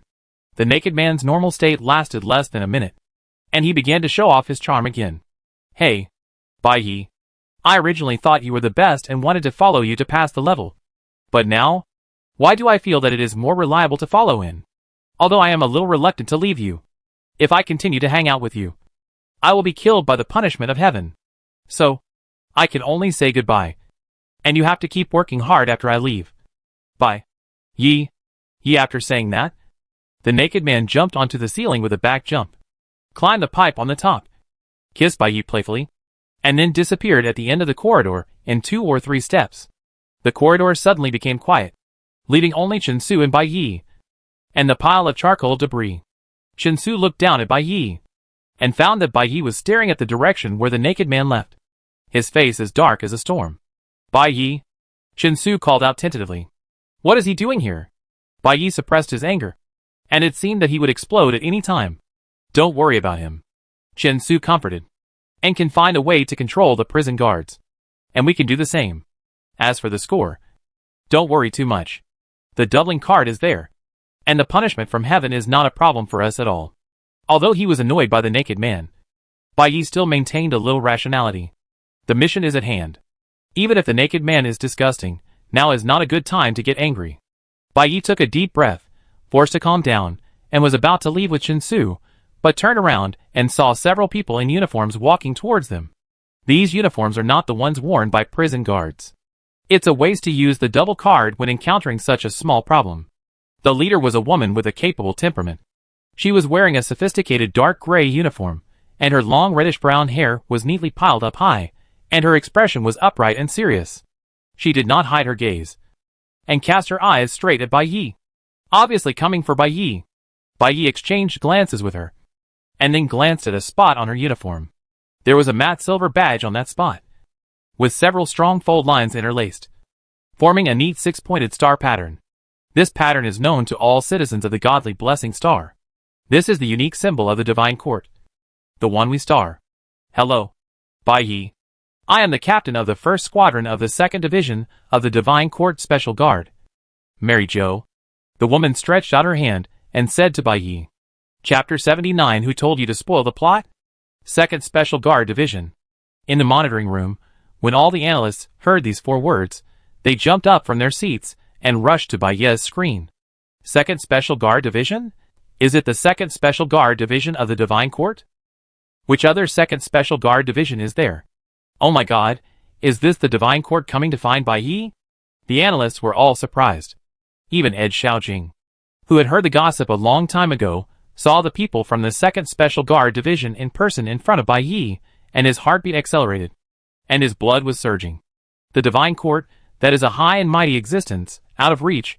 The Divine Court represents the will of the Star God, and a random word can decide the life and death of everyone on the Divine Blessing Star. Except for the military and grassroots staff, most of the real people in the Divine Court are mysterious, and they hardly appear directly in front of ordinary people. And their analysis team is just an inconspicuous subsidiary attached to the Divine Court.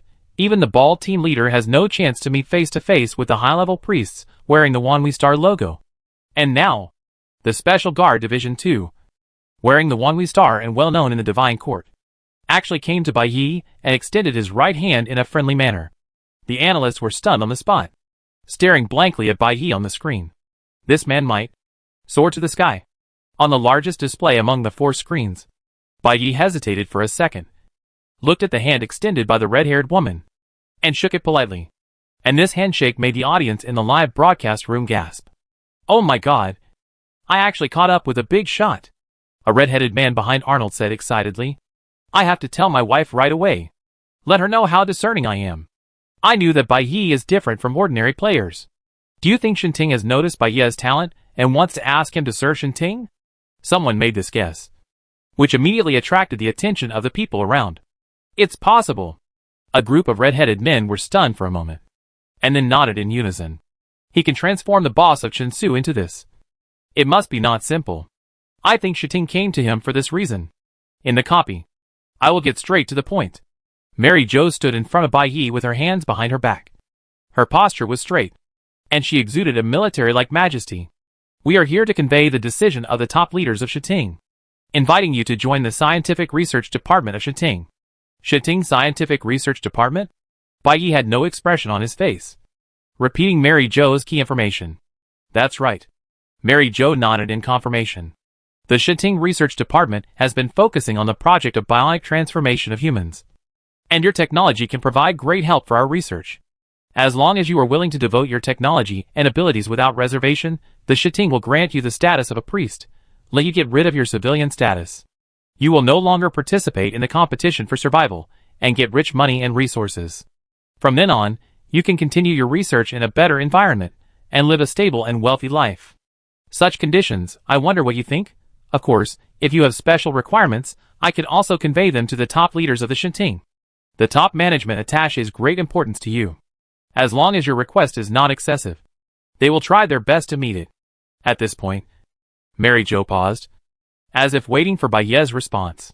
However, Bai Yi did not respond much, but just stared at Mary Jo quietly, neither agreeing nor refusing. "Please give me your reply as soon as possible. If you agree, I can take you out of this game now." Seeing that Bai Yi did not answer, Mary Jo said hurriedly, "I don't plan to leave the game." Bai Yi lowered his head and thought for a moment, and finally responded, "No plans? Do you want to finish this game?" Bai Yi did not make a clear statement, but Mary Jo directly interpreted it as her agreement. After all, it was not something that most people would dare to dream of, to jump from a commoner to a priest. She did not think that Bai Yi would refuse from the beginning. So in Mary Jo's view, Bai Yi's no need was just to give an explanation for this game. "You can finish the game if you want." Although Mary Jo's attitude was polite, her words were a bit blunt. "But I have checked the game information. Your performance is not good. The gap between your energy points and the number one player is obvious. You have not found a way to deal with the NPC yet. According to this trend, even if you use the double card to survive the punishment, there will be no good results afterwards. For your safety, it is recommended that you end the game now. Leave here with us, and stop doing such meaningless and risky things." "Oh, really?" After hearing what Mary Jo said, Bai Yi suddenly looked up and looked directly at her face.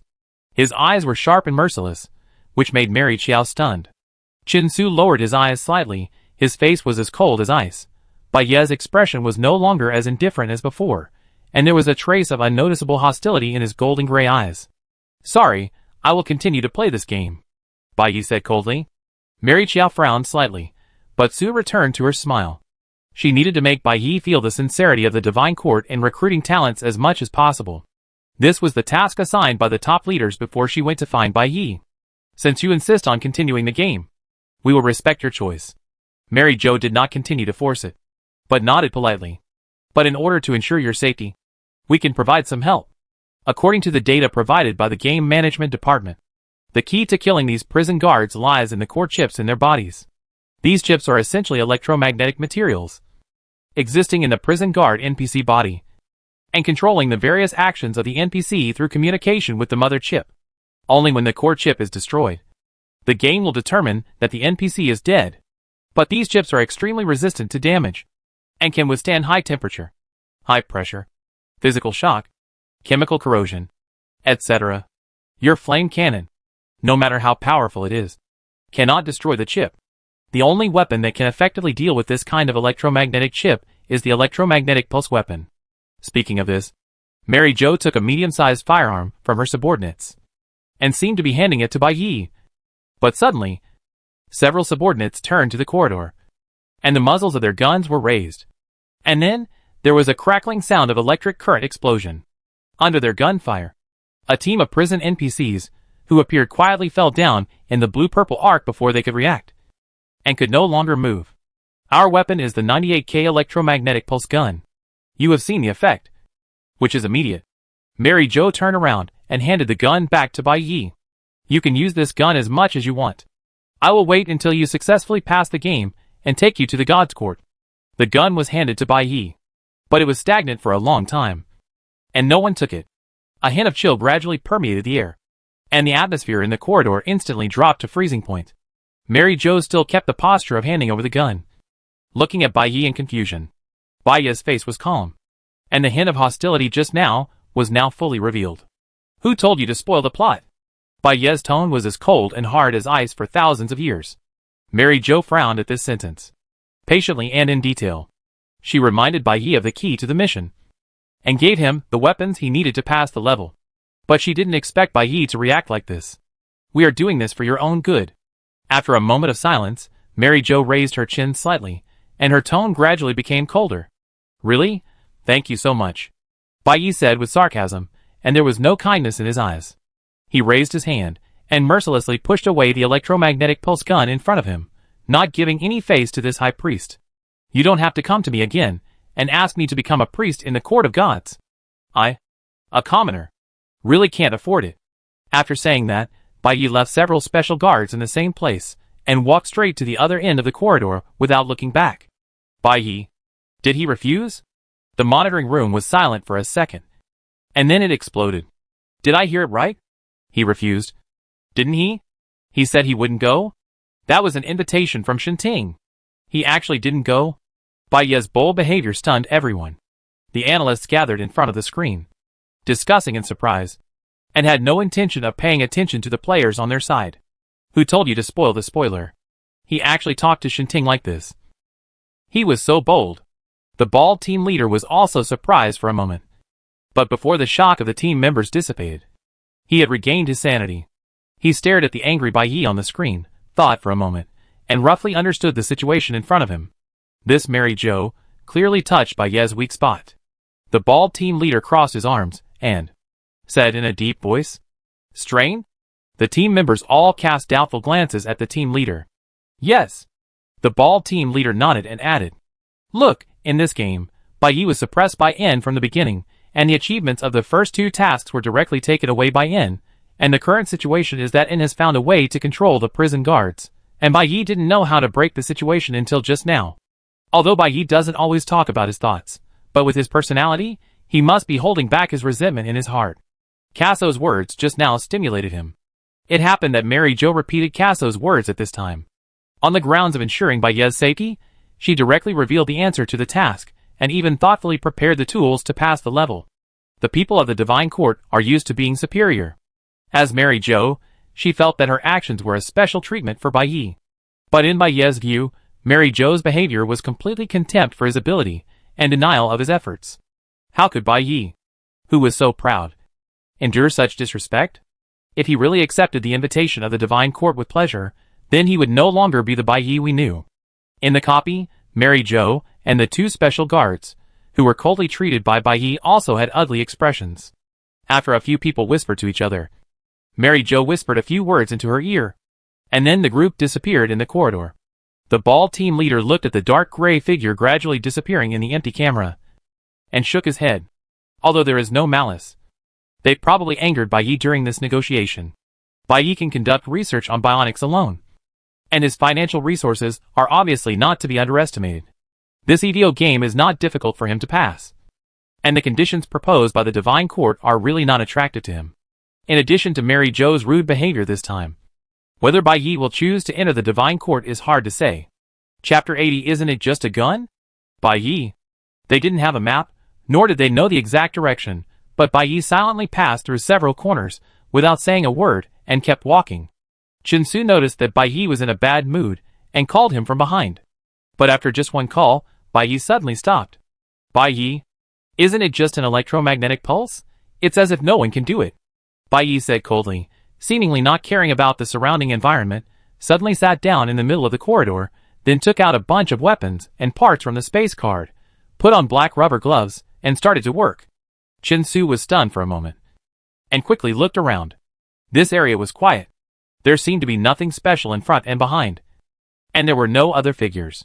But the way those prison NPCs approached lurking just now, who knew when they would suddenly attack? Chin-Su thought so. Looked down at Bai Yi, who had already dismantled the parts on the ground, and no longer cared about other things. He could only be more vigilant and try to protect him.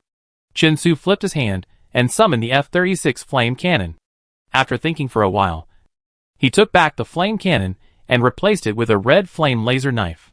The flame cannon is too powerful, and it is easy to cause accidental injuries. In general, without the electromagnetic pulse gun, it is impossible to really kill the prison NPC, whether it is a cannon or a knife. As long as the NPC that appears loses its ability to move, it will be fine without affecting Bai Yi. Chin-Su stood beside Bai Yi, with the blade hanging down, expanding his perception to the maximum, and being alert to possible threats. It is now 1:52 p.m. The start time of this game is 12 o'clock noon, and the time of the heavenly punishment is the moment when the first layer is flooded, which is 3 o'clock 3 hours later. In other words, if you don't want to use the double card, then within this hour or so, you must successfully create an electromagnetic pulse gun, find enough prison NPCs and kill them, and then find a way to the third floor. No matter which method you choose, it is not an easy task. In any case, it is not as satisfying as directly accepting the gun handed over by Mary Jo and quickly dealing with the NPC. However, Chin-Su did not question Bai Ye's decision, and he did not say a word about the matter of the Divine Court. He understood Bai Ye's feelings. This time, they had not been doing well. Suppressed by In, mocked by the naked man, and now forced to reveal the mystery by Mary Jo, forcing him to lie. For Bai Yi, this was undoubtedly a very hurtful thing. Bai Yi said nothing, concentrating on modifying his weapons. Chin-Su looked at his thin back, and his eyes softened. So, let him be. Time passed by, and the area a few meters around Bai Yi was filled with NPC bodies cut into pieces. Bai Yi remained as focused as ever.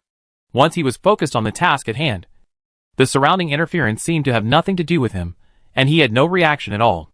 Chin-Su knew this very well. While clearing obstacles for Bai Yi, he carefully watched the time and patiently waited for Bai Yi to complete what he wanted to do. However, the analysis team and the audience outside the screen became more and more anxious as the time approached 3 o'clock. Why hasn't Bai Yi finished yet? He should go and get the gun given by Shinting first. That's right. There's really no need to take this risk. The redhead scarves in the live broadcast room were all fidgeting, and the analysts in the monitoring room had similar thoughts. There are 10 minutes left before the punishment comes. How can he be so calm?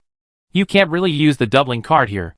Using the doubling card can only barely increase the points to just over 1,000, and barely survive this punishment. The high-powered player who won 2 games in a row, the leader of the A field that everyone expected, now has fallen to the point where he has to rely on high-dimensional cards to escape the punishment. The analysts shook their heads and sighed, feeling sorry for Bai Ye's performance in this game. Only Ed and Xiao Jing never said a word of discouragement. Perhaps it was out of a desire to protect their own players. Or perhaps it was because they were finally surprised by Bai Ye's reversal after their previous anxiety and disappointment, that the two people still had full confidence in Bai Yi, even if the double card was used. This is not the final result, so there is no need to rush to draw conclusions, Ed said to the analysts around him. Yes, Bai Yi must be more unwilling than us to barely pass the test. Xiao Jing also agreed. I believe in the final result. Bai Yi will definitely not disappoint us. As he was speaking, Xiao Jing's eyes were suddenly attracted by the live broadcast screen. With only a few minutes left before the punishment, Bai Yi stood up from the ground, raised the assembled weapon in his hand, turned to Chin-Su, and smiled brightly. Look! My electromagnetic pulse gun is done. Look! I've done it! Bai Yi excitedly showed his homemade electromagnetic pulse gun, with a proud light in his eyes. Under the limited conditions and time of the copy, Bai Yi naturally could not create a powerful weapon that could deal with those prison guards NPCs out of thin air. His gun was modified based on the electromagnetic cutter he carried, and the electromagnetic cutter has always been Bai Ye's common tool for handling precision components.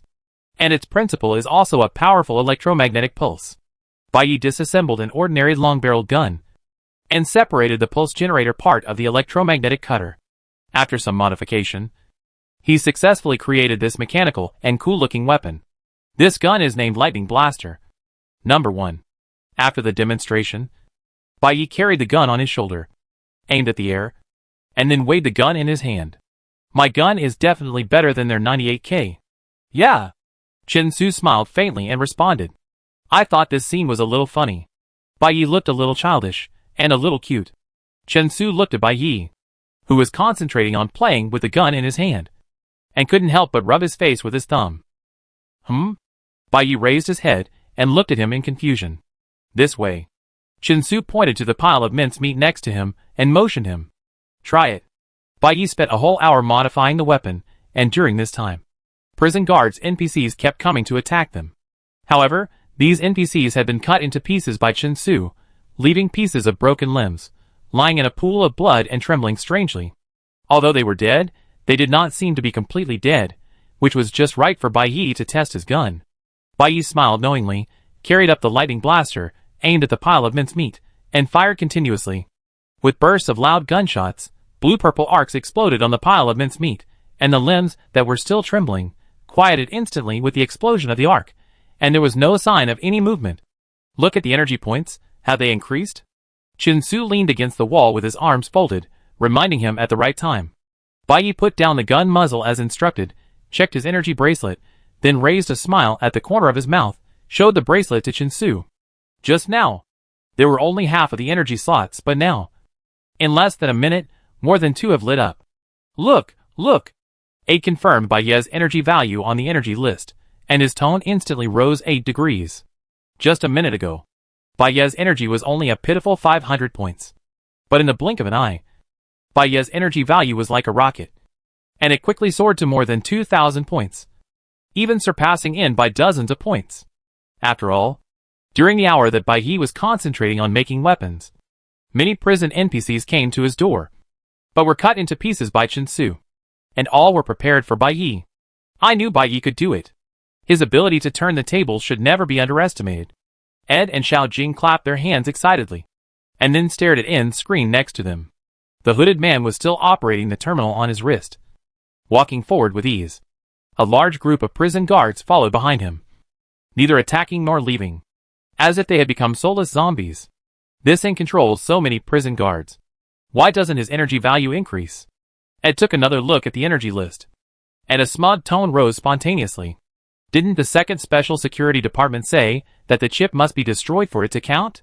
He didn't destroy the chip, so it doesn't count as killing any prison guards, Xiao Jing added. Finally, his bad luck has come. Bai Yi's time has come. Ed waved his fist, watching Bai Yi finally top the energy list with a secret satisfaction. However, not long after, a system announcement resounding throughout the prison came from the loudspeaker on the live broadcast wall. Congratulations to Player N for successfully finding the exit to the 3rd floor and completing Mission 3, the necessary obstacles for jailbreak. Player N completed Mission 3 for the first time, obtained achievement, Unstoppable, rewarded energy points, 1,000 points. Let's congratulate him together. Huh? He found the exit again?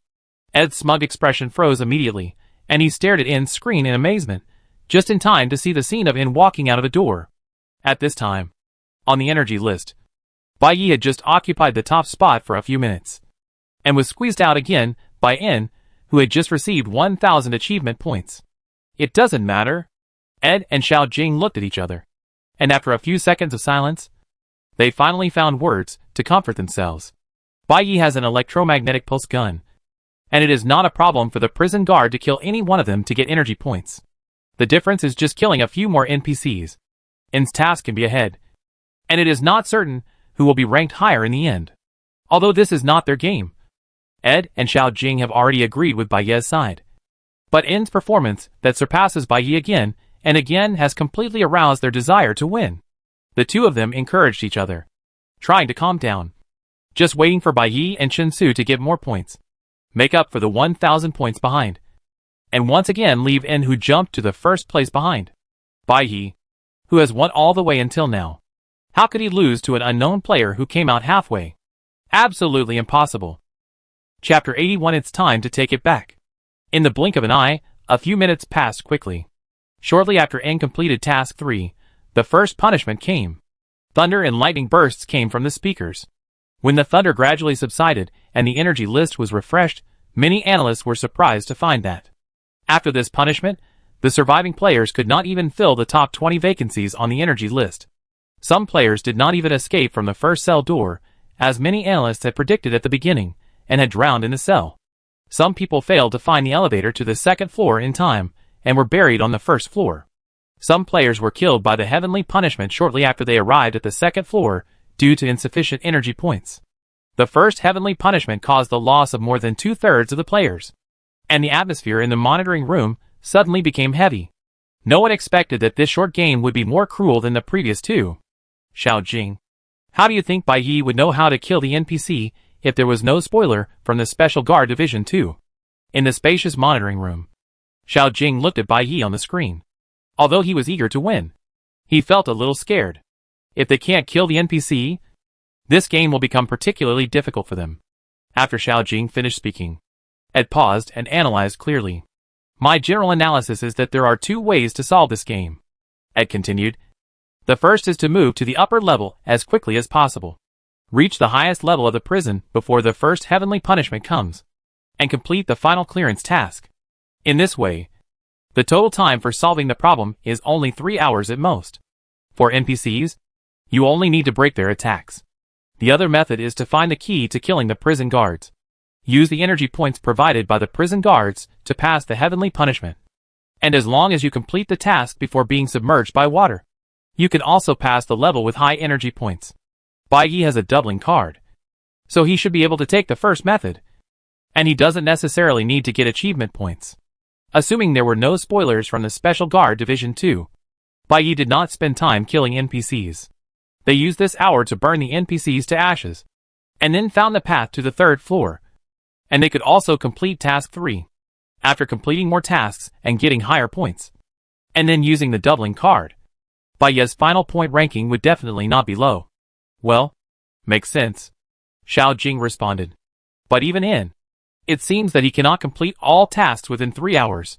Whether Bai Yi was willing or not, he learned the method of killing the prison guards with the help of the Special Guard Division 2.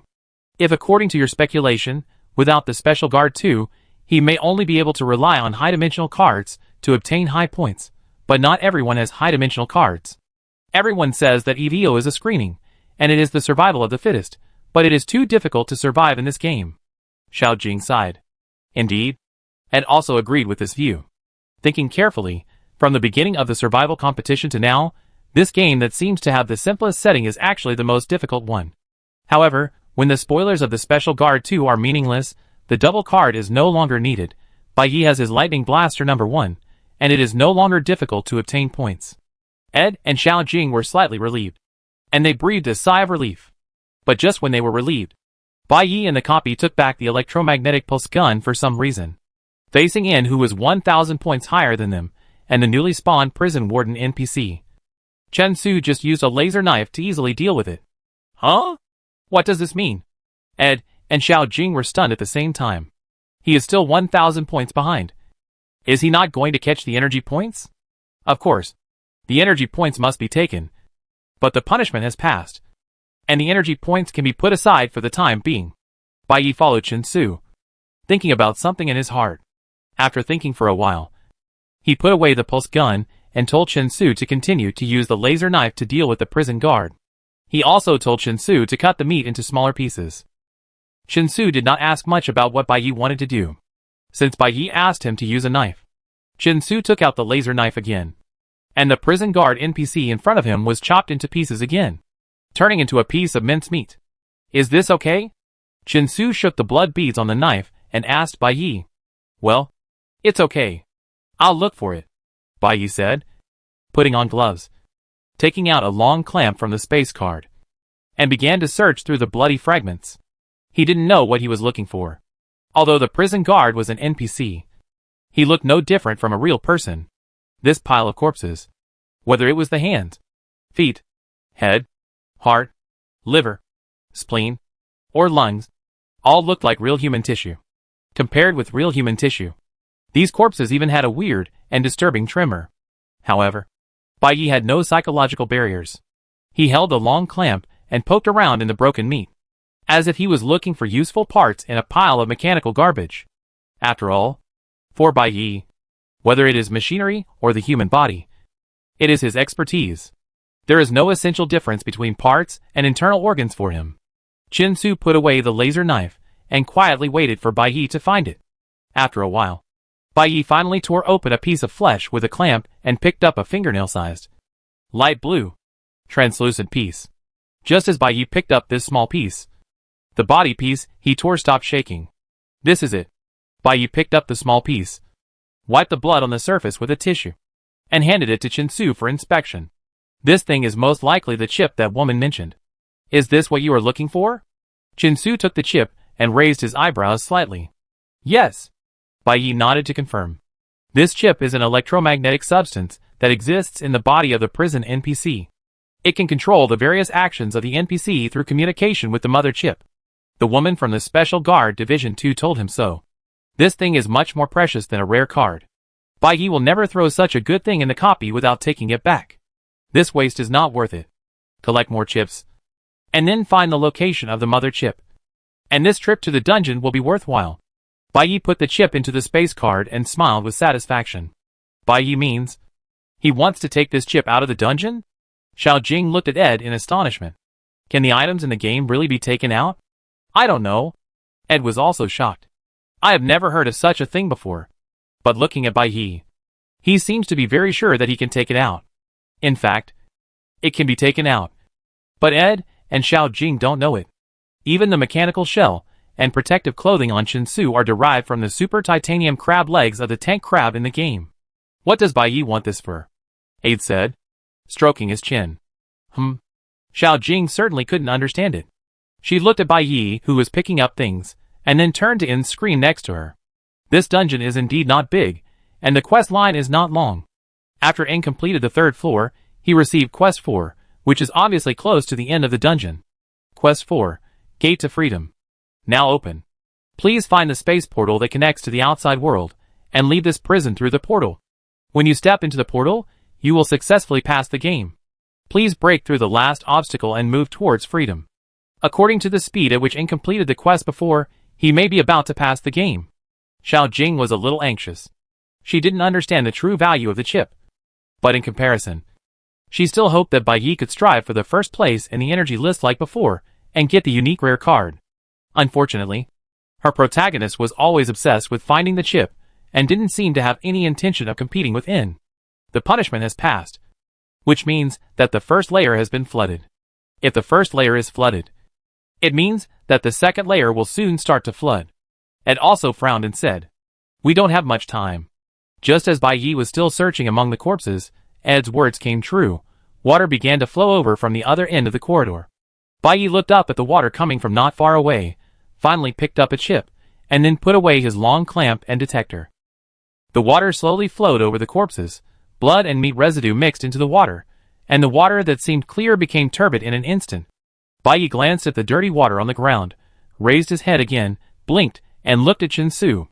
Chen Su paused, then smiled knowingly, slightly bent down, and picked up Bai Yi. Bai Yi also smiled, put his arm on Chen Su's neck, and turned to look at the front of the corridor. "Let's go! It's time to take back our first place," Bai Yi said confidently, as if he had already mastered the ending of the game. Turn left at the fork in the road ahead. We're almost there. Bai Yi, who was held in his arms, had to turn around to see the road ahead. Obviously, he felt uncomfortable with this. So at this moment, Bai Yi was already riding on Chen Su's shoulders calmly. In fact, the water was not deep, and the shoes were not soaked. After getting away from the mincemeat, the stagnant water looked much cleaner. However, Bai Yi seemed to treat Chen Su as a substitute, sitting on his shoulders leisurely, and had no intention of treading water himself. Chen Su let him ride without any care, and the god of war Hades seemed happy to be Bai Yi's mount. "How did you find the monitoring room?" Chen Su asked casually while walking in the direction Bai Yi pointed. After picking up the chip, he did not immediately look for the exit to the 3rd floor, but asked Chen Su to follow his instructions and go to the central monitoring room of the prison. However, on this floor, Bai Yi did not release the micro-robot to explore the way, and even Chen Su did not quite understand how he confirmed the location of the monitoring room. Did you see the camera in the corridor? Bai Yi asked. Camera? Chen Su thought about it. Are you talking about the red light hidden behind the pipe? On the first floor. Some faint red light occasionally appeared between the pipes on the ceiling. The light on the second floor was much brighter than that on the first floor, although the tiny light spots were difficult to detect. If you look carefully, you could still see the little red light. Chen Su hadn't thought much about what this was before, but now that he thought about it, if the prison did have surveillance, then the position and distribution of the red lights did look like cameras. Yes. Bai Yi nodded affirmatively. That red light is an embedded miniature camera, with a wide shooting angle, not easily damaged or moved, and especially suitable for use in places like prisons. However, due to the small size of the camera, the communication capability is slightly insufficient, and a signal relay device is needed to centrally amplify the communication signal. And there will be a unified communication receiving hub outside the monitoring room. Between my encounter with Shinting and the modified weapon, I saw a device like this communication receiving hub outside a room. If I remember correctly, it should be not far away after turning left on this road. Oh! Chen Su was slightly surprised. After meeting Shinting, before modifying the weapon, Chen Su thought that Bai Yi was just walking around blindly during that period. Unexpectedly, in such an angry situation, Bai Yi actually found the monitoring room and remembered the location. It was really amazing. Chen Su praised in his heart. And according to Bai Yi's instructions, he walked to the left from the fork and finally stopped in front of the door of a room. The door of this room was the same as other rooms. It was in disrepair and full of rust. But there was indeed a rare special device on the wall next to the door. 3 white discs were arranged up and down. Each disc had a black slender cylinder in the middle, twisting in different directions, and a green light flashed under the disc, indicating that the device was operating normally. Bai Yi got down from Chen Su's shoulder, stood on the steps that had not yet been flooded, and carefully observed the 3 discs, then reached out and pushed open the iron door. Bingo! When the door was pushed open, Bai Yi raised a smile at the corner of his mouth. Chapter 82. He won't care. This is really the monitoring room. Aide and Xiao Jing exclaimed almost at the same time. The bald team leader, who was observing in nearby, was also attracted by their reaction. Monitoring room? The bald team leader stood behind the 2 people's seats. He followed them, and found that Bai Yi and Chen Su had already walked into the monitoring room. When he pushed the door open, a large monitoring screen came into view. The screen was full of similar corridor scenes. The corridor was empty most of the time. Only a few scenes showed the figures of players. Bai Yi is not in a hurry to find the passage to the 3rd floor, but comes to the monitoring room first. What on earth does he want to do? The bald team leader was puzzled. An and Ka Su over there have already reached the 3rd floor and entered the 4th stage of the mission. He must have his own plan, since hearing Bai Yi firmly say that he wants to take back the 1st place. Ed's confidence suddenly surged in his heart. Since Bai Yi said he wants to take back the 1st place, let's wait and see. Oh! Grab the 1st place. It seems that you are very confident.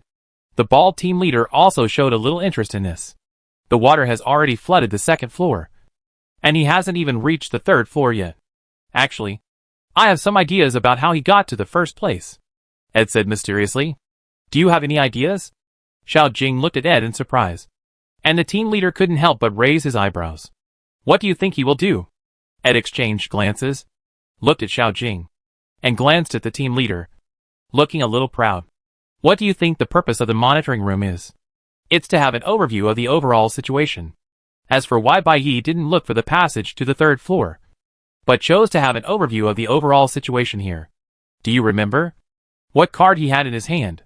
Xiao Jing was stunned for a moment, and his eyes brightened instantly. Space transfer. In the small monitoring room, Bai Yi was sitting in front of the console, Chen Su was leaning on the side, and the 2 were looking for possible clues in the pictures of the empty corridors. How many floors does this prison have? Chen Su asked. If I'm not mistaken, there should be only 3 floors. Bai Yi stared at the monitoring screen and replied. Many pictures on the monitoring screen were black, and the pictures that were lit showed 2 types of corridors. One was shallow water accumulation, and the other was completely dry. Obviously, the monitoring content here is not limited to the 2nd floor with water. There is a string of small numbers in the upper right corner of each monitoring screen, The pictures of the waterlogged corridor are numbered 2-001, 2-002, 2-003, etc., while the pictures without waterlogging are numbered 3-001, 3-002, 3-003, arranged very clearly and orderly. Bai Yi observed for a long time, but did not see any trace of 4, 5 or 6 appearing before the number. This copy is really not long. Jinsu also recognized Bai Yi's judgment. On the way to the monitoring room, they collected a lot of chips and killed several waves of prison NPCs. Now, Bai Yi's score has caught up with the first place in, and they are almost evenly matched. The number of NPCs Bai Yi defeated shows that he has met the requirement of breaking obstacles in Task 3. Now he only needs to go to the 3rd floor and find the final exit of the copy before in. Then the honor of the first place will undoubtedly belong to Bai Yi. Ed's guess is correct. What Bai Yi has to do now is to find the end of the copy in this monitoring room, and then use the high-dimensional card in his hand. Excellent. Space teleportation. Excellent. Space teleport. You can teleport the player to any location in the dungeon, and the teleportation is not limited by space, time, dungeon cognition, and combat status. Although the card description mentioned that teleportation is not limited by dungeon cognition, when Bai Yi tried to request the system to teleport to the clearance exit, he was rejected by the system. In the EVO game, the priority of tasks is higher than that of high-dimensional ability cards. When the player's requirements for the use of high-dimensional cards conflict with the content of the task, the system will give priority to ensuring the effective implementation of the task content. This is the explanation of the system. In other words, players cannot use high-dimensional cards to force the completion of tasks. They must rely on themselves to find the portal to pass the level. Even with a powerful high-dimensional card, the basic rules of the game still adhere to fairness and rigor. After understanding the limitations of the system, Bai Yi calmed down and began to carefully search for clues in the 3rd floor corridor screen, speculating in his mind the possible location of the portal. There are hundreds of surveillance screens, but the number of screens is limited. Each screen will switch in turn after about 10 seconds. The surveillance on the 3rd floor is concentrated above the screen wall. Bai Yi raised his head slightly and paid attention to the screen starting with 3. After switching several times, he finally saw a man in black clothes and a hood in the surveillance. It's in. Bai Yi frowned slightly. Yes. Jinsu nodded. Although the two had never seen In's true face, the man covered by the hood in the surveillance video was recognized by Bai Yi and Jinsu at a glance. A large group of prison guards were following him, and the naked man with a white glow at the front was also among them. It seems that this man is not joking, and he is really pestering In. Bai Yi glanced at the naked man, who was walking casually and seemed to be chattering, and then turned his eyes to In. Although there was a group of strange NPCs and an annoying naked man following behind him, In seemed to be in another dimension, completely ignoring what was happening behind him, and concentrating on operating his terminal. His current task should be to find a portal to pass through the level, Jinsu said.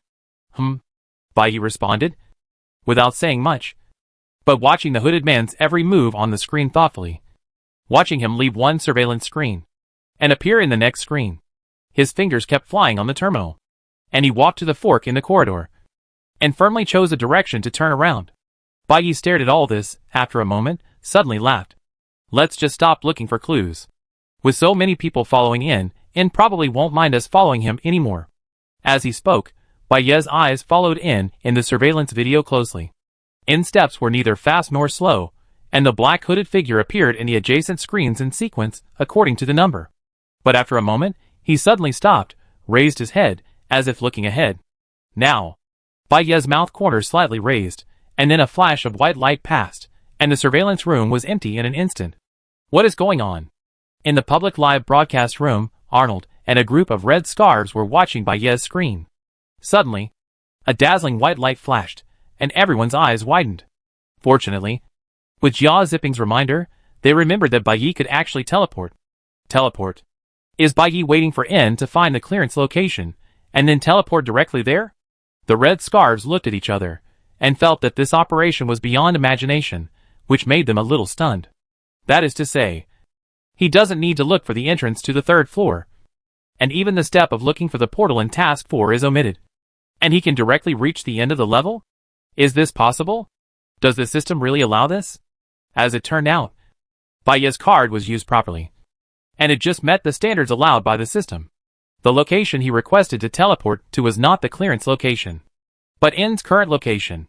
Although according to Baye's judgment, N was standing in front of the end of the level.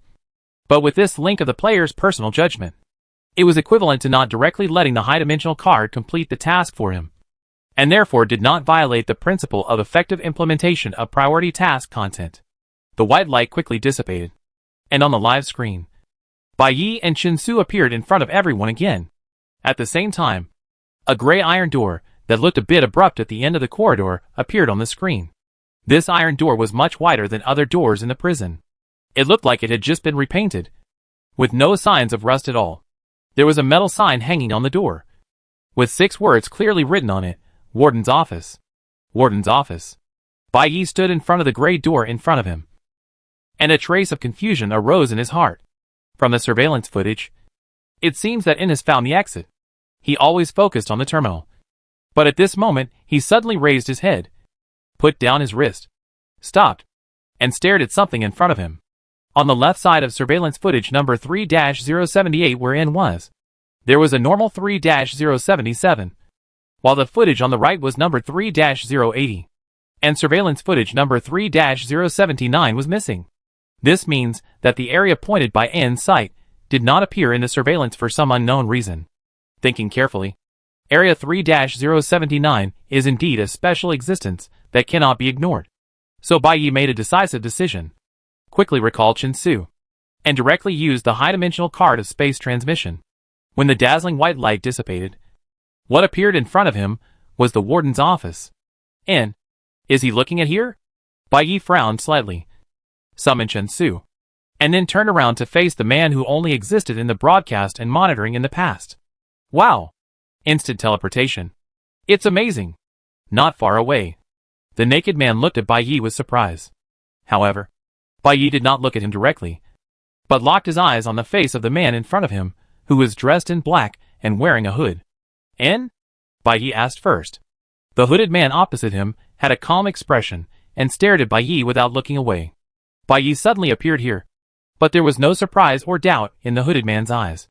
And even, there was no special emotion. In Baye's opinion, this should be their first meeting. This pair of slender and light eyebrows was completely unfamiliar to him, and he could not find any mark in his memory. But to his surprise, when the hooded man spoke, he called out his name naturally and confidently. Baye. Chapter 83 Under the Hood. Moo. On the next screen, the hooded man was still blurry, but in Baye's live broadcast, the familiar eyes and eyebrows made everyone stunned. The bald leader suddenly jumped up from his chair. Ed and Xiao Jing were even more confused, and the other members of the analysis team quickly gathered because of the commotion. Who? Moo? Isn't he the information officer of our team? How could he appear in the game? Come to think of it, he really didn't come to the analysis team today.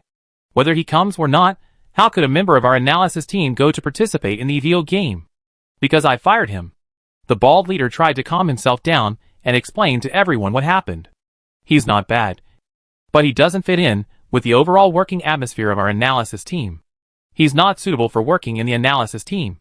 So after the last game, I applied to fire him and replaced him with another information officer. Replaced with another information officer. Everyone realized it, and turned to look at the corner of the monitoring room, but found that the place was empty, without a trace. Everyone looked around the monitoring room again, and finally their eyes fell on a man with round eyes in the crowd. The new information officer Xiajie couldn't wait to join in the fun. Suddenly being noticed by everyone, Xiao Jie was stunned for a moment, and smiled awkwardly under the gazes of many people. That other information officer? You mean me? The scene seemed a little impolite, and everyone could only smile awkwardly at each other, and then turn their attention back to Baye's live broadcast. I didn't expect. The player who has been suppressing Baye in this game turned out to be Moo. The commotion lasted for a while, and gradually subsided. Someone looked at the same scene reflected in N's live broadcast next to him, and couldn't help sighing. When I was in the analysis group, I thought Moo was very powerful, but I didn't expect him to be so powerful. He always gets ahead of Baye. How did he do it? And his name is Moo. How can his name in the game be N? I can't figure it out. I really can't figure it out. The initial astonishment faded, leaving everyone with only unsolvable mysteries. This game. How does he play it? The office was behind them, The hooded man was in front of him. Bai Yi and Chen Su just stood in front of the door of Mu's office, without intending to go in, nor to make way. Bai Yi stared at Mu, thought for a moment, and directly asked the question. Is this Warden's office the final exit? Bai Yi and Mu are currently the first and second on the energy list. As players competing in the same field, they are naturally opponents. Normally, when asked directly by Bai Yi which opponent would be willing to answer, however, Bai Yi asked without reservation, which made Mu pause for a moment and then answered affirmatively without hesitation. Yes. Mu said so. Bai Yi was stunned for a moment, seemingly a little surprised by his opponent's frankness. There were still many questions to be answered in his mind. Bai Yi thought for a while, and decided to continue asking. How do you know that this is the exit? Bai Yi asked. It's marked on the engineering drawing. Mu's words were concise and clear. Engineering drawing? This time, Bai Yi was really stunned. You have the architectural engineering drawing of this prison? How come? It's easy to find in the prison information network. Mu's face remained calm, seemingly unaware of the shocking degree of this matter. Then, Bai Yi calmed down a little, and continued to ask. Then how did you find the elevator on the second floor so quickly? Engineering drawing? The third floor too? Yeah. Bai Yi was stunned. He always thought that he was not paying attention. He did not connect the clues of the game earlier than in. Guess the path. And never thought that this game could be played like this. Then how did you open the lock of the cell at the beginning? Intrusion control program. Intrusion control program? The duck in the control room. And these prison guards? Same. Mu's answer was simple and clear. Although he didn't say much. He didn't deliberately hide anything. Bai Yi was shocked and finally figured out the clue. Invading programs, destroying systems, and even finding the architectural drawings of this dungeon world in an incredible way. This N is undoubtedly a hacker. Mu, is he a hacker? Everyone in the analysis group was shocked, looking at each other, their eyes full of disbelief. No wonder he can find everything. Even the private photos of Bai Yi's home. And his playing method is really clever. With the engineering drawings, the puzzles in this game are just like open book exams, compared with Bai Yi's brain-intensive way of finding clues. How could he be slower? Yes. Those passwords. Irises. If the internal program of the door lock is changed, there is no lock that cannot be opened. After several games, most of the players who survived were strong and powerful. There was hardly a second player like Bai Yi with superior intelligence in the entire A group. Although Mu's brainpower is not at the same level as Bai Yi's, he performs better in his own field. The analysts were all amazed. The bald team leader silently stared at the picture of Bai Yi and Mu in the same frame. In addition to admiration, he also felt a deep regret in his heart. He regretted that he had impulsively kicked such a talented person out of the analysis team and let him struggle in this survival competition. Because in this life and death game, it is probably difficult to survive for a long time with brainpower alone. Bai Yi's strength, in fact, is not only due to his extraordinary wisdom, but also to his intelligence that effectively supports his combat ability. In the first and second games, he had excellent robots to fight for him and ensure his safety. In the third and fourth games, he also brought Chen Su, a Super S-level fighter, under his command.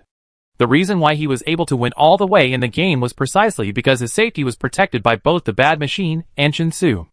In fact, any player with weaker military power would find it difficult to pass even the first qualifying round. Most of the intellectual players cannot compare with Bai Yi's fighting power. For example, Mu. Obviously, Mu does not have strong force. Although he is not completely incompetent, he cannot compare with Bad Machine and Chen Su anyway. His first game was the Darkwater Prison, which can be said to be quite lucky. This is a scene full of digital systems and electronic programs. The chip that controls the prison NPC is based on digital communication between electromagnets. If his first game was a vegetation outbreak or a Lone Star escape, even if he had extraordinary hacker skills, he would probably not be able to survive the tentacles of the mutant plants or the shooting of the mechanical soldiers. Even if he didn't like this young man, it would be a pity to have such unfathomable hacker abilities and fall as easily as those C-level and D-level players. The bald team leader sighed in his heart. In the copy, Mu was still so silent. Bai Yi stopped asking questions, and the communication between the two ended. Ka Sua was talking nonsense beside him. But Bai Yi, Chen Su and Mu ignored him. The three of them naturally blocked him out of their perception. Bai Yi looked up and exchanged silent glances with Chen Su. Chen Su nodded and walked to the door of the warden's office. He slightly opened a gap, but closed it quickly after a few seconds. He returned to Bai Yi and seemed to be saying something to Bai Yi, but he didn't say a word. Bai Yi seemed to understand Chen Su's meaning. He lowered his head in thought, then turned to Mu opposite him. You found the exit. We won't rush you through. Bai Yi's tone was calm and indifferent. You can go through this door first. We won't stop you.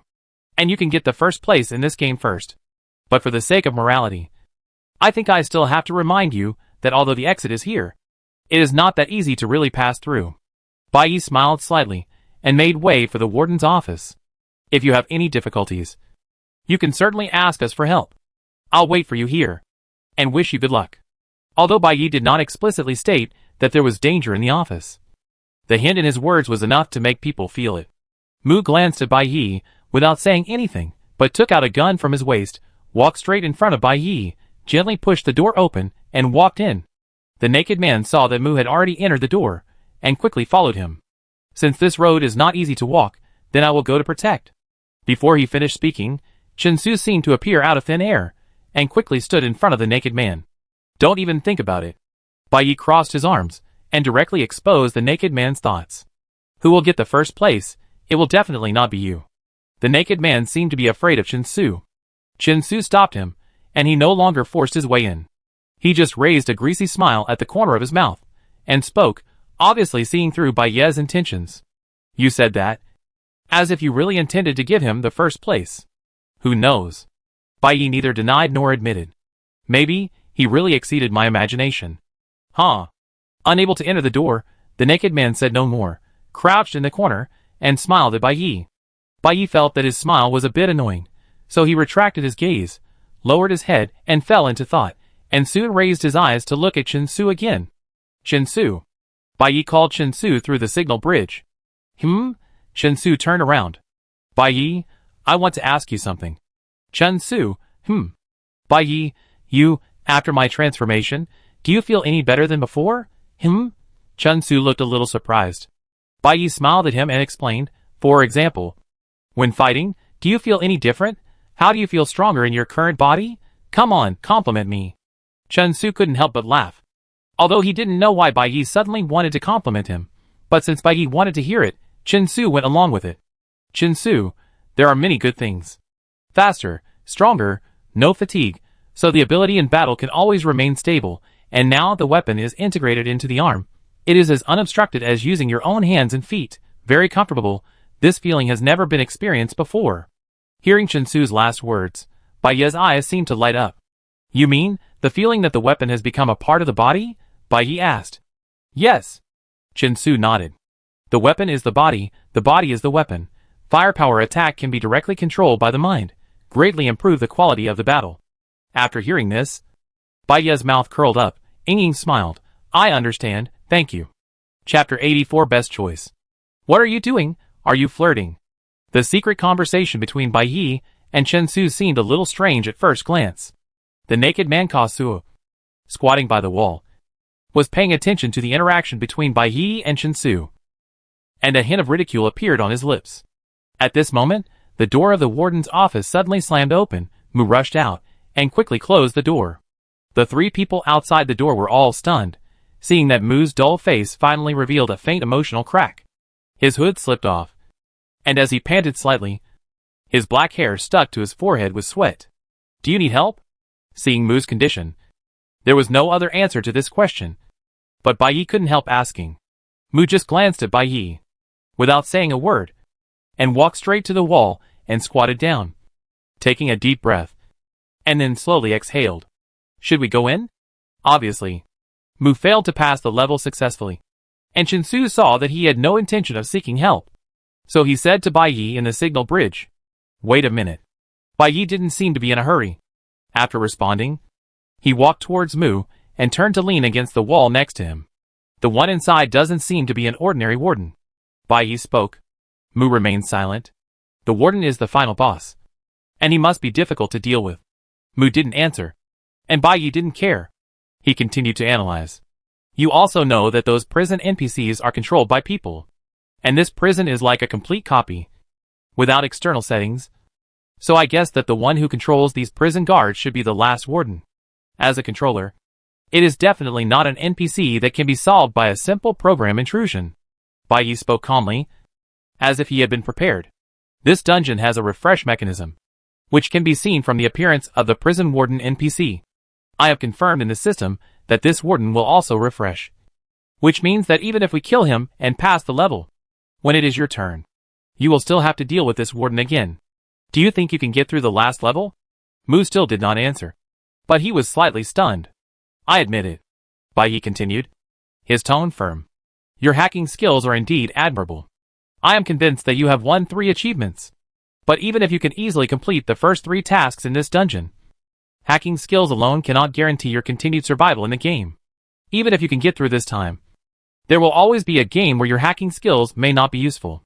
After all, in this doomsday game, there are more real swords and guns, and bloody life and death battles. In the last level of this game, there is no doubt that your best choice is to fight with us and lead together.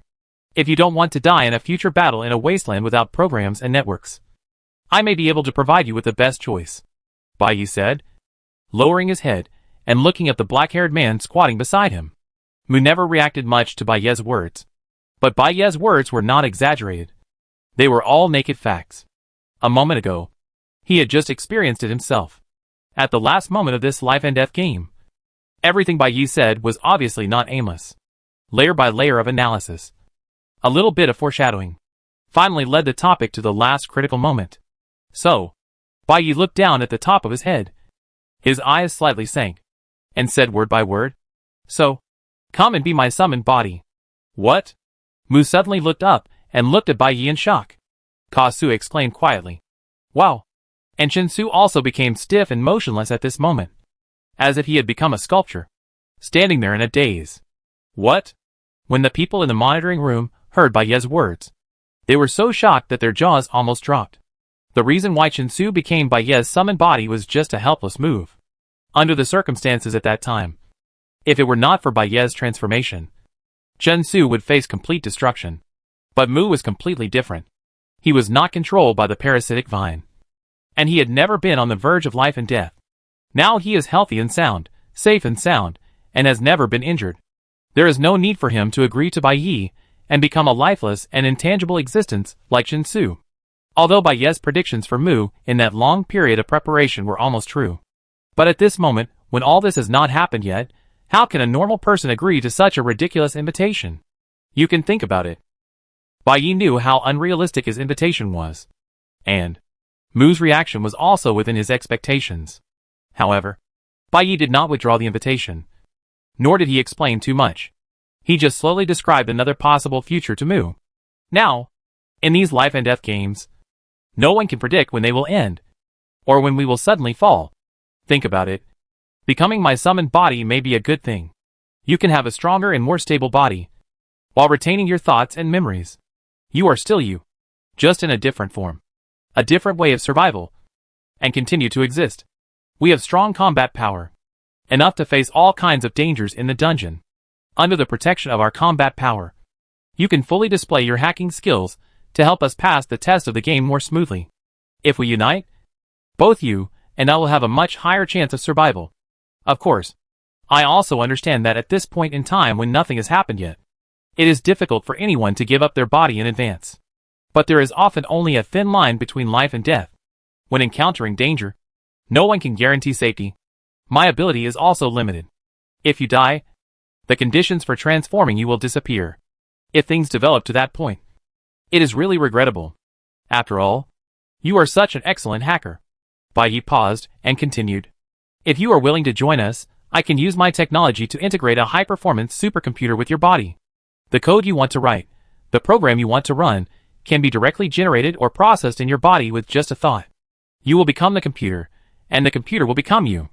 The perfect combination of the mind and the computer will definitely greatly enhance your abilities. Without giving up the body, you can never reach such a height. Right? When Bai Yi talked about life and death, Mu's face did not show much expression. But when he heard you are the computer, and the computer is you, a strange light flashed in his eyes. People who have reached a high level in a certain field always have some obsession with breakthroughs and advancement. Chin-Su praised the advantages of the transformed human-machine integration, which seemed to be a great temptation to Mu.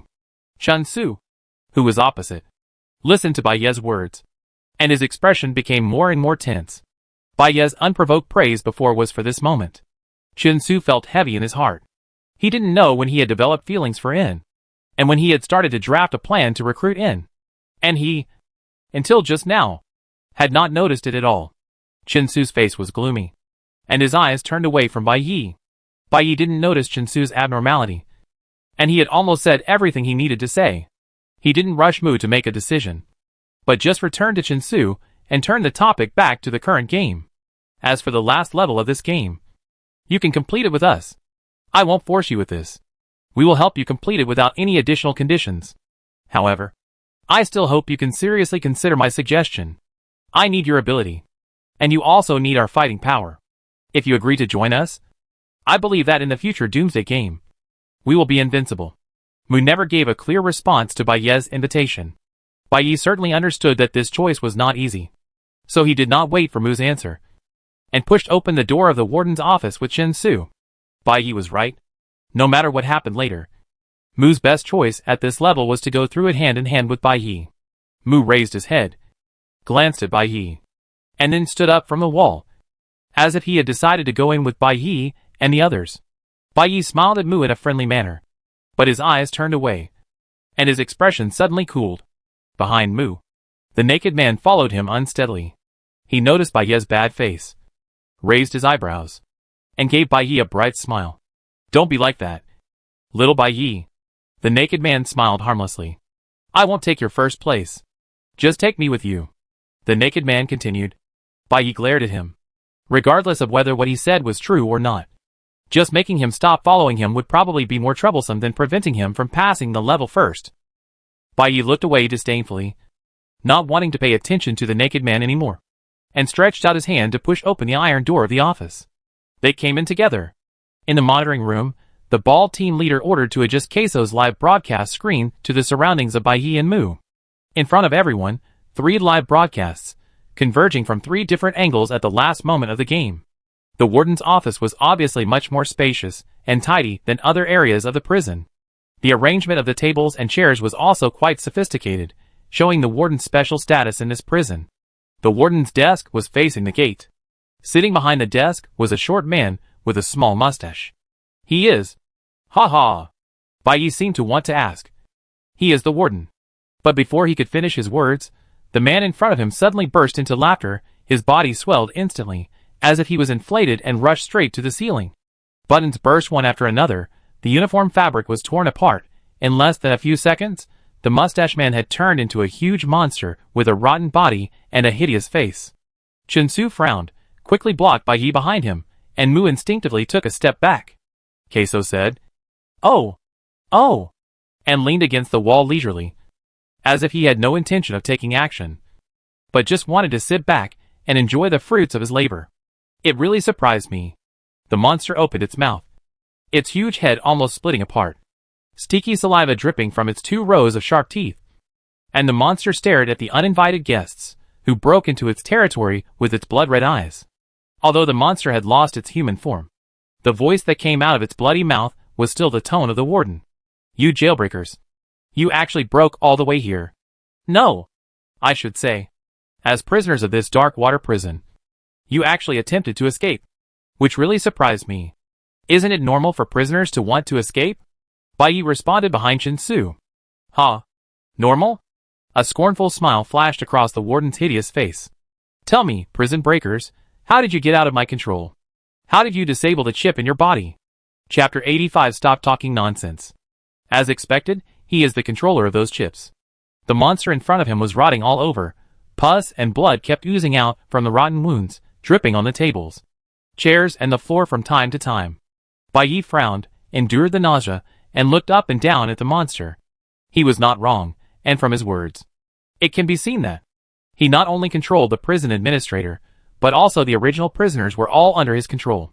But now it is in the game. This is just a mirror image of the real dark water prison. The so-called prisoners are just players who come here to play. If the information from the Special Guard Division 2 is accurate, then the controller is controlling the prison NPC through a mother chip, which is likely to be on this monster warden. Chun-Su, I must get the mother chip, Bai Yi said to Chun-Su through the signal bridge. However, as soon as he finished speaking, he waited for a long time before hearing Chun-Su's reply. Yeah. Bai Yi glanced at Chun-Su in confusion, and then turned his attention back to the game. The final level. The boss battle is not the time to be distracted. In addition to the mother chip, there is another more important thing that needs to be confirmed, which is the portal for clearance. Bai Yi took a rough look at the office. Although the office is not small, it is not very big either. Looking left and right, he finished browsing the general situation here. But in his sight, except for ordinary tables and chairs and a monster, there is no sign of a portal. Since Mu found this place based on the engineering drawings, it should not be wrong. It seems that the key to finally finding the exit is still on this warden. Bai Yi thought for a moment, and looked at the warden again. We have taken the chip out of your body. Bai Yi made up some words to deal with it, trying to get some useful information. We are no longer under your control. The prison is about to sink. We must leave. Open the portal quickly. Let us out. Let you out? Don't be ridiculous.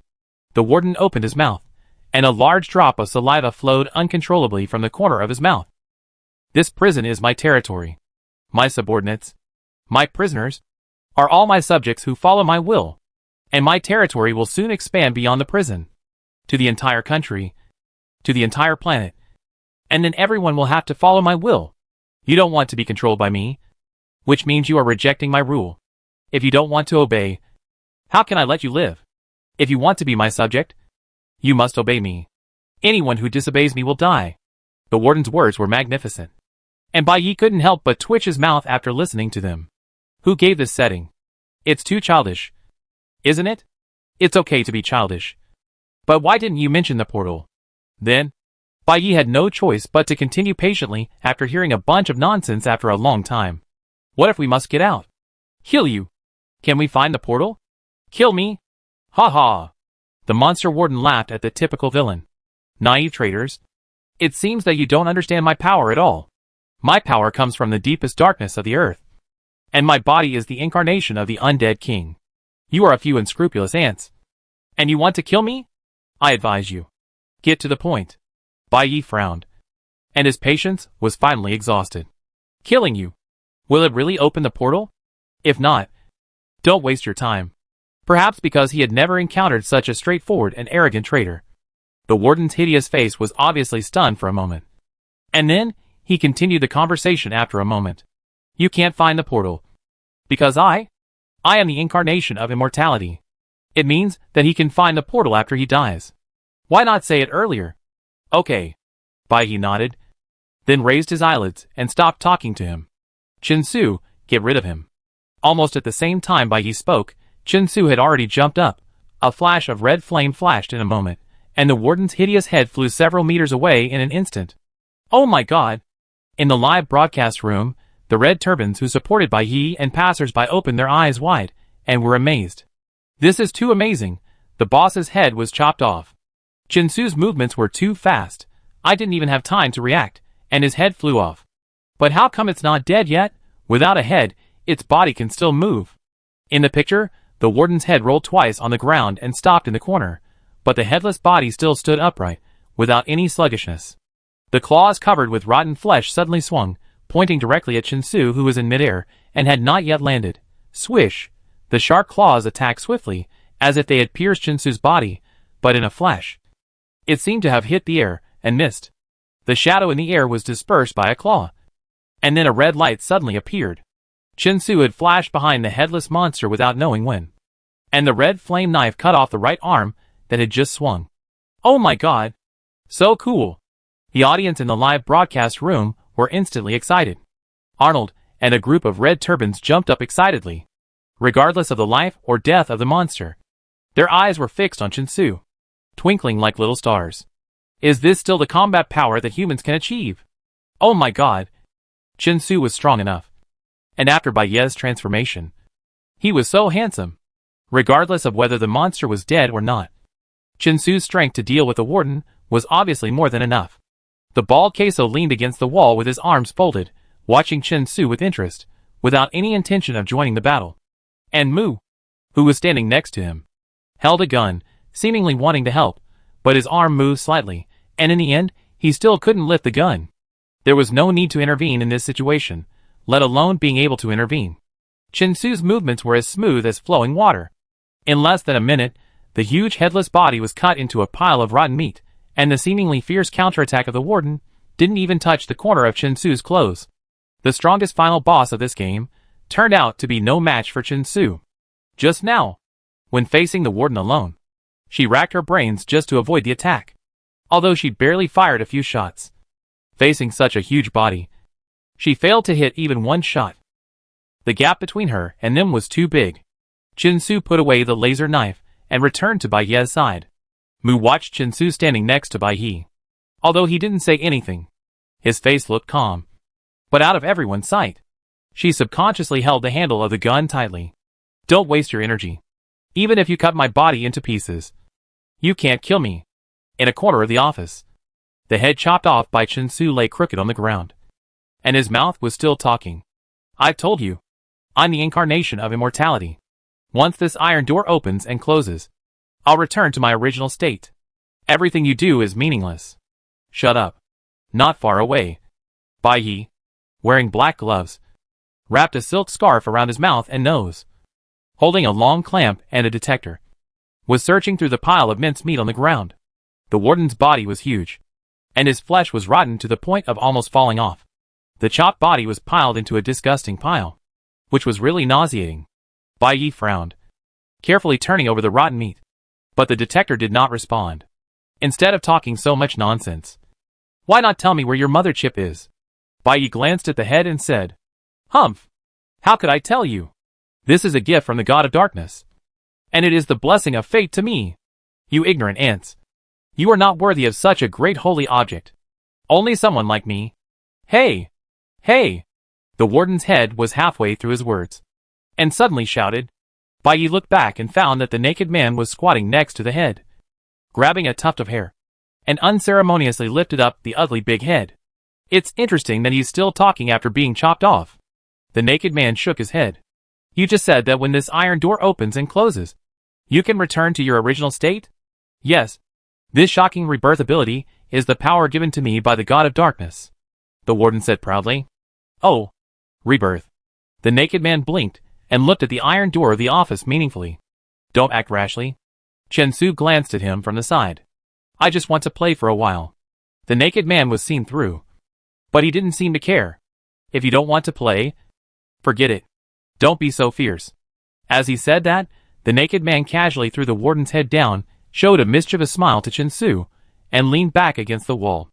The door opening and closing, he said, should refer to the refresh mechanism. This final boss battle ended quickly with a few slashes from Chinsu. The analysts who had been here before returned to their jobs one after another. Only Ed Xiaojing and the bald team leader were left in front of Bai Ye's screen. It should be, Xiaojing confirmed. From the shared information of other matches, this final boss will indeed be refreshed every time the door is opened, so Bai Ye's previous judgment was correct. If Mu had not entered the office with Bai Ye and the others, he would probably not be able to pass this level by himself. After all, according to the information of other matches, the combat power of this boss is not low, and the overall value is roughly equivalent to the A-level difficulty. And this A-level monster became a waste in an instant under Chinsu's knife. Several people looked at Chinsu, who was as steady as a rock in the screen, and couldn't help but sigh in their hearts again at the strength of the god of war Hades. But this time, the copy does feel a little different. Bai Ye in the screen was patiently searching through a pile of mincemeat. Several people outside the screen were idle and started chatting. The scene is small. The quest line is short. And all the quests are in one room. Although it is a doomsday survival competition, it doesn't feel quite appropriate. Yeah, I think so too. Xiaojing continued what it said. And look at this warden boss. Not only can he refresh again and again, his words are really ridiculous. It feels like the lines in a cartoon. Yeah, and the lines are written quite badly. Ed also nodded.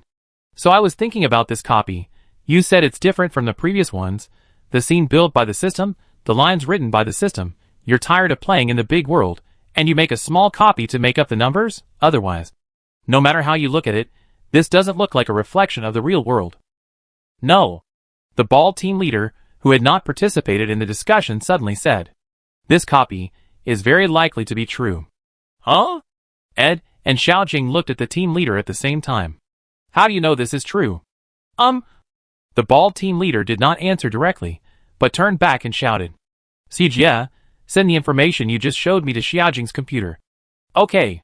Xijie's loud reply came from the corner, and soon, Xiaojing received a file on his computer.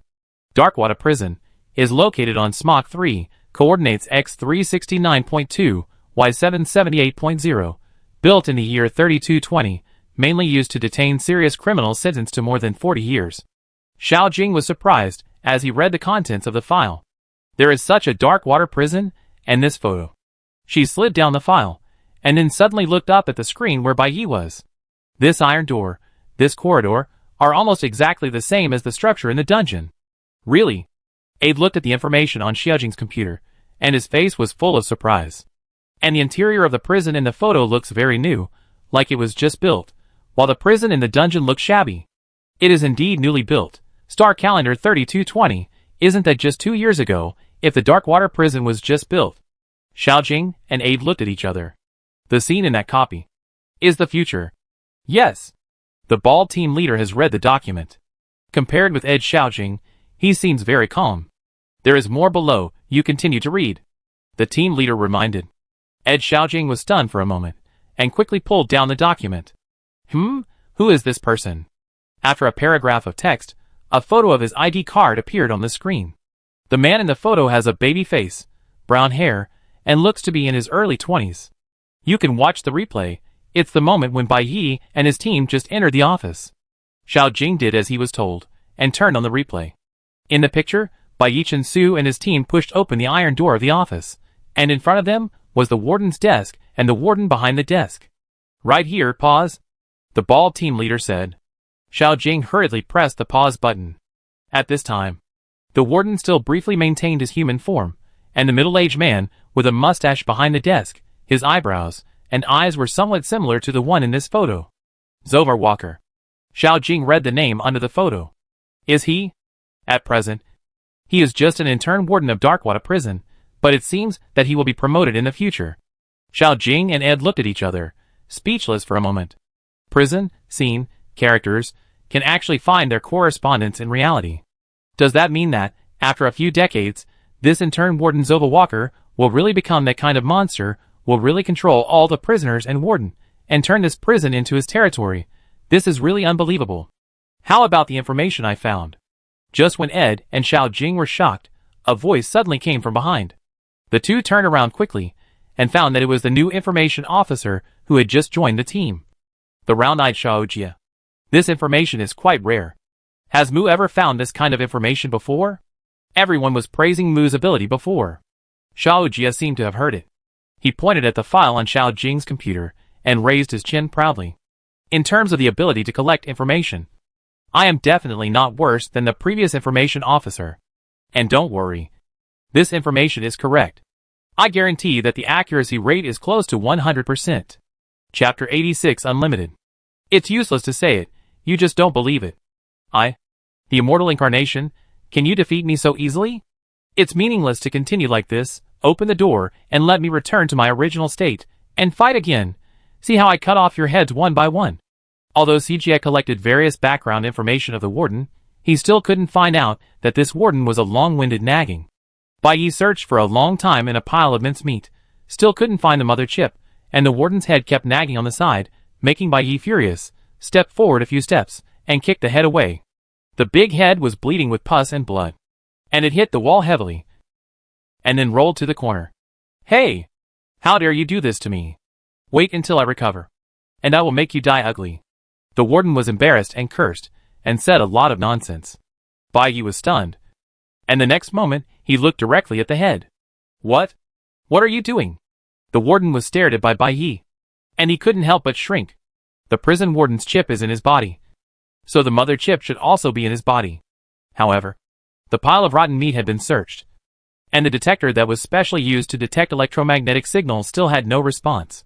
In addition to the pile of rotten meat, there was still a part of the warden's body that had not been searched. The part that was still alive, and well even when it was separated from the body, making people want to beat it up. Bai Yi had this thought in his mind, and he walked straight to the warden's big head. What are you going to do? The warden stared at him with bright red eyes. Bai Yi said nothing, but just put the detector close to the warden's head. Beep, beep, beep. The detector really responded. Chen Su, give me the knife. Bai Yi's eyes lit up, and he turned around and took the red laser knife from Chen Su, and quickly returned to the head. What do you want to do? The warden's rotten face finally showed a trace of fear, but it was just a head without a body, and it didn't even have the ability to dodge. If you don't do anything, I'll tell you to shut up. As Bai Yi said this, he raised the laser knife, and without hesitation, he chopped the ugly big head in half.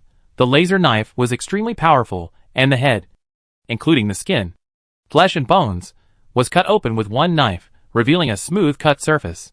The yellow-white brain matter and dark red pus and blood slowly flowed down the cut surface, and it seemed to be glittering in the pool of red and white thick liquid on the floor.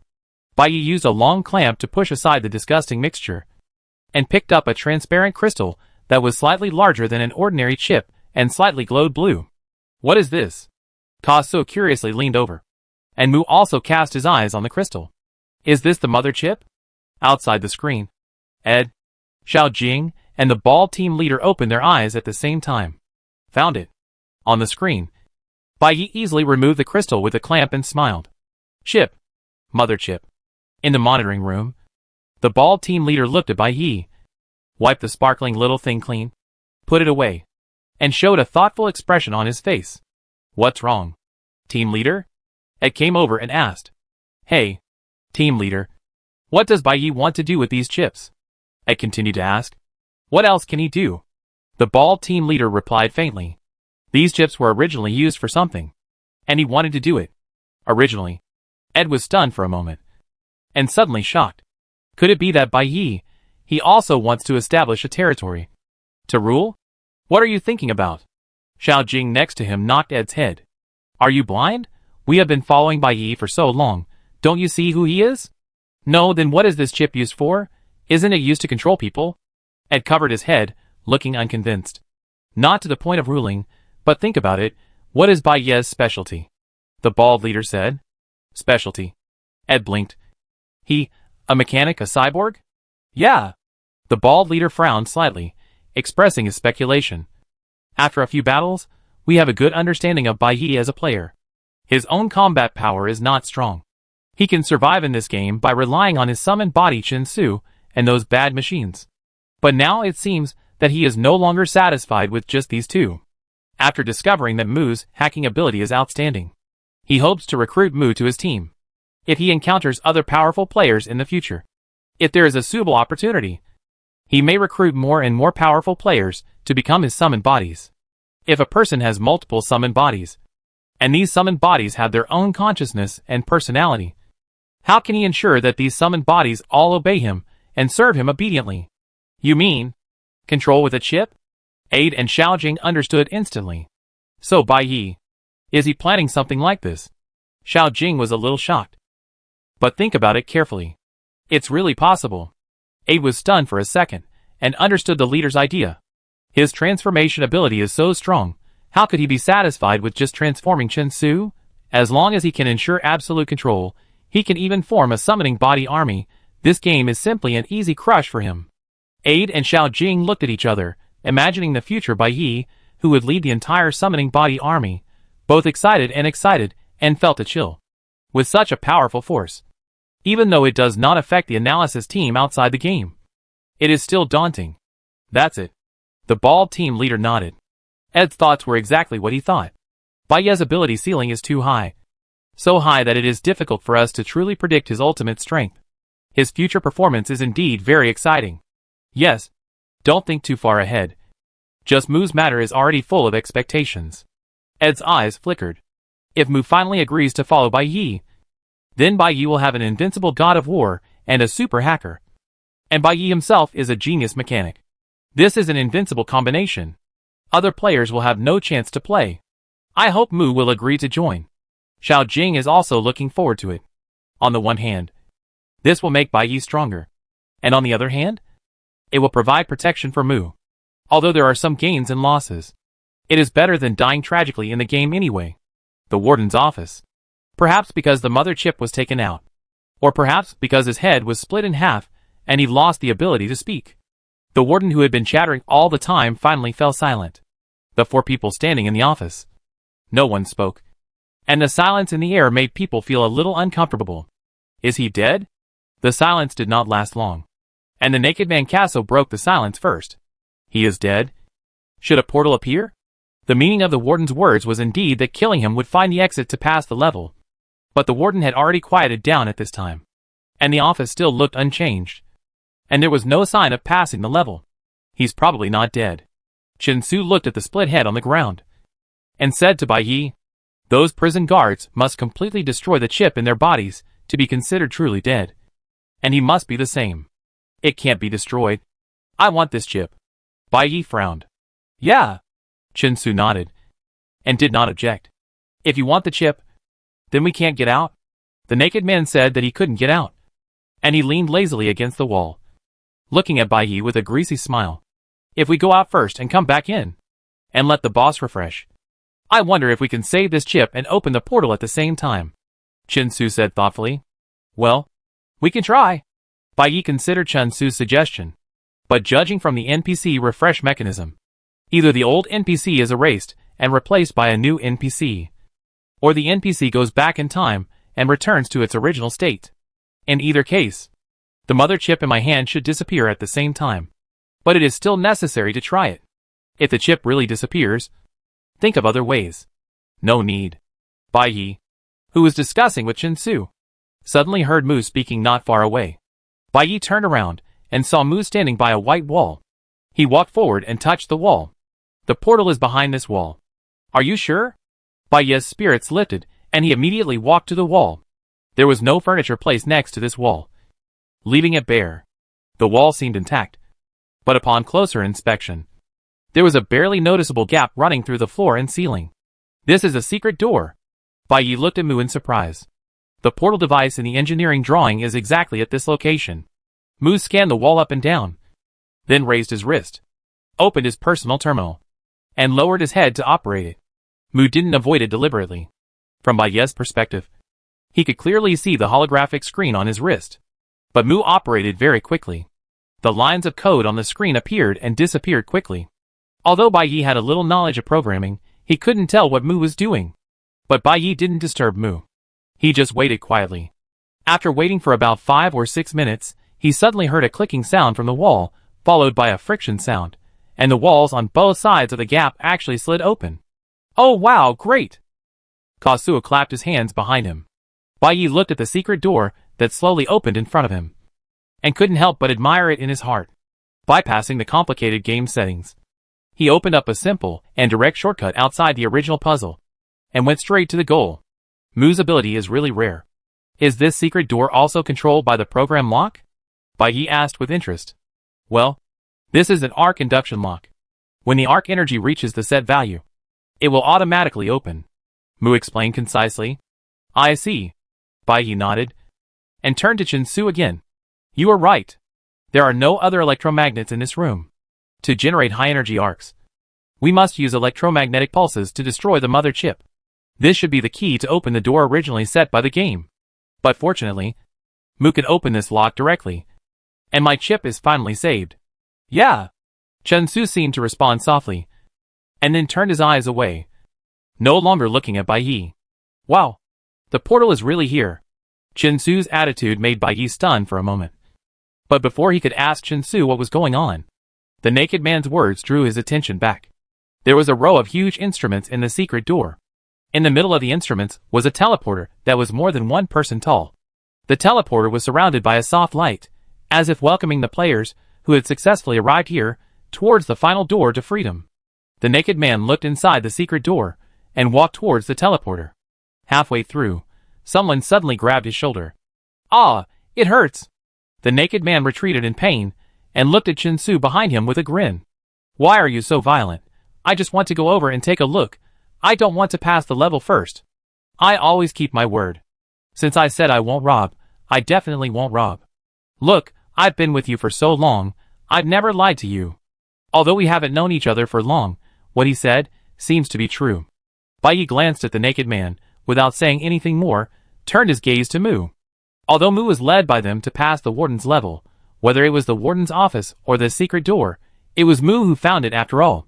The energy points between Bai Yi and Mu are now almost the same. Whoever takes the first step to pass the level will definitely be the first in this round. Bai Yi did not rush in, but looked at Mu in a friendly manner, with a questioning look in his eyes. Mu remained silent, stepped back slightly, and gave way to the transmission device. This was obviously to give the first place to Bai Yi.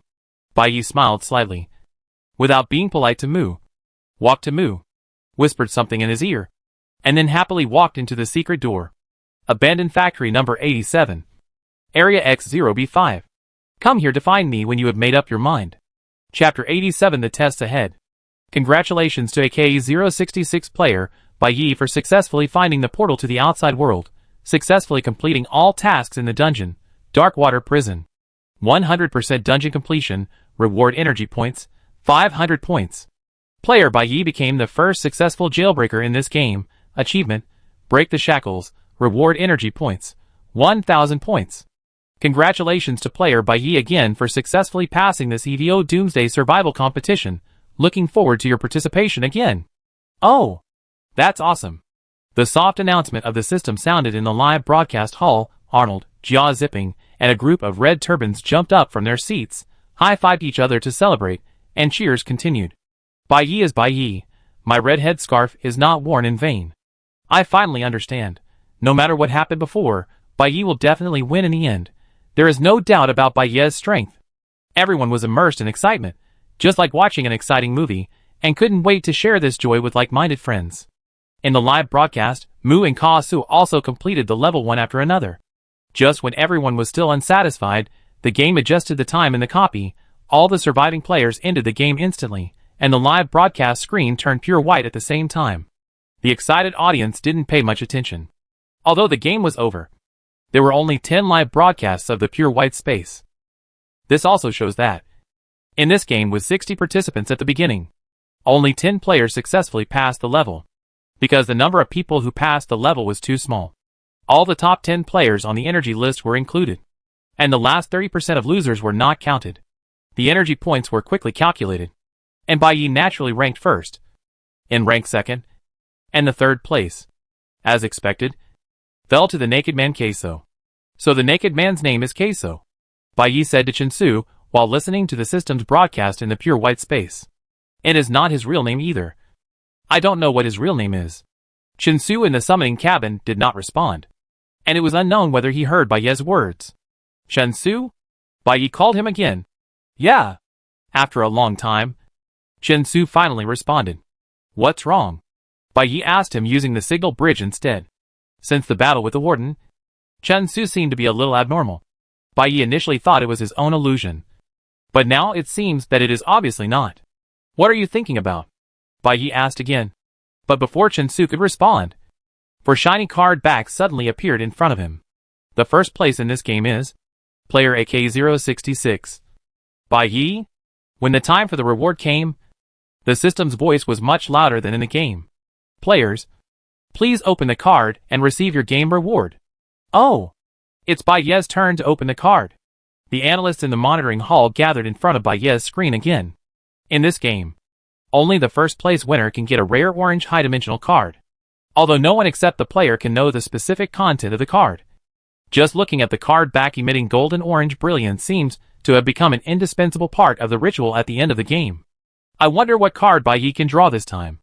Xiao Jing pushed his glasses and stared at Bai Yi on the screen. I hope I don't draw the same card again.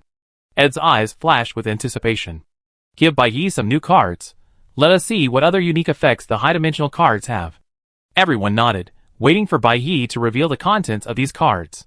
The first place card configuration is still white, green, green and orange, including one common card, two excellent cards, and one rare card.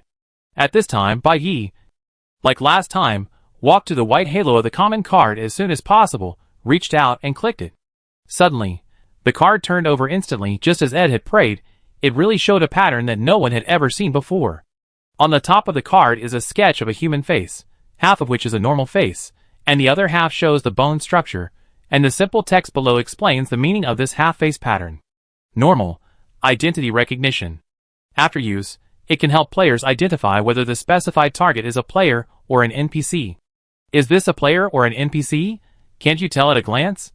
Someone commented puzzledly. This card is too useless.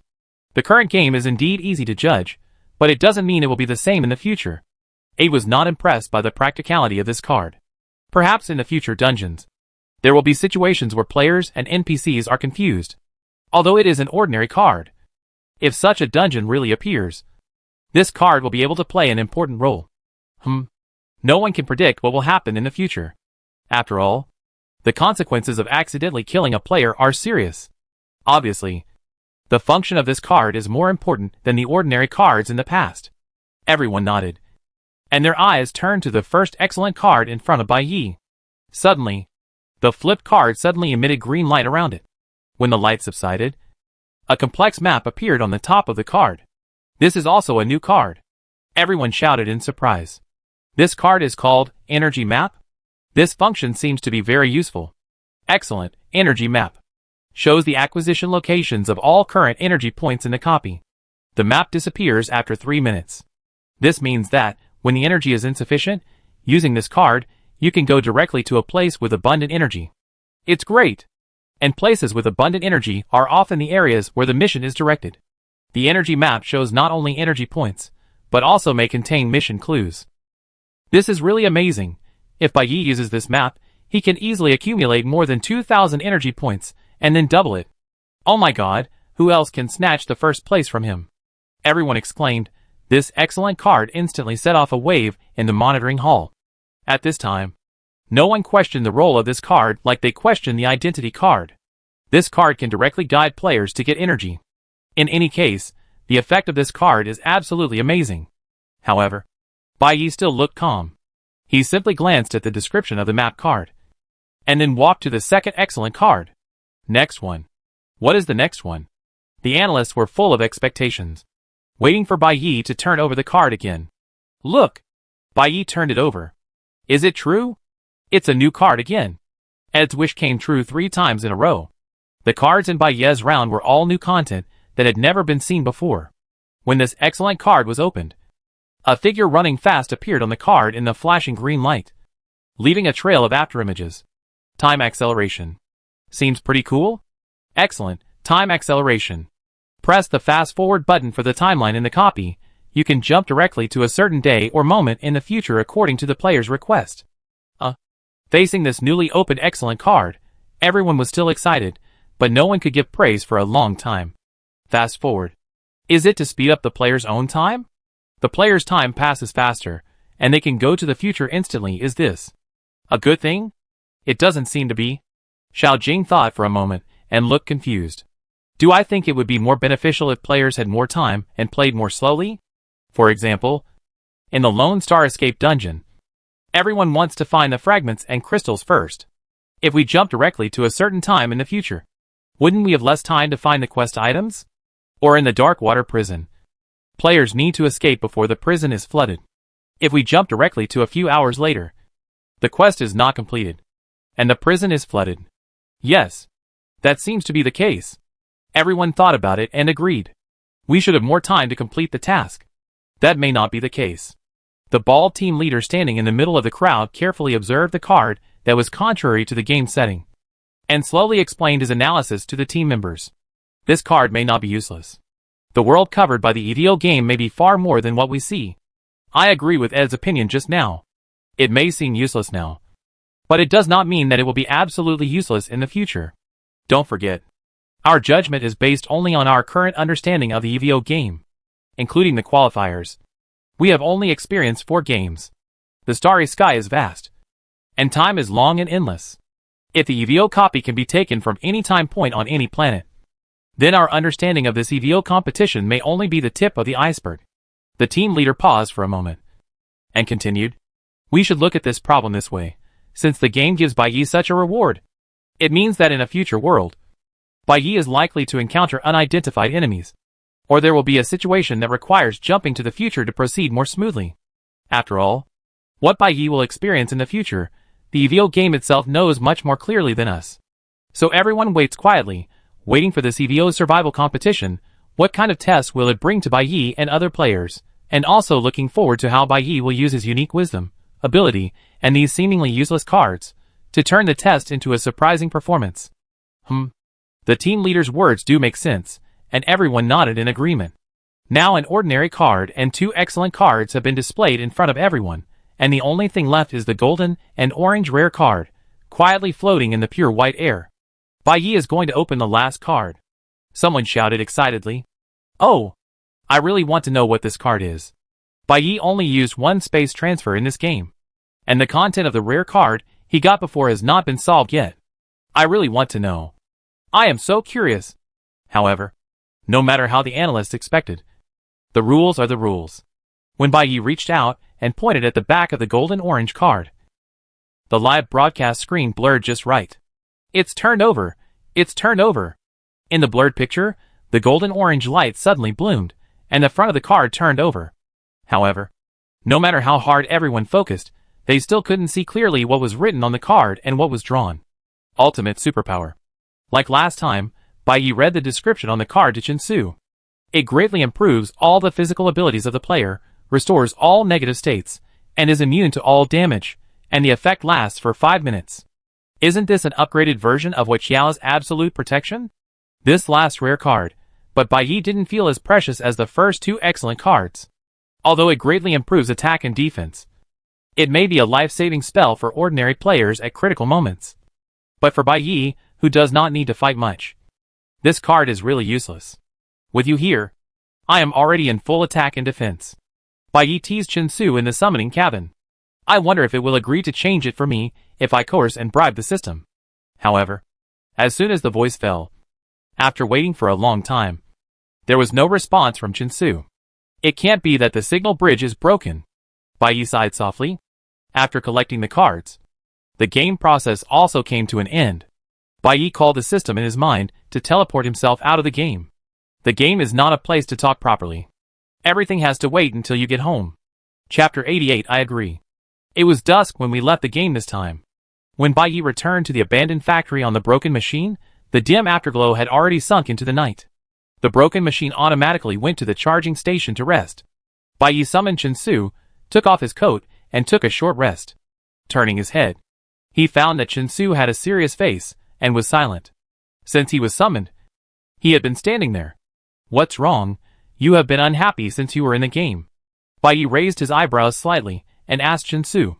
You want that end to be the summoned body. Why don't you discuss it with me? Chinsu didn't beat around the bush and directly expressed his dissatisfaction.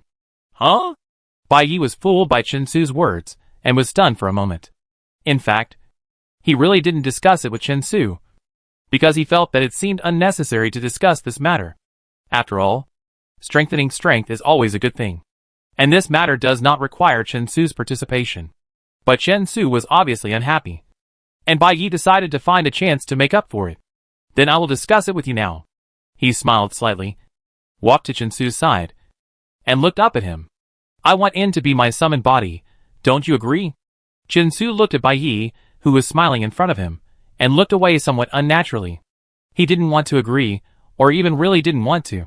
He didn't want Baiyi to build another person's body like he did with himself, and didn't want Baiyi's full concentration and effort to be scattered on another man.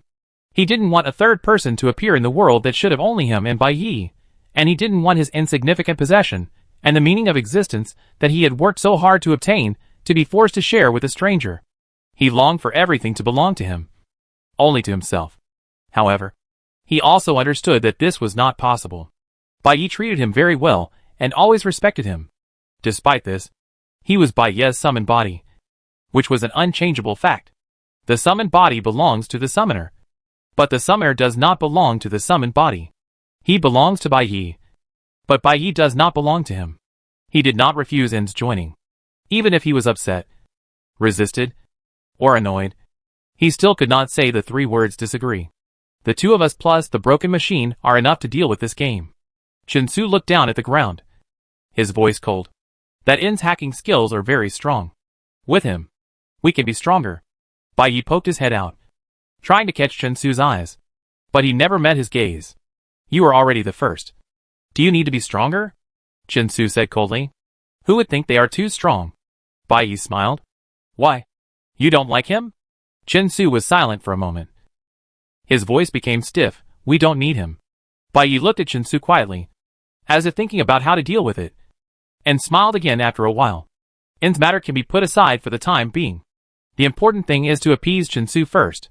Okay, don't think too much now. He has passed the level safely, and is alive and well. I guess he won't easily agree to be my summoned body. Don't take something that hasn't even started yet seriously, okay? Bai Yi's tone was gentle.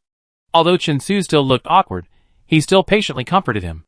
Bai Yi didn't intend to give up recruiting, but this gentle talk was enough to temporarily loosen Chin-Su's knot. Chin-Su looked at Bai Yi silently. His expression was slightly relieved, and he didn't continue to insist. Bai Yi saw that Chin-Su's expression had improved, and was about to say a few more words to cheer him up. But he suddenly noticed that the monitoring screen not far away flashed. And then the red and green curves and numbers disappeared instantly, and a short line of handwriting appeared on the screen. I'm here. Outside the door. Mu. Bai Yi was stunned for a moment. He had never seen the signature name, but he knew who the visitor was without guessing. It turned out that his real name was Mu. The intelligent management system of the abandoned factory was already quite strict. Bai Yi spent a lot of money at the beginning, and found a very powerful underground company through Lao Ping, which was customized according to military standards. However, now, facing this twilight, security is virtually non-existent. Bai Yi's heart tightened, nervous and excited. Being able to hack into the system, leaving such words on the screen, implying the protection of the gate and the surrounding hidden layers, is actually meaningless to him. It seems that his system is not as indestructible as he imagined.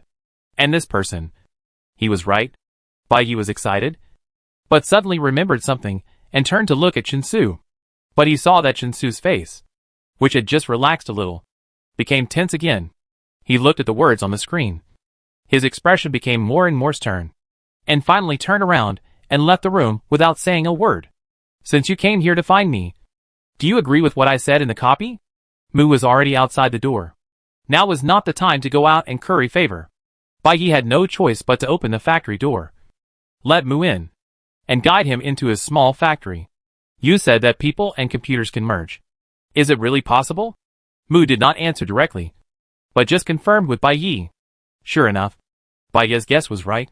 The advantages that Chin-Su valued also had a strong attraction to Mu, and it even seemed to exceed many matters of life and death. Being able to reach a height that ordinary people cannot reach in a certain ability, there will naturally be a strong pursuit in the depths of the heart. Bai Yi understands this, because the three of them are the same kind of people in this regard. I can guarantee it. Bai Yi smiled slightly, and his tone was firm. As long as you agree, I can transform you into a powerful hacker-type mechanical body. Whether it is external accessories or internal core, I can provide you with the most advanced configuration under today's technology, and these configurations will be closely integrated with your brain. With just one thought, all your ideas will be realized immediately. How about it? Does such a body sound good? Bai Yi smiled at Mu again, and then changed the subject. But to obtain such a body, you need to pay a high price. You have to give up your flesh and blood. Your heartbeat, breathing, and all vital signs will disappear. After the transformation, all your thoughts, personality, knowledge and memories will be completely preserved. But you will no longer have life in the biological sense. And this result can never be reversed. In a narrow sense, your life has indeed disappeared. But from another perspective, your existence will still be carried in your consciousness, and will continue for a long time. Bai Yi paused for a second and continued.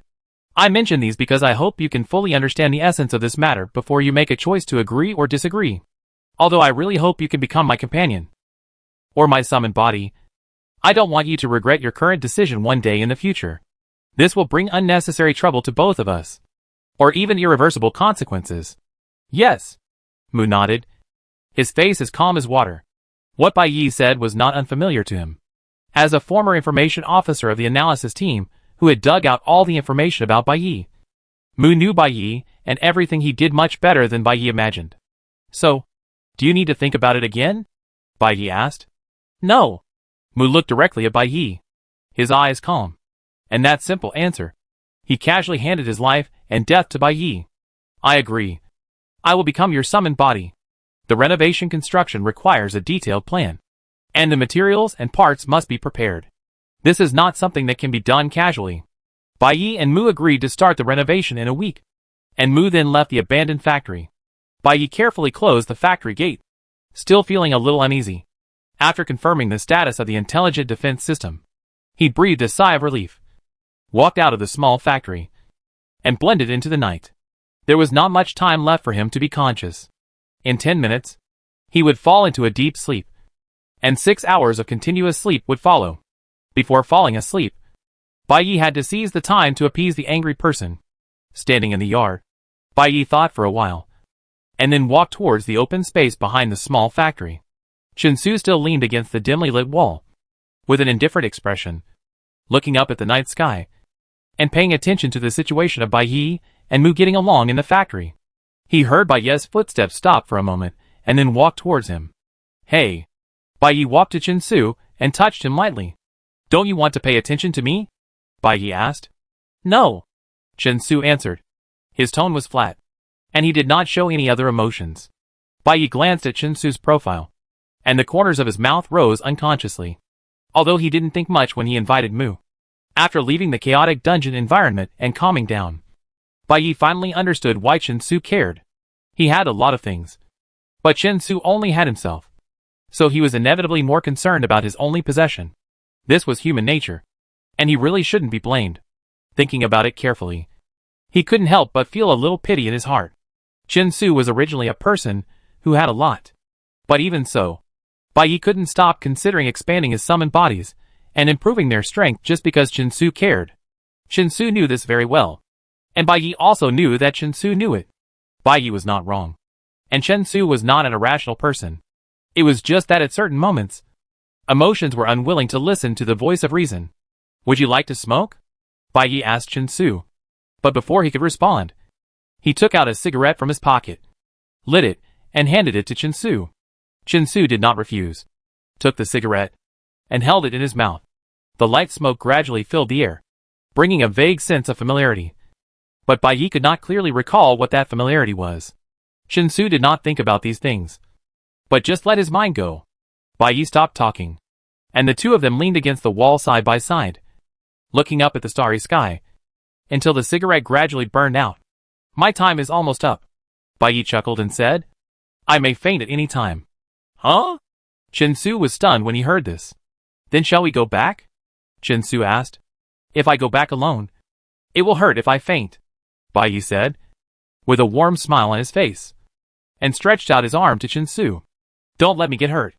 Chen Su was stunned for a moment, and quickly understood Bai Yi's meaning. Bai Yi in front of him smiled gently and cutely, and stretched out his arms waiting for him to hug him, although his hard knot still remained. Chen Su had no place to vent his indifference in the face of such a Bai Yi. Chen Su's eyes softened, and he lowered his body and gently picked up Bai Yi. Bai Yi hugged his neck, put his chin on his shoulder, and couldn't help laughing. "What are you laughing at?" Chen Su asked him as he walked towards the small factory. "Nothing." Bai Yi snuggled up with his eyes closed, as if he was about to fall asleep at any moment. But his fingers gently stroked the back of Chen Su's neck. "Am I heavy?" Bai Yi asked in his ear. "Not heavy." The warm touch on the back of his neck slowly soothed the pain in Chen Su's heart. He held Bai Yi in his arms, and slowly walked up the steps of the small factory, and walked towards the blue door inside. "Should I take you in?" Chen Su asked. This section of the road was short, and even though he slowed down his pace, he arrived in front of the small door in a blink of an eye. Behind the door is Bai Yi's private space. Chen Su always felt that he shouldn't break in casually, but after he asked, he didn't get Bai Yi's answer. "Bai Yi?"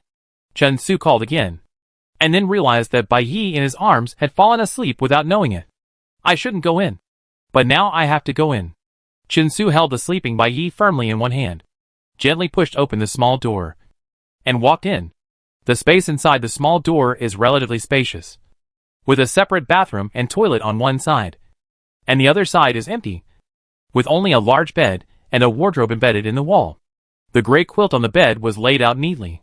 Chen Su carefully lifted the quilt, carried the unconscious Bai Yi to the bed, took off his shoes, covered him with the quilt, and gently took off his glasses. Without his glasses, Bai Yi closed his eyes gently, like a small animal that was defenseless against the surroundings. Quiet and moving. Chen Su lowered his head, staring at Bai Ye's sleeping face quietly. After a moment, he reached out and brushed away a few strands of hair on his forehead, and finally turned off the light gently and left Bai Ye's bedroom. Chapter 89, I Want You to Have. A week later, Mu walked into Bai Ye's abandoned factory as promised. Bai Ye asked him seriously again whether he was sure he wanted to become a cyborg, and whether he was willing to be his summoned body. After getting Mu's affirmative answer, Bai Ye nodded slightly, and led him to the bedside of the operating table. Before the transformation begins, I will inject you with a modifier. After the injection, your body will be transformed into a carbon-silicon substance, and from a biological point of view, you will die completely. However, all the consciousness information in your brain will be completely saved in the form of data, and I will make a backup for future use. During the transformation process, you will fall into a deep sleep, and you will not feel anything. When you wake up again, you will become a mechanical body like Chen Su, Bai Ye said. After hearing these words, Mu involuntarily turned his eyes to Chen Su. Chen Su stood not far from the operating table, leaning against the table with his arms folded. His eyes were sharp and indifferent, although not hostile, but there was no friendly atmosphere either. Mu did not escape, nor did he make any extra reactions, but just looked at Chen Su calmly. Their eyes met in the cold air. But soon, Bai Ye's figure interrupted the solemn confrontation. Okay. Bai Ye put on a white robe, black gloves, and all the equipment was ready. When you are ready, take off your clothes and lie down, Bai Ye said to Mu. Chen Su frowned slightly. Mu did not struggle much, took off his clothes decisively, and laid down to wait. When he laid down, Bai Ye picked up a piece of white cloth that had been used to cover Chen Su, and gently covered Mu's body. Annoyance and dissatisfaction surged in Chen Su's heart, but he could do nothing about it. After watching Bai Ye connect various instruments to Mu's body, he took out the modifier from the medicine cabinet, mixed it, and finally slowly injected the medicine in the syringe into Mu's body. Star God Hall. Haha. Bai Ye, this kid, actually has a bit of temper. In a certain office, an official laughed softly after listening to Mary Jo's report, as if he had expected such a situation. I have sent people to check the information about Bai Ye. I heard that his parents left a lot of inheritance when they died, including venues, materials, equipment, and even a large sum of money. He doesn't lack these at all. If he doesn't have faith and yearning for the divine court, it will naturally be difficult to persuade him, since money can't move him. Let's try another way. The official leaned back in his chair, pondered for a while, and then said, for the next action, you still have to enter the game. Observe what he needs, and take the initiative to meet his needs. If he is in danger, keep him safe. If he is in trouble, help him solve it. This kind of action may impress him. But, Mary Jo hesitated slightly. In Darkwater Prison, I also adopted a similar strategy. I suggested the method of killing NPCs, and provided effective weapons, but Bai Ye did not appreciate it. You didn't give him a hint at all, you just stuffed the answer directly into his hand. The official raised his eyelids slightly, and looked at Mary Jo solemnly. If you want him to be grateful, you have to give him real help, instead of forcing him to do it. What he needs must be what he wants in his heart. Have you asked him if he is willing to accept it? Mary Jo was stunned, and was speechless for a moment. You have to pay attention to the way and method when doing anything. The official did not blame too much, but pointed out Mary Jo's problem, and then softened his tone. We sincerely invite him to serve the divine court. Everything you do, you must let him feel our heart. Bai Ye is a very special person. The fame and fortune that ordinary people yearn for seem insignificant in his eyes. He is completely different from those ordinary people. If you don't know how to deal with this matter, tell me in advance. I can also replace someone else to do it. I can do it. Hearing the official mention the possibility of replacement, Mary Jo immediately straightened her body and responded firmly. Please rest assured, leave Bai Ye's matter to me. I will definitely make up for the last mistake. After the next game, I will make Bai Ye willing to be loyal to the divine court. It is not easy to transform Mu into a super hacker mechanical body. Although Bai Ye has conducted a lot of experiments on the virtual platform, he still encountered many unexpected problems during the actual transformation process. In the days and nights that followed, as long as he was awake, Bai Ye worked at the bed with full concentration, trying his best to seize the time, in order to complete Mu's transformation as soon as possible. After all, there was not much time left before the next game. In the past few days, Chin-Su had been sitting quietly on the iron chair next to the operating table, silently accompanying Bai Yi, watching him install each component in Mu's body one by one, seeing him staring at the display screen on the wall with a frown, patiently debugging various values. Finally, after closing the shell of the body and removing various pipelines, Bai Yi looked a little tired, but with joy. He smiled. Internal debugging is almost complete. Now it's time to wake him up and verify the effect. Bai Yi said. Wake him up. How to wake him up? Chin-Su subconsciously looked at Bai Yi's earlobe. Bai Yi wore a black cross earring on his right ear, and behind the cross, half of the earlobe was missing. This earlobe was cut off to wake him up. Bai Yi once said that if you want to wake yourself up at the conscious level, you must integrate biological information into your body. Only living human tissue cells can completely extract these biological information. In order to wake this person up, Bai Yi has to cut off the other earlobe? No need to cut the earlobe this time, Bai Yi said with a smile, as if he saw through Chin-Su's thoughts. In order to stop me from cutting flesh, didn't you find the chip back? Chip? Chin-Su asked in confusion. Yes. Bai Yi nodded. I processed those chips and the mother chip. Now, the mother chip is implanted in my wrist, and one of these chips is in Mu's body. There was no chip when I transformed you, so I used my biological information to build a signal bridge at that time. Now that we have the chip, the signal bridge between Mu and me no longer needs to use biometric information as a medium. Currently, the signal bridge between him and me is connected, so it should be no problem to wake him up. As he spoke, Bai Yi lowered his head and gently patted Mu's shoulder on the bed.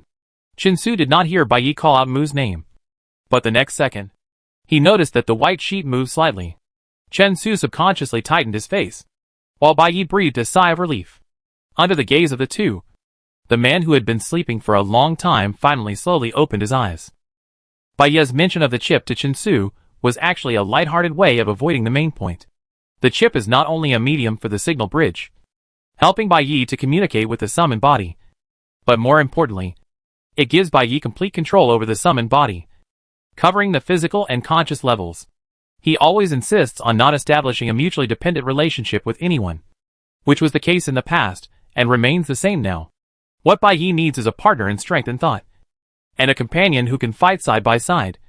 But at the same time, in order to prevent a rift in trust, he must also keep this fatal trump card tightly in his hand. Trust should not be poured into others without reservation. In this regard, Bai Yi seemed very rational, even close to cold. However, surprisingly, when he implanted the chip in Mu without hesitation, he did not intend to implant the same chip system in Chin-Su's body. This point, even Bai Yi himself felt a little confused. He and Chin-Su had not known each other for too long, and there was no special reason to prove that Chin-Su was more trustworthy than Mu. Despite this, Bai Yi still did not want to do this. He didn't want Chin-Su to become a mere summoned body like Mu. Nor did he want to establish such a highly unequal relationship of absolute control between himself and Chin-Su. The man who had once stood in the middle of many powerful men in the ruins was once so free and powerful. And he looked down upon the crowd. If he had to find a reason, it might be because he still had a deep yearning for that kind of self. How do you feel? Is there anything wrong? The process of awakening Mu went smoothly. After the signal bridge transmitted the wake-up signal, Mu quickly woke up. However, Mu was the kind of person who would only answer 2 words when asked 3 questions. He rarely had any expression on his face, even if he suffered some brain damage during the transformation process. It was difficult to easily judge his condition. No. In response to Bai Yi's question, Mu really only gave 2 words. Without any further explanation, Bai Yi did not force him to say more, but just asked him to walk around the room. After confirming that there was no problem with his physical movements, he began to introduce his physical changes to Mu. As we agreed before, you now have a high-performance computing processing module and network module implanted in your brain, and any program you want to write can be run directly in your brain. Bai Yi explained in detail item by item. Under your neck, a holographic projection device is installed, and the code you write in your brain and the program you run can be displayed on the holographic screen. The holographic screen can be turned on at any time through consciousness, and can also be operated through the console on the wrist. As he spoke, Bai Yi flipped open a piece of skin on Mu's wrist, revealing a small keyboard covered with keys. Bai Yi pressed a few buttons, and a holographic screen immediately appeared in front of Mu's body. In fact, without this holographic screen, You can also run the program directly in the computing module in your brain. But for complex programs, visual operation will be more intuitive and convenient. If you have something to show us, you can also project it on the holographic screen. In addition, there is a scanning input device installed near your eyes. Press the hidden button here to open it. Baiyi pressed next to Mu's left eye. And then a light blue light band the size of goggles slid out from left to right. This is a scanning light strip. You can input text, objects, images, and everything you can see through it. There are microprobes on both sides of the light strip, which can help detect some invisible information. This information can be directly transmitted to the processing module in your brain for analysis, so as to draw further conclusions. Let's try it. Baiyi looked around, picked up a coffee cup on the table, and handed it to Mu. Can you try to tell me, what do you see? Baiyi asked. The material is tempered porcelain, the glaze is titanium white, produced in 3219. The fingerprint on the cup has been recorded, and can be compared. Mu held the cup, and told Baiyi the information he had obtained one by one. The temperature of the coffee stain in the cup is 23 degrees Celsius, and the humidity is 20%. Combined with the current temperature and humidity of the air, the coffee stain will exist for about 3 hours. That's it. Baiyi smiled, took the cup from Mu, and put it back. The main configurations in your body currently include eye scanning equipment, the computing module and network module in the brain, and holographic projection equipment. This configuration forms a complete input, processing, and output closed loop. I think this is a relatively complete design. If you have any needs in the future, you can discuss with me at any time. I will try my best to maximize your hardware performance. Baiyi then gestured to Mu's left arm. In order to give you a certain combat and self-protection ability, I installed a space card in your left arm, which is equipped with some easy-to-operate handheld weapons, including the gun you used in the copy. In terms of protection, you are also equipped with a super titanium fluid protective suit like Shinsu, which can be put on and taken off freely through the consciousness in your brain. Now your bones and internal organs are completely mechanized. You no longer need food and sleep to maintain your body function. You only need to put on the fluid protective suit, and it will automatically absorb cosmic radiation to provide you with the energy you need. For such a body, you may feel uncomfortable at first, but after getting used to it, you will find that your physical strength is stronger and your reaction is faster. As a mechanical modified body, even if your expertise is in software programming, you have quite good combat capabilities. There are still 2 days before the game starts, and it should be enough to adapt to the new body. I hope that in the next game, we can cooperate smoothly and happily. During Baiyi's explanation, Mu never had any particularly obvious emotional fluctuations. He listened slowly, but his attention was always focused. After Baiyi finished speaking, he smiled at Mu in a friendly manner, and Mu looked at Baiyi and moved the corner of his mouth slightly, as if it was a conditioned reflex. Thank you, said Mu. This ordinary thank you, said by Mu, who was always serious, gave people a subtle feeling. And this subtle feeling seemed to prove that Mu was sincerely grateful to Baiyi. Baiyi was slightly stunned, and his smile became warmer. You're welcome, Baiyi replied, just like the close connection between Shinsu and Baiyi. Mu, who became a summoned body, was also destined to be inseparable from Baiyi. This spacious and deserted abandoned factory had a new resident from then on. Baiyi ordered the bad machine to separate a room in the depths of the factory, and place some beds, tables and chairs in it, and also added a fast-charging device as Mu's future residence. Although the summoned body does not need food and sleep, as an individual with a complete personality, it should have its own space. Baiyi brought Mu to his residence, settled his daily life, and left him to adapt to his new body and return to his small factory. Shinsu did not follow Baiyi. When Baiyi came back, he saw Shinsu sitting alone on the familiar iron chair, doing nothing, looking dazed. The broken machine was in hibernation, and the little mute was hiding somewhere. The small factory was so quiet that it seemed as if there was no one. What are you doing? Baiyi walked to Shinsu, crouched down and asked. Shinsu glanced at Baiyi and remained silent. During this period, Baiyi's attention has been focused on the newly transformed Mu. Now thinking back, it seems that Shinsu has not spoken since Mu woke up. Are you angry again? Baiyi asked tentatively. No, Shinsu answered, although he said no, but he was obviously not happy. Baiyi smiled lightly, thought for a moment, stood up, and pulled Shinsu up as well. Come, let me show you. Bai Yi brought Chen Su to the bedside, asked him to sit halfway, and then took out an instrument from the cabinet. The instrument was divided into two parts. One was a square box with buttons and a simple display screen, and the other was a palm-sized wireless detector. Don't move. Bai Yi started the instrument, placed the detector on Chen Su's shoulder, and slowly swept down his arm. Chen Su cooperated obediently. Bai Yi asked him to come over, and he came over. And he didn't move when Bai Yi asked him not to move. What is this? The metal sensor of the detector touched my body lightly, feeling a little cold and a little itchy. After a while, Chen Su asked, "This is an instrument to detect the energy transmission in your body." Bai Yi adjusted the position of the detector and glanced at the square box on the bed. The curves on the display screen fluctuated steadily. The next round of the game is about to begin. I'll give you a test in advance to avoid problems during the game, Bai Yi explained. Chen Su nodded, without asking any further questions, just sat quietly, completely obeying Bai Yi's test. Actually, I said I would prepare a room for you, but I forgot about it later. Bai Yi started chatting while checking. Do you want me to make a room for you in the back like Mu did? I don't live there. Chen Su refused coldly. Or somewhere else is fine. Room 87 is very big. I'll live here. A chair is enough. Chen Su answered stiffly. Bai Yi looked up at him, his mouth slightly raised, and he said nothing more, but continued to test seriously. The detector slowly and steadily scanned Chen Su's body. It seemed like a simple test on the surface, but Bai Yi was careful and meticulous, and was not careless. Under Bai Yi's care, Chen Su's inner irritability was unconsciously calmed down a little. Bai Yi, he was intentionally caring about himself. Chen Su had never confided his feelings to Bai Yi, but Bai Yi always seemed to understand. Bai Yi was not a gentle person, but he showed indescribable tenderness to himself. Chen Su lowered his head and looked at Bai Yi in front of him. His eyes wandered over the scattered hair on his forehead, stayed on his slightly drooping eyelashes, slightly wet lips, and finally fell on the small piece of white skin under his neck. He couldn't stand others enjoying such tenderness. He couldn't even stand Bai Yi's soft words and sweet smile to that person. His possessiveness for Bai Yi suddenly emerged, but was quickly suppressed by reason. Jealousy, greed, possessiveness. If he was just a simple summoned body, just a cold fighting machine, perhaps he wouldn't be troubled by these entanglements.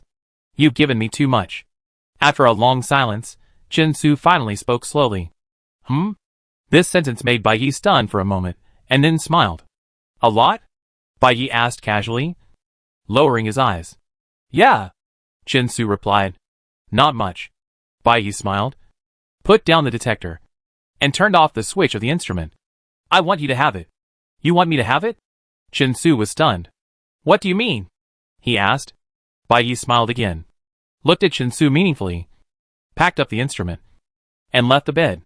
Chapter 90 Exploration, The Mystery of Victoria. Welcome to the EVO Doomsday Survival Competition, the fourth official competition. This competition will introduce a new single-player dungeon competition system for the first time. Each player's game will generate a copy independently, which means there will be no more competition for resources between players, and the completion of the task will not affect other players. Since the difficulty of completing the task is no longer different, there is no achievement reward for the first completion of the task in this competition. All players will compete under completely consistent, absolutely fair conditions. It is now 11:55 am. Players will be transferred to their respective copies on time in 5 minutes. Please be ready. This Doomsday Survival Competition is about to begin. Single-player copy. In the monitoring room, the ball team leader listened to the system's interpretation and leaned back in his chair thoughtfully. After a preliminary match and 3 official matches, more than half of the players have been eliminated. Group A is no longer divided into A1, A2, and A3, but is directly merged into one group, with only one analysis team to follow up. Perhaps because the team of the bald leader has been tracking the strongest player in Group A. Bai Yi, the task of following up Group A this time was given to the bald leader and his subordinates. Single-player dungeon sounds relatively simple. The leader was thoughtful, and Ed also fell into deep thought. There is no interference from other players, and you won't lose 1,000 energy points all at once because of a slow task. This feels much fairer. But Bai Yi's previous first place was mostly based on the energy points given by achievements. This time, there is no achievement completed for the first time, which doesn't seem to be very beneficial for Bai Yi. Xiao Jing frowned and expressed a different opinion. Yes, that's true. The bald team leader nodded. However, although obtaining energy points through achievements reflects strength, it is undeniable that there is a luck component in it. Just like the last lock-picking, Baiyi and Mu were only a few tens of seconds apart. If Baiyi's robot took a shortcut, or Mu was a little slower, the 1,000 points might not be his. And this time, it's a complete contest of strength. Although it's called a single-player copy, you see. The bald team leader pointed to the wall, where the 8 group energy list was displayed, and gestured to the big screen in front. All the 8 group players were already in their positions in the pure white space. Although it's a single-player copy, all players are still getting points in the same game, and still have to compete for a place on the same energy list. The competition for ranking this time may be more intense than ever before. The final top 3 may only have a small gap. For Baiyi, the first place in the previous few games was more of a necessity of strength or a coincidence of luck. In a more fair competition, whether he can stand out or remain mediocre will be revealed after this game. Let's shout together. Baiyi, win! Baiyi, top! Good. This is our momentum. Arnold waved his fist with satisfaction, showing support for the redhead scars, who occupied most of the audience, and then jumped off his seat and sat down. As of the last game, Baiyi had won first place 3 times in a row. Now almost all the votes from the audience in Field A were cast for Baiyi, and the voting system seemed to have lost its meaning. The management office urgently issued an adjustment to the voting rules, since Baiyi's winning rate was too high. If Baiyi won first place again in this game, all players who supported Baiyi would only receive 200 energy points in the next game, and all the audience were given an additional opportunity to modify their votes. Even so, Baiyi's number of votes remained unchanged. After all, 200 energy points are still energy, which is better than not being able to vote for 1 point. Arnold looked at Baiyi, who was at the top of the support list with an absolute advantage, and couldn't help but sigh. His good brother Jiguanto once said that when he first supported Baiyi, except for him, the whole audience was laughing at Baiyi. In the first official game, Baiyi was not only not on the support list, but was even squeezed to the top of the trampling list. He could only support Baiyi alone, and he was the first brother to stand beside him. Brother G did not make a mistake in choosing a person, and his intentions were not in vain. Now in the live broadcast room, so many red scarves are shouting for Baiyi with him. Baiyi will win. Baiyi will be on the top. And there are many more people supporting Baiyi. If Brother G could see the current scene, he would definitely feel relieved. Arnold stroked the red headscarf on his head, muttering in his heart. Just as Arnold was sighing, the time finally came to 11:59. In the live broadcast hall, the monitoring room, and the pure white space, the system sounded the announcement as promised. The familiar female voice still reminded the players and the audience in a calm and gentle tone that this new Doomsday game was about to begin. The game will start in 1 minute. Please be prepared. Countdown 10 seconds. 10, 9, 8, 7, 6:54, 3, 2, 1, 0. Welcome to the EVO Doomsday world. Whoosh. A cold wind mixed with sand and dust blew across my cheek, and my nose was instantly filled with a pungent smell of dust. Baiyi coughed twice, subconsciously brushed off the sand on his mouth and nose, and then began to look around. After the mechanical planet and the dark prison, the game scene finally returned to the civilized city. This city had obviously experienced some kind of disaster. It was sparsely populated, and the buildings, streets, and facilities were covered with thick dust. There were still many cars parked on the street, and the surface of the car was also covered with sand. The car was empty, with no passengers and no bodies. Baiyi inspected several cars, and only saw an ordinary handbag left on the passenger seat of a car. It seems that this place has been abandoned for a long time. Chinsu appeared beside Baiyi, took a quick look around, and said to Baiyi, Baiyi usually does not lock the summoning cabin, so Chinsu and Mu can freely enter and exit the summoning cabin. After realizing that he had entered the game, Chinsu walked out of the summoning cabin. Mu followed closely behind him and roughly scanned the city's network status with the network module in his brain. As expected, there was no signal. There were no people in the city, so there was no energy. Without energy, all networks, electronic and mechanical things could not operate. Although it seems that there was quite advanced technology here, the program network stopped working. For Mu, This city was almost the same as the desolate world. The scene that Bai Yi mentioned at the door of the warden's office was unexpectedly fulfilled so soon. Mu's eyes fell on Bai Yi's back, and he thought to himself that fortunately, things are no longer the same as they used to be. So, Mu shifted his gaze, adjusted the mode of the network module, raised the signal reception level to the highest level, and directly connected to the public satellite network station outside the planet. Although there is no network in the copy, and it lacks a hidden network layer, it still has a powerful network module, and can do many things. Even if he is in a wild world, Mu is no longer afraid. After all, he has become Bai Yi's summoned body. Mu has become Bai Yi's summoned body. In the monitoring room, everyone in the analysis team expressed surprise. But soon, they understood the reason in their hearts. Although it is hard to accept to be transformed into a mechanical body, everyone can see that if Mu chooses to fight alone, he will not live long and will not go far. Bai Yi's strength has improved a lot. Someone couldn't help but sigh. Yeah, we didn't know Mu was such a powerful hacker before. Although it's a bit strange to become a mechanical body. But if he just comes to the analysis team to find information, it's really not in line with his talents. Actually, it's okay to be a mechanical body. Ed leaned back in his chair, and his tone seemed quite serious. I think, as long as the consciousness is still there, whether it's a mechanical body or a living body, there's not much difference. What determines the uniqueness of each person is the unique soul, not the carbon-based body. Just like Mu. Even if he became Bai Yi's summoned body and turned into a robot, we still think he is Mu. And we don't think he is someone else. After Ed finished speaking, the analysts around him looked at him quietly, with a little surprise in their eyes. Huh? Ed was stunned for a moment, feeling a little embarrassed by the gazes of the crowd. And his tightly hugged arms loosened a little. Am I wrong?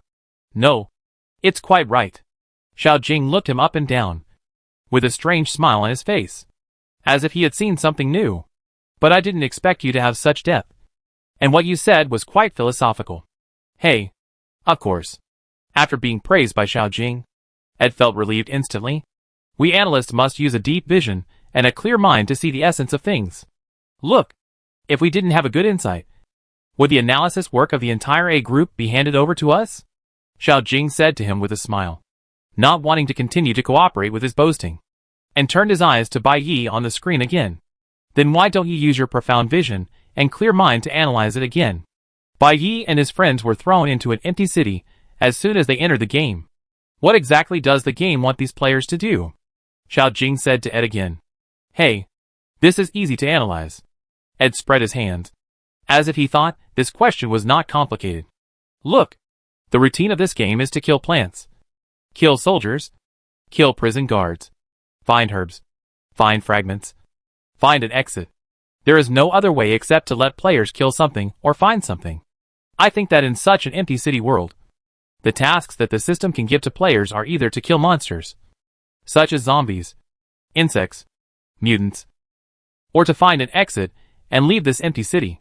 Besides, what else can you say? Xiao Jing nodded. Ed's ability to summarize is indeed strong.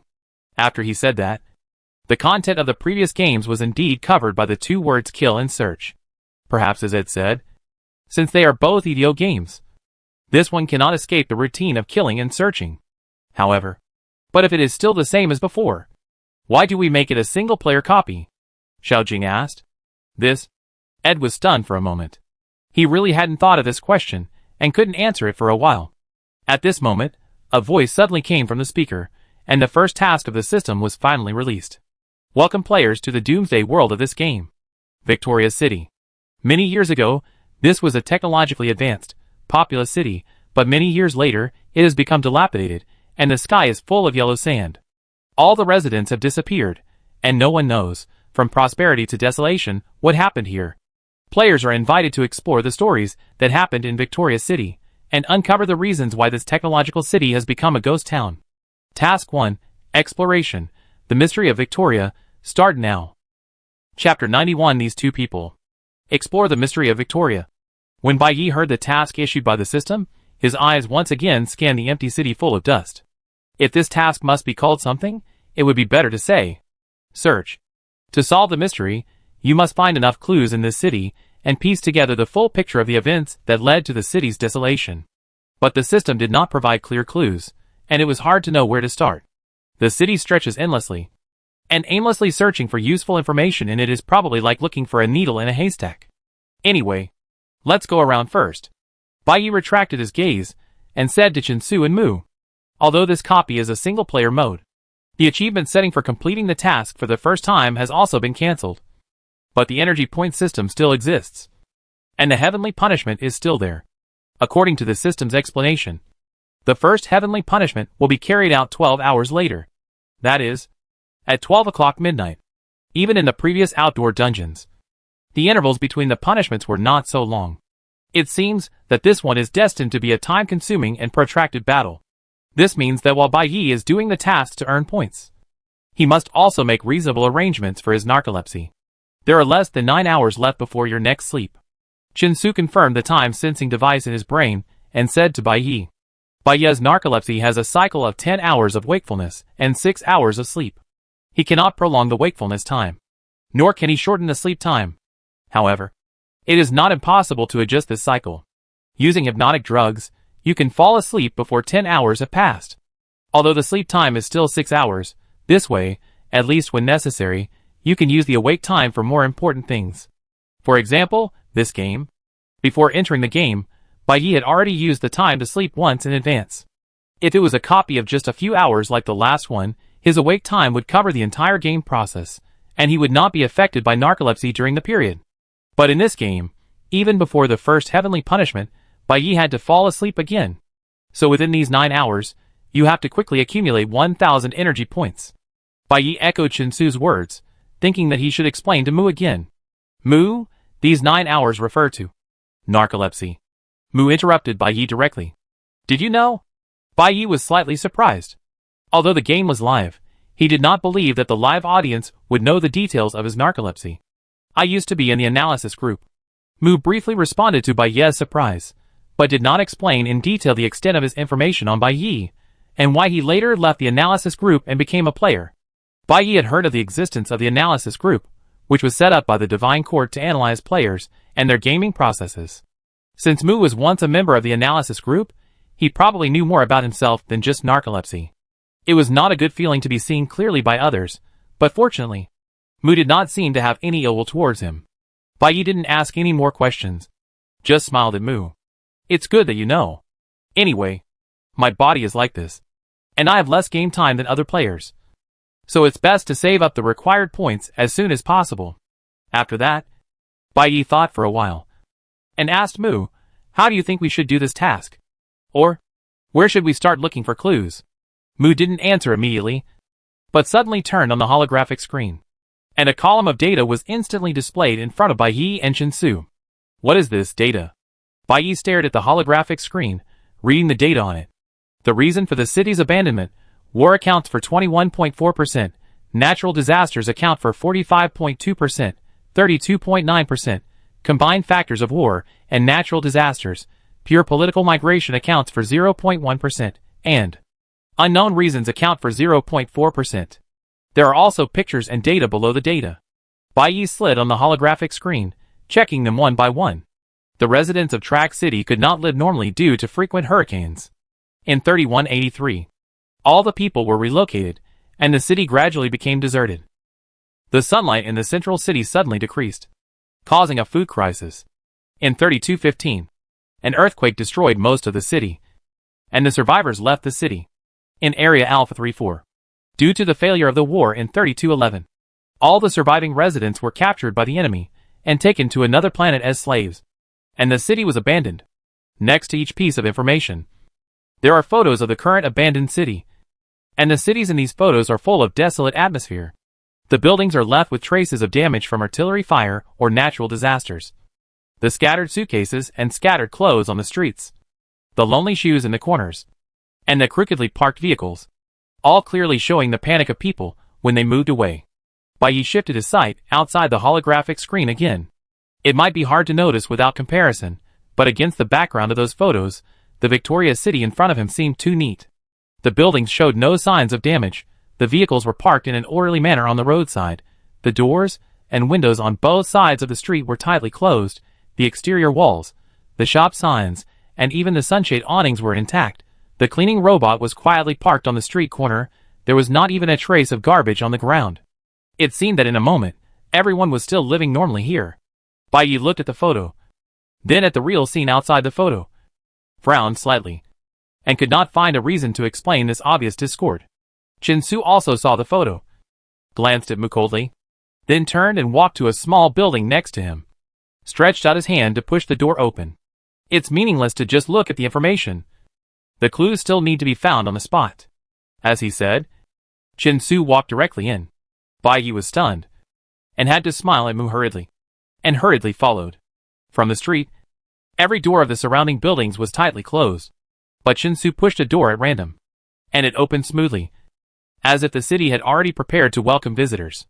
The house they entered looked like a private residence, divided into 2 floors, with several rooms, and simple and warm layout.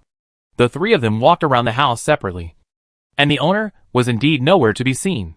The tables, chairs and floors were covered with thick dust, indicating that no one had lived here for a long time. But this house, that had been uninhabited for a long time, unexpectedly retained a strong atmosphere of life. A family photo was hung on the wall. A plant that had long since withered was placed on the windowsill. A half-drunk water cup was placed next to the sofa. Clothes and bags were hung on the hanger, and there were even open but uneaten snacks in the small basket on the table. Like the street outside, this house is neither empty nor messy, and it doesn't look like the owner has moved out. The owner didn't move out completely, but he hasn't lived here for a long time. The whole city is safe and sound, but it has long been covered with dust. From one household to every street and alley, it seems to be the same situation. Bai Yi walked to the dining table, picked up the half-pack of snacks, looked at it thoughtfully for a while, and finally put the snack bag back in place. Deep in the room, Mu turned on the scanning light belt of his eyes, scanning various items in the room, collecting the information carried by the items, while Chin-Su stopped by a wall, staring at the photos hanging on the wall. What did you find? Bai Yi walked to Chin-Su's side. This is what the city looked like before.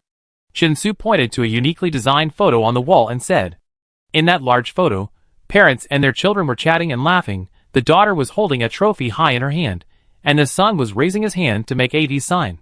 The city behind them was full of greenery, and the silvery buildings in the sun were scattered in an orderly manner, standing in the green. In the distance, there was also a huge planet sculpture surrounding a planetary belt, surrounded by a group of high-rise buildings, and shining brightly in the sun. Bright, new, full of life. It is in sharp contrast to the dark, empty city covered by dust. If they left voluntarily, it might cause such a situation, and people would mistakenly think that they were leaving temporarily, and therefore did not carry their luggage. But they eventually failed to return. Chin-Su thought about it, and made this simple guess. Mistakenly thought that they left temporarily, but never came back. Bai Yi followed Chin-Su's thoughts and pondered. Then, what is the reason that made all the residents leave their homes? And what is the reason that makes them unable to come back? This should be the key to finding the truth. This possibility is infinitely close to zero. Mu, who had been searching for items not far away, suddenly interrupted Bai Yi and Chin-Su's discussion. The sudden interruption made Bai Yi feel a little uncomfortable. He was stunned for a moment, and turned to look at Mu. Why do you say it is close to zero? Suppose a person temporarily leaves his residence for reason A and never returns. The malignancy of this incident is rated as level 3, and the degree of spread can be rated as level 5. Mu said in a very rational way of analysis. According to probability calculation, at least 87.6 people will know about this. And among these 87.6 people, an average of 83.2% will not leave their homes again for reason A. The remaining 16.8%, about 14 people, will leave their homes for reason A. If their results are the same as the first person, each person will cause an average of about 73 people not to leave their homes, and about 14 people to leave their homes. Therefore, even if reason A exists, it will not work for most people, and the city will not become a deserted city. There is only one situation in which reason A can be effective for everyone. That is, everyone leaves their homes at the same time, and an accident occurs at the same time. Based on the scale of urban buildings, the scale of the city is at least medium-sized or above. The population of a medium-sized city generally ranges from tens of thousands to hundreds of thousands.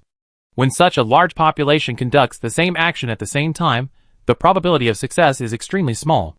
So Chen Su's speculation can be basically determined to be impossible from the perspective of probability. After listening to Mu's analysis, Bai Yi blinked and was speechless for a moment. Of course, Bai Yi understood Mu's analysis. In fact, the moment Mu mentioned the probability, he realized that Mu was right. What surprised him secretly was that Mu, who was usually taciturn, would use such a long paragraph to refute Chen Su's speculation, combined with Chen Su's words before entering the door. It's meaningless to just look at the information. Bai Yi couldn't help but look up at Mu. But Mu didn't look back at him, just stared at Chen Su indifferently. Chen Su's face was obviously gloomy. Bai Yi's mouth twitched slightly, and he sighed silently in his heart. These two people. Oh, forget it. Chapter 92. I only have one need. Haha, this is the first time I've heard Mu talk so much. In the monitoring room, Ade's nerves didn't seem to be tense. He looked around a few times, and understood the undercurrent between Chen Su and Mu. For a straight man like Ed, the desire to win is obviously easier to understand than those love affairs. Chen Su doesn't seem to like Mu very much. Xiao Jing held his chin, staring at the two people on the screen with unfriendly expressions. Although Mu's provocation is more obvious, the fundamental reason is that Chen Su said his information is meaningless. This is interesting. Ade was happy. I wonder if these two will fight in the dungeon later. Come on! If they fight, how can Bai Yi complete his mission? Xiao Jing rolled his eyes, looking disgusted. Bai Yi will definitely handle the matter between these two, so put away your desire to watch the fun. We have almost finished looking at this house. Let's go and take a look across the street. On one side was Chen Su, and on the other side was Mu. The two looked at each other. No one was looking for clues anymore, and no one spoke anymore. Bai Yi certainly couldn't let this kind of tension continue to ferment, so he had to quickly find a topic to break the deadlock. I saw the street outside. There are residents on this side, and shops on the other side. Let's go over there, and take a look. Maybe we can find something special. Mu gave Bai Yi face. After hearing the proposal, he resumed his previous silence, and walked straight to the door. Bai Yi saw Mu walking away, turned around and smiled at Chen Su, and gently took Chen Su's right hand. Let's go, Bai Yi said to Chen Su through the signal bridge, and gently squeezed his palm again. Not angry, Bai Yi said. His fingers were warmly pressed against Chen Su's palm, emitting warmth. Chen Su looked down at their hands, and then looked at Bai Yi, who was pulling him out, and the fire in his heart ignited by Mu was instantly extinguished. He said nothing, letting Bai Yi lead him, but just as he reached the door, he saw Bai Yi suddenly stop. What's wrong? Bai Yi asked. In front of him, Mu was standing at the door, staring at the outside intently, with no intention of going out. Someone, Mu answered. Is there someone in this empty city? Bai Yi was stunned, and exchanged glances with Chen Su, and hurried to the door to check. Sure enough, someone. And it was not a stranger. Bai Yi's eyes suddenly became cold, and he glanced at the team of soldiers wearing the Wanhui Star badge on their chests under the steps, and then turned his eyes to the leader. Hello, Bai Yi, see you again. The man also looked directly at Bai Yi, and his tone was still straight and capable. You should still remember me, the captain of the first team of the 2nd Division of the Shiting Special Guard, Mary Jo. Shiting is here again. In the live broadcast hall, the red turbans instantly perked up. But why is it still the same person? Didn't she anger Bai Yi last time? Shiting should change someone. This Mary Jo doesn't seem to have a very good EQ. Everyone agreed with the judgment that the EQ was not high. From the perspective of Shiting, Mary Jo's approach may not be a big problem. But even the red head scarves across the screen can feel her unpleasant arrogance. The person hasn't changed. But after a setback, there will always be some growth. Jia Zipping looked at the tense atmosphere in the live broadcast and expressed his opinion. Bai Yi is not that easy to invite. No matter how low EQ Mary Chiao has, she will not make the same mistake. I was reckless last time in Dark Water Prison. I hope you don't mind. Seeing Mary Chiao, Bai Yi let go of Chen Su's hand, and the smile on his face disappeared instantly. Mary Chiao seemed no longer as domineering as before, and apologized as soon as she opened her mouth. Shiting admires your talent very much. We sincerely invite you to join the research department. We hope you don't misunderstand Shiting's intentions because of my previous disrespect. Don't worry, I didn't misunderstand. Bai Yi's expression was cold. I just don't want to go. Why? Mary Chiao seemed confused. If you join the Divine Court, your life will be more stable and richer than it is now. The Divine Court has the most advanced equipment, materials, and technology, which can give you more room to develop your talents. Isn't this a good thing for you? I don't need the stability and wealth that the Divine Court gives me. Bai Yi raised the corner of his mouth casually. As for the advanced, since the Divine Court is already the most advanced, then why do you still need me? Mary Chiao's face changed slightly when she was choked by Bai Ye's words, but she quickly adjusted herself. Then what kind of preferential treatment do you want from the Divine Court? Just ask. If you want to use the original body materials to create more modified bodies, we also have volunteers with outstanding combat power who are willing to accept your transformation. If necessary, they can go to your residence immediately after the game, and you can choose anyone or accept all of them. It's all up to you. After listening to this, Bai Yi frowned slightly. Although he was indeed undergoing human body transformation, Mary Jo's tone of talking about volunteers, as if she were talking about objects, still made him feel unhappy. He looked at Mary Jo carefully, and his eyes behind his frameless glasses looked even colder. Do you know how much money I spent on transforming Chen Su and Mu? Money. Mary Jo had never thought about this question. She was stunned for a moment and could not answer. And Bai Yi obviously did not want her to answer, but continued to say lightly, money is a small matter. Do you know how much energy and effort I spent to make them the best? Summoning bodies is not something you can just play with. They were all living people. They gave up their lives and gave their bodies to me. I must go all out.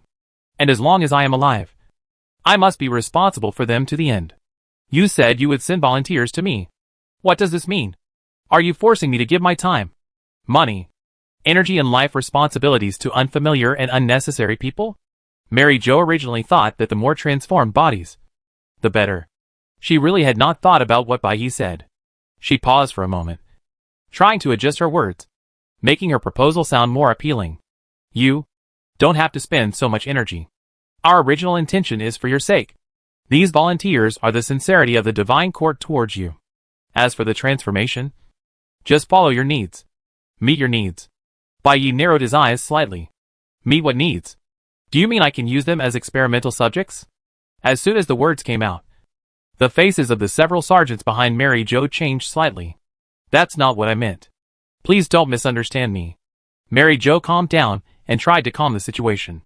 If you think this suggestion is inappropriate, you can just ignore it. Or if you are not satisfied with any of our proposals, you can just tell me what you think. We are willing to meet your needs. But I don't think I know enough about your needs. You don't have to know too much. I only have one need for you. Bai Yi said. Walked down the steps in front of the door, stopped looking at Mary Jo, and walked straight to the shop across the street. Please tell your seniors that I will not join the Divine Court. Thank you for your approval, but please don't bother me from now on. I feel a little uneasy. Bai Yi took Chen Su and Mu and walked across the street without looking back. Xiao Jing stared at the three people on the screen, and his mood became complicated. Bai Ye's refusal made people feel extremely cool, but Xiao Jing's eyes were shining with stars, and he was panicked in his heart, fearing that Bai Yi would really offend the Divine Court, and he would be the one who suffered. Why is Bai Yi unwilling to join the Divine Court? Is it still because of the spoiler last time? Xiao Jing muttered to himself, and then asked and answered himself. That's not the case. Mary Jo has apologized, and her attitude seems quite sincere. Bai Yi won't be so fussy. Although Bai Yi doesn't seem to have much benefit in joining the Divine Court, but offending the Divine Court will be bad. He really doesn't need to fight to the death with the Divine Court. Ed couldn't understand it either. After all, for him, joining the Divine Court was simply a lifelong dream, let alone the Divine Court. In order to squeeze into the analysis group outside the Divine Court, he racked his brains and worked hard for a long time before he succeeded. It seems that the boss's vision is still completely different from ordinary people like us. Unable to figure out the reason, Ed could only praise willingly. The boss never cares about the stability of wealth. Bai Yi must be thinking about something more far-reaching and high-end than us. Although Bai Yi is not a broad-minded person, this little spoiler is really not worth his constant worry. Ed's mindless praise is not without reason. The thoughts hidden in Bai Yi's heart do seem to be profound and far-reaching. The modified bodies created by Bai Yi are a special existence. Although they have immortal bodies and superhuman combat power, they are still human beings. Thinking deeply, this is actually a violation of human ethics. This kind of modified body, as long as the appropriate medium is implanted, can be controlled at will, if the modifier is willing. He can even transform a large number of soldiers into such tireless fighting machines, with thinking several times more advanced than AI, and only obey their orders. This is undoubtedly extremely dangerous. His transformation technology is like an extremely sharp knife. If this knife is only in Baiye's hands, he can control everything within a safe range. But once the handle is handed over, he can no longer predict where the knife will stab. Baiye does not want to control everything alone, but he never trusts the god of this knife. Since he has created something dangerous, he must be responsible for the risks he has created. Baiye thought silently, and subconsciously pushed open a store door in front of him. The copper bell on the door rang pleasantly, bringing him back to his thoughts a little. Just as the bell sounded, something suddenly attacked Baiye. Chinsu reacted very quickly. Amidst the flashing red light, the thing immediately made a sharp whistle, and instantly turned into a thin cloud of smoke. The attack just now seemed to be just an illusion, and disappeared without a trace. Baiye was stunned, and his eyes turned to Chinsu. Chinsu confirmed that Baiye was safe and sound, and also glanced around in confusion. What on earth was going on? Chapter 93. Mrs. Oliver. What happened? Neither Baiye nor Chinsu saw clearly what the sudden attack was. Baiye looked at Mu in confusion, and Mu shook his head. The store in front of them was still quiet, the goods were displayed, the tables and chairs seemed to be sleeping quietly in the same place, as if the sudden attack just now had never happened. Forget it, let's walk around the store first. Since the thing didn't appear again for a long time, they couldn't just stand at the door and wait. The three of them continued to search as they did before, trying to find clues related to the city's changes. Magic flower pot. Let surprises bloom overnight. There was a dull poster on the wall with this slogan. Baiye whispered, doubting the slogan in his heart, but saw Chinsu handing him a white object. This seems to be sold here, Chinsu said. Baiye took the object from Chinsu's hand and looked at it carefully. At first glance, it really looked like a flower pot, but there was no space for soil. There were several holes on the upper brown thin plate, marking the seed input port, a water tank on the side, and some adjustment buttons and switches. The words nutrient solution injection port, plant type, speed adjustment, and so on were marked next to the water tank and buttons. Is this a plant catalytic device? Baiye observed the device, although he didn't know its internal structure. From the functional point of view, it seemed to be this. Is that why it's called the magic flower pot?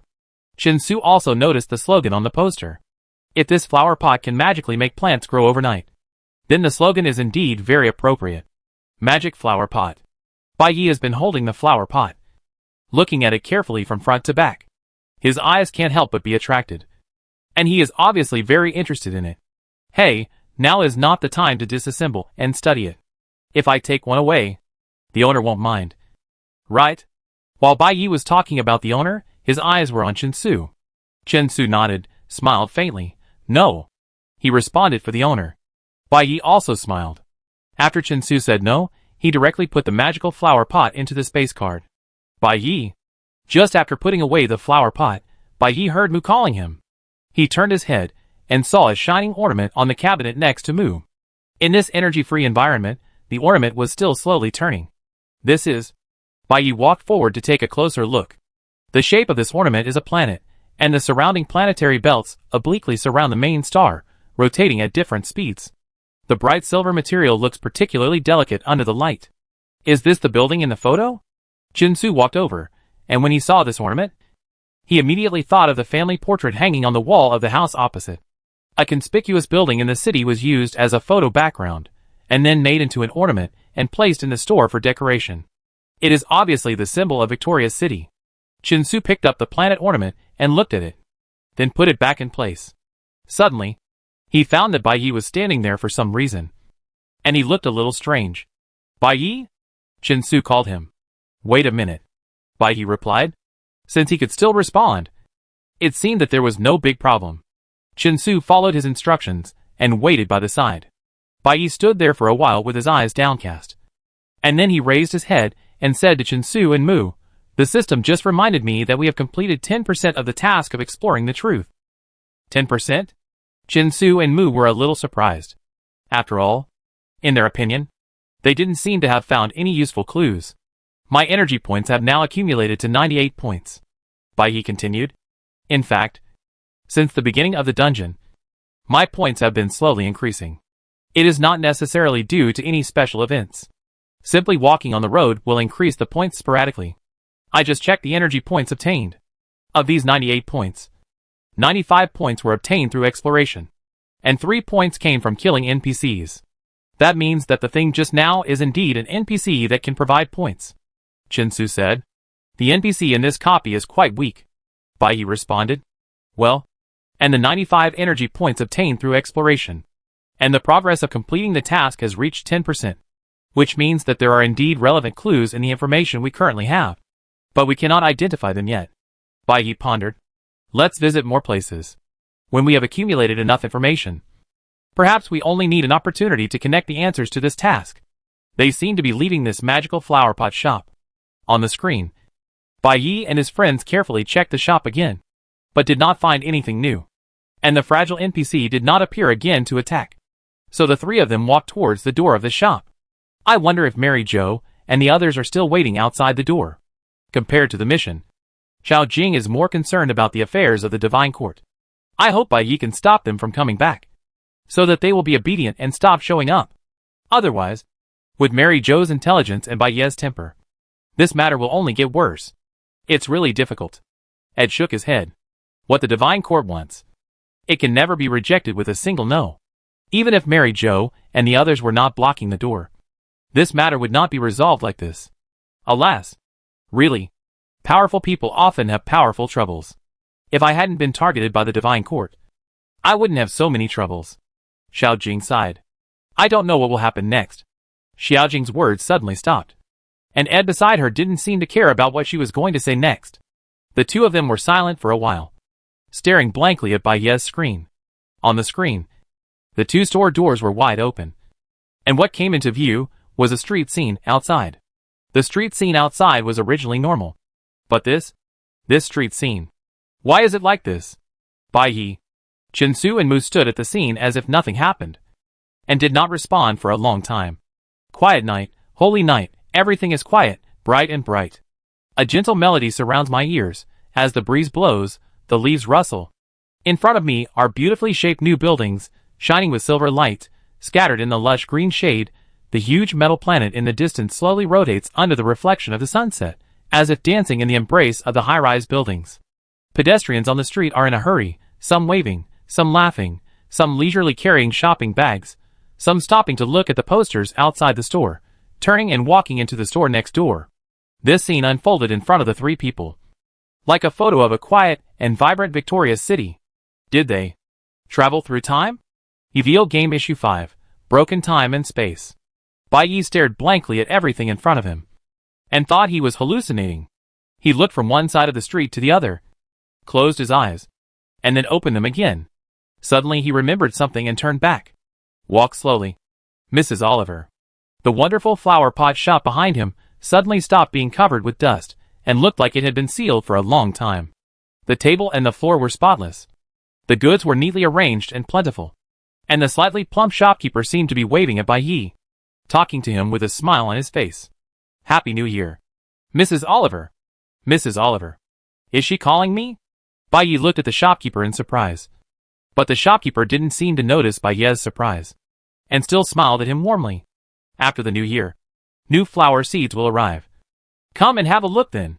Baiyi, Chinsu, and Baiyi seemed to have the same reaction. After looking around the outside of the store, he turned inside again. Before he could see the inside of the store, he was attracted by Baiyi's sudden call. Baiyi, your clothes? My clothes?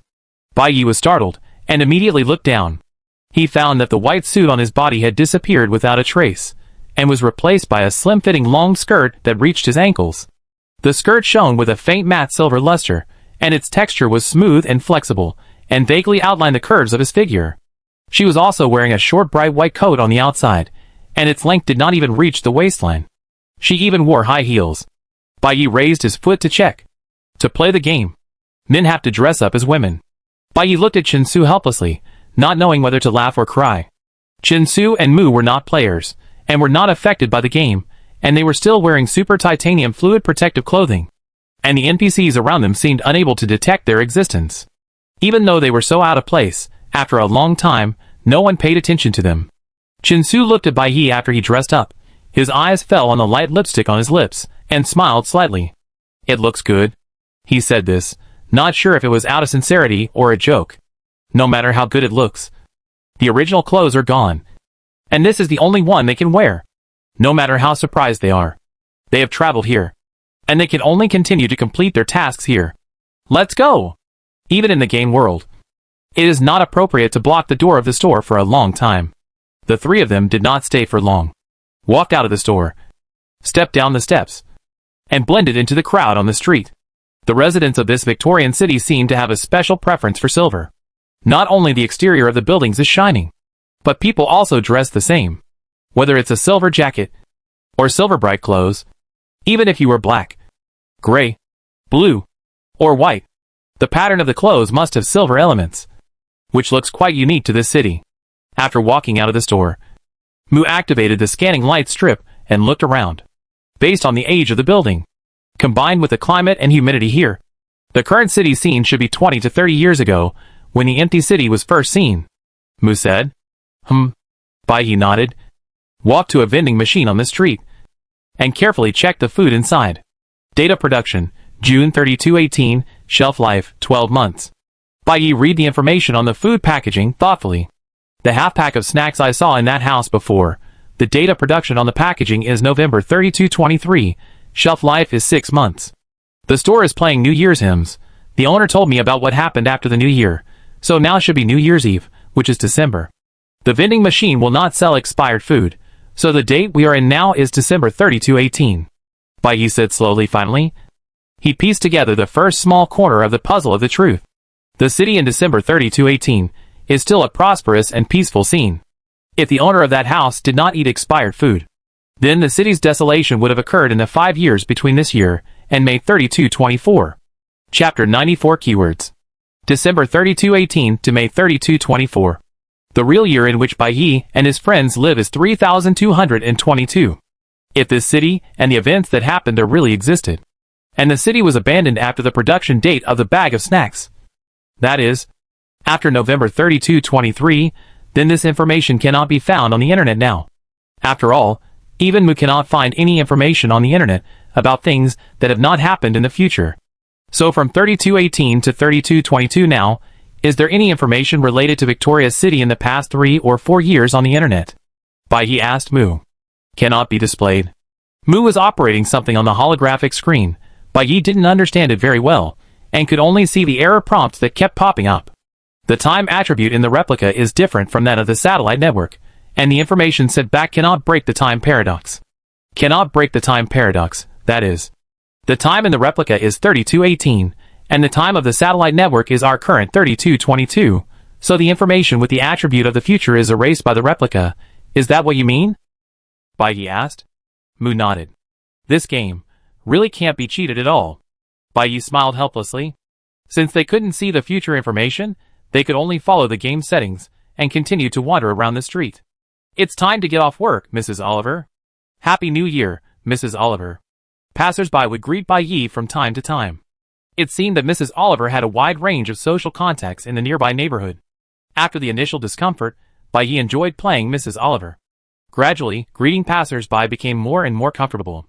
Hi, Mrs. Oliver, Happy New Year. At a construction site, workers were operating a construction robot to install a news screen for the billboard on the building next door. A man wearing a safety helmet was operating the robot, slowly lifting the screen, and when he saw Bai coming, he waved enthusiastically. Bai looked at the construction robot clinging to the wall of the building, then smiled and responded to the worker's greeting, and started chatting with him. You've been busy until now. Thank you for your hard work. Bai said politely, and soon turned the topic to the robot. Is this robot useful? It looks a bit old. Although Mrs. Oliver was not interested in robots, Bai, who played her, was very interested. That's right. The worker also wanted to complain. This screen floats up and down, and I have to align it manually, and it won't work if it's off by even a centimeter. Can't it be smarter and find the right position by itself? Automatic alignment technology is easy to implement now. Bai said. That's right, but the company just dragged its feet on upgrading the construction robot, and spent all the money on that refurbisher. With that, doesn't it need us repairmen anymore? The worker complained. There have been a lot of storms recently. And there are piles of maintenance work waiting for us to do every day. The refurbishment device is of no use at all. The robot we have is old and it's a waste of time. Bai Yi echoed, and looked up at the robot that was complained about. After some effort, the robot finally installed the screen in place. The screen lit up instantly, showing the 3D promotional image of the giant planetary landmark in Victoria's City. Eternity has descended on Victoria's City. Bai Yi muttered the words on the screen. It seems that the 3rd anniversary celebration of the completion of the eternal advent of Victoria's City will be held soon. We put up several billboards today, all of which are advertisements for this celebration. The worker said. Eternal advent of Victoria's City, the 3rd anniversary? The worker's words confused Bai Yi. Eternal advent of Victoria's City is the name of the big planet, doesn't Mrs. Oliver know? The worker was stunned for a moment, and smiled to smooth things over for Bai Yi. Hey, it doesn't matter if you can't remember it, it's just a statue of a planet, it's a strange name. If you ask me, since it is the landmark of Victoria's City, it would be better to call it Victoria Star or something like that. Bai Yi did not care about the name the workers gave to the landmark statue. He kept repeating in his mind. Eternity descends on Victoria's City. Feeling a little sad. When the builders named this landmark, they probably did not expect that at some point in the future, Victoria's City would really be frozen in time, just as eternity descended on this city. After chatting for a while, Bai Yi said goodbye to the workers, walked a distance, and lowered his head to check the points on the energy bracelet. After entering this Victorian city from decades ago, the energy points increased even faster. Just now! After chatting with the workers, the energy points increased by dozens of points.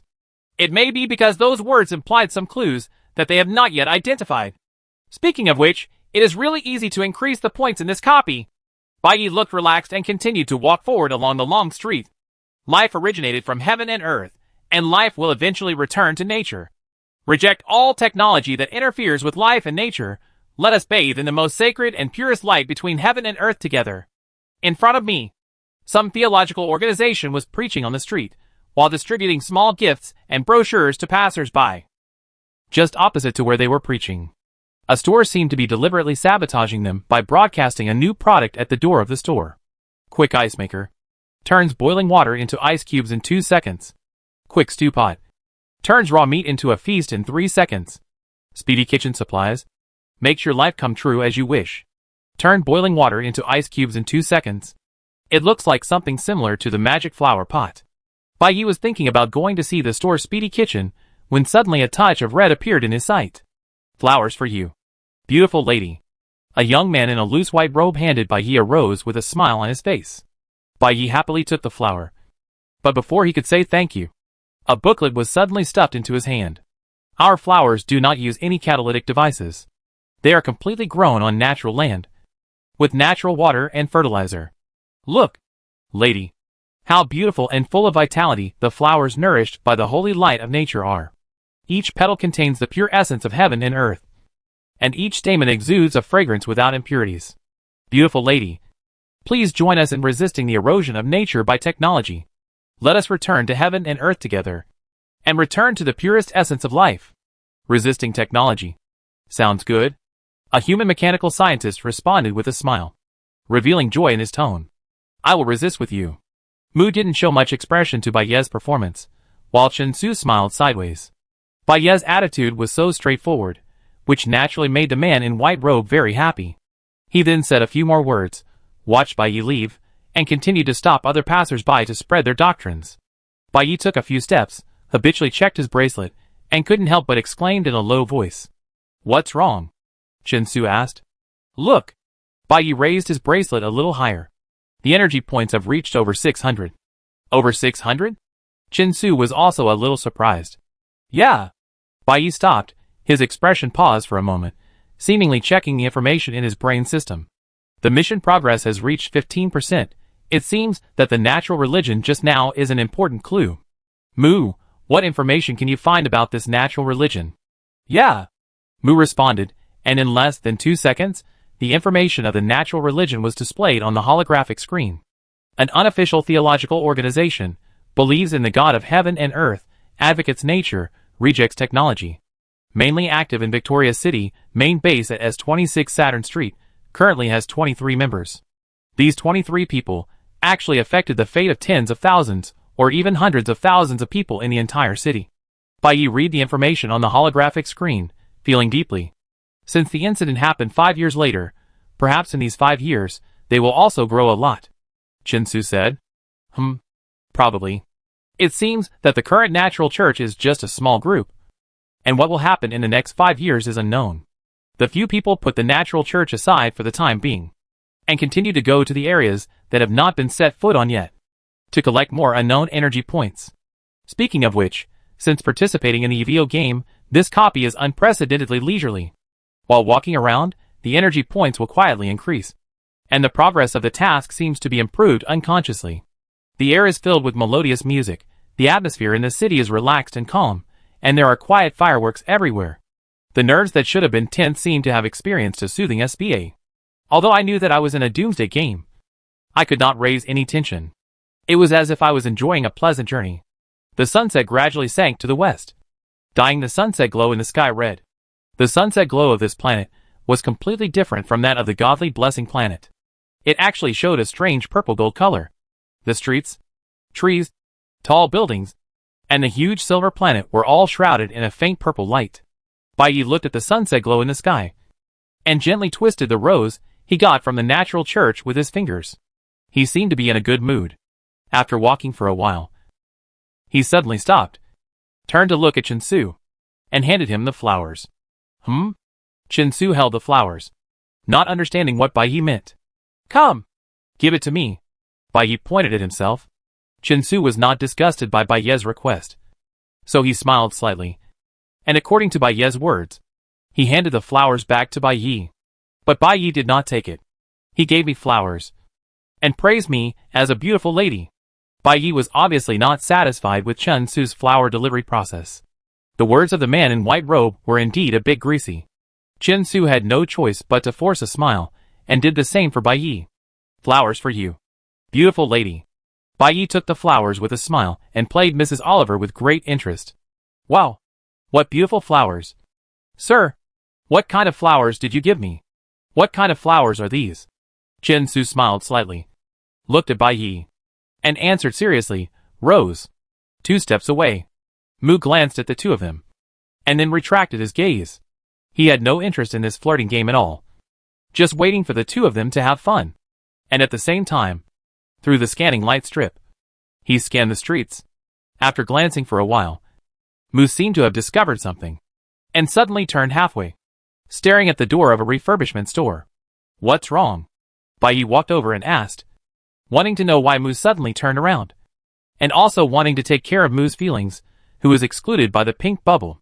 Just now in front of the door over there was a special electromagnetic wave, but it dissipated quickly. Mu's tone was still normal, and he answered calmly. Dissipated? Bai Yi raised his eyebrows slightly. Yeah. Mu nodded. Just like the NPC that attacked you before. You mean, that kind of NPC has special electromagnetic waves? Bai Yi thought. But it was not attacked. Why did it dissipate? Time paradox. I guess. Mu answered simply. They passed through the door of the magical flowerpot shop, from the empty city of 20 or 30 years later, to the current prosperous city. The game cannot let them stay here for several years, so in addition to the 2 time segments they experienced, there must be other ways to lead to other time segments. They who do not belong here can safely travel through time segments. And if an NPC belonging to a certain time segment enters here by mistake, the moment they appear, they may indeed be erased by the time paradox. Time paradox. Time. Bai Yi looked at the renovation store that Mu pointed to. Although the renovation store is not big, there is a large poster outside the store, which reads refurbished as it is, without any difference. This reminds Bai Yi of the renovation device mentioned by the worker wearing a safety helmet just now, which seems to be able to restore damaged items to their original state. This dungeon is really interesting, Bai Yi said to Chinsu and Mu. Not only can we travel between time segments, but the new things popular in this city, such as magical flower pots, fast kitchen supplies, and item renovations, also seem to be closely related to time. The keyword of this dungeon, perhaps, is time. Task completed. Progress reaches 20%. As soon as Bai Yi finished speaking, a system prompt suddenly sounded in his mind. Player Bai Yi unlocked the key information of the game, and was rewarded with 400 energy points. Chapter 95. Have a good dream tonight. The system rewarded me 400 points. Bai Yi raised his head, with a hint of surprise on his face, first looked at Chen Su, then glanced at Mu, then raised his bracelet. 1,000 points, just enough. Shopping and playing allowed him to easily accumulate 1,000 points. The simplicity of this dungeon made Bai Yi a little uncomfortable. Is it because you mentioned that the keyword is time? Chen Su asked. It should be. Bai Yi nodded. It seems that we are heading in the right direction. Yeah. Chen Su paused for a moment and then said, but I don't quite understand how these time-related items are related to the changes in the city. Acceleration means to make an item reach the state of a certain moment in the future as quickly as possible, while renovation means to make an item return to the state of a certain moment in the past. Bai Yi thought as he spoke.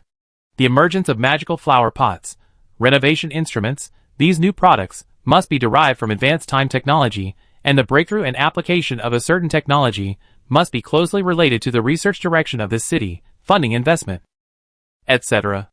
If we want to find the relationship between these objects and the city, this should be the most obvious one. Mu, Bai Yi said, turning to Mu. Can you find information about their time technology? Be more specific, more detailed, and it would be best if you can find out their core principles and development history. Yes, Mu responded, but this time, he did not immediately enter the information on the holographic screen. The outdoor signal is unstable, and it is impossible to connect to the DL-level network. If I want to get the information you mentioned, I need to go to a place with a local area network to operate. Bai Yi didn't know much about these professional terms, but he roughly understood that Mu needed to go to an indoor environment with a network.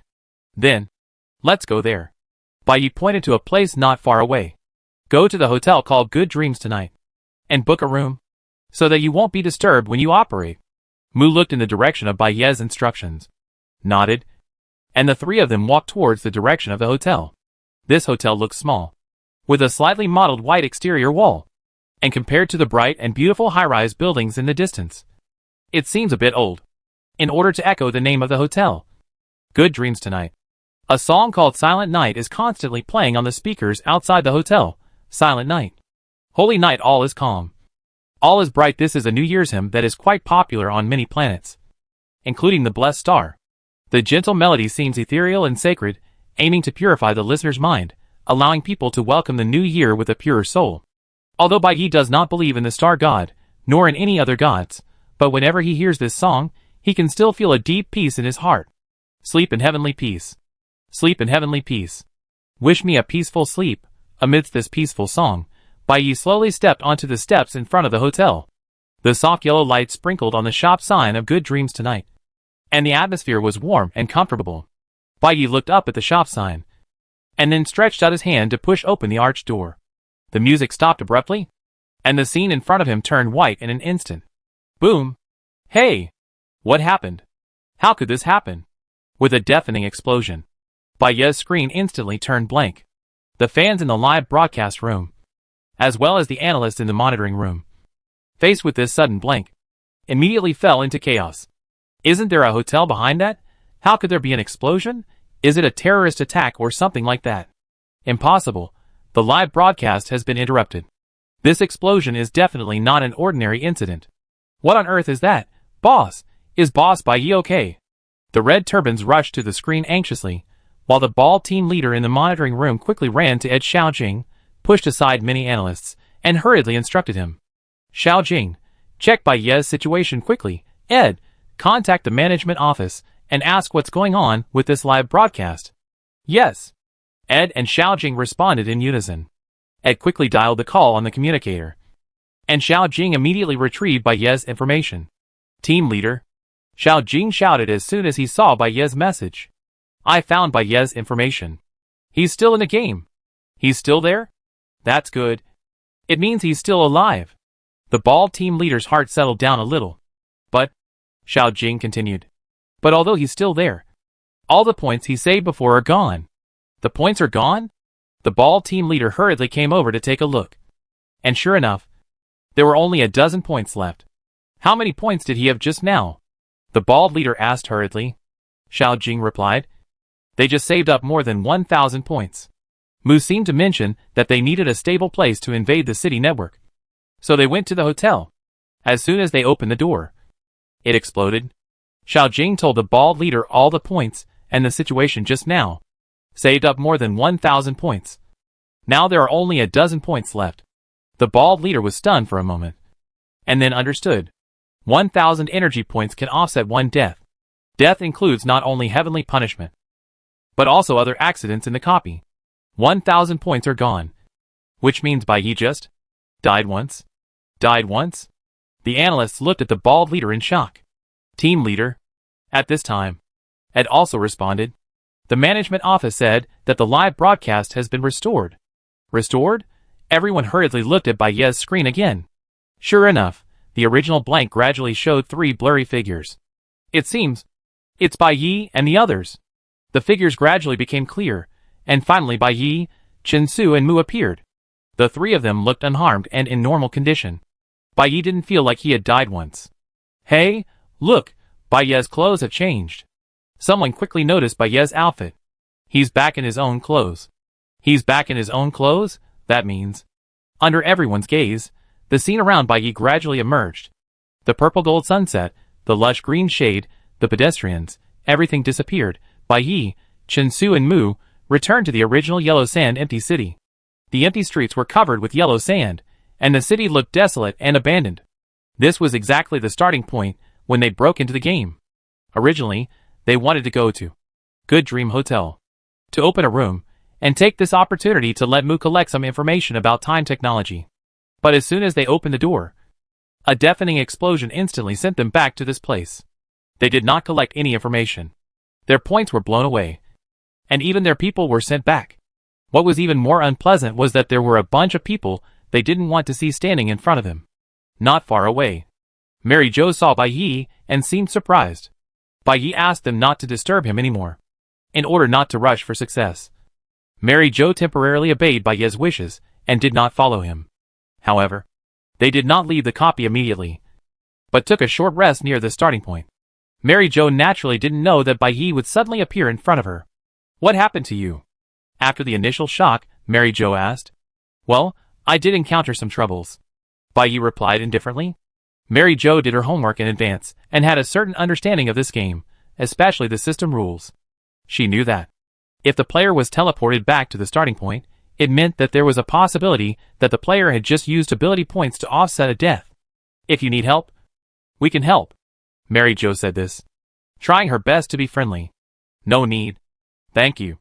However, Bai Yi's attitude towards her was still polite and cold.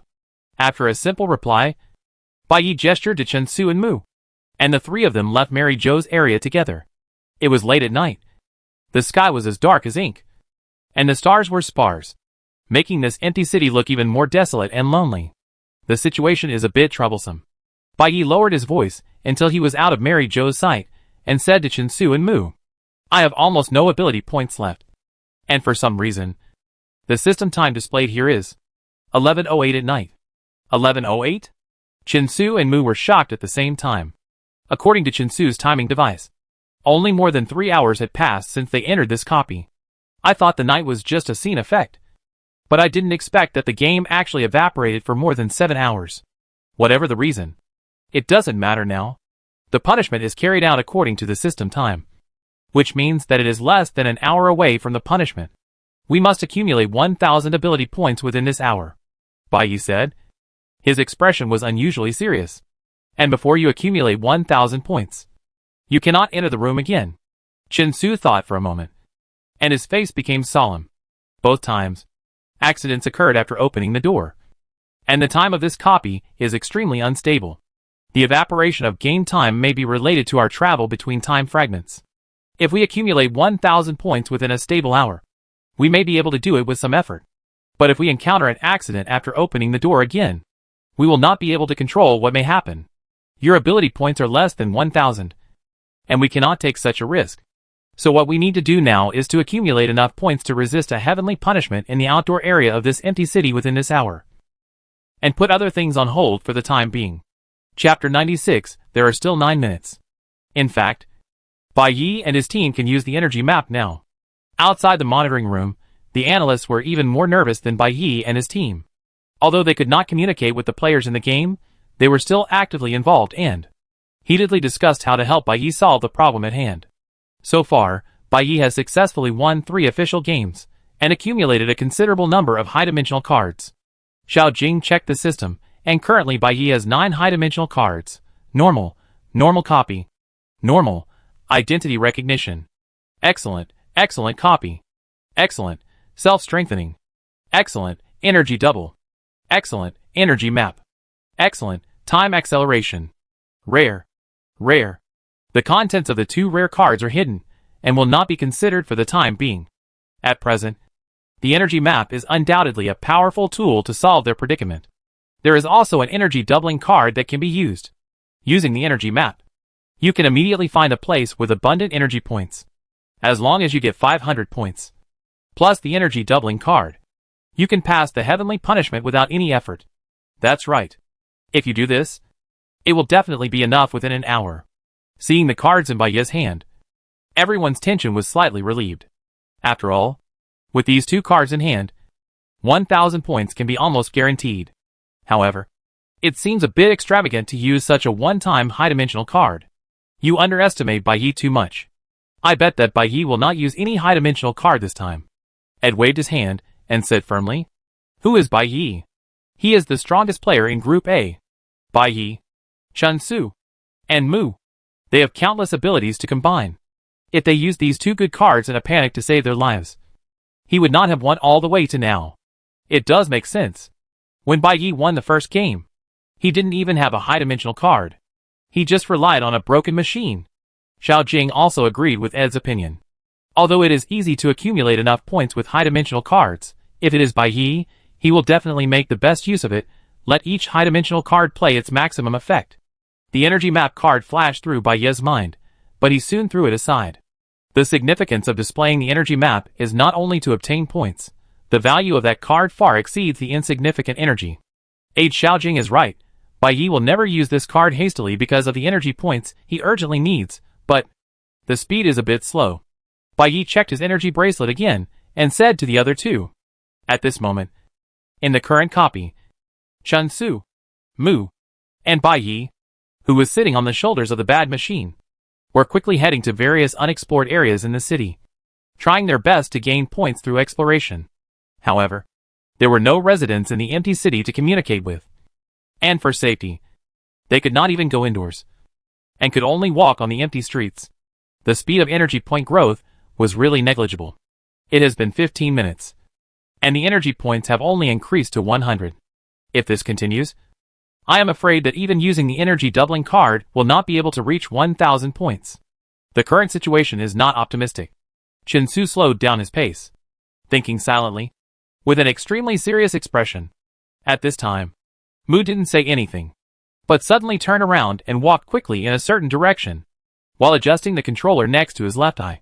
He took out his usual pistol from the space card, and then with a bang, he fired a shot at a corner on the side of the road.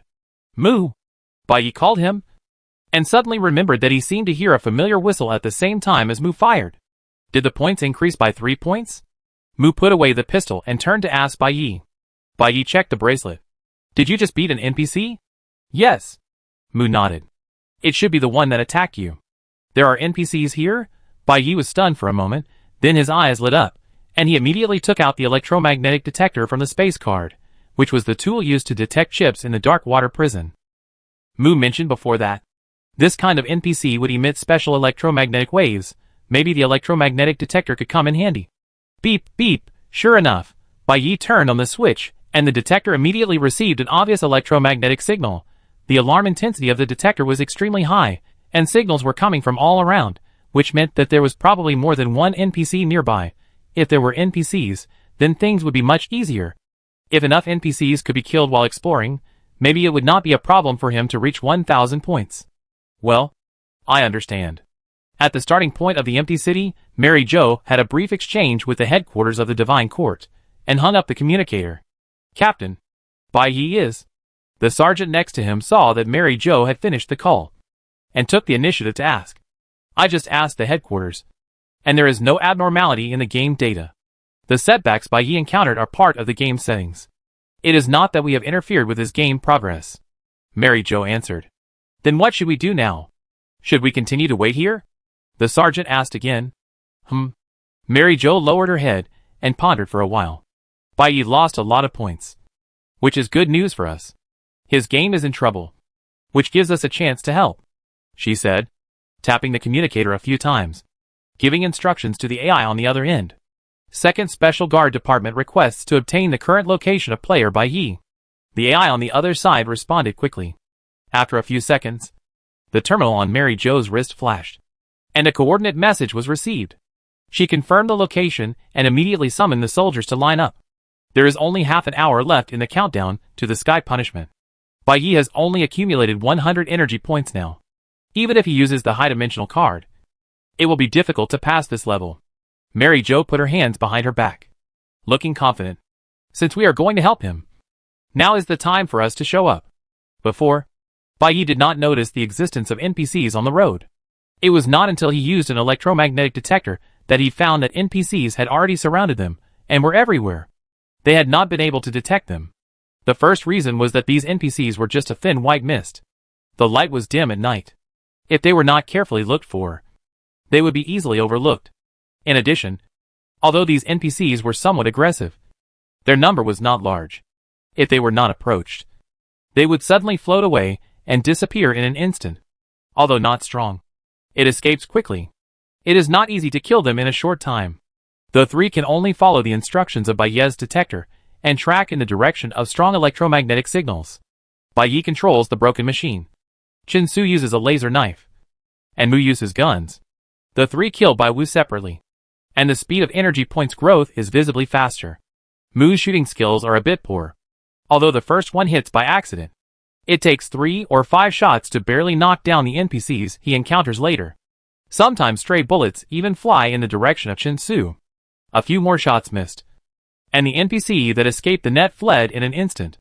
Chen Su passed by Mu, and didn't even look at him, but just said coldly, "If you can't do it, put away your gun, so that I don't have to be distracted by your bullets." These words were very provocative. Mu glared at him, and the next second he raised his gun and shot at the white mist not far away. Bang! The bullet flew out of the chamber in an instant, and actually dispersed the group of NPCs. Mu raised his eyes again and glanced at Chen Su, but saw Chen Su flashing in the white mist in a flash. Chen Su's sudden appearance seemed to trigger the NPC's attack reaction, but their speed was completely inferior to Chen Su. A flash of red light appeared, and the white mist screamed and dissipated in the dark night. Mu frowned slightly, no longer looking at Chen Su, and turned to walk in the opposite direction of Chen Su. Bai Yi on the other side did not pay attention to what the two did, but just sat on the shoulders of Bad Machine, letting Bad Machine use his circular saw hand to cut the white mist NPC at will. There are still 17 minutes, and the energy points have exceeded 500. Every once in a while, Bai Yi would remind Chen Su and Mu of the progress. 15 minutes left. 583 energy points. 12 minutes left. 631 energy points. And, Chen Su just heard Bai Yi's words halfway through, and suddenly there was no sound. He hurriedly turned back to check. The broken machine was quietly parked in the middle of the street. Bai Yi on his shoulder seemed to be safe and sound, looking straight at the alley next to him. The lingering Special Guard Division 2 walked out of the alley slowly. Mary Jo quickly walked towards Bai Yi, and chopped off a cloud of white mist. Bai Yi saw this. His face darkened. "Don't steal my NPC," Bai Yi said coldly. "Don't fight these NPCs anymore, it's too inefficient." Mary Jo chased Bai Yi. Her tone seemed urgent. "There are only 10 minutes left before the punishment, and you are still a few hundred points short. If you are willing to let us help, we can provide a way to accumulate enough points immediately." "No need." Bai Yi ordered the broken machine to turn around and leave, not wanting to waste even a second with Mary Jo. "No need. Isn't it that in such a critical moment, isn't it that I am helping someone in need?" Mary Jo was stunned for a moment, and then quickly shouted again. "Bai Yi, I am here to help you sincerely. If you really can't pass the punishment of heaven, even the divine court can't save you. I can't die." Bai Yi's words fell, with simple determination, as if one person and one plane had flown more than 10 meters away, and arrived near Chen Su. "Do you want to use Galway card? Even if you have to use precious Galway card, you are unwilling to cooperate with us." Mary Jo's voice rose again, but the three people clearly wanted to stay away from her. After a few moments, Mary Jo was no longer sure whether her voice could still reach their ears. Bai Yi? Bai Yi walked too fast, too decisively. Mary Jo gritted her teeth, seemingly unwilling to fail again, and shouted the key information to Bai Yi's back. Bai Yi, listen to me, go to the accelerator, otherwise you will waste a good card. Chapter 97. This is an S-level line. This way.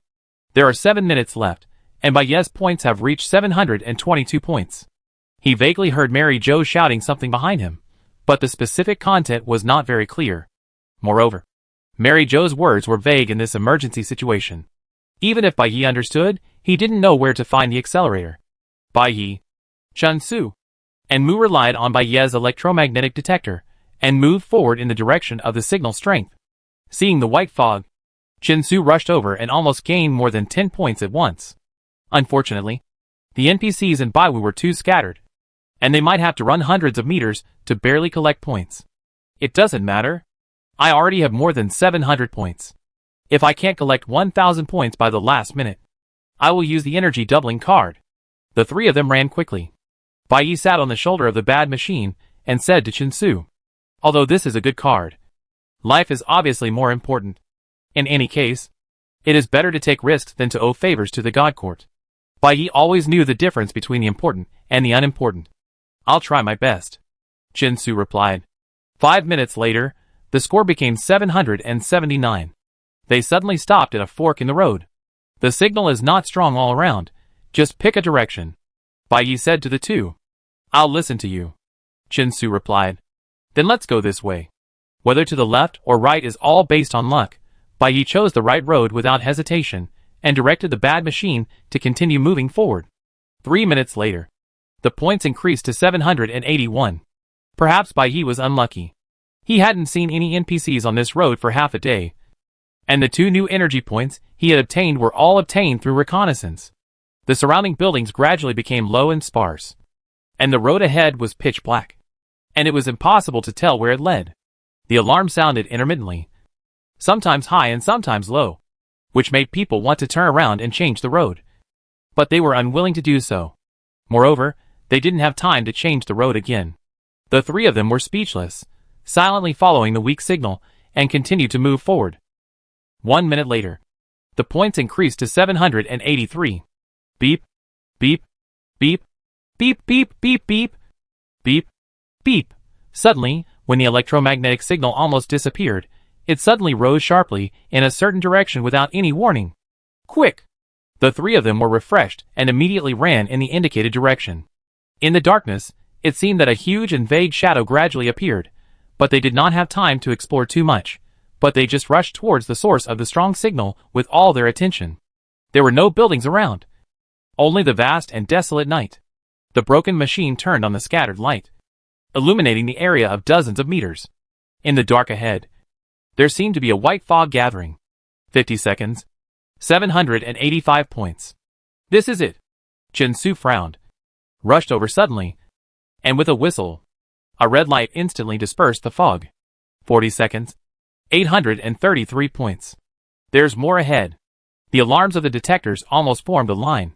Several people were still running forward at full speed. Under the limited light, the fog gradually became thicker. The next moment, the red light flashed, and continued to split the fog into a clear area. 30 seconds, points 884. Chun Su, I will use the card in the last 10 seconds. Leave it to me, Chun Su said in a deep voice. 20 seconds, points 938. The white fog gathered again, so thick that it almost covered the sight in front of me. In the darkness, the red light spiraled from top to bottom, and instantly swept away the large area of thick fog. 10 seconds, points 1004. Chun Su, that's enough. Got it. Chun Su responded and returned. Bai Yi quickly took off the bracelet and raised it to Chun Su. But before Chun Su could see clearly, the bracelet suddenly vibrated, and the faint light of the energy tank quickly went out, and the energy tank that was just full became empty again. System time midnight. Wow, they actually managed to accumulate 1,000 points before 12 o'clock. The red-headed people in the live broadcast room sighed with emotion, and their admiration for Bai Yi deepened. And Bai Yi didn't use any high-dimensional cards at all. That's amazing. But why did he take such a risk? Arnold looked at Bai Yi, who put on the bracelet again on the screen, and he couldn't help but feel a little worried, patting his chest lightly. It took the last 10 seconds to accumulate 1,000 points. My heart almost jumped out of my chest. Make the best use of everything. Bai Yi is such a person. Jia Zipping leaned back in his chair, seemingly understanding Bai Ye's approach. This energy doubling card can save lives. But if it is used at a critical moment, it can only save lives. If it is used in advance without knowing whether it will cost lives, it is a waste. Such a useful card must not be wasted. It can be said that Bai Yi once again relied on his strength to retain the opportunity for this card to play its best role. Well, that's what I mean. Arnold understood what Jia Zipping said and nodded slowly. The red scarves around him also seemed to agree with him. The boss is indeed the boss. In this situation, he can still make a thorough plan and execute steadily. If it were someone else, I'm afraid he would have collapsed at the last moment, huh? Bai Yi breathed a sigh of relief, jumped down from the broken machine, and smiled at Chinsu and Mu. Finally, it's done. At the critical moment, the card was also saved. The last time. The electromagnetic pulse gun was repaired in time in the Darkwater prison, and this time, a large number of NPCs were found in the last few tens of seconds. Bai Yi and this energy doubling card are really lucky. Chinsu raised his mouth slightly and pointed at the detector in Bai Ye's hand. The alarm of the detector continued to sound. Although Chinsu had just killed many NPCs, the electromagnetic signal detected was stronger than before. Since we are all here, we might as well earn some more points, Bai Yi suggested. Chinsu and Mu did not object. So the three of them continued to walk towards the lights and white fog in front. The huge black shadow stood not far away. The further they walked, the stronger the presence of the black shadow became, and the heavy white fog became thicker and thicker. The direction indicated by the detector is exactly where the black shadow is. Chinsu swung his blade, and another shriek sounded. Listening carefully, the sound seemed to carry a hint of indescribable shrillness. Bai Yi raised his hand to check the bracelet and found that in the 10 minutes they approached the black shadow. They only killed a few white fog NPCs, but the energy tank was almost full. Why are there so many NPCs here? As the steps of several people, the white fog in front of them gradually dissipated. Bai Yi stared at the shadow that was close at hand, full of doubts. There may be important clues hidden here.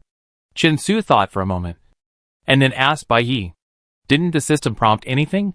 Mission progress or something like that?" "No." Bai Yi shook his head.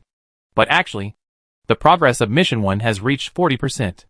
Player Bai Yi unlocked the key location of the game, and was awarded 400 energy points." Before he finished speaking, the system's prompt sounded suddenly. The energy slot on the bracelet flickered slightly.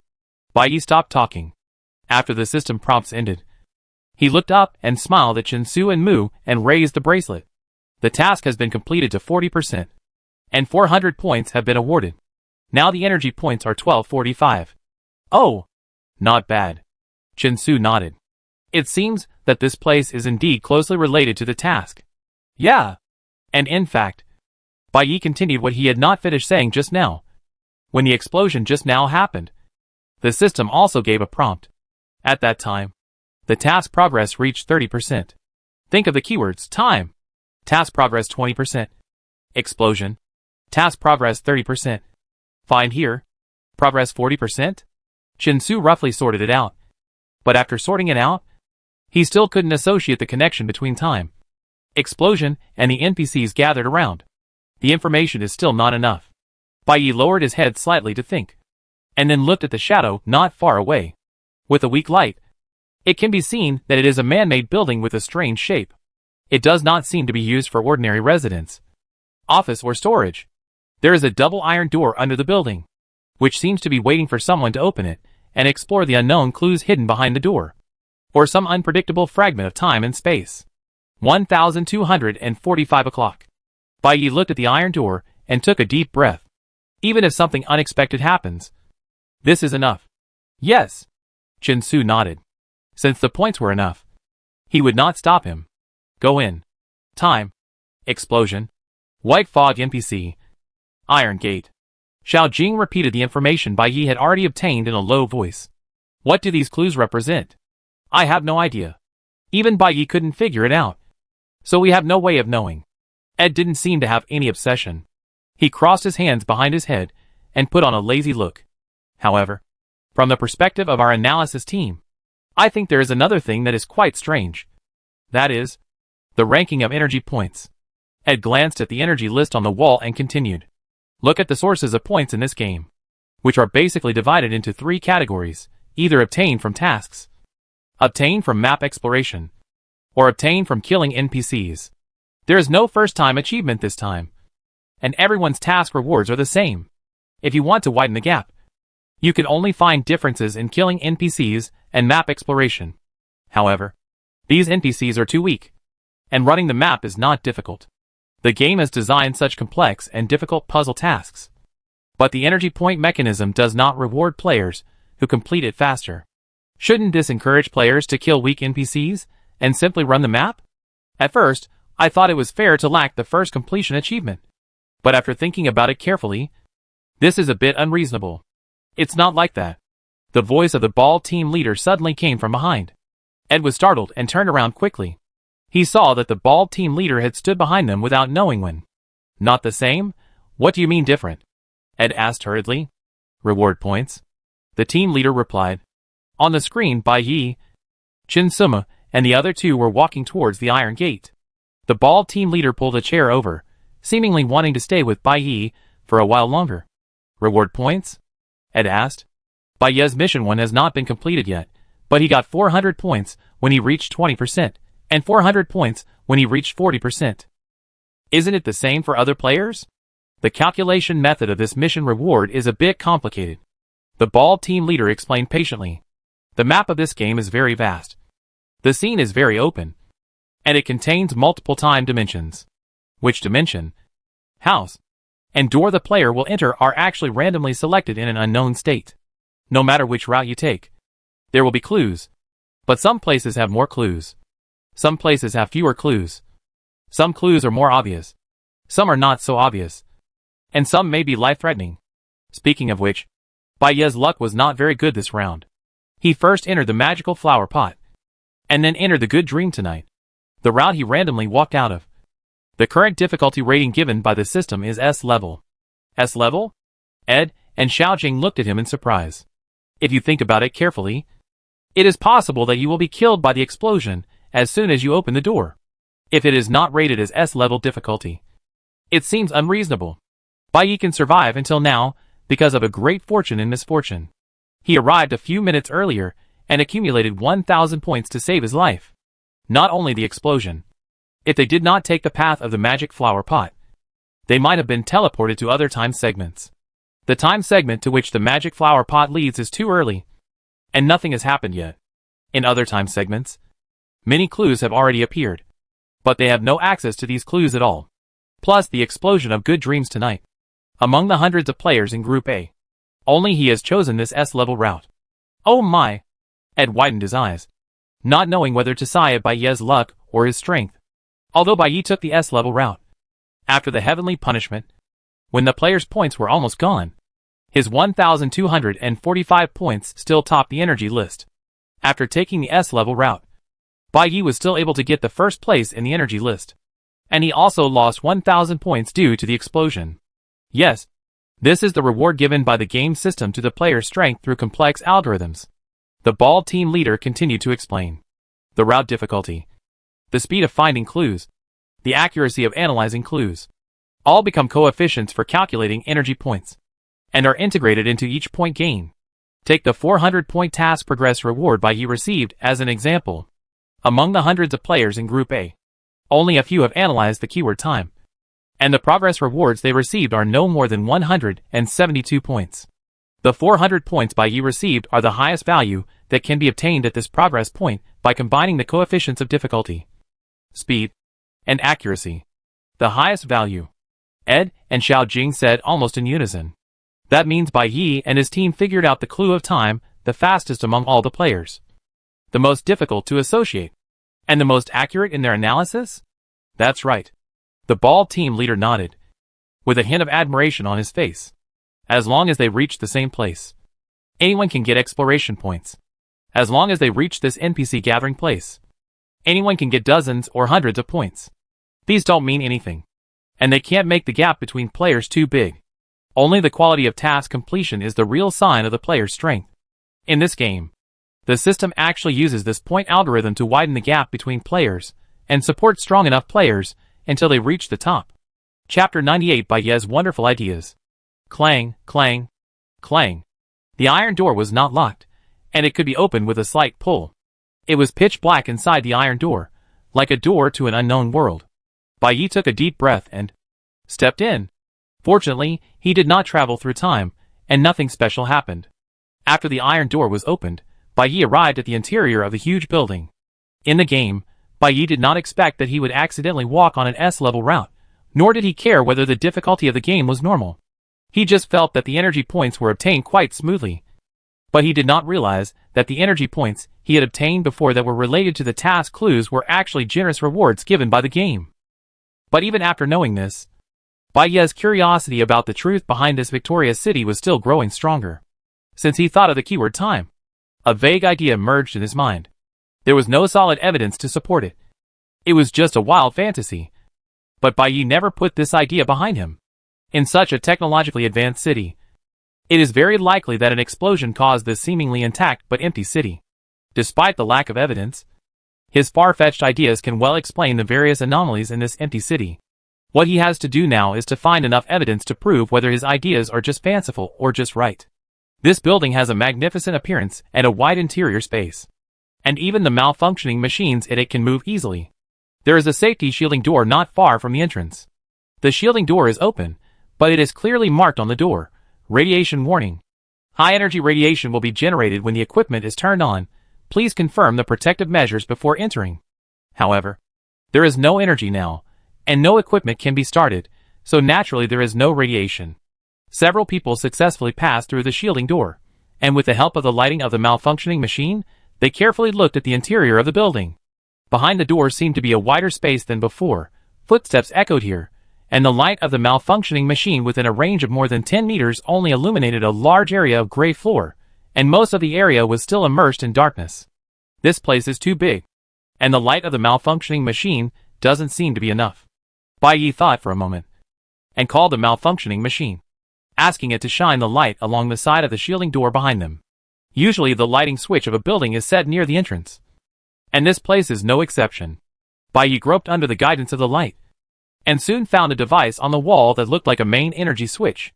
He asked the malfunctioning machine to illuminate, carefully observed the main switch, and then took out a bunch of tools from the space card, found an automatic screwdriver, and expertly removed the shell of the main switch. Chinsu was already used to Bai Yi's habit of disassembling and assembling things at will, and did not ask him what he was going to do, and waited quietly. Mu took the opportunity to open the holographic screen, paying attention to the lines of code that quickly emerged, and his fingers occasionally clicked and slid between the codes, and it was unknown what he was doing. Bai Yi disassembled the main switch, and after a while, he pulled out the ends of several energy lines. He extended the energy line and connected it to an energy block originally left for Chinsu, then stood up and pushed the gate switch. Pa! The lights inside the building lit up instantly, and the darkness was dispelled instantly, and the surroundings were as bright as day. The suddenly bright environment made Bai Yi squint his eyes, and it took him a while to adapt to the dazzling light. He pushed his glasses, turned around and looked into the room, and his breath stagnated. Under the bright light, there was a high-ceilinged and extremely wide indoor space, and an extremely huge instrument stood in the center. From their side, the instrument looked like a huge geometric flower with a regular shape, and in the center of the flower was a deep tunnel. Thick pipes were arranged radially like petals, extending from the edge into the tunnel, and leading directly to the depths of the dark instrument. This is... Bai Yi's eyes widened the moment he saw the instrument. The floating guesses in his mind became more agitated than ever before. He rushed forward, moving along the side of the instrument, as if looking for something. Chinsu and Mu also quickly followed. After running for more than 100 meters, Bai Yi finally stopped in front of a nameplate. Victoria Organization for Nuclear Research. Victoria Nuclear Research Center. This is what the nameplate says. Nuclear Research Center. From the name, this is a scientific research institution that studies particle physics. This instrument comes from a particle physics research organization, and its huge structure, flower-like geometric appearance, and the deep tunnel in the center. This is correct. This instrument is a very large particle accelerator, and his whimsical speculations, maybe, possibly, indeed, need such a particle accelerator. The brain nerves instantly entered an excited state. Bai Yi looked at Chinsu fiercely, but his eyes did not seem to focus on Chinsu, but were wandering somewhere, and his mind was spinning rapidly. Chinsu was confused, but he also looked back at Bai Yi silently, until Bai Yi finally took a deep breath, and a strange light flashed in his eyes. I understand. Chinsu. Mu. I know why this is an empty city. Bai Yi understands. In the monitoring room, Ed, Xiao Jing, and the ball team leader were all stunned. Could it be that Bai Yi could understand everything just by using this instrument? What did he understand? And they had no clue at all. Have you solved the puzzle of the mission? Chinsu on the screen was full of surprise. But Mu looked confused. No. I didn't say it accurately enough. Bai Yi's excitement calmed down in an instant, and his tone returned to calm. You can say that I only sorted out part of the content. Part? Yes. Or I found an important piece of the puzzle in this truth, he said steadily. We still have many questions about what happened in Victoria City. One of them is how that prosperous city became so quiet and unscathed 20 or 30 years ago. And now, there is a possibility that can perfectly explain the current special state of Victoria City. This possibility is a time-space transfer covering the entire city. Time-space transfer? Chinsu and Mu on the screen, as well as the analysis team outside the monitoring room, and the red-head scarves in the live broadcast room, were shocked. Time and space transfer. What is this concept? Isn't this too absurd? In the live broadcast room, everyone was stunned for a long time. Only then a red-headed scarf whispered. And the others who had unconditionally supported Bai Yi before, even Bai Yi's #1 fan Arnold, did not immediately stand up to refute the word absurd. Even if this was not said by Bai Yi, they should have booed without any worries. Although, I am willing to believe in Bai Yi, but time and space transfer, transferring the entire city's people, this is a bit outrageous even in science fiction novels. The red-headed scarves expressed their doubts. Xiao Jing in the monitoring room was stunned for a few seconds, and suddenly a light bulb went off, and he hurriedly checked on the computer. Team leader. Bai Yi's information quickly appeared on the computer screen. Xiao Jing raised his head suddenly, and his voice suddenly rose 8 degrees. Team leader. Bai Yi's task progress has reached 60%. 60%? Increased by 20% at once? The team leader immediately jumped up from his seat and hurried to confirm the data on Xiao Jing's computer. Aide and the analysts also gathered together. Until they saw the 60% progress with their own eyes, everyone was finally convinced that what Bai Yi said was actually the correct answer. I was right. In the game, Bai Yi showed Chen Su and Mu the sudden large number of energy points on his energy bracelet. When he said time and space transfer, the system immediately rewarded him with 1,000 energy points. And the task progress suddenly reached 60%. In other words, his guess without any evidence was actually correct. And the idea that had been lingering in his mind was not groundless. It sounds incredible. But if you think about it carefully, this empty city itself is an extremely abnormal state. So the reason for this abnormal phenomenon is probably not a normal one. Bai Yi put away the bracelet and slowly explained to Chinsu and Mu. No damage. No chaos. The atmosphere here is too ordinary. The city is empty. It is obvious that people are not migrating in a planned way. And it is even less likely that they have experienced any tragic bloodshed. Have you ever felt that the residents here seem to disappear suddenly at a certain moment? And the whole city is sealed at that moment.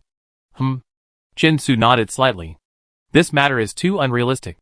And the three of them have never discussed it before. But to be honest, Chinsu did have such a feeling. Everyone disappearing at the same time. It sounds incredible. But combined with Victoria City's advanced time technology, it may not be completely impossible. Originally, I wanted Mu to find some information about time technology. But due to the explosion, it failed to be realized. However, from the current scientific research direction on space-time theory, I speculate that the core of their time technology should be closely related to the particle space-time theory in quantum physics. Bai Yi explained clearly, although the content involved made Chinsu, Mu, and the people outside the screen increasingly difficult to understand. Everything in the world is made up of particles, which have both time and space attributes. Particle space-time theory believes that as long as these two attributes of particles are changed, objects can be moved in time or space. For example, through the action of energy fields, the time attributes of particles can be distorted, which may make flowers bloom overnight or restore old items to their original state. To achieve space-time transfer, It is also necessary to use energy fields to control particles and establish effective electromagnetic force fields between particles, thereby distorting the time and space attributes of particles at the same time to achieve the passage of objects in space and time. Compared to making a flower bloom overnight, large-scale spacetime transfer only requires the same time technology support to gather stronger energy and create a larger energy field to drive this change. This is what can create a larger energy field. Bai Yi pointed to the huge instrument behind him, and Chensu and Mu also looked in the direction of his gesture unconsciously. Particle accelerator, Chensu whispered. Yes, Bai Yi confirmed. Using this giant particle accelerator, it may be possible to generate a large-scale powerful energy field in a specific area, instantly accelerate tiny particles, and make them reach superluminal speed. Then, at the moment when the particles reach the distortion of spacetime, with the help of the high-intensity electromagnetic force field, the object can travel to the set spacetime segment. Therefore, as long as the accelerator is provided with enough powerful energy, and the experimenter's calculation is accurate enough, Victoria City can achieve a citywide spacetime transfer involving tens of thousands of people. Chapter 99 Low Probability Events. In the monitoring room, a group of analysts sat around Bai Yi's screen and fell into silence instantly. They had heard that Bai Yi had uncovered the truth about the empty city, and they all came to listen to his explanation. However, after Bai Yi finished speaking, although every word was heard clearly, no one could really understand the meaning. Particles, energy fields, space-time distortion. Do you really need to understand a little quantum physics to play this game well? In the live broadcast room, several viewers in red scarves sat in a daze, unsure whether the boss would say something easier to understand next. Anyway, it can be realized. Right. After a long time, someone finally said something vaguely, and then people nodded in agreement. Since the boss can explain so much, it must be correct. And look! Someone pointed to the energy list behind the audience in surprise. Bai Yi's energy points instantly increased to more than 2,000. The red-head scarves looked back excitedly, and their spirits were instantly lifted. The other passers-by without red-head scarves also showed surprise at this moment, regardless of whether it can be understood or not. This sudden increase in energy points obviously means that everything Bai Yi said has been recognized by the system. In the copy, Bai Yi had just finished speaking. Chensu paused, and then couldn't help laughing. I don't quite understand. Chensu's smile was a little more self-deprecating. Bai Yi was stunned for a moment, then he wanted to ask Chensu if he needed to explain it again.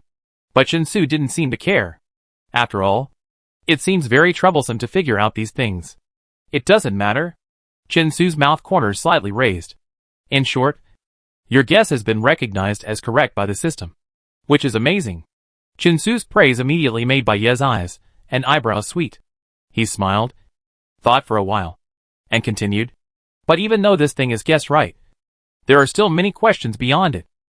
For example, what is the reason for their time and space transfer? Why did the explosion happen? And those white fog NPCs, what is their significance in this game? In addition, judging from the status of residences, shops, and the entire city, the residents are obviously not prepared to leave here for a long time. So what was their original plan? Why are they not prepared to move away for a long time? But after this time and space transfer, the city has been vacant for decades. Bai Yi talked, and his speech speed gradually slowed down. As questions were raised one by one, it seemed that a conclusion emerged from these questions, ready to be revealed. Not prepared to move away for a long time, but unable to return for decades. Before Bai Yi could think carefully, Mu, who had been silent all the time, suddenly spoke up, and what he said coincided with Bai Yi's rough idea. Because of the high probability, this time and space transfer failed. Do you think so too? The informed guess was directly raised, and Bai Yi turned his gaze to Mu in surprise. Mu still had no expression on his face, without the excitement of being in sync with his teammates. This is what the model outputs, Mu said. Model? What does that mean? Bai Yi was confused. I made an information processing model, and by inputting information into it, it can output some possible speculations, as well as the accuracy probability of these speculations. Mu explained. I input your questions into the model, and the speculation with the highest probability is that the space-time transfer plan has failed. Mu said briefly. Bai Yi was not clear about the principle of Mu's model, but his ability was credible. My intuition, plus the absolute rational probability analyzed by the program, it seems that there is indeed something wrong with this space-time transfer. Could it be? That explosion, Bai Yi lowered his head and pondered, and stopped talking for the time being. If the door is a passage to various time fragments, then the explosion after opening the door to tonight's good dream, it is likely to be a time travel. And I lost a life in that explosion. Since this explosion can provide 10% progress for the task, it is obviously closely related to space-time transfer. Or maybe it was because of this explosion that people decided to transfer time and space. Or maybe this explosion was the scene where the time and space transfer failed. In any case, this explosion was the key they had to figure out.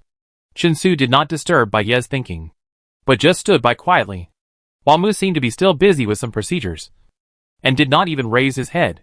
Chinsu was introverted by nature, and Mu absolutely avoided speaking. If Bai Yi did not speak among the three of them, the scene would almost become a stagnant pool, with almost no communication. It wasn't until Bai Yi subconsciously hummed that the stagnant water finally stirred.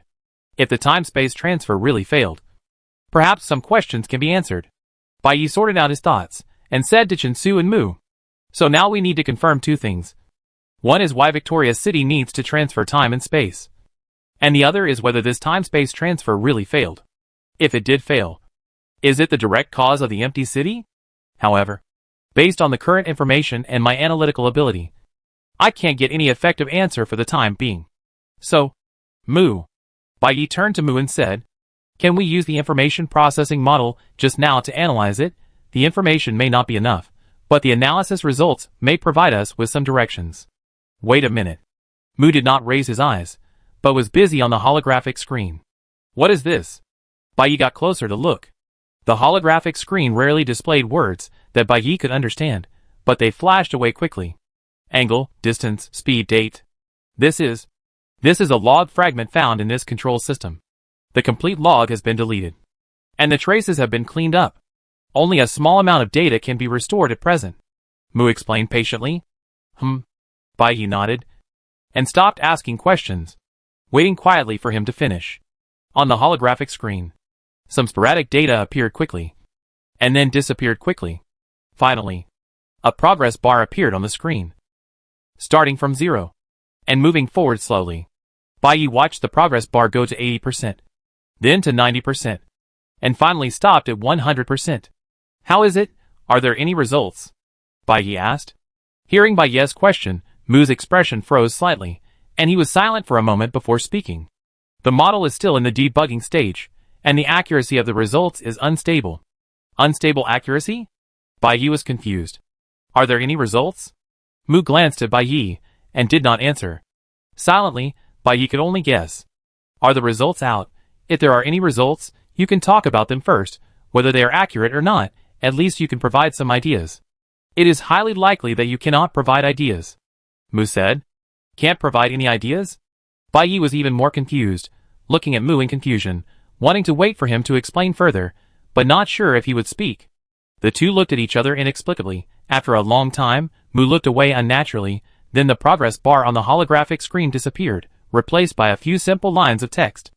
Mu first analyzed the reason for space-time transfer. The first analysis of the results showed a high accuracy probability of 76.33%. But this overwhelming result was a more outrageous speculation than the space-time transfer itself.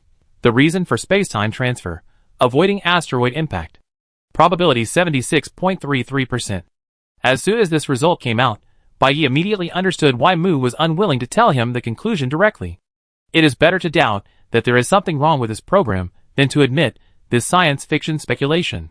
Chinsu sneered contemptuously, while Bai Yi remained calm, trying not to let his reaction hurt Mu's self-esteem. The highest probability is to avoid the impact of an asteroid, then is there a lower probability? Bai Yi just said half of his words, and suddenly stopped. He opened his eyes in astonishment, as if he had learned something extremely incredible, and stood there blankly. "What's wrong?" Chinsu saw Bai Yi was abnormal, and asked immediately. Mu Qin closed the screen, and wanted to output the result again, but was also attracted by Bai Ye's reaction. "Congratulations to player Bai Yi. The progress of completing task 1 has reached 80%. Player Bai Yi unlocked the key information of the game, and was rewarded with 1,000 energy points. Player Bai Yi achieved the progress of leapfrogging twice in a row when the information collection was less than 50%, and received the full reward, and received an additional EVO Excellence point, 5 points. EVO Excellence points are proof of the player's outstanding performance in the game, and are bound to the player ID. The points obtained in any game will be accumulated. When the EVO Excellence points reach 10 points or more, special rewards and content will be unlocked according to the points. Please seize the opportunity, and keep up the good work. Bai Yi. Bai Yi? The system in his mind broadcast a long string of messages, and Bai Yi couldn't respond to Chen Su for a while. Chen Su called him several times again, and he finally reacted, as if he had just woken up. What's wrong? Chen Su frowned slightly, looking worried. No. Bai Yi glanced at Chen Su, then looked at Mu, and was stunned for a second, and couldn't help showing a surprised and unexpected smile. The mission is 80% complete. That asteroid impact, is that right? Asteroid impact? In the monitoring room, the staff who had just gathered in front of the Bai Yi screen to analyze the time-space transfer had not yet dispersed, and were suddenly shocked by the words. Asteroid impact. Time-space transfer was already unbelievable, and the reason for it was to avoid the asteroid impact. Abe felt that this setting was like magic. This is too outrageous, he shouted involuntarily. Normally, including Ed, these analysts would agree and tease each other, but this time, his voice surprisingly did not cause much response. Ed was stunned for a moment, looking back in confusion, only to see several analysts staring at each other in astonishment, as if they had just emerged from a fog. No, you think it's outrageous, because you haven't seen other time segments. The analyst who spoke had a serious expression, even revealing a trace of shock that had not yet subsided. The player I followed traveled to a very strange year. That year, the climate in Victoria City was unusually cold. Electronic products frequently malfunctioned, and many heating devices went on strike. The government told everyone that this was due to an abnormal celestial body affecting the ground's magnetic field, causing electronic equipment components to malfunction, and asked everyone not to panic, and that the problem would be solved as soon as possible. However, my player had not collected too many clues, and was teleported away in this time segment. If things are really as Bai Yi said, then wouldn't it be confirmed? Yes. This is also the case here, the analyst next to him said immediately. During the time segment on my side, everyone stayed at home and didn't go out, and there were almost no pedestrians on the street.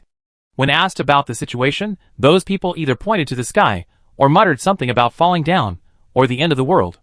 The whole city seemed particularly depressed. Even the huge planet landmark was demolished.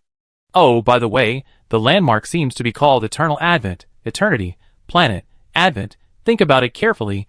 Did they demolish the landmark because they thought it was too unlucky? Me too. The streets here have been promoting something like heavenly punishment, and saying that everyone is going to die. At the time, I was a little confused, and even wondered how the punishment set by the system for players could be linked to the plot of the game. But now think about it, isn't the heavenly punishment hinting at the asteroid? Hey, didn't your players think of this answer? Didn't they say that the celestial body was abnormal? Someone asked the analysts. Hey, even if there is an abnormal celestial body, it doesn't mean that it will definitely hit. And the probability of such an event is too small. No normal person would take it seriously. But a small probability does not mean that it will never happen. Evidence can be found everywhere.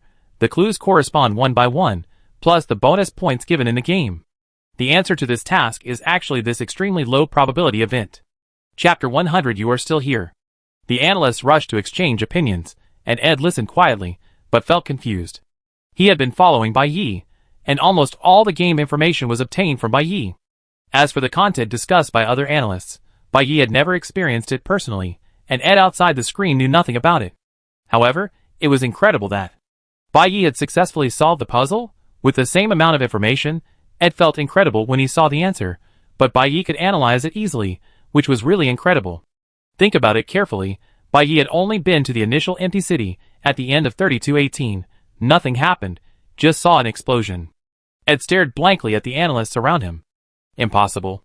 With just these few pieces of information, he has almost pieced together the whole truth? As soon as the words came out, everyone was silent for a moment. And then, there was a commotion. Indeed. Isn't this a bit too incredible? Combined with Bai Yi's itinerary, the analysts gradually realized the astonishing nature of this conclusion. With only this little clue, how can ordinary people make the connection? Because they are not ordinary people at all, Xiao Jing said excitedly. her cheeks slightly flushed. Bai Yi is a genius to begin with. After his transformation, Mu is a supercomputer that combines man and machine. If the time-space transfer and particle accelerator are clues, then the asteroid impact is really based on Mu's information processing ability that is beyond the reach of the human brain, summed up from a large amount of messy information. This is really too awesome. So Bai Yi's outstanding performance activated the hidden points system in the EVO system. After the ball team leader carefully checked Bai Yi's information in Xiao Jing's computer, he stood up and said to the analysts around him, "Hidden points system?" Everyone was unfamiliar with this system and turned to the bald leader. "Yes." The bald leader nodded. "This kind of points is called EVO Excellence Points. It is a lifelong points system bound to the player's account. It will not be reset after a game ends. As long as the player continues to participate in the EVO game, the points will continue to accumulate and take effect. The system explains that this kind of EVO Excellence Points is a reward for the player's extraordinary performance in the game.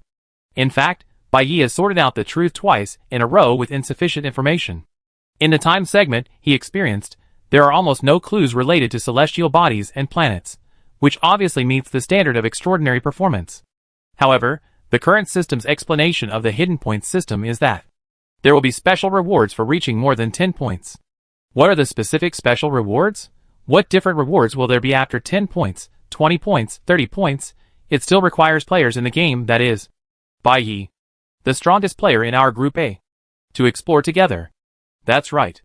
It depends on Bai Yi's performance. The analysts nodded in agreement. Okay, you should have a good understanding of Bai Yi's situation.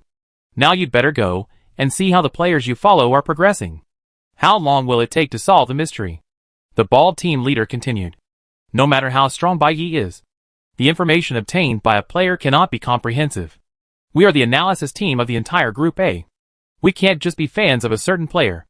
We must also do a good job of analyzing the information of other players. Do you understand?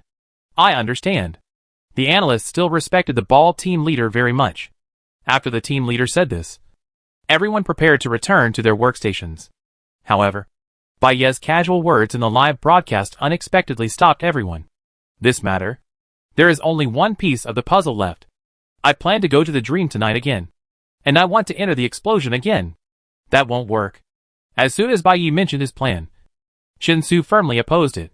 Although Mu's intelligent processing model has already derived a correct conclusion, the newly developed prototype program still has some loopholes, especially when answering the question of why the spacetime transfer failed. The output results are either insufficient information or logical error, and it is not even willing to give a guess. The model cannot provide an effective direction, and Bai Yi has to rely on the existing clues to explore. After some thinking, he decided to go to the explosion site again. What's wrong? Chen Su said firmly. No. Which made Bai Yi a little stunned.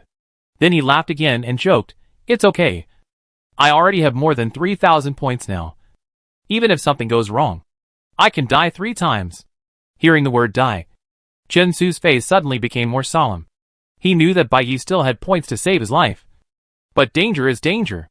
Even if Bai Yi survived this time, if he was seriously injured, could his energy points really heal his injuries?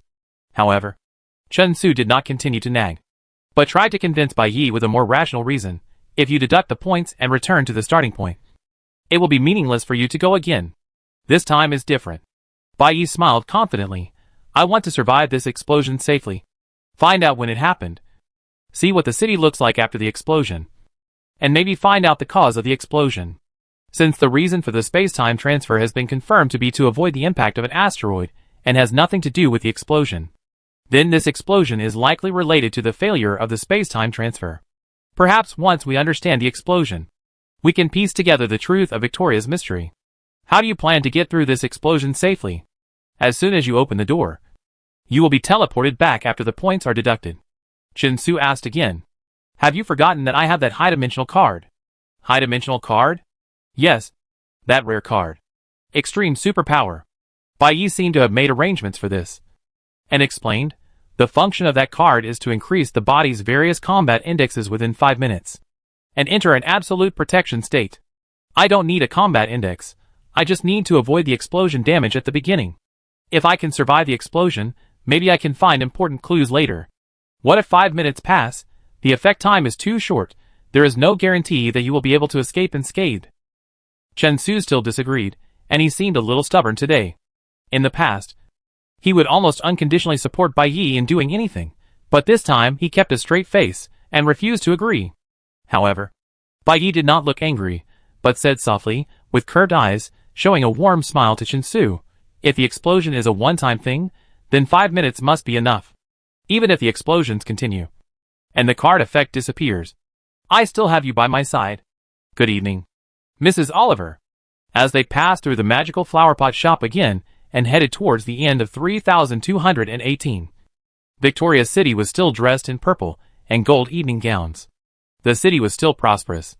The streets were still bustling with people. And Bai Yi was still the well-dressed and graceful Mrs. Oliver. Perhaps he was helpless with Bai Yi's brilliant smile, or was bewitched by her words, "I have you." Chen Su did not resolutely stop Bai Yi after all. The three of them briefly discussed the plan, and then walked along the commercial street they had walked through before, towards the hotel called Good Dreams tonight. "I didn't ask you in detail before," Bai Yi said to Mu as he walked. "How does your information analysis model work? With so few clues, how did you come to the conclusion that there was an asteroid impact? There are mainly 3 bases." Mu did not open the holographic screen this time, but checked the program's running records in his mind and explained to Bai Yi in a rare way.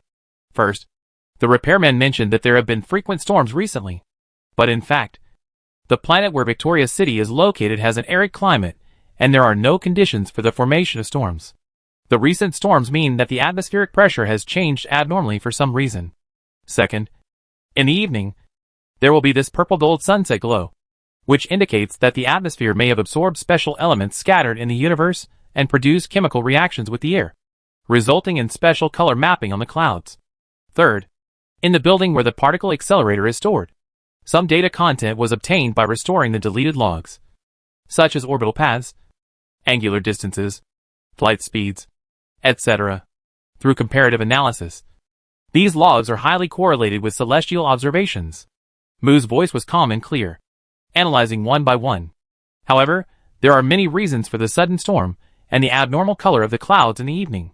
The individual clues cannot directly point to the approach of the asteroid, and the relevance of the log fragments is limited to a certain extent. However, in the absence of other more directional clues, the conclusion drawn by overlapping and analyzing these 3 clues is the conclusion with the highest probability under the circumstances at that time. "I understand, it's amazing," Bai Yi nodded and said with emotion. She once evaluated Mu's ability to hit the target directly in her heart, and now she has witnessed his extraordinary talent again. No matter how smart a mind is, it cannot analyze problems with absolute rationality and digital probability like a computer program. As a computer expert who is proficient in hacking technology, Mu's ability to process complex information and quickly realize ideas is truly amazing.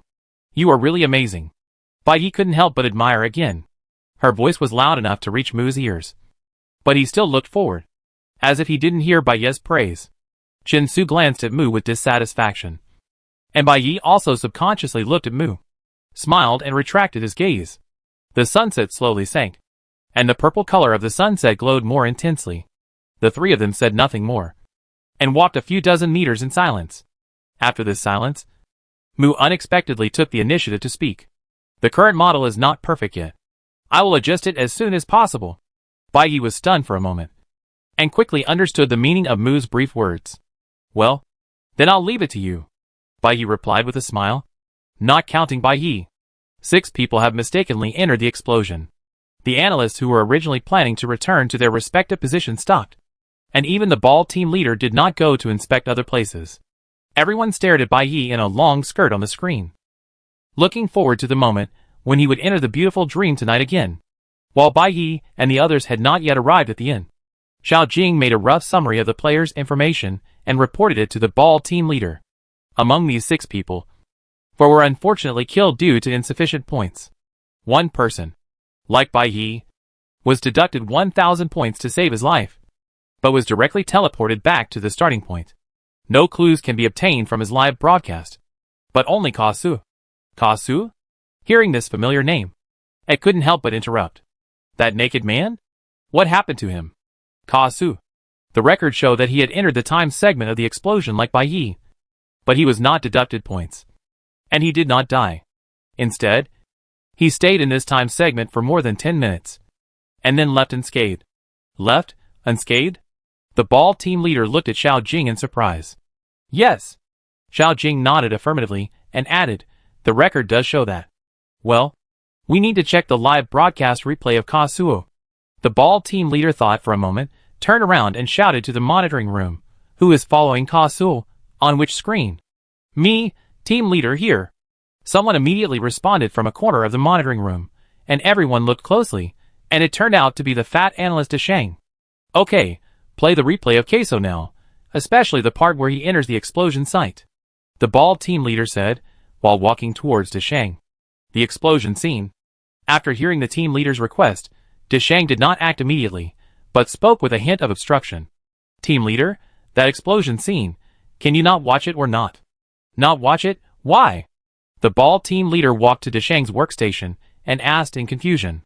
Because, that scene is really. Desheng hesitated, and was unable to finish his words, and a trace of obvious fear appeared on his face. Chapter 101 Don't worry. Desheng, as a senior member of the analysis team, has been paying attention to Chinsu since the first game, followed by Mu, and this time it's Kazuo's turn. Having experienced countless bloody and intense scenes in the game, he has always been a steady and reliable person. However, when talking about the explosion, he looked a little uneasy. What problems did the explosion hide? It doesn't matter, just show it. The team leader was a little surprised, but he said to Desheng after thinking for a moment. We are the analysis team. No matter what the footage is, there is no reason to avoid it. The ball team leader's words were firm, leaving no room for rebuttal. Desheng had no choice but to swallow his saliva. After a few operations, he called up the video playback of Queso before he entered the explosion. Queso traveled to the explosion site from the time period of 3220. Now he is walking towards that door and will arrive soon. Desheng pressed the play button, and his body involuntarily stepped back. The video began, and Ed, Xiao Jing and other analysts gathered around curiously to watch. The street on the screen seemed to be covered with fine snowflakes, and the pedestrians on the road were wearing heavy clothes, which showed that the weather was cold. However, Kazuo was shirtless, wearing only a pair of pants, and seemed to not feel the cold at all. With his hands in his pockets, he leisurely shuttled among the pedestrians, as if he was on vacation. It's this door. Kazuo took a few steps, and a restaurant called Good Thick Steak appeared in front of him. Desheng pointed at the restaurant's glass door and said, Kazuo passed through this door. In the picture, Kazuo walked through the restaurant lightly, suddenly stopped, and stepped back, seemingly attracted by the poster outside the restaurant. He glanced at the tempting steak photo on the poster, and then boldly pushed open the restaurant's glass door. Boom! The explosion happened as expected, and the picture was instantly flooded with white light, exactly the same as by Ye's situation at that time. Everyone stared at the picture of Kazuo. A few seconds later, Kazuo appeared in a white light without any damage, but next to him appeared. What is this? In the picture, Kazuo's leisurely expression disappeared instantly, replaced by shock and fear, and the members of the analysis team gathered in front of the screen, also stunned by the picture in front of him. Desheng was well prepared, and had looked away at the moment of the explosion. Xiao Jing screamed, and quickly covered his eyes. The people who came to their senses also gasped, and several people hurriedly stepped back, afraid to take another look. What is going on? Quiet night. Sacred night. Everything is quiet. Bright and bright. Outside the door of the dream tonight. The light is soft like yellow, and the soothing singing is gently rippling in the air, making it impossible to imagine what kind of dangerous scene is hidden behind the dark blue arched door. I'm ready to go in. Bai Yi stood at the door of the hotel, facing Chen Su and Mu. Mu did not respond, and his figure disappeared instantly, returning directly to the summoning cabin on Bai Ye's arm. This was the plan they had agreed on in advance. Before entering the dangerous moment, Mu and Chen Su had to return to the summoning cabin first, and then Bai Yi would use the extreme superpower of Galway Ka, and then quickly step into the door of tonight's dream. This would ensure that the three would not be separated in the explosion, and at the same time, it would also ensure that Chen Su and Mu, who were not protected by Galway Ka, would not be hurt or accidentally hurt in unknown dangerous scenes. Mu had already entered the summoning cabin, and Chen Su should naturally follow suit. But he hesitated for a moment, and failed to enter immediately. When you can let me in? Tell me immediately. Chen Su's expression seemed a little serious. Got it. Bai Yi looked at Chen Su with a smile, staring at him, then stretched out 2 fingers and gently poked the corners of Chen Su's tight mouth. Chen Su's serious expression was instantly disrupted, becoming a little funny. Bai Yi couldn't help laughing, and gently kneaded the corners of his mouth with his fingers a few times. Don't worry. It's okay. If it doesn't work, I still have 3 energy slots to back me up, Bai Yi said easily. Chen Su was helpless by Bai Yi's behavior. He wanted to be serious, but he couldn't hold on any longer. Just use the card.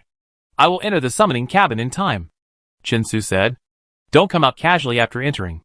If you get hurt, no one can protect me, Bai Yi said half jokingly and half seriously. Don't worry. I won't let anything happen to you. Chen Su looked down at Bai Yi, his tone firm. Bai Yi looked back at Chen Su. A smile bloomed on his lips, and the next moment, a faint golden light suddenly flashed around him. Chen Su then disappeared into the air. Bai Yi breathed a sigh of relief, calmed his mind, reached out his hand, and pushed open the door to unknown danger. Boom! You just consumed a rare card so easily. In the public live broadcast room, the Red Scarves couldn't help but feel sorry for Bai Yi. Since the EVO was held, 3 official competitions have been held, 3 rare high-dimensional cards have been produced, and Bai Yi has taken them all without exception. The first Death Replay is a rare card with extremely powerful effects. It saved Bai Yi's life in the Lone Star Escape game. Of the remaining 2 rare cards, one has unknown information, and the other one, as Bai Yi learned, is the extreme power he used this time. Although the extreme power does not seem to be as powerful as Death Replay, it can improve combat capabilities, resist all damage, and restore negative states. This effect is simple and efficient, and it is indeed a rare good card. However, Bai Yi wasted the effect of improving combat ability and restoring negative status, just to use 5 minutes of resist all damage. Just passing by an explosion site? Doesn't this seem a bit extravagant? Is the world of the big guys really too difficult to understand? Alas, think about it carefully. This card is a valuable card in the eyes of us low-end players. But in the eyes of big guy Bai Yi, it is actually nothing. A red headscarf tried to defend Bai Yi. Boss Bai Yi has Chen Su with him. He doesn't need to fight at all. Since Boss Chen Su became his summoned body, he has hardly summoned robots. What do you think he is doing with the effect of improving combat ability? Yeah, that's right. And if you want to enter the explosion site, it seems that there is no other way except to use this card. Boom. Before the discussion went on for a few sentences, an explosion suddenly sounded in Bai Yi's live broadcast. Everyone immediately stopped talking, and their attention was instantly focused on the white screen. Soon after, Bai Yi's figure gradually emerged from the whiteness. Strangely, there was no flame or smoke around him, as if the whole world had completely merged into the endless whiteness at the moment of the explosion. Completely, without leaving any trace, the sky and the earth disappeared, and Bai Yi's body slowly floated in the air without any attachment, like a speck of dust in the vast universe. However, this white space was not empty, and Bai Yi was not the only speck of dust. What is this? This is really... Ah!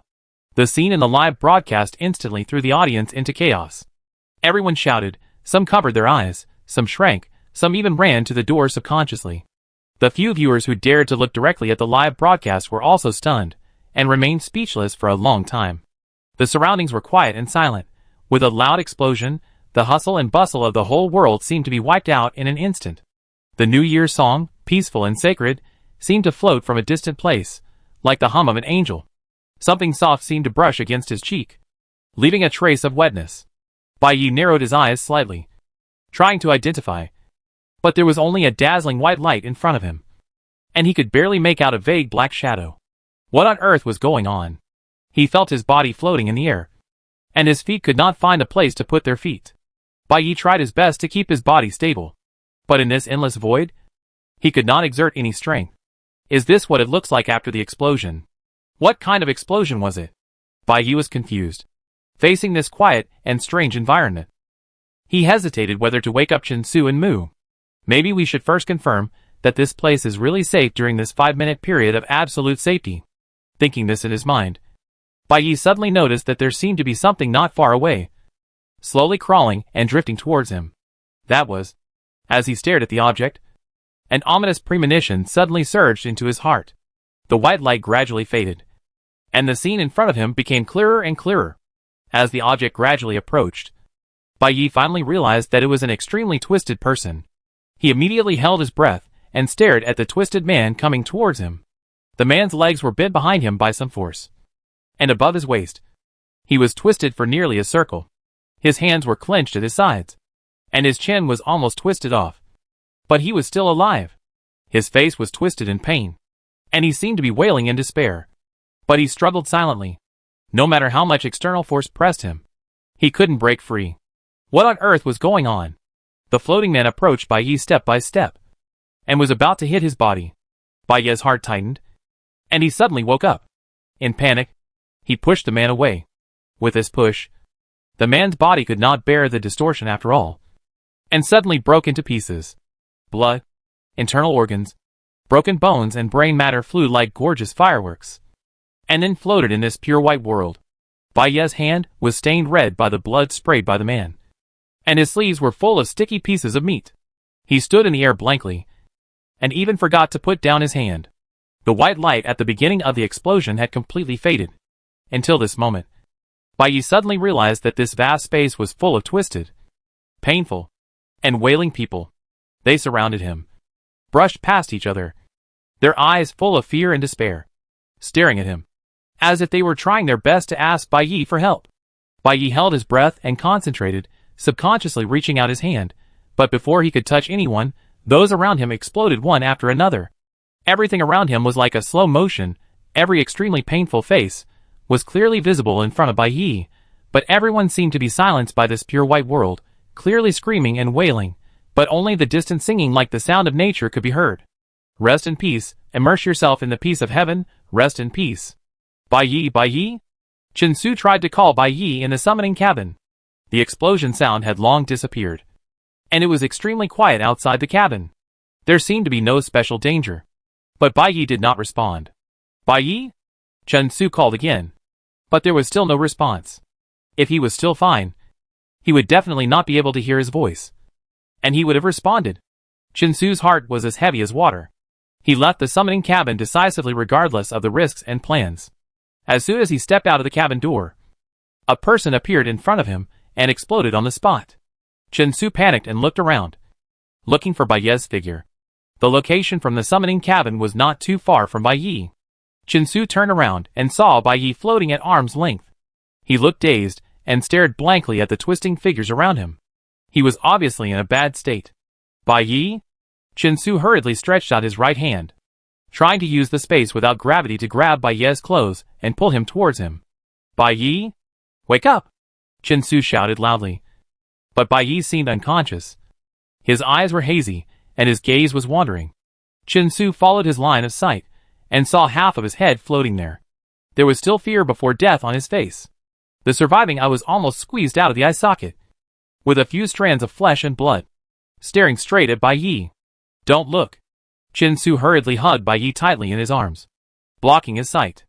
At this time, Mu in the summoning cabin also noticed something strange, followed Chen Su closely, and suddenly appeared not far from Bai Yi. The scene in front of him also made him stunned for a moment. He looked around, and then suddenly turned to Chen Su. For some reason, Chen Su and Mu were not harmed by the invisible force. And in this white space, only the three of them survived, and everyone else was distorted and oppressed, which was unbearable to watch. What on earth happened here? Mu and Chen Su looked at each other silently. After a moment, they looked around again, where the limbs were bursting one after another. We must leave as soon as possible. Mu's expression became serious, and he quickly pressed the scanning light switch next to his left eye. We must find a way to escape from here as soon as possible. Chen Su frowned and hugged Bai Yi tightly. According to the timing of the time device in his mind, about 1 minute has passed since Bai Yi entered, which means that the absolute protection effect of Gao Wei Ka will still last for about 4 minutes. In these 4 minutes, they must take Bai Yi away from here. Otherwise, once the protection time is over, Bai Yi is very likely to be like these people in front of him, turned into blood plasma and mincemeat all over the sky. Chapter 102, Teammates After All. Ka Su. How did Ka Su leave in the end? In this white space, the scene was undoubtedly terrifying. No one was willing to watch the replay. Only Desheng, who had always been with Ka Suo, knew what happened later. Actually, I don't quite understand it either. Desheng scratched his head and said truthfully. Ka Suo wandered around in this space, adjusting his direction by stepping on those people, but he didn't seem to have any special sense of direction. He floated like this for more than 10 minutes. And suddenly, for some reason, he found the exit. And when he reappeared, he was already in a new time segment. He stayed here for more than 10 minutes and was fine? Ed rubbed his chin and pondered. Chinsu and Mu are fine too. Does that mean that after the explosion, this place is actually harmless to players? I think it shouldn't be like this. Desheng hesitated and said, Ka Suo is different from other players. Although I can't fully understand the principle. His ability prevents him from getting hurt. As for Chinsu and Mu, they are not players after all, and strictly speaking, they cannot be considered human beings. Bai Yi does not have the special ability of Ka Suo. If the effect of the high-dimensional card disappears, he and the NPC should be the same. And have you discovered what these twisted people are? Xiao Jing tried to avoid looking at the screen, but the content of the screen was still clearly visible. Ed nodded, with a solemn expression. The people who died painfully in this space are easy to identify. Silver coats, silver clothes, even if the clothes are black, gray, blue, or white, there will be some silver elements on the body. Their clothes obviously have the characteristics of Victoria's City. These people are all residents of Victoria's City. Bai Yi is wearing that silver dress now. In this game, he is also a resident of Victoria's City. In this world, Bai Yi is Mrs. Oliver of Victoria's City. She seems to have a good family background. She often visits many shops and has a wide social circle. When walking on the street, she often meets acquaintances who greet her warmly. He has a foothold in Victoria's City, and he is a member of Victoria's City. Therefore, the misfortune that the residents of Victoria's City are suffering from will naturally not avoid him. It seems that when the effect of the high-dimensional card on Bai Yi disappears, he will also, Ed said halfway, and finally couldn't continue. We can only pray that they can find a way out as soon as possible before the high-dimensional card disappears. Xiao Jing still lowered his eyes, not looking at the screen, holding one side of his face, and sighed softly. Except for the faint singing, there was a dead silence all around. Chinsu called out to Bai Yi, but Bai Yi did not respond at all. Chinsu tried to convey information to Mu, who was busy scanning the surrounding environment with a light strip, but Mu did not respond either. Can't we communicate with words? Chinsu pushed away the half-body floating beside him, and his mood became heavier. The surroundings were boundless, and the direction was unknown. The living, the dead, and the fragments of the body were floating in disorder, and there was not even a clue about the exit. What should I do? Chinsu looked down at Bai Yi. Bai Yi did not look up at him, and was still quietly embraced by him. If you feel carefully, you can seem to feel the body in his arms trembling slightly. Don't be afraid. I'm here, Chinsu said to Bai Yi through the signal bridge. I don't know if it's because I'm no longer a human.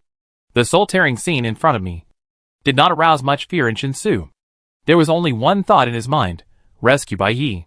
Another minute passed, and Gal Waika had less than 3 minutes left.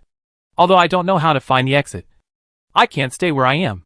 Chinsu hugged Bai Yi tightly, intending to find a direction to move forward. As soon as he turned around, he unexpectedly saw a bullet flying slowly towards him. Mu! Chinsu leaned back to avoid it, turned his head to look at the direction where the bullet came from, and saw Mu holding a gun, gesturing to himself. He shot. Is he calling me? What is he saying? Chinsu watched Mu's gestures and lip shape, trying to understand what he meant. Does he want me to go that way? Chinsu frowned slightly. Why that way? Is the direction he pointed to reliable? Mu saw Chinsu standing still, and pointed in another direction. The poker face that never had any expression actually revealed a subtle anxiety. Don't argue now. I can see. Listen to me. Go that way. We may find the exit. Although Chinsu was quite dissatisfied with this new wooden teammate, he knew in his heart that this man was not really a wooden man. Besides, it was not a time for hostility. It might be difficult for him to rescue Bai Yi alone. So, he could only choose to trust him temporarily. Thinking of this, Chinsu nodded to Mu, then stepped on a corpse beside him, pushed hard, and drifted in the direction Mu pointed. There were still more than 2 minutes. Seeing that Chinsu finally moved forward according to his instructions, Mu continued to observe the white mist floating between the twisted human body and the body fragments through the scanning light band. Whenever someone's body exploded, a piece of white mist would quietly gather, float past them, gather together again, and quietly flow slowly in a certain direction. The white mist was extremely thin, and set against a pure white space. It was almost unnoticeable to the naked eye. The microdetector that scanned the light band showed that the white mist would produce a special electromagnetic wave, which was almost exactly the same as the white mist NPC they saw in the empty city in terms of wavelength and signal strength. In other words, the fragile white mist NPCs in the empty city were likely to have appeared here and flowed into the empty city. They were generated from corpses, as light as mist, carrying special electromagnetic waves, and would emit a shrill scream when they died. These white mists are the souls of these suffering dead souls. The white mists follow the flow. I wonder if the dead souls sense the way home. Searching along their flow may be the only possibility of finding the exit. Looking at them, they seem to have found the direction. In the monitoring room, Ed stared at Ye's live broadcast, while explaining to Xiao Jing, who was a little uneasy. Have you found the direction? Xiao Jing sat with his back to the screen, and couldn't help but look back, and then turned back quickly. How did they find it? Xiao Jing asked hurriedly. I don't know. Ed's expression was also confused. There is no sound here. Mu and Chensu can only rely on gestures. Mu pointed in that direction, and Chensu didn't hesitate and followed him. Now they are not noisy. Xiao Jing couldn't help but look back again, and just saw Mu pointing the way to Chensu. Hey, don't be stubborn at the critical moment. They are not such stupid people, Ed said with a smile. In the picture, Mu stretched out his left hand and gestured 1. And then gestured 3 and 0 with his right hand, as if he said hurry up. Mu should be telling Chensu that there is only 1 minute and 30 seconds left. So hurry up, Ed relayed to Xiao Jing. Only 1 minute and 30 seconds. Xiao Jing suddenly became nervous. Are they close to the exit? I can't tell. Ed's mood also seemed anxious. They have been floating for a long time, and the surroundings are no different from before. This place is like weightless space, and they can't speed up. What should we do? Even if we know where the exit is, it's useless if we can't get there. Xiao Jing couldn't sit still, and kept looking back. After a while, he couldn't help looking again. Are there any signs of the exit? No. I can't see. Ed watched the 3 people slowly moving on the screen, and his anxiety became more and more unbearable. I can't stand it anymore. It's the last minute. Time is running out. Chensu stepped on a dying man, and slid forward a few steps. He looked back at Mu, and saw Mu staring at the front for a moment through the scanning light, and then signaled to continue moving forward. Are you sure? Chensu pointed in that direction, and asked Mu with his mouth. Mu understood Chensu's intention and nodded slightly. Is it still far? Chensu asked again. Mu hesitated for a moment, and shook his head, seemingly saying that it was not far, or that he was confused about the distance. Chensu frowned. Whether it was not far, or not very clear, it would be a matter of life and death in 1 minute. Once upon a time, twisting a rose, walking on the street, looking back. It seems like it was a thing of the last century. And after that rosy leisure, there were 2 consecutive threats of life and death. Even if there are energy points to revive after death, the extreme pain experienced in the distortion is no less than real death. Promise Yi will be fine. Promise to protect him.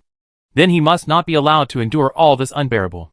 Chensu gritted his teeth, flipped his hand, and summoned a rocket launcher from the mechanical arm, and glanced at Mu beside him. Now that things have come to this point, even if the road is wrong, he can only fight. Come! Chensu motioned Mu to come over, and raised his left arm again. Hold on. Chensu's gesture was concise, but Mu understood it immediately.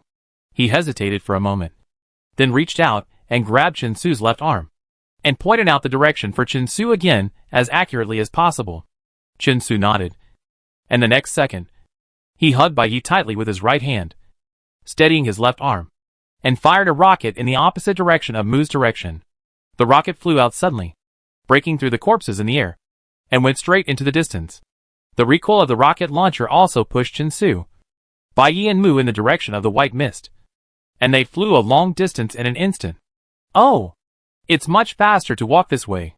After a period of anxiety, Ed suddenly changed his tone, attracting Xiao Jing's attention. She subconsciously turned back, and at the moment she turned around, a rocket was fired from Chensu's arm.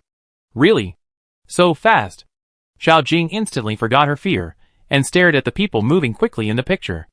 Then, why didn't he use the rocket launcher at the beginning? Maybe he didn't trust them enough. Ed speculated, looking at Chen Su charging with his family. His eyes gradually sparkled. Mu tried his best to guide Chen Su, while Chen Su led Mu and Bai Yi to charge all the way. Even if there was a grudge in their hearts, but in a critical moment, teammates are teammates after all. Come on. Chen Su, Mu, charge. Ed clenched his fists and shouted loudly. Come on, only a few seconds left. Xiao Jing was so nervous that his palms were sweating. We must get to the exit. We must get to the exit. Go!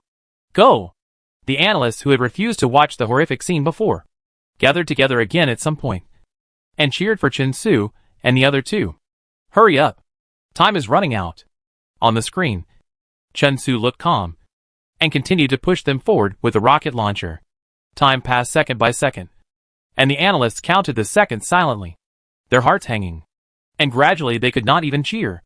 At the moment when a rocket was launched, the screen suddenly lit up, and the dazzling white light instantly engulfed all vision. The pieces of flesh and the three people of Chen Su disappeared in the dazzling light. What's going on?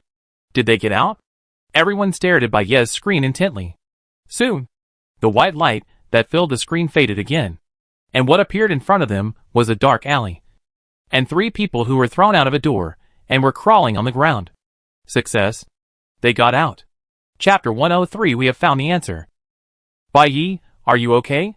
In the last few seconds of emergency, they finally passed through the white space full of distorted force fields. Chen Su breathed a sigh of relief, supported himself on the ground and stood up, and hurried to check on Bai Ye's condition.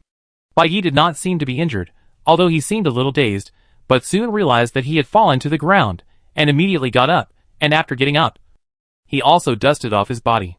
Bai Yi, are you okay? Chen Su helped him dust off, and asked in a low voice. Bai Yi responded mechanically, although he was busy dusting off the tricks. He remained silent. As a mechanic who studies bionic human bodies, Bai Yi has no psychological barriers to corpses, even in bloody and broken states. In the dark water prison, Chen Su once chopped up the NPCs, and Bai Yi also searched for chips in the pile of corpses. After completing the task, he was still able to solve puzzles calmly, but this time was different.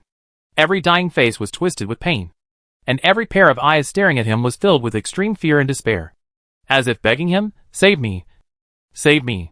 Facing a lifeless corpse, and facing the painful process of death are completely two different dimensions. No matter how indifferent, it is impossible to escape the instinctive fear of death. Bai Yi can face corpses, but he cannot look death in the face. Do you want to take a break? Chen Su asked softly. Bai Yi did not respond immediately. After a moment of silence, he said, the energy field is disordered. Chen Su did not understand for a moment. Even if he understood the meaning of disordered energy field, he would never think that. After Bai Yi was in a trance for a long time, his first reaction was a rational judgment. What do you mean by energy field? Chen Su asked. The energy field is disordered. So there is a gap in time and space. Time and space are misplaced and squeezed. They are twisted alive. Bai Ye's words were suddenly interrupted. His golden gray eyes lost their spirit in an instant, and he collapsed to the ground. Bai Yi? Chen Su exclaimed, and quickly embraced him. Bai Yi? Bai Yi? Bai Yi fell in his arms softly. His eyes closed. No matter how Chen Su shouted, he did not respond at all. Mu, who was standing by, came over quickly, staring at Bai Yi in Chen Su's arms, and he breathed a sigh of relief after observing for a few seconds. He's asleep, Mu said. Asleep? Chen Su glanced at Mu, and then at Bai Yi in his arms. His breathing was relatively stable, and his complexion was reassuring. He really looked like he was asleep. Was he suffering from narcolepsy? According to Chen Su's mental countenance, it should be a few hours before Bai Yi falls asleep again. Could it be that the chaotic timeline of the dungeon would also affect his narcolepsy cycle? Chen Su speculated silently in his heart. No matter what the influence was, Bai Yi had already fallen asleep. Regarding the energy field and the gap, we would talk about it after he woke up. Chen Su took out the sleeping bag that Bai Yi had prepared in advance from the space card, and took good care of him to get a good rest. He sat on the ground next to Bai Yi. Under normal circumstances, Bai Yi would need 6 hours to wake up. Bai Yi was sleeping without any defense. And Chen Su and Mu certainly could not sleep on their own. They could only wait patiently for these 6 hours.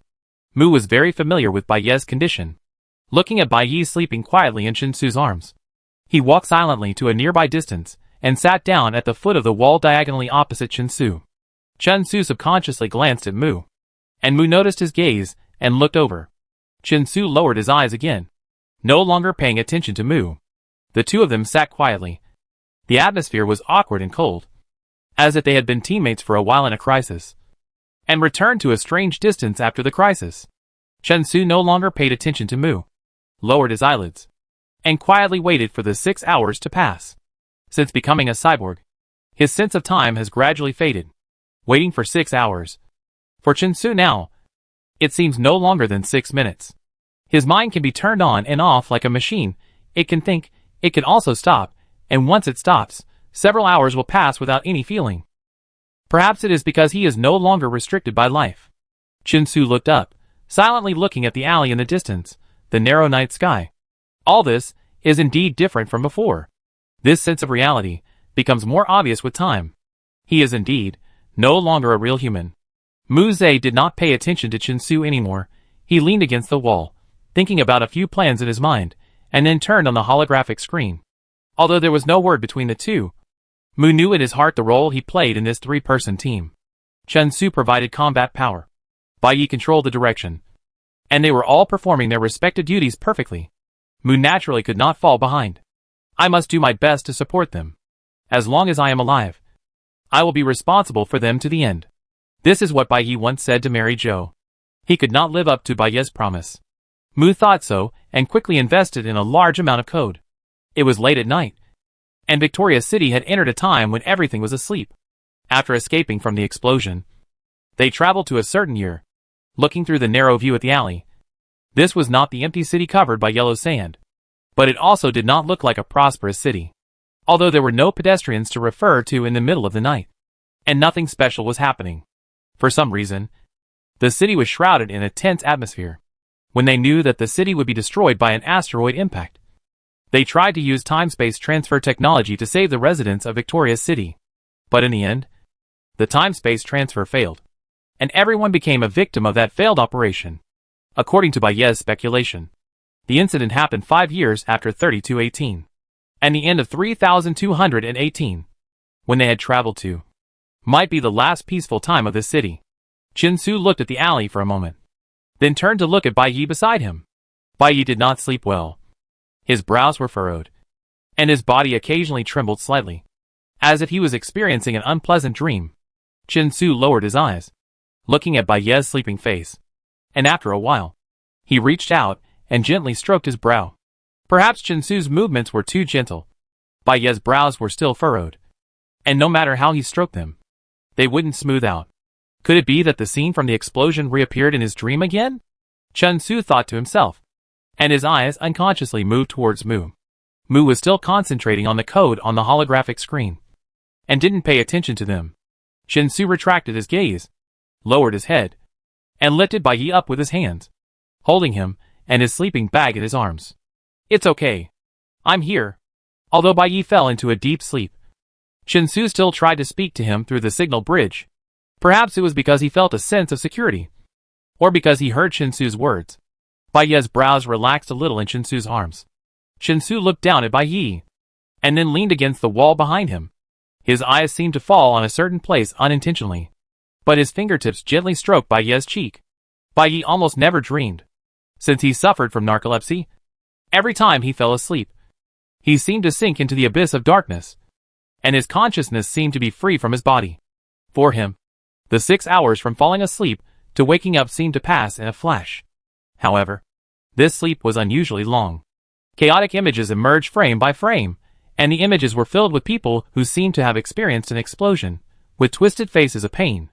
Save me! Save me! It hurts so much! It hurts so much! Come and save me! I don't want to die! Those lips opened wide due to wailing, seemed to make sounds in the dream. Sharp cries for help rushed into my ears, and desperate eyes were like bursting eyeballs, staring straight at me. But he was powerless, unable to close his eyes, nor cover his ears, and could only inevitably endure this unbearable torture. Don't be afraid. I'm here. The vague voice seemed to come from Chen Su. Yes, in his memory. He led him out of that space full of death. But why did he come back now? Didn't he actually leave? Could it be that Chen Su's voice and the memory of being saved were just illusions? Chen Su, where are you? Quick, take me away from here. It's okay. I'm here. As if responding to Bai Ye's call, Chen Su's voice sounded again, still so stable and firm. The shrill wailing sound suddenly became much more blurred. And in an instant, the vision was blocked by the dense darkness. It was his fluid protective suit. This was not an illusion. He was coming. The sound in his ears gradually faded, and his consciousness slowly sank under the black wrap, sinking into the quietest corner of the valley. After an unknown amount of time, the darkness around him suddenly disappeared, and was replaced by the familiar black protective suit. Awake? Chen Su's voice sounded not far away. Bai Yi raised his eyes in confusion, and met his eyes. No! Bai Yi closed his eyes again, burying his face in the warm protective clothing. Chen Su was stunned for a moment, then smiled faintly. If there is no, then there is no. Chen Su hugged Bai Yi tightly, and continued to rest against the wall. Mu, who was debugging the program next to him, looked over, and then withdrew his gaze expressionlessly. What year are we in now? After a while Bai Yi, who still closed his eyes, asked. His voice was muffled and sounded unclear. Not sure. Chen Su responded in a low voice. After coming out of the explosion space, I landed in this alley. You fell asleep before you got out of the alley. We have an answer to our mission. Bai Yi spoke again. Yes. Chen Su nodded in agreement. When you wake up? Asked the system. Bai Yi couldn't help but smile, and reluctantly stayed in Chen Su's arms for a while, before finally sitting up. No matter how comfortable the hug was, the mission had to be completed. It was not yet dawn, and there were few pedestrians on the street. The surroundings were shrouded in the quiet night. Bai Yi took off his sleeping bag, tidied his clothes, and called Mu to come over. Mu stopped what he was doing, walked to Bai Yi and Chen Su and sat down. The three of them sat together, and Bai Yi spoke at the right time. After watching the explosion, I think some things can be confirmed. Now that the whole picture of the matter has been basically pieced together, we can try to verify the results of the mission. Chen Su and Mu nodded in agreement. Bai Yi calmed down, sorted out his thoughts, as if he was talking to his two teammates, and also as if he was talking to the system. Regarding the incident that happened in Victoria City, we have come to a conclusion. Because the asteroid is about to hit Victoria City, people decided to use time and space transfer to avoid the disaster. During the time-space transfer, the energy field became disordered, causing the residents of the entire city to be twisted to death in the cracks of time and space. All the residents died, so the city remained the same as it was when the time-space transfer started, until decades later, when it became an empty city covered with yellow sand. He stopped talking and waited for the feedback of the system in his mind. As soon as he finished speaking, the system's voice rang out over the city. The golden fireworks bloomed instantly, and even Chen Su and Mu witnessed it with Bai Yi. Congratulations to player Bai Yi. Mission 1 has been completed 100%. Mission 1, Exploration. Victoria's Mystery. Completed. Player Bai Yi received 1000 energy points. Chapter 10 for the secret that should not be known. Congratulations to player Bai Yi. Mission 1 has been successfully completed, and the progress has reached 100%. Explore. The Mystery of Victoria. Mission completed. Player Bai Yi successfully uncovered the mystery of Victoria City after only 4 time and space scenes, with few clues and unclear clues. The energy points obtained for this mission are 1000 points. Great, Bai Yi is really amazing. And at the end of this mission, I also got 1000 energy points. In the monitoring room, the system broadcast sounded from the speaker of Bai Yi's screen. Xiao Jing and Ed rested for 6 hours at the same time as Bai Yi. The cheers at this moment seemed particularly exciting. Over 4000 energy points in total. Not far from the energy slot limit. Bai Yi is still the same Bai Yi. Whether it is 60, 200 or 400 people, he is always the first player to complete the task. So strong. Simply invincible. Hey! But didn't Bai Yi get the excellence points this time? The analyst asked. Visited the scene. Confirmed the ultimate reason for the empty city. This wave is definitely excellent. This is indeed not the case. Xiao Jing checked the system and said, perhaps it is still more difficult to obtain excellent points. But it doesn't matter. Look at the energy list. Xiao Jing pointed to the list on the wall, and Ed and the analyst next to him immediately went over to check. Bai Yi was leading with 4,318 energy points, and the second place Ka Sue currently had only more than 1,000 points. I don't know how many tasks are set for this copy, and how long it will last, although there is a 99.999% chance that Bai Yi will be the first again this time. Task 1 successfully completed, and Task 2 is about to start. Ed had just finished speaking when the system broadcast of the task guidance came from the speaker. The mystery of Victoria City has been revealed, and the dusty tragedy is now known to everyone. The dead cannot be resurrected, and Victoria City, which has been buried in the yellow sand, can never return to its former prosperity, due to the high-intensity energy dislocation in the energy field during the spacetime transfer. The originally complete spacetime of Victoria City was broken into chaotic and disordered fragments. These fragments are scattered between various spatial dimensions. If you accidentally pass through a certain door, you may be able to step into another spacetime. But in a sense, the fragmentation of spacetime has brought unexpected opportunities to Victoria City. The chaotic spacetime fragments may become the last chance for Victoria City. Players are requested to explore in various fragments of time and space, find ways to save Victoria City, change the history that has already happened, and prevent the misfortune from coming. Mission 2. Rescue. The fate of Victoria, now open. Please find a way for Victoria City to survive, and lead everything to a perfect ending. Do you want to change history? Wandering in the exploding space in a trance, and the lazy time enjoyed in Shinsu's arms, seems to be a distant memory. Bai Yi now seems to have returned to the calm and sharp high-powered player. He lowered his eyes, pondered, and sorted out the known and unknown in his mind again. Then he looked up and said to Shinsu and Mu, because an asteroid impact is about to happen. Time and space transfer is implemented, but the time and space transfer fails, resulting in the death of all residents. Although our conclusion is enough to complete Task 1. For the entire incident, the information we have is still quite superficial. Since we want to change history, we need to clarify a few things now. Bai Ye's words are clear and coherent. First, the root cause of the failure of time-space transfer. On the surface, the failure seems to be due to the disorder of the energy field. But more importantly, why is the energy field disordered? Is it a device failure, a calculation error, or is it intentional? For such a major event involving tens of thousands of people, the leaders and scientific research institutions of Victoria City must be extremely cautious. Generally speaking, the probability of low-level errors is extremely low. So, whether this failure was an unintentional mistake, or there is a hidden reason, this is the most important thing we must figure out. Yes. Chen Su and Mu both nodded in agreement. Second, this is something I have always been confused about. Bai Yi continued. Since it can be confirmed that the reason for the time-space transfer is to avoid the asteroid impact, then there is one thing that seems extremely unreasonable. That is, why is the abandoned city decades later still intact, when making such a big fuss about the time-space transfer of residents? The leaders of Victoria City are obviously very sure of the conclusion that the asteroid impact will lead to the destruction of the city. And why did such a certain situation not actually happen in the end? Indeed, Chen Su also thought of this question. After all, in the 6 hours of waiting for Bai Yi to wake up, he had enough time to think about things over and over again. From a logical point of view, we have two possibilities. One is that they mispredicted the disaster, and the other is that some unexpected event prevented the disaster from happening. However, we currently lack effective evidence to support these two possibilities. Yes, this is also one of the issues we must understand. As for the third one, well, Bai Yi paused. This question may be a clue that we skipped in Mission 1, and the current mission progress cannot directly benefit from it. However, if we want to change history, this question still needs an answer.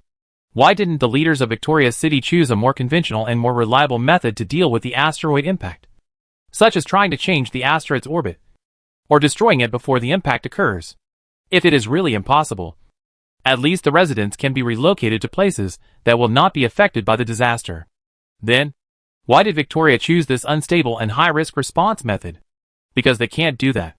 Mu suddenly interrupted. Can't do that? Bai Yi and Shinsu looked at Mu at the same time. Mu didn't explain much, and directly used images to show his point of view on the holographic screen. It was a three-dimensional planet map, which clearly marked the miniature city shape of Victoria. Bai Yi reached out and touched the holographic image.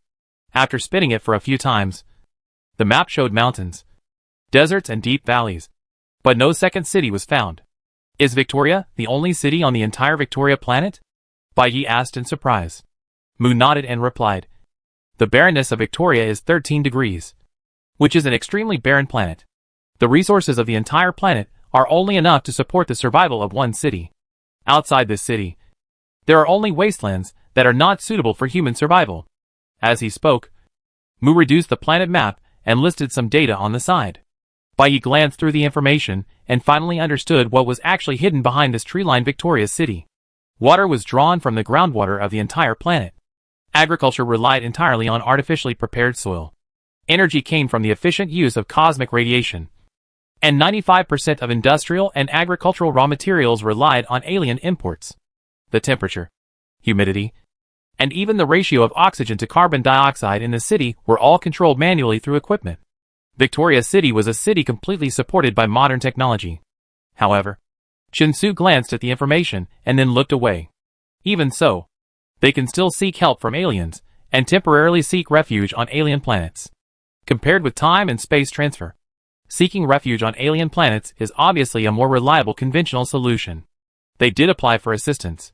During the 6 hours that Bai Yi slept, Mu seemed to have fully collected various information. When Shinsu raised this possibility, he responded immediately. In 3219, they tried to request help from aliens. The planet they docked at that time was Pop. The live broadcast was suddenly interrupted, and the screens in the monitoring room and the public live broadcast room turned black instantly. What's going on? What's wrong with the live broadcast? We were at the critical moment. Why did it suddenly go black?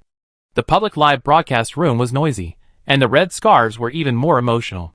The live broadcasts of other players were going on normally, but the live broadcast of the strongest player in the field was black. What on earth is going on? Do the people in the live broadcast management office really not want to continue working? Hey, management office, what on earth happened? It's been black for so long, is it being repaired? The audience was noisy, and the momentum was huge. Soon, the management office of the Star Cluster Hall responded through the radio. Dear viewers, please be patient. The live broadcast failure has been reported to the technical department. The technical department is urgently investigating and organizing repairs. Please wait patiently. The live broadcast has a problem? The ball team leader stared at the black screen in front of him, gently rubbing his chin, and fell into deep thought. Yu-Gi-Oh! Game live broadcast has been carried out to the 5th game, and it has been broadcast to thousands of players. But it has never encountered a problem. Ed also looked at the dark screen, raised his eyebrows slightly, and seemed to have some unusual thoughts. What a coincidence, the sound and the picture just happened to be interrupted at Mu's words, which makes people feel. The ball team leader noticed this detail, thought about it, and turned to call the information officer. Xiao Jie. Here. Hearing the call, Xiao Jie immediately ran over, with a serious face. Have you checked the information about Victoria City? Does this city exist in reality? The ball team leader asked. Of course I have checked. Xiao Jie patted his chest, looking very positive. Victoria City does exist, not far from the God's Blessing Star, and is considered our neighbor. Moreover, the game events mentioned by Bai Yi took place between 3218 and 3224, which is exactly a few years before and after our present. But the problem is, Xiao Jie was beaming with joy, as if he couldn't wait to share his discovery, which instantly attracted everyone's attention. But, in recent years, all the information about Victoria City has disappeared. As long as you look it up, it's all blank. There was plenty of information a few years ago, but since 3219, there is almost no valuable information. Nothing? What's the reason? Xiao Jie immediately caught everyone's interest. There are 2 possibilities for this question. Xiao Jie began to explain. First, Victoria City blocked the news, and all information was not leaked. But this possibility is not great. After all, no matter how much it is blocked, it is difficult to completely disappear. This blockade itself is a kind of information. But even such news cannot be found on the internet. And the second possibility is, Xiao Jie's voice suddenly became mysterious. The information of Victoria City was blocked by the firewall of Shenyixing. Blocked by the firewall of Shenyixing? Why did Shenyixing block the information of Victoria City? Xiao Jie shook his head and could not answer. It depends on. Okay. The bald team leader suddenly interrupted Sijia, seemingly resolute. I understand what you said, and the discussion on this matter ends here. Everyone, please go away. Seojia was stunned and stopped talking halfway.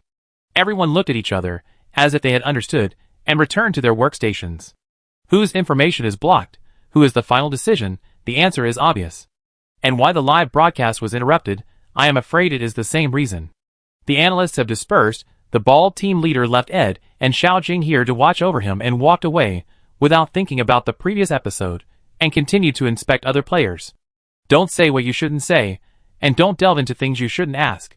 If you want to do this job well, it is better to know the limits. Chapter 105, As long as people are still there. God's Blessing Planet? Bai Yi and Shinsu showed surprised expressions at the same time. Everyone knows that the background of this game is based on the image of the real world, but even if they know this, they have never expected that. This game world will be related to the real planet they are on. This feeling is like the dimensional wall is broken, making people feel uncomfortable. Is this the information you found from the satellite network? Bai Yi asked. No. Mu denied, and continued to explain. Victoria City is now in the early 3223, and a large amount of relevant information has been accumulated on the local network. The information for asking for help from aliens is not specially encrypted, and as long as you access the ML level network, you can find it. So, Bai Yi nodded, and then continued to ask, since Victoria City has requested help from the God's Blessing Star, then judging from the results, did the God's Blessing Star reject this request? It can't be considered a rejection, Mu replied. At this time, the holographic screen in front of him flashed, and a series of information indexes were clearly displayed. The overview of Victoria City's technological development, the city's operating model, the process of discovering the asteroid disaster, the beginning and end of Victoria City's negotiations with the God's Blessing Star, and the final decision of Victoria City's leaders. It was already 3223, the year before the time-space transfer was about to be implemented. Many things had already become fait accompli, scattered in every corner of the network. During the 6 hours that Bai Yi was asleep, Mu collected various information related to the mission and organized it into clear and organized materials so that it could be provided at any time when Bai Yi needed it. Bai Yi did not expect that Mu had made such thorough preparations before he made his request. He raised his eyebrows slightly, glanced at the data entry in surprise, and then looked up and smiled at Mu. Thank you for your hard work. Mu had a blank expression on his face, and did not seem to notice Bai Yi's words. His eyes turned away. Bai Yi did not care about his attitude, and focused on the holographic screen, clicking on the first message to read it one by one, and then returning to the index to check the second one. After reading the information, Bai Yi finally completed a lot of information they had missed before, and also had a complete understanding of Victoria City's request for help. Due to the scarcity of resources on the Victoria planet, Victoria City has highly developed technology in terms of survival security. Whether it is artificial planting, light industrial production, or the utilization of environmental resources, it is outstanding in the entire galaxy. In order to save resources and improve production efficiency, Victoria City has even surpassed other planets in the research of time technology. Highly advanced technology is the foundation of Victoria City's survival. This not only refers to relying on the internal supply of these technologies, but also that Victoria City must rely on high-tech products to exchange agricultural and industrial raw materials that cannot be obtained on the planet with aliens. However, since the environment of the neighboring God's Blessing Star has deteriorated sharply, the difficulty of ensuring survival has also increased. Therefore, the leader of God's Blessing Star, Shiting, has always coveted Victoria City's survival technology. Shiting once tried to introduce Victoria City's advanced technology, but no matter how favorable the conditions were, Victoria City's leaders resolutely refused. After all, these cutting-edge technologies are the core of Victoria City's survival. Once they are handed over to other planets, they will no longer be able to purchase the necessary raw materials from alien planets, and the entire city will lose the basis for survival. At the beginning of 3219, the Astronomical Institution of Victoria City observed the abnormal phenomenon of nearby celestial bodies for the first time. After nearly half a year of observation and calculation, the Astronomical Institution finally determined that an unknown asteroid with a diameter of about 50 kilometers will collide head-on with Victoria Star in 57 months. That is, in February-March of 3224. According to detailed orbital calculations, the collision site actually falls within the scope of Victoria City. The primary problem that Victoria City has always faced is survival. So their technological development is almost only focused on the field of survival. And their aerospace military technology is relatively weak. It is almost impossible to change the orbit of the asteroid within their capabilities. And with the current level of technology, no planet can guarantee to prevent the impact of a 50-kilometer asteroid. Therefore, in order to reduce the losses caused by the disaster, the best solution for Victoria City is to move residents out of the planet, find temporary shelters, and then move residents back to rebuild their homes after the asteroid impact ends. The ideal receiving place is naturally the closest and larger Shinyu star. However, this impending catastrophe is a golden opportunity for the godly star, which has always coveted Victoria City's unique technology. After a series of contacts and negotiations, the God's Court told the leaders of Victoria City that the godly star is willing to accept refugees from Victoria City. But the condition is that Victoria City must relax restrictions and share their survival technology. Handing over technology for temporary refuge is like drinking poison to quench thirst. Although the safety of residents is temporarily guaranteed, the future of Victoria City is sacrificed. The leaders of Victoria City could not agree. And the Divine Court of God's Blessing Star was never a benevolent charity. After the negotiations with God's Blessing Star broke down, Victoria City could only settle for the next best thing and seek other planets willing to accept refugees. However, in the universe that is getting worse and worse, not only God's Blessing Star, but every planet is facing the threat of ecological collapse. And they all want to have the survival ability like Victoria City. Perhaps Victoria City's concept is too stubborn, or the planets led by God's Blessing Star are greedy. In short, after fruitless negotiations with various planets, the leaders of Victoria City finally made a decision to transfer Victoria City's important equipment and survival materials in batches to an underground valley 100 kilometers away, which would not be affected by the asteroid impact. And in the next 5 years, to do their best to deepen their time technology, so that when the asteroid comes, they can try to carry out a large-scale time and space transfer covering the entire city, and safely transport all residents to Victoria City 6 months after the asteroid falls. Perhaps, after returning, they will face a desolate landscape and no longer have a home. But the leaders of Victoria City firmly believe that as long as people and technology are still there, Victoria City will surely usher in the day of prosperity and revival. Has the live broadcast not been restored yet? The bald team leader walked back and forth in the monitoring room. His eyes fell on Ed and Xiao Jing. One of them was scratching his hands. The other was looking up at the sky, with a bored look on his face. Team leader. Ed noticed that the bald team leader came to this side, and he barely sat up straight. It hasn't recovered yet. The screen has been black for a long time. Ed replied. Yeah. The bald team leader put his hands behind his back, looked at the black screen for a few seconds, and seemed to be thinking. Team leader. Ed asked in a low voice. Do you think that Shiting deliberately interrupted the live broadcast? Why do you think Shiting did this? Did Bai Yi find something? This has nothing to do with you. Don't guess blindly. The bald team leader interrupted Ed's thoughts in time. The matter of Shiting has nothing to do with us.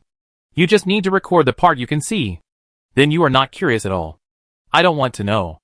The bald team leader glanced at Ed. You better not be too curious. Just do your job well. If you stir up a hornet's nest, I can't guarantee that I can save you. Ed shrugged his shoulders and smiled at the bald leader. After the bald leader finished speaking, he was about to go to other players to check.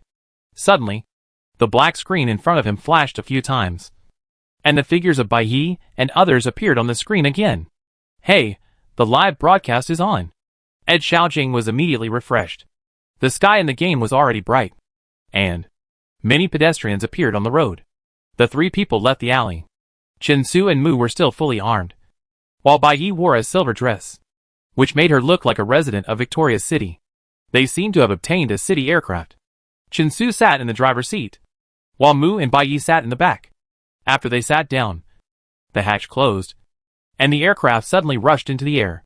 Huh? They actually got an aircraft.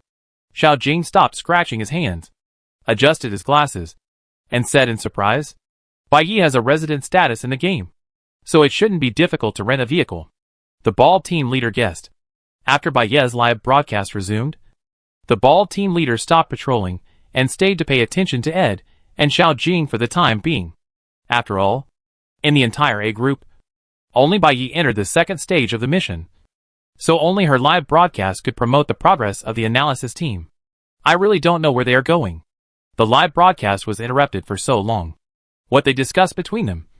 We have no idea, Ed said regretfully. Yes, no live broadcast means no playback. We can only watch it in confusion. Xiao Jing held her chin, watching Bai Yi and his aircraft shuttle between the silver high-rise buildings. There are also aircraft on the Godly Blessing Star, but they are not often used in the city. They are mainly used for long-distance travel.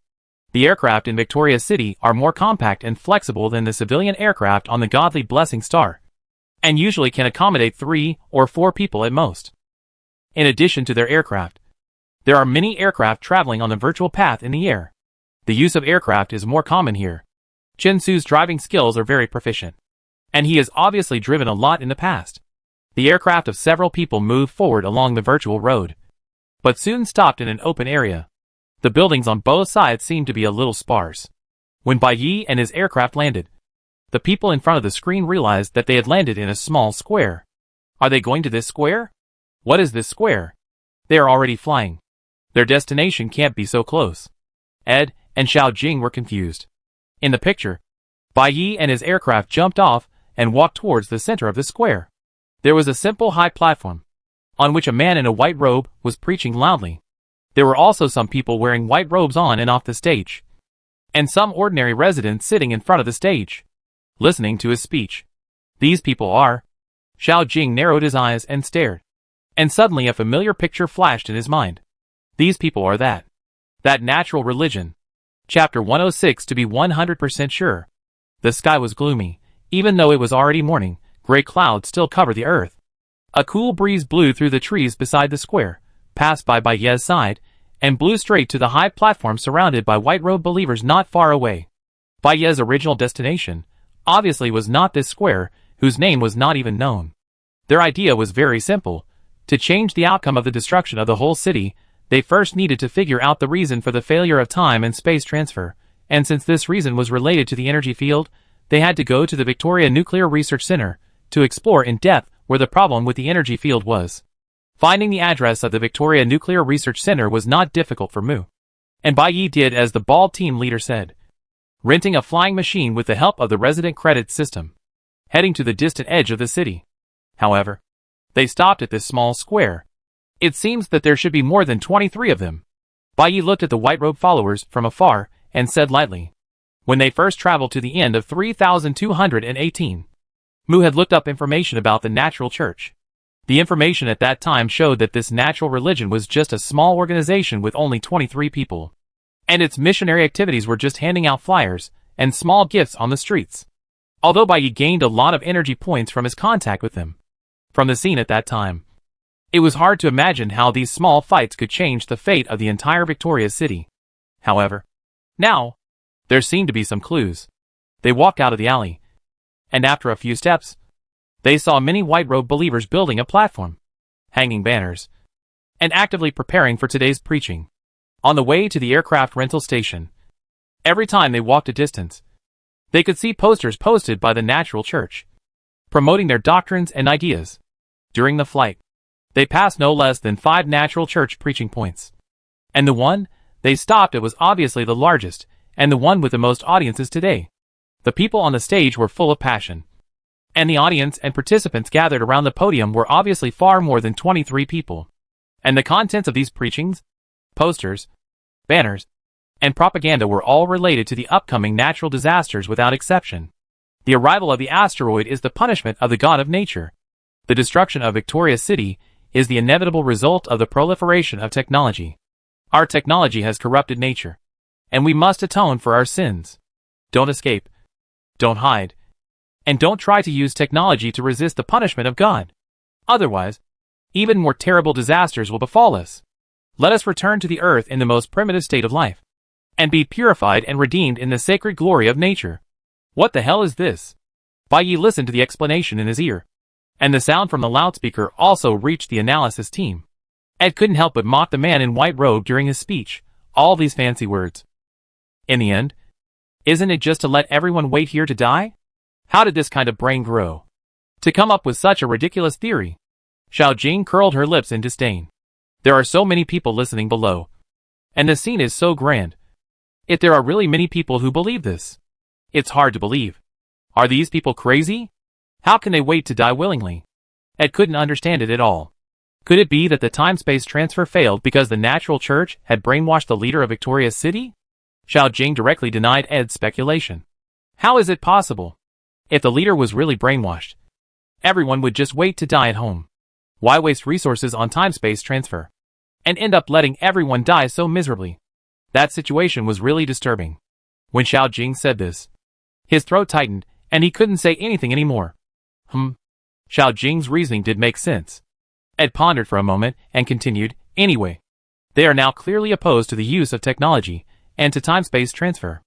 And I remember that Bai Yi had obtained a lot of energy points from them before, which means that the failure of the time-space transfer is definitely related to them. Yes. Otherwise, why would Bai Yi land here on purpose to listen to their speech? Xiao Jing nodded in agreement. During the live broadcast, Bai Yi and the other two stood side by side at the end of a group of listeners, silently listening to the loud speech from the loudspeaker. The passionate man in white robe in front happened to be the one who gave Bai Yi flowers that year.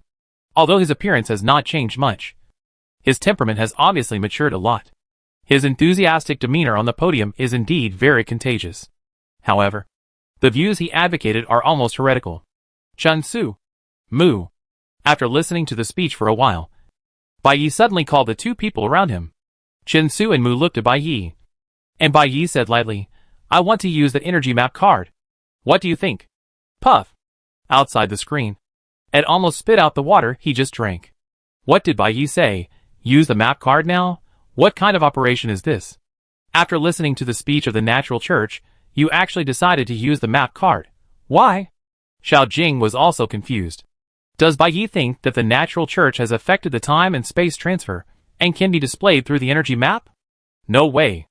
Ed thought about it for a while, but still couldn't figure it out. Bai Yi will definitely not use the card casually, but in this case, what can you see by looking at the map? Bai Yi probably want to get a confirmation. The bald team leader, who had been silent, suddenly interrupted. One certainty? What does that mean? Aide and Xiao Jing looked at the team leader at the same time. The bald team leader was slightly thoughtful and proposed a hypothesis. Try to imagine if this game does not have the setting of energy points and there is no prompt for the progress of the task, then after Mu's model concludes that the asteroid hit, what would we, and Bai Yi, think? What would we think? Aide recalled the situation at that time. It must be hard for me to believe it, because the probability of such a thing happening is too small, and there was no obvious clue related to the asteroid at that time. Yes. The bald team leader nodded. Based on Bai Yi's reaction at the time, his first reaction was also doubt.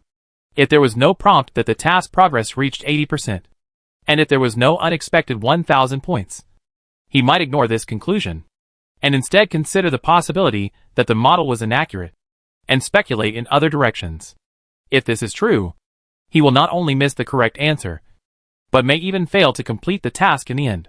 After all, this kind of speculation without a definite benchmark, once it goes astray, it will be difficult to find the right direction again, because without any standards, they can't tell which step was wrong. And Bai Yi now wants to use the energy map. I think it's for the same reason. The city is so big, and the game world is so open. Once you go in the wrong direction, you don't know how far you have to go before you can turn back. Although the game has task progress prompts, when there are no prompts, they can't be sure how many steps are away from the correct answer, or whether they are even going in the wrong direction.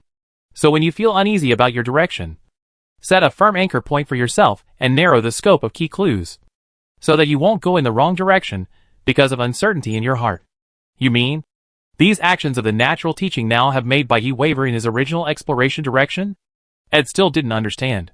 But the question is, can the energy map be used to circle out the key clues? If the problem is really with the natural church, an organization that only talks nonsense, wouldn't the energy points be everywhere? Maybe a good card is used up, but no clues are circled. You don't have to worry about this. Xiao Jing was obviously convinced by the team leader's analysis. What the team leader said makes sense. So far in the game, Bai Yi has never made a stupid move. The decisions that we couldn't understand before often have good results.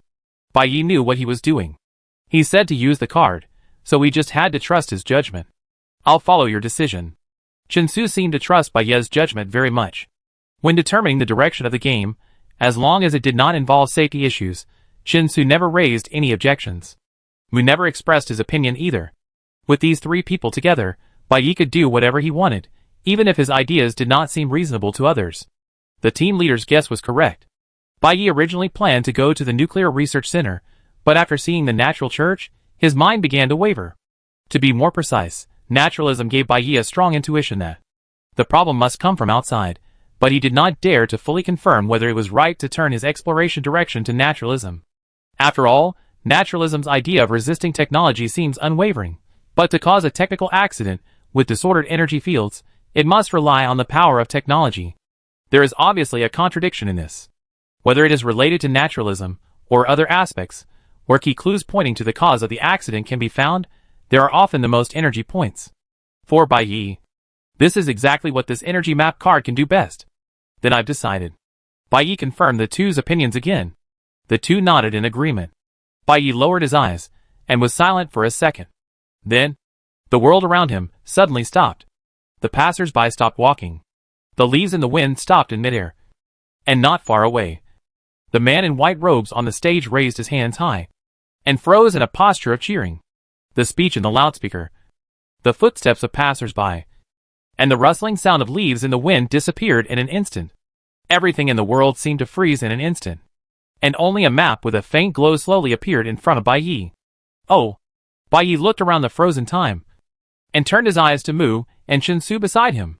Like Bai Yi, the two of them were not restricted.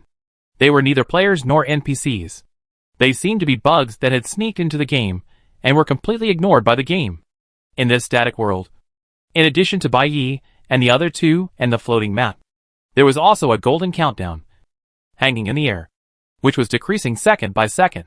According to Gao Weika's explanation, the existence time of the energy map was 3 minutes. And now the countdown was 2 minutes and 52 seconds. Bai Yi glanced at the countdown, then lowered his head, and hurriedly began to study this slightly complicated map. The map stretched out as wide as 2 arms, and the streets and buildings were like delicate three-dimensional models, shrinking the entire city on this limited map. Their location was marked with a red cone, and the available energy points turned into golden light balls, suspended just above the map. As Ed said, including the small square where they were, small energy balls were almost everywhere in every block of the city. It seemed that the natural religion was indeed flourishing in the city, and the indication of energy points, which showed that these events in Victoria City were indeed related to the natural religion. In a corner of the map, at the research center where they were originally planning to go, there was a huge ball of light suspended high above all the other balls of light. A thin line extended from the ball of light to the map, accurately pointing to the location related to the giant ball of light. Or in the research center. Bai Yi's eyes flashed with a trace of doubt. And then, his expression eased, and he raised the corner of his mouth slightly. Great. The correct answer. Chapter 107. There is no fourth underground floor. Victoria, Nuclear Research Center? The words on the map are not too big, but due to the poor screen angle, people outside can hardly see clearly. Xiao Jing zoomed in on the screen, and he and Ed stretched their necks, and barely made out a line of small words under the big light ball. The energy points are concentrated here. Xiao Jing thought for a moment. I remember Bai Yi also saw the name of this organization on that particle accelerator. Listening to the name, it sounds like a place to study time and space transfer. Ed nodded in agreement, although the concentrated location of the energy points was seen at a glance. Bai Yi still asked Mu to scan and record the map, and conducted a general study of the light balls at various energy points, until the 3-minute countdown ended. The map gradually disappeared in the air. After the map disappeared, time flowed again, and the people and things around became active again. After Bai Yi and his friends had a brief discussion, they got on the aircraft and continued along the original road. Actually, they were planning to go to this research center. Right? Xiao Jing guessed. They didn't turn around, and continued in the previous direction. Ed frowned, looking a little regretful. In that case, wouldn't the Bai Yi card be wasted, in the end? They still have to go to the original destination. That's different. Xiao Jing didn't think so. Now that we know the key to the mission is in that research center, even if we don't find any clues for the time being, there's no need to doubt that we are going in the wrong direction. Isn't this what the team leader said, certainty? Ed didn't refute, but he still seemed to feel a little sorry. But the card had been used, and Ed didn't say anything more. He just leaned back in his chair and waited with Xiao Jing for Bai Yi and his friends to arrive at their destination. The research center was located at the edge of the map, a little far away. Bai Yi and his friends flew for dozens of minutes before landing in a hidden open space nearby. The houses here were sparse and low compared to those in the city center. Over the rooftops, you could see a huge building standing in the distance. The building was a capsule-shaped cylinder, and the outer wall exuded a faint metallic luster. It was obviously not a place for living, office, or storage. There is a huge conical hole on the top of the capsule, facing the direction of the center of Victoria's City. Is it where the particle accelerator is located? Ed suddenly perked up and straightened up when Bai Yi discovered the particle accelerator. It was late at night, and the entire building was hidden in the darkness, but now it is bright, and the entire building is fully displayed in the live broadcast. Although the light of the broken machine could only illuminate the ground at that time, after observing the scale of the building, the material of the exterior wall, and the device similar to the launch port on the top, it is almost certain that this is the place that Bai Yi and his team found along the way with the white mist NPC. The particle accelerator is set up near the research center, which makes sense, Xiao Jing said. During the live broadcast, Bai Yi and the other two got off the aircraft. Bai Yi got on the broken machine and climbed onto the roof of the nearby low-rise building with Chen Su to confirm the situation. On one side of the low-rise building, there was a large group of buildings. Several low-rise buildings of similar shape surrounded a tall cylindrical building. The upper part of the building was completely surrounded by glass curtain walls, which looked like an aviation tower. Looking further away, there was an endless wilderness. Standing alone on the edge of the wilderness was a huge capsule carrying a particle accelerator. It was a working day, and people were coming in and out of the gate of the research center from time to time. There were people moving around inside, so Bai Yi and his friends certainly couldn't just barge in. So Bai Yi and Chen Su came down from the roof again, and they returned to the aircraft, patiently waiting for the night to fall. Bai Yi and his friends didn't do anything special, and Ed and Xiao Jing had nothing to do either. Inside and outside the screen, they were idle again. Soon after, Bai Yi's narcolepsy cycle came, and when he woke up again, it was already dark. Hey! Xiao Jing found 3 people walking out from under the aircraft, and patted the sleepy Ed beside him. Don't sleep. Look! They are going to the research center. At nightfall, at the edge of the city, the street lights were dim, and the night was filled with a hint of coldness and silence. The 3 people carefully groped in front of a building, and just as they stood still, they heard a beep sound, and the indicator light of the door lock turned green, and the door slowly opened, as if opening a path for them to enter the building. When Bai Yi fell asleep outside, Mu had already infiltrated the network and completely controlled the security system in the building. The doors opened automatically, and the infiltration process was almost unimpeded in the place that was originally well protected. During non-working hours at night, it seemed that no one was in the building, and the main lighting was turned off. Only the green indicator light in the safety passage flickered lonely and faintly in the darkness. Bai Yi did not rashly turn on the lighting in the building, but only used the flashlight he carried with him and moved forward in a low-key manner. According to the floor map prepared by Mu in advance, the 3 of them turned a few corners and successfully arrived at an inconspicuous elevator room deep in the building. Bai Yi pressed the B4 button without hesitation. Are they going to B4? Ed carefully checked the elevator display and confirmed that Bai Yi and his team were indeed going to the 4th underground floor. This research center has so many buildings, each with many floors. How can Bai Yi be sure that the clue is in B4? Is it because Mu has a map? Xiao Jing was also confused. But even if we know the clue is in the research center, we don't even know what it is specifically. What can we find out with a map? The two discussed for a few sentences, but still couldn't guess Bai Yi's whereabouts. They could only watch the elevator descending floor by floor in a daze, and finally stopped with a ding-dong on the B4 floor, and slowly opened the door. The corridor outside the elevator was still dark. There were no street lights outside the window underground, and the green indicator light of the safety passage was particularly conspicuous.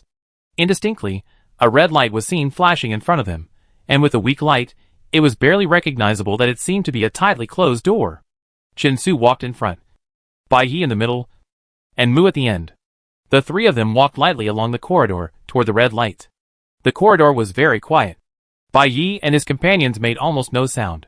Ed and Xiao Jing, who were outside the screen, seemed to be watching a silent image. The unknown in the darkness gradually made people nervous. Bai Yi and his companions walked carefully, one step at a time. Ed and Xiao Jing also held their breath, as if they had also entered the dungeon, secretly following Bai Yi. "Where is Bai Yi going?" Suddenly a voice sounded behind them, and they turned back suddenly in shock, their hearts almost jumping out of their chests. Deshang, who was standing behind him, was holding a water cup in his hand, staring blankly at the two people who were frightened by him. What did you say just now?" Ed slowly came back to his senses. "I just asked, where did Bai Yi go?" Deshang looked confused, not understanding why they were so nervous. "Victoria Nuclear Research Center." Xiao Jing lifted her chest and answered, "Don't show up suddenly. It's scary." "Sorry." Deshang scratched his head and smiled innocently. "This is the research center. Casso on my side just arrived at the research center. But it's so dark over there in Bai Yi. Why is there no light at all?" "They went to the 4th underground floor. There are no windows." Xiao Jing answered absent-mindedly, and then shifted his attention to the picture of Bai Yi. "Oh, the 4th underground floor." Deshang was halfway through his sentence, and suddenly turned to question.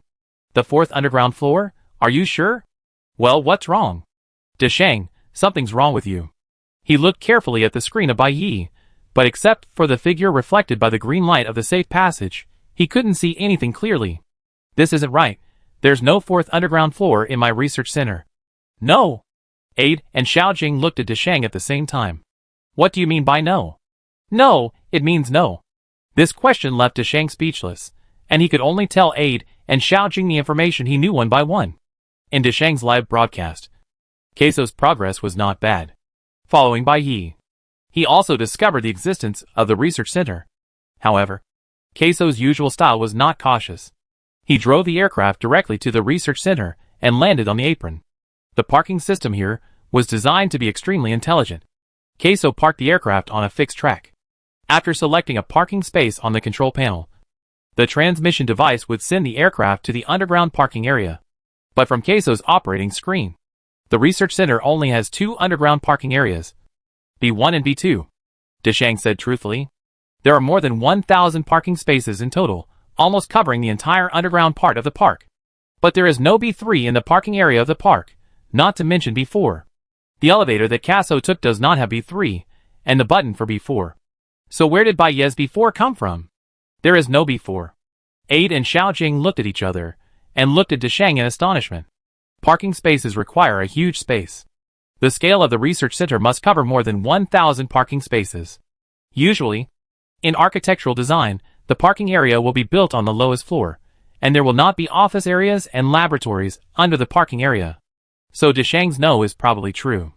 The three of them looked at each other, and Bai Yi's screen suddenly lit up. They quickly turned their eyes to the screen, and saw that the door with a flashing red light had opened at some point, and the dark and narrow corridor had suddenly turned into an open hall. The hall was wide and deep, with a circular operating table in the center and various instruments of different heights arranged around it. There were multiple display screens on the operating table, showing various parameters and curves, which exuded the atmosphere of Bai Yi's workshop in the abandoned factory. But those parameters were much more complex and profound than those in Bai Yi's workshop. There was no one on duty in the hall, and the lighting was also turned off. Only the colored indicator lights on the console, and the dimly lit screen intertwined a cold gray-blue light, which quietly permeated the air and slowly flowed out of the door behind Bai Yi. Congratulations to player Bai Yi. The completion progress of Mission 2 has reached 80%. Player Bai Yi unlocked the key information of Mission 2, and was awarded 1,000 energy points. Perhaps it was the silent atmosphere in the game. This time the system broadcast became subtitles, quietly sliding across the bottom of the screen. After reading the broadcast, Ed, Xiao Jing and Deshang, the three of them stared at the hall where Bai Yi was. Their minds were a little confused. With the confirmation of the system broadcast, Bai Yi must be in the right place.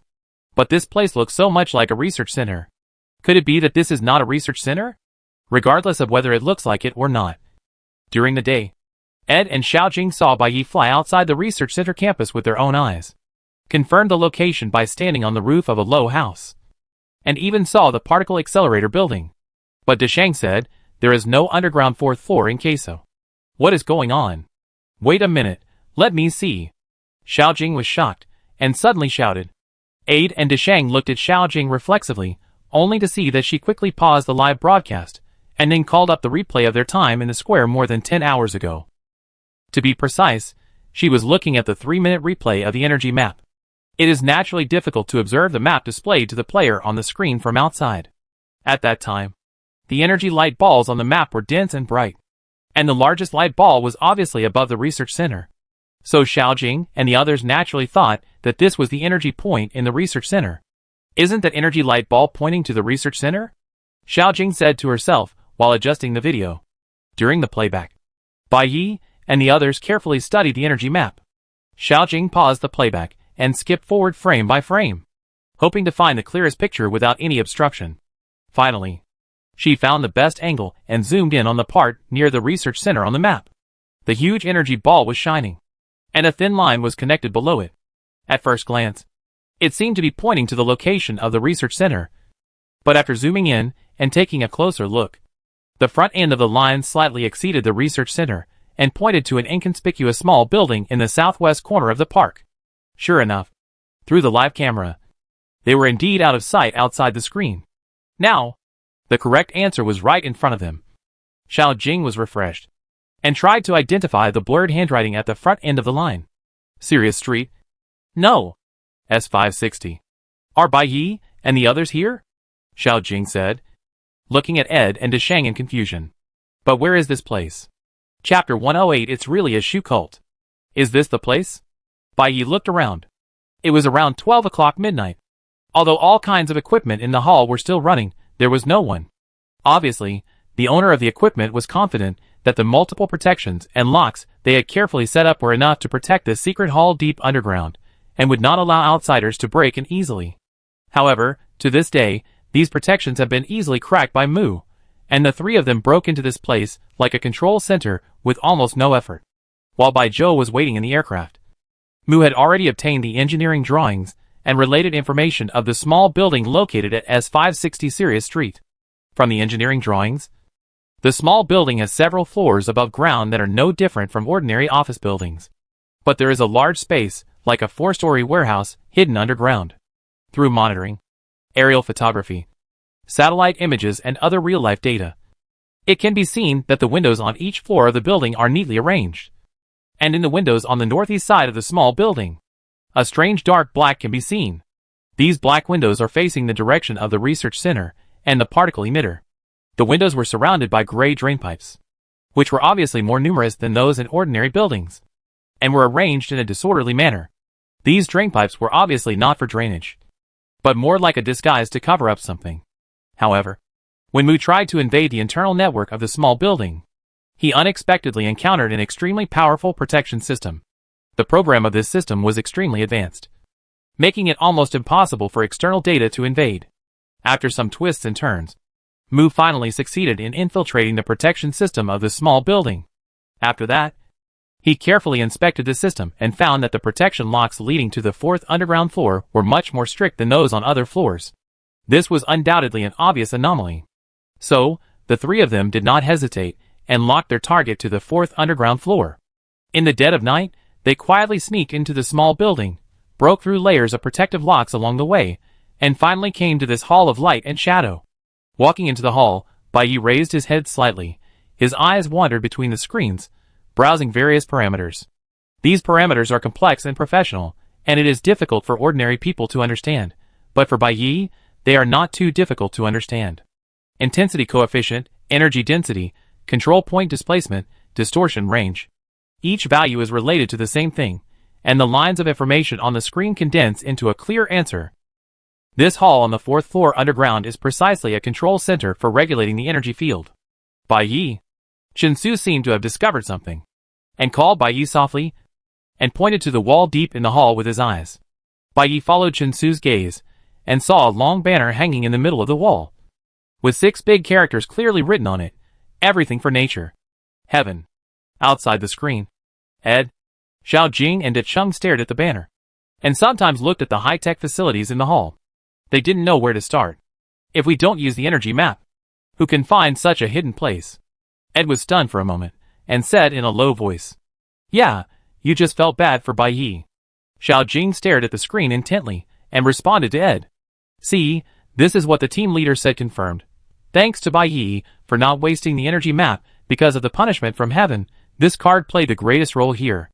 And, in addition to the effect of the energy map, if it weren't for Mu, they would never have been able to find this hidden control center so smoothly." As if revisiting the scene of the previous game. Engineering drawings, satellite photos, and powerful hacking skills to invade the system. Mu relied on his ability to directly open up a shortcut to the answer for Bai Yi.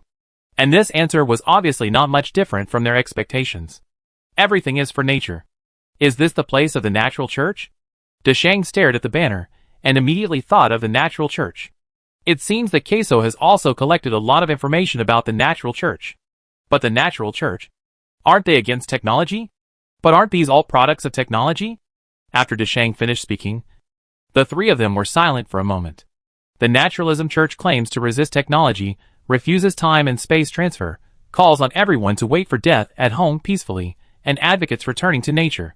However, in a place that no one can see, in this hidden underground space, they secretly use these high-tech equipment to do shameful things.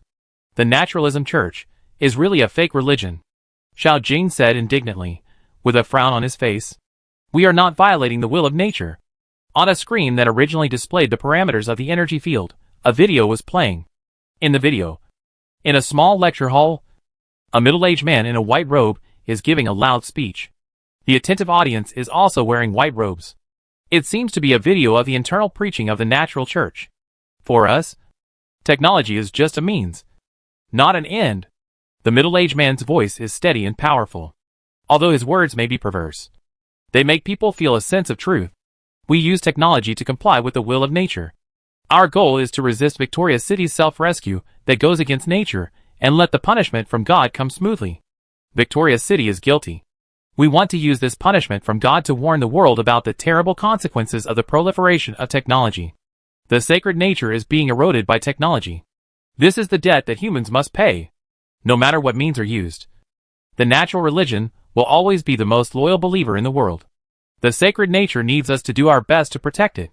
Brothers and sisters, let us sacrifice our old bodies so that everyone's soul can be purified and immortalized in this disaster. The video freezes at the moment when the middle-aged man clenched his fist and waved his hand. Then the screen went black, and the light reflected on Bai Ye's face disappeared. This video was found by Mu in the intranet here.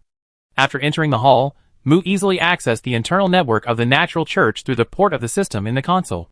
All the causes and consequences were like books on a bookshelf, which made them see clearly without any effort. The natural church was angry at Victoria City's attempt to save itself with technology, so they secretly sabotaged the research on time and space transfer here, with the goal of making everyone die because of what they called heavenly punishment, to complete their sacrifice to nature. Whether people die from collision, crushing, explosion, or failed time-space transfer, it seemed to be indifferent to them. It seems that's it. Bai Yi further analyzed the data in the console, and said to Chen Su beside him, "The research center studies energy fields in the nearby wilderness area. But the nature church also generates another energy field here at the same time. And judging from the parameters, the magnitude of this energy field is quite considerable. The black windows facing the research center should be the transmitters of the energy field. If one can adjust his energy field to the same frequency as the energy field of the research center, then it is possible to affect the energy field strength of the research center without being detected, thus obtaining wrong research data, and ultimately leading to the failure of space-time transfer." "I see." Chen Su nodded. "But they are really rich." Bai Yi paused and then said, "How do you mean?" Chen Su asked. "To generate a high-level energy field, it requires quite expensive equipment. Judging from their current scale, the underground floors are probably full of energy field generating devices." Bai Yi looked at the data on the screen and said leisurely, "For the entire city's finances, such a scale of equipment is by no means insignificant. As a folk religious organization, I really don't know where they come from. And the natural religion has always been opposed to technology. But the control of the energy field must be handled by people who are proficient in related technologies. It is impossible to judge whether they have brainwashed the scientific and technological talents, or directly bribed professionals with money to serve them. Chin-Su thought for a while, and changed the subject. You mentioned that in order to influence the energy field of the research center without being discovered, this requires the energy fields on both sides to be adjusted to the same frequency. Right? Yes. Bai-He nodded. Then, how do we achieve the adjustment to the same frequency? Although Chin-Su was not very proficient in technology, he realized some key points from a logical point of view. Since it is to be in the same frequency, does the church naturally need data from the research center? Bai-He looked at Chin-Su. Yes. You mean? Bai-He immediately understood what Chin-Su meant. Are you saying that the interior of the research center has also been infiltrated by the natural church? That's a possibility. Chin-Su replied. Another possibility is that there are characters like Mu among them. Chin-Su glanced at Mu indifferently, and did not continue. When Bai-He and Chin-Su were talking, Mu did not participate in the discussion, but was busy at the operating table. From the outside, one could only see the codes constantly generated on several screens. Although the facts were clear to Bai-He, there seemed to be something unfinished on Mu's side. Mu was still not finished. Bai-He and Chin-Su did not urge him. They leaned against the wall, and continued to chat about the mission casually. As long as we stop the interference of the natural church, Mission 2 should be completed, Chin-Su said. Well, probably, Bai-He replied. But his face did not relax and look relaxed as if the mission was about to be completed. Any questions? Chin-Su noticed the unusualness in the words and asked. Well, yes. I always feel that there are still some questions that have not been answered. And some things seem to need to be sorted out. And if we only stop the natural religion, Bai-He said. His words suddenly stopped, and his eyes turned to Mu not far away. He saw Mu turn around beside the operating table, and looked at them. Bai-He. In the signal bridge, Bai-He heard Mu calling his name. Although a signal bridge was built between Bai-He and Mu, Mu had never spoken to him through the signal bridge before. This time, it was the first time. Bai-He was stunned for a second, stopped discussing with Chin-Su, and walked towards Mu. What's the matter? Bai-He asked Mu through the signal bridge. Mu, there is something that cannot be broadcast live. Bai-He, you tell me. Mu watched Bai-He approach him, turned his head back, seemingly ignored Bai-He, but through the signal bridge, he summarized all the information he had just obtained into one sentence, and told Bai-He directly. The implementer of interfering with the time-space transfer is the natural church, and behind the natural church is the divine court. Chapter 109, I come to congratulate you. The hall was silent. Chin-Su still leaned against the wall, watching Bai-He, who was talking to him halfway, and saw him inexplicably walk to Mu's side.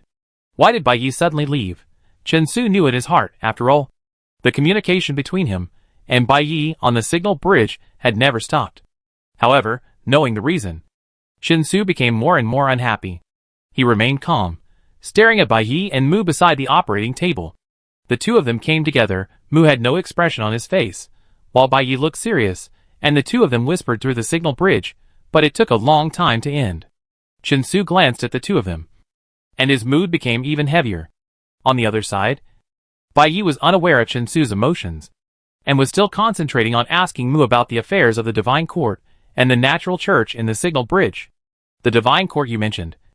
Is it the Divine Court of our Divine Blessing Star? Bai-He couldn't help but confirm. After all, in his cognition, there is no other Divine Court. Yes. Mu answered affirmatively. The Divine Blessing Star provided a large amount of funds, equipment, and technical personnel to the Natural Church. There are corresponding fund transaction records at the encrypted network level, starship usage records, and email records to confirm. After hearing this, Bai-He was shocked. In other words, all that the Natural Church did was supported by the Divine Court behind the scenes? Yes. And the email shows that the Divine Court has promised that several senior members of the Natural Church will move to the Divine Blessing Star to live before the asteroid arrives. Hearing this, Bai-He raised his head in astonishment and met Mu's indifferent eyes. While advocating the supremacy of nature, they secretly sabotaged the space-time transfer plan. The Natural Church is obviously not what it seems. Bai-He was more and more shocked. It turned out that this hypocrisy was different from what he imagined. Those self-righteous leaders claimed to guide everyone to return to nature, but they escaped from it first. This is a complete scam. The natural church uses the lives of others to realize its extreme ideas, seemingly more like a terrorist organization, and the divine court, which is clear-headed, still provides support for it. Which is even more shocking. What does the divine court want? Bai asked in the signal bridge. The technology of Victoria's City. Mu's answer was still concise and clear. The divine court mentioned in the email that the natural church needs to provide them with the core technology data and scientific researchers of Victoria's City, including soil synthesis, energy utilization, atmosphere regulation, and time control technology. The natural church then bribed dozens of scientists in Victoria's City. And these scientists will also immigrate to the Divine Blessing Star with the top leaders of the natural church. Sure enough. Bai nodded. He had already sorted out the thread of events in his mind. The natural religion used the support of the divine court to realize its ideas, and the divine court used the natural religion to obtain the technology of Victoria's City. This natural religion actually set up such an astonishing conspiracy, trying to sacrifice all the residents of Victoria's City, and the divine court didn't care about it. They just wanted those useful scientists to live. This is what the divine court, the supreme leader of the Divine Blessing Star, did. In the final analysis, the disaster of time and space transfer, the tragic death in the chaotic energy field, all kinds of outrageous pain, actually came from their own home planet. Bai's heart sank. If the time in the game is indeed 3223, and the time in reality is 3222, is all this really going on quietly? Then, 2 years later in 3224, will the disaster in the white light really happen? And decades later, will Victoria's City really disappear silently in the universe, like desertification? Bai recalled that prosperous and peaceful city, and the strange yet friendly face called Mrs. Oliver, and an idea emerged in his mind, but was silently erased by him the next moment. In this era of falling stars, everyone is heading for doomsday. The desolate end is not today, but tomorrow as well. I am just a speck of dust in the torrent of the times. What can I change? All I can do is to survive in the game dungeon. Bai sighed softly, turned around and passed the information to Chinsu through the signal bridge. Chinsu, according to the information provided by Mu, it turns out that the one who supports the natural church is the divine court. No need to tell me. Unexpectedly, Chinsu interrupted Bai's words directly. Although the voice in the signal bridge was calm, Bai immediately felt that this sentence was unusual. He was slightly startled, and looked up at Chinsu by the wall. Chinsu stood alone with his arms folded, his eyes lowered to sort out his thoughts, unwilling to look at Bai, and the low pressure around him was almost palpable. This person. Bai's expression froze slightly, and he quickly walked to Chinsu's side. What's wrong? Bai no longer relied on the signal bridge, and asked softly. Chinsu did not answer, and his eyes remained motionless. In fact, Bai already understood Chinsu's thoughts. This person is normal on weekdays, but as long as it involves Mu, his temper is particularly bad, and his heart is particularly small. At this time, he could only try every means to coax him. But what should he do? He could only continue to coax him. Hey! Bai gently pushed Chinsu's mechanical arm. Are you angry? Chinsu remained silent. His eyes did not move. Bai tilted his head, put his face close to Chinsu's sight, and tried to show a soft smile. Chinsu glanced at him, then looked away. It's my fault. Don't be angry with me, Bai said in a soft voice. I'll connect the three of us after we go back, okay? No need. Chinsu finally answered, but his words were harder than stone. Ah, this person. Bai sighed in his heart, and was thinking about how to coax him again, when suddenly, the originally dark hall suddenly lit up, and the dazzling light almost made Bai unable to open his eyes. You finally found it. A familiar and harsh voice sounded again. Bai reluctantly opened his eyes, and saw the red-haired Mary Jo standing under the bright light, followed by a group of soldiers. Chinsu had stood in front of him without him noticing, and Mu quickly turned off the screen, before Bai could fully adapt to the light. Chinsu's voice entered his consciousness. You just said. What happened in the divine court? She's here again. In the public live broadcast room. The red turbans obviously couldn't hear the conversation between Mu and Bai. Their understanding of the progress of the game was still at the stage of it's the natural church that's causing trouble. Killing the natural church will complete the mission. Boss Bai is really powerful. Just when Bai was about to complete the task, this Mary Jo suddenly jumped out again. Just like when she was about to cross the finish line in a race. She suddenly stepped into a quagmire. Why does she always appear? The boss has clearly rejected her many times. You are so blind. Since the boss said he would not go, he would not go. Just stop bothering him. The Red Scarves made comments one after another, and they took it for granted that Bai Yi would still be as cold and polite as before, and at most just a little impatient. However, through the screen, many red-hooded people did not notice that Bai Yi seemed to be less calm and composed this time. In his golden gray eyes, there was a hint of elusive hostility. What did you find? Bai Yi looked at the one-wixing badge on Mary Jo's chest. His eyes returned to her face, and asked casually, although Mu did not like to talk much. He was very cautious in doing things. The transaction between the Divine Court and the Natural Church was not an open and above-board matter. Once the Divine Court knew what they had found, the consequences would be unfavorable to them. Therefore, regarding this matter, Mu only passed the information to Bai Yi through the signal bridge, and no sound or text was leaked during the live broadcast. All operations of Shinting are deeply encrypted in the network, and even other hackers may not be able to crack this encryption and finally obtain relevant information. So theoretically speaking, Mary Jo does not know exactly what they know, or what they don't know. However, if you think about it from another perspective, the entire EVO game is under the control of Shinting. Even if they acted low-key and did not make a fuss, Bai Yi had no idea what methods the game management department of Shinting had, and to what extent they could monitor the players. In short, before the other party made their intentions clear without reservation, they could not reveal their cards first. Bai Yi thought so. And when Mary Jo said, "You finally found it," he only answered vaguely, "What did you find? What did you find?"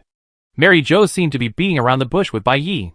Bai Yi asked vague questions, and Mary Jo also responded with vague answers. "Of course you discovered what you should have discovered." "What we should have discovered?" Bai Yi narrowed his eyes slightly. "The deal between the Divine Court and the Natural Church, is it something they should have discovered?" Bai Yi thought for a second. "You mean, we finally discovered what the Natural Church was doing?" "Yes." Mary Jo's answer made Bai Yi notice that she seemed to have something else in her words. Instantly, his tone became cold, and his eyes were fixed on Mary Jo's face. "Are our strengths something that the Divine Court is happy to see?" "Of course, the Divine Court has always favored you." Mary Jo, on the opposite side, looked fearless and full of confidence. "You are only one step away from clearing the level. I am here to congratulate you in advance on behalf of the Divine Court. You are about to become the first player to clear the level among the 400 players in Group A. Chapter 110 Perfect Ending. Bai Yi shuddered slightly, suppressed his facial expression, trying to stay calm. What she just heard, was it congratulations? She didn't come here to reveal anything about the Divine Court, but just to congratulate? You found this control center, which is equivalent to finding the root cause of the failure of time and space transfer. From the game setting, as long as the actions of the Natural Church are stopped, Mission 2 can be judged as completed.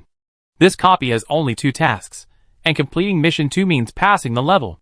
Although Mary Jo didn't seem to have any other special intentions, she leaned slightly to one side, held her head high, and praised Bai Yi in her mouth. "You are really outstanding. In this game, your performance was extremely brilliant, especially in Mission 1. Your information analysis and reasoning abilities surprised everyone. Perhaps you don't know that, in the entire God's Blessing Star EVO game, Bai Yi is the only player who has activated the Excellence Points system. This means that your strength is not only in Group A, but also among all players in God's Blessing Star." Bai Yi listened expressionlessly, still wondering in his heart whether Mary Jo had other intentions, but her straightforward praise, which seemed like a speech at a commendation meeting, did ease her doubts a little. As long as you expose the behavior of the Natural Church to the Research Center, you can complete the entire game. It's just the last step, which is not difficult at all. Mary Jo seemed not to notice Bai Yi's suspicion, and continued to talk. "After you pass the level, you will be teleported out of the game immediately, and we may never have the chance to congratulate you again. Therefore, at the moment you pass the level, I would like to congratulate you on behalf of the Divine Court for completing a difficult game perfectly again." As she said this, Mary Jo signaled to the sergeants in the back, and several sergeants stepped forward, took out several weapons, and placed them on the ground between Mary Jo and Bai Yi. "This is the gift that Shinting prepared for you. These weapons are the latest research and development results of the military industry, and even Shinting's army has not yet been able to popularize them. For example, this AJ-10 Plus rocket launcher, compared to the AJ-8 used by Chinsu, its performance has been greatly improved. This flame cannon F-38 is an upgraded version of Chinsu's flame cannon. And this quantum laser cannon PKL-5X is also an epic-making innovation based on your PKL-5. Currently, PKL-5 only has impact mode and burning mode, while PKL-5X adds instant blasting mode, which greatly improves the attack power. In addition, these weapons are also high-performance equipment that are only used by the Shiting army. And now they can all be given to you. Only powerful players like you are worthy of being the users of our Shiting weapons. Although the weapons are good, and the words are also beautiful, Mary Jo always has the ability to make people feel disgusted by the good words. But after hearing this, Bai Yi did confirm that the reason Mary Jo came was not because they knew about the Divine Court and the Natural Church. But just like before, all the twists and turns, the ultimate goal was to make Bai Yi work for the Divine Court. But this time she did make some progress. And the gift, she said, touched Bai Yi's heart. And not only Bai Yi, but Chen Su also showed a subtle light in his eyes when he saw the rocket launcher and flame cannon. For Chen Su, who specializes in combat, these weapons are undoubtedly his favorite. Bai Yi looked at the shiny new weapons on the ground and called Chen Su through the signal bridge. Chen Su. Yeah. Chen Su responded and answered directly on the other end of the phone. I have enough weapons. Bai Yi was slightly stunned and couldn't help but turn his head to look at Chen Su. Before he could even ask the question, Chen Su had already given the answer. Sure enough, he always understood what he was thinking. Bai Yi lowered his head and smiled, then raised his head again and said to Mary Jo in a light tone, Sorry, we can't accept this gift for clearing the level. Can't accept it? Mary Jo frowned slightly. Yes, Bai Yi said calmly, but the content of his words surprised Chen Su. Because we don't want to clear the level. Don't want to clear the level? Bai Yi's words instantly triggered a heated discussion in the live broadcast room. What does this mean? The boss hasn't played enough in the game. I've reached the end of the level. How can I not clear the level? Isn't this the excuse the boss uses to evade Mary Jo? Haha, Bai Yi's rejection of Mary Jo is getting more and more casual. In the monitoring room, Aide couldn't help but laugh and said to Xiao Jing, If he doesn't pass the game, will he have to stay in the game? Xiao Jing didn't seem as relaxed as Ed, and there was a trace of worry in her expression. But Mary Jo should know when to advance and retreat. She has been invited again and again, and rejected again and again. If this continues, the face of the Divine Court will really be lost, and things will be troublesome. Alas, if you want to say it's lost, isn't it lost now? Ed was very open-minded about it. After all, it's the Divine Court. If you lower yourself to invite them, but don't get the response you deserve, as long as you get rejected once, the Divine Court will lose face. Ah, then according to what you said, what should Bai Yi do? Xiao Jing's eyes widened, and he was a little panicked. What should I do? Ed still spoke slowly, his hands resting behind his head, his body relaxed on the back of the chair, with an attitude of things have come to this. Why not just go with the flow? What can I do? Let's take it one step at a time. Everyone has his own fate. And perhaps this dispute with the Divine Court is Bai Yi's fate. Leaving Mary Jo and the others in the control center on the 4th floor underground, Bai Yi and his companions took the elevator back to the ground and walked out of the small building at S560 Sirius Street. Shouldn't we deal with this energy field? Chen Su looked back at the small building and asked Bai Yi. With Mary Jo's joke, and the fact that it was not a big deal, Chen Su's previous shyness had long since disappeared.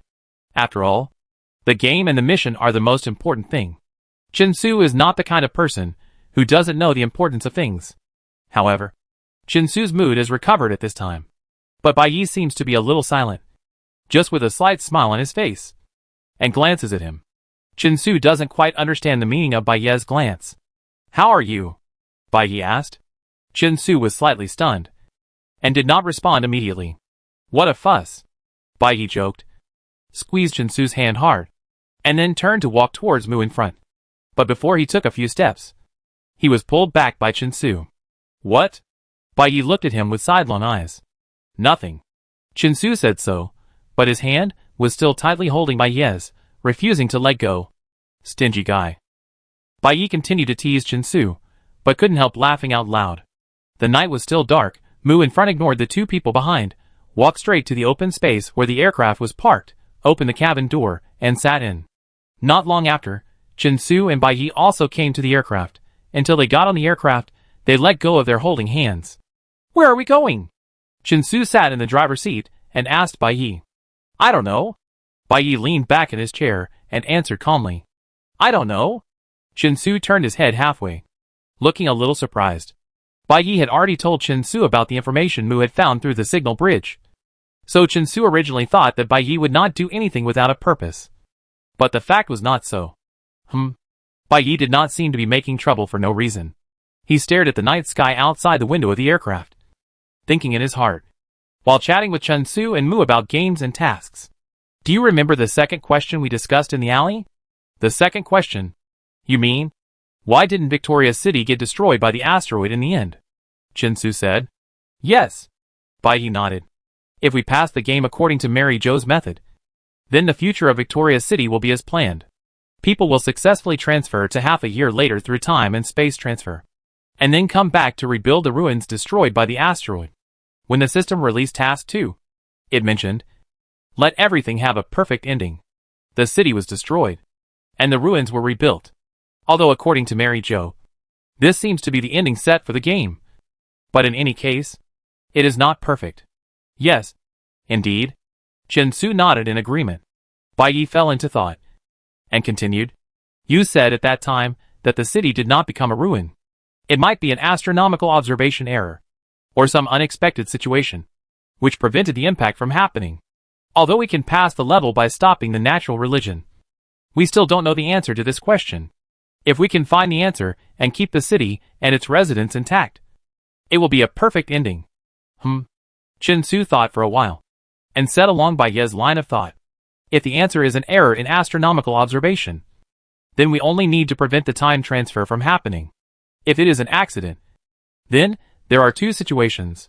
One is a natural accident, at a specific time point. The accident will happen naturally. And the other is a man-made accident. Maybe the people of Victoria City did something inadvertently, which prevented the asteroid from destroying the city. That's right. But there are still questions. Bai Yi slowly unfolded his reasoning. Large-scale time and space transfer itself has risks, and the decision to abandon the city is obviously a helpless move. If there is a better way to avoid the disaster, the leaders of Victoria City will definitely want to achieve that perfect ending more than we do.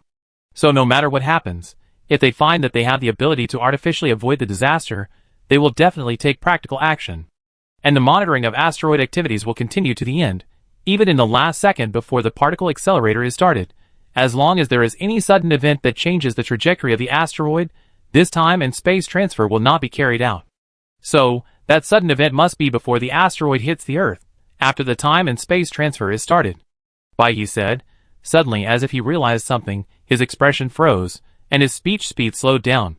If it wasn't such a coincidence, if an astronomical event happened in this very short period of time, then after the space-time transfer was activated, there must be an extremely violent energy, enough to change the trajectory of a huge celestial body with a diameter of 50 kilometers. There is a 98.3% probability that this is the failed space-time transfer itself. Mu glanced at the output of the processing model on the holographic screen, and said lightly,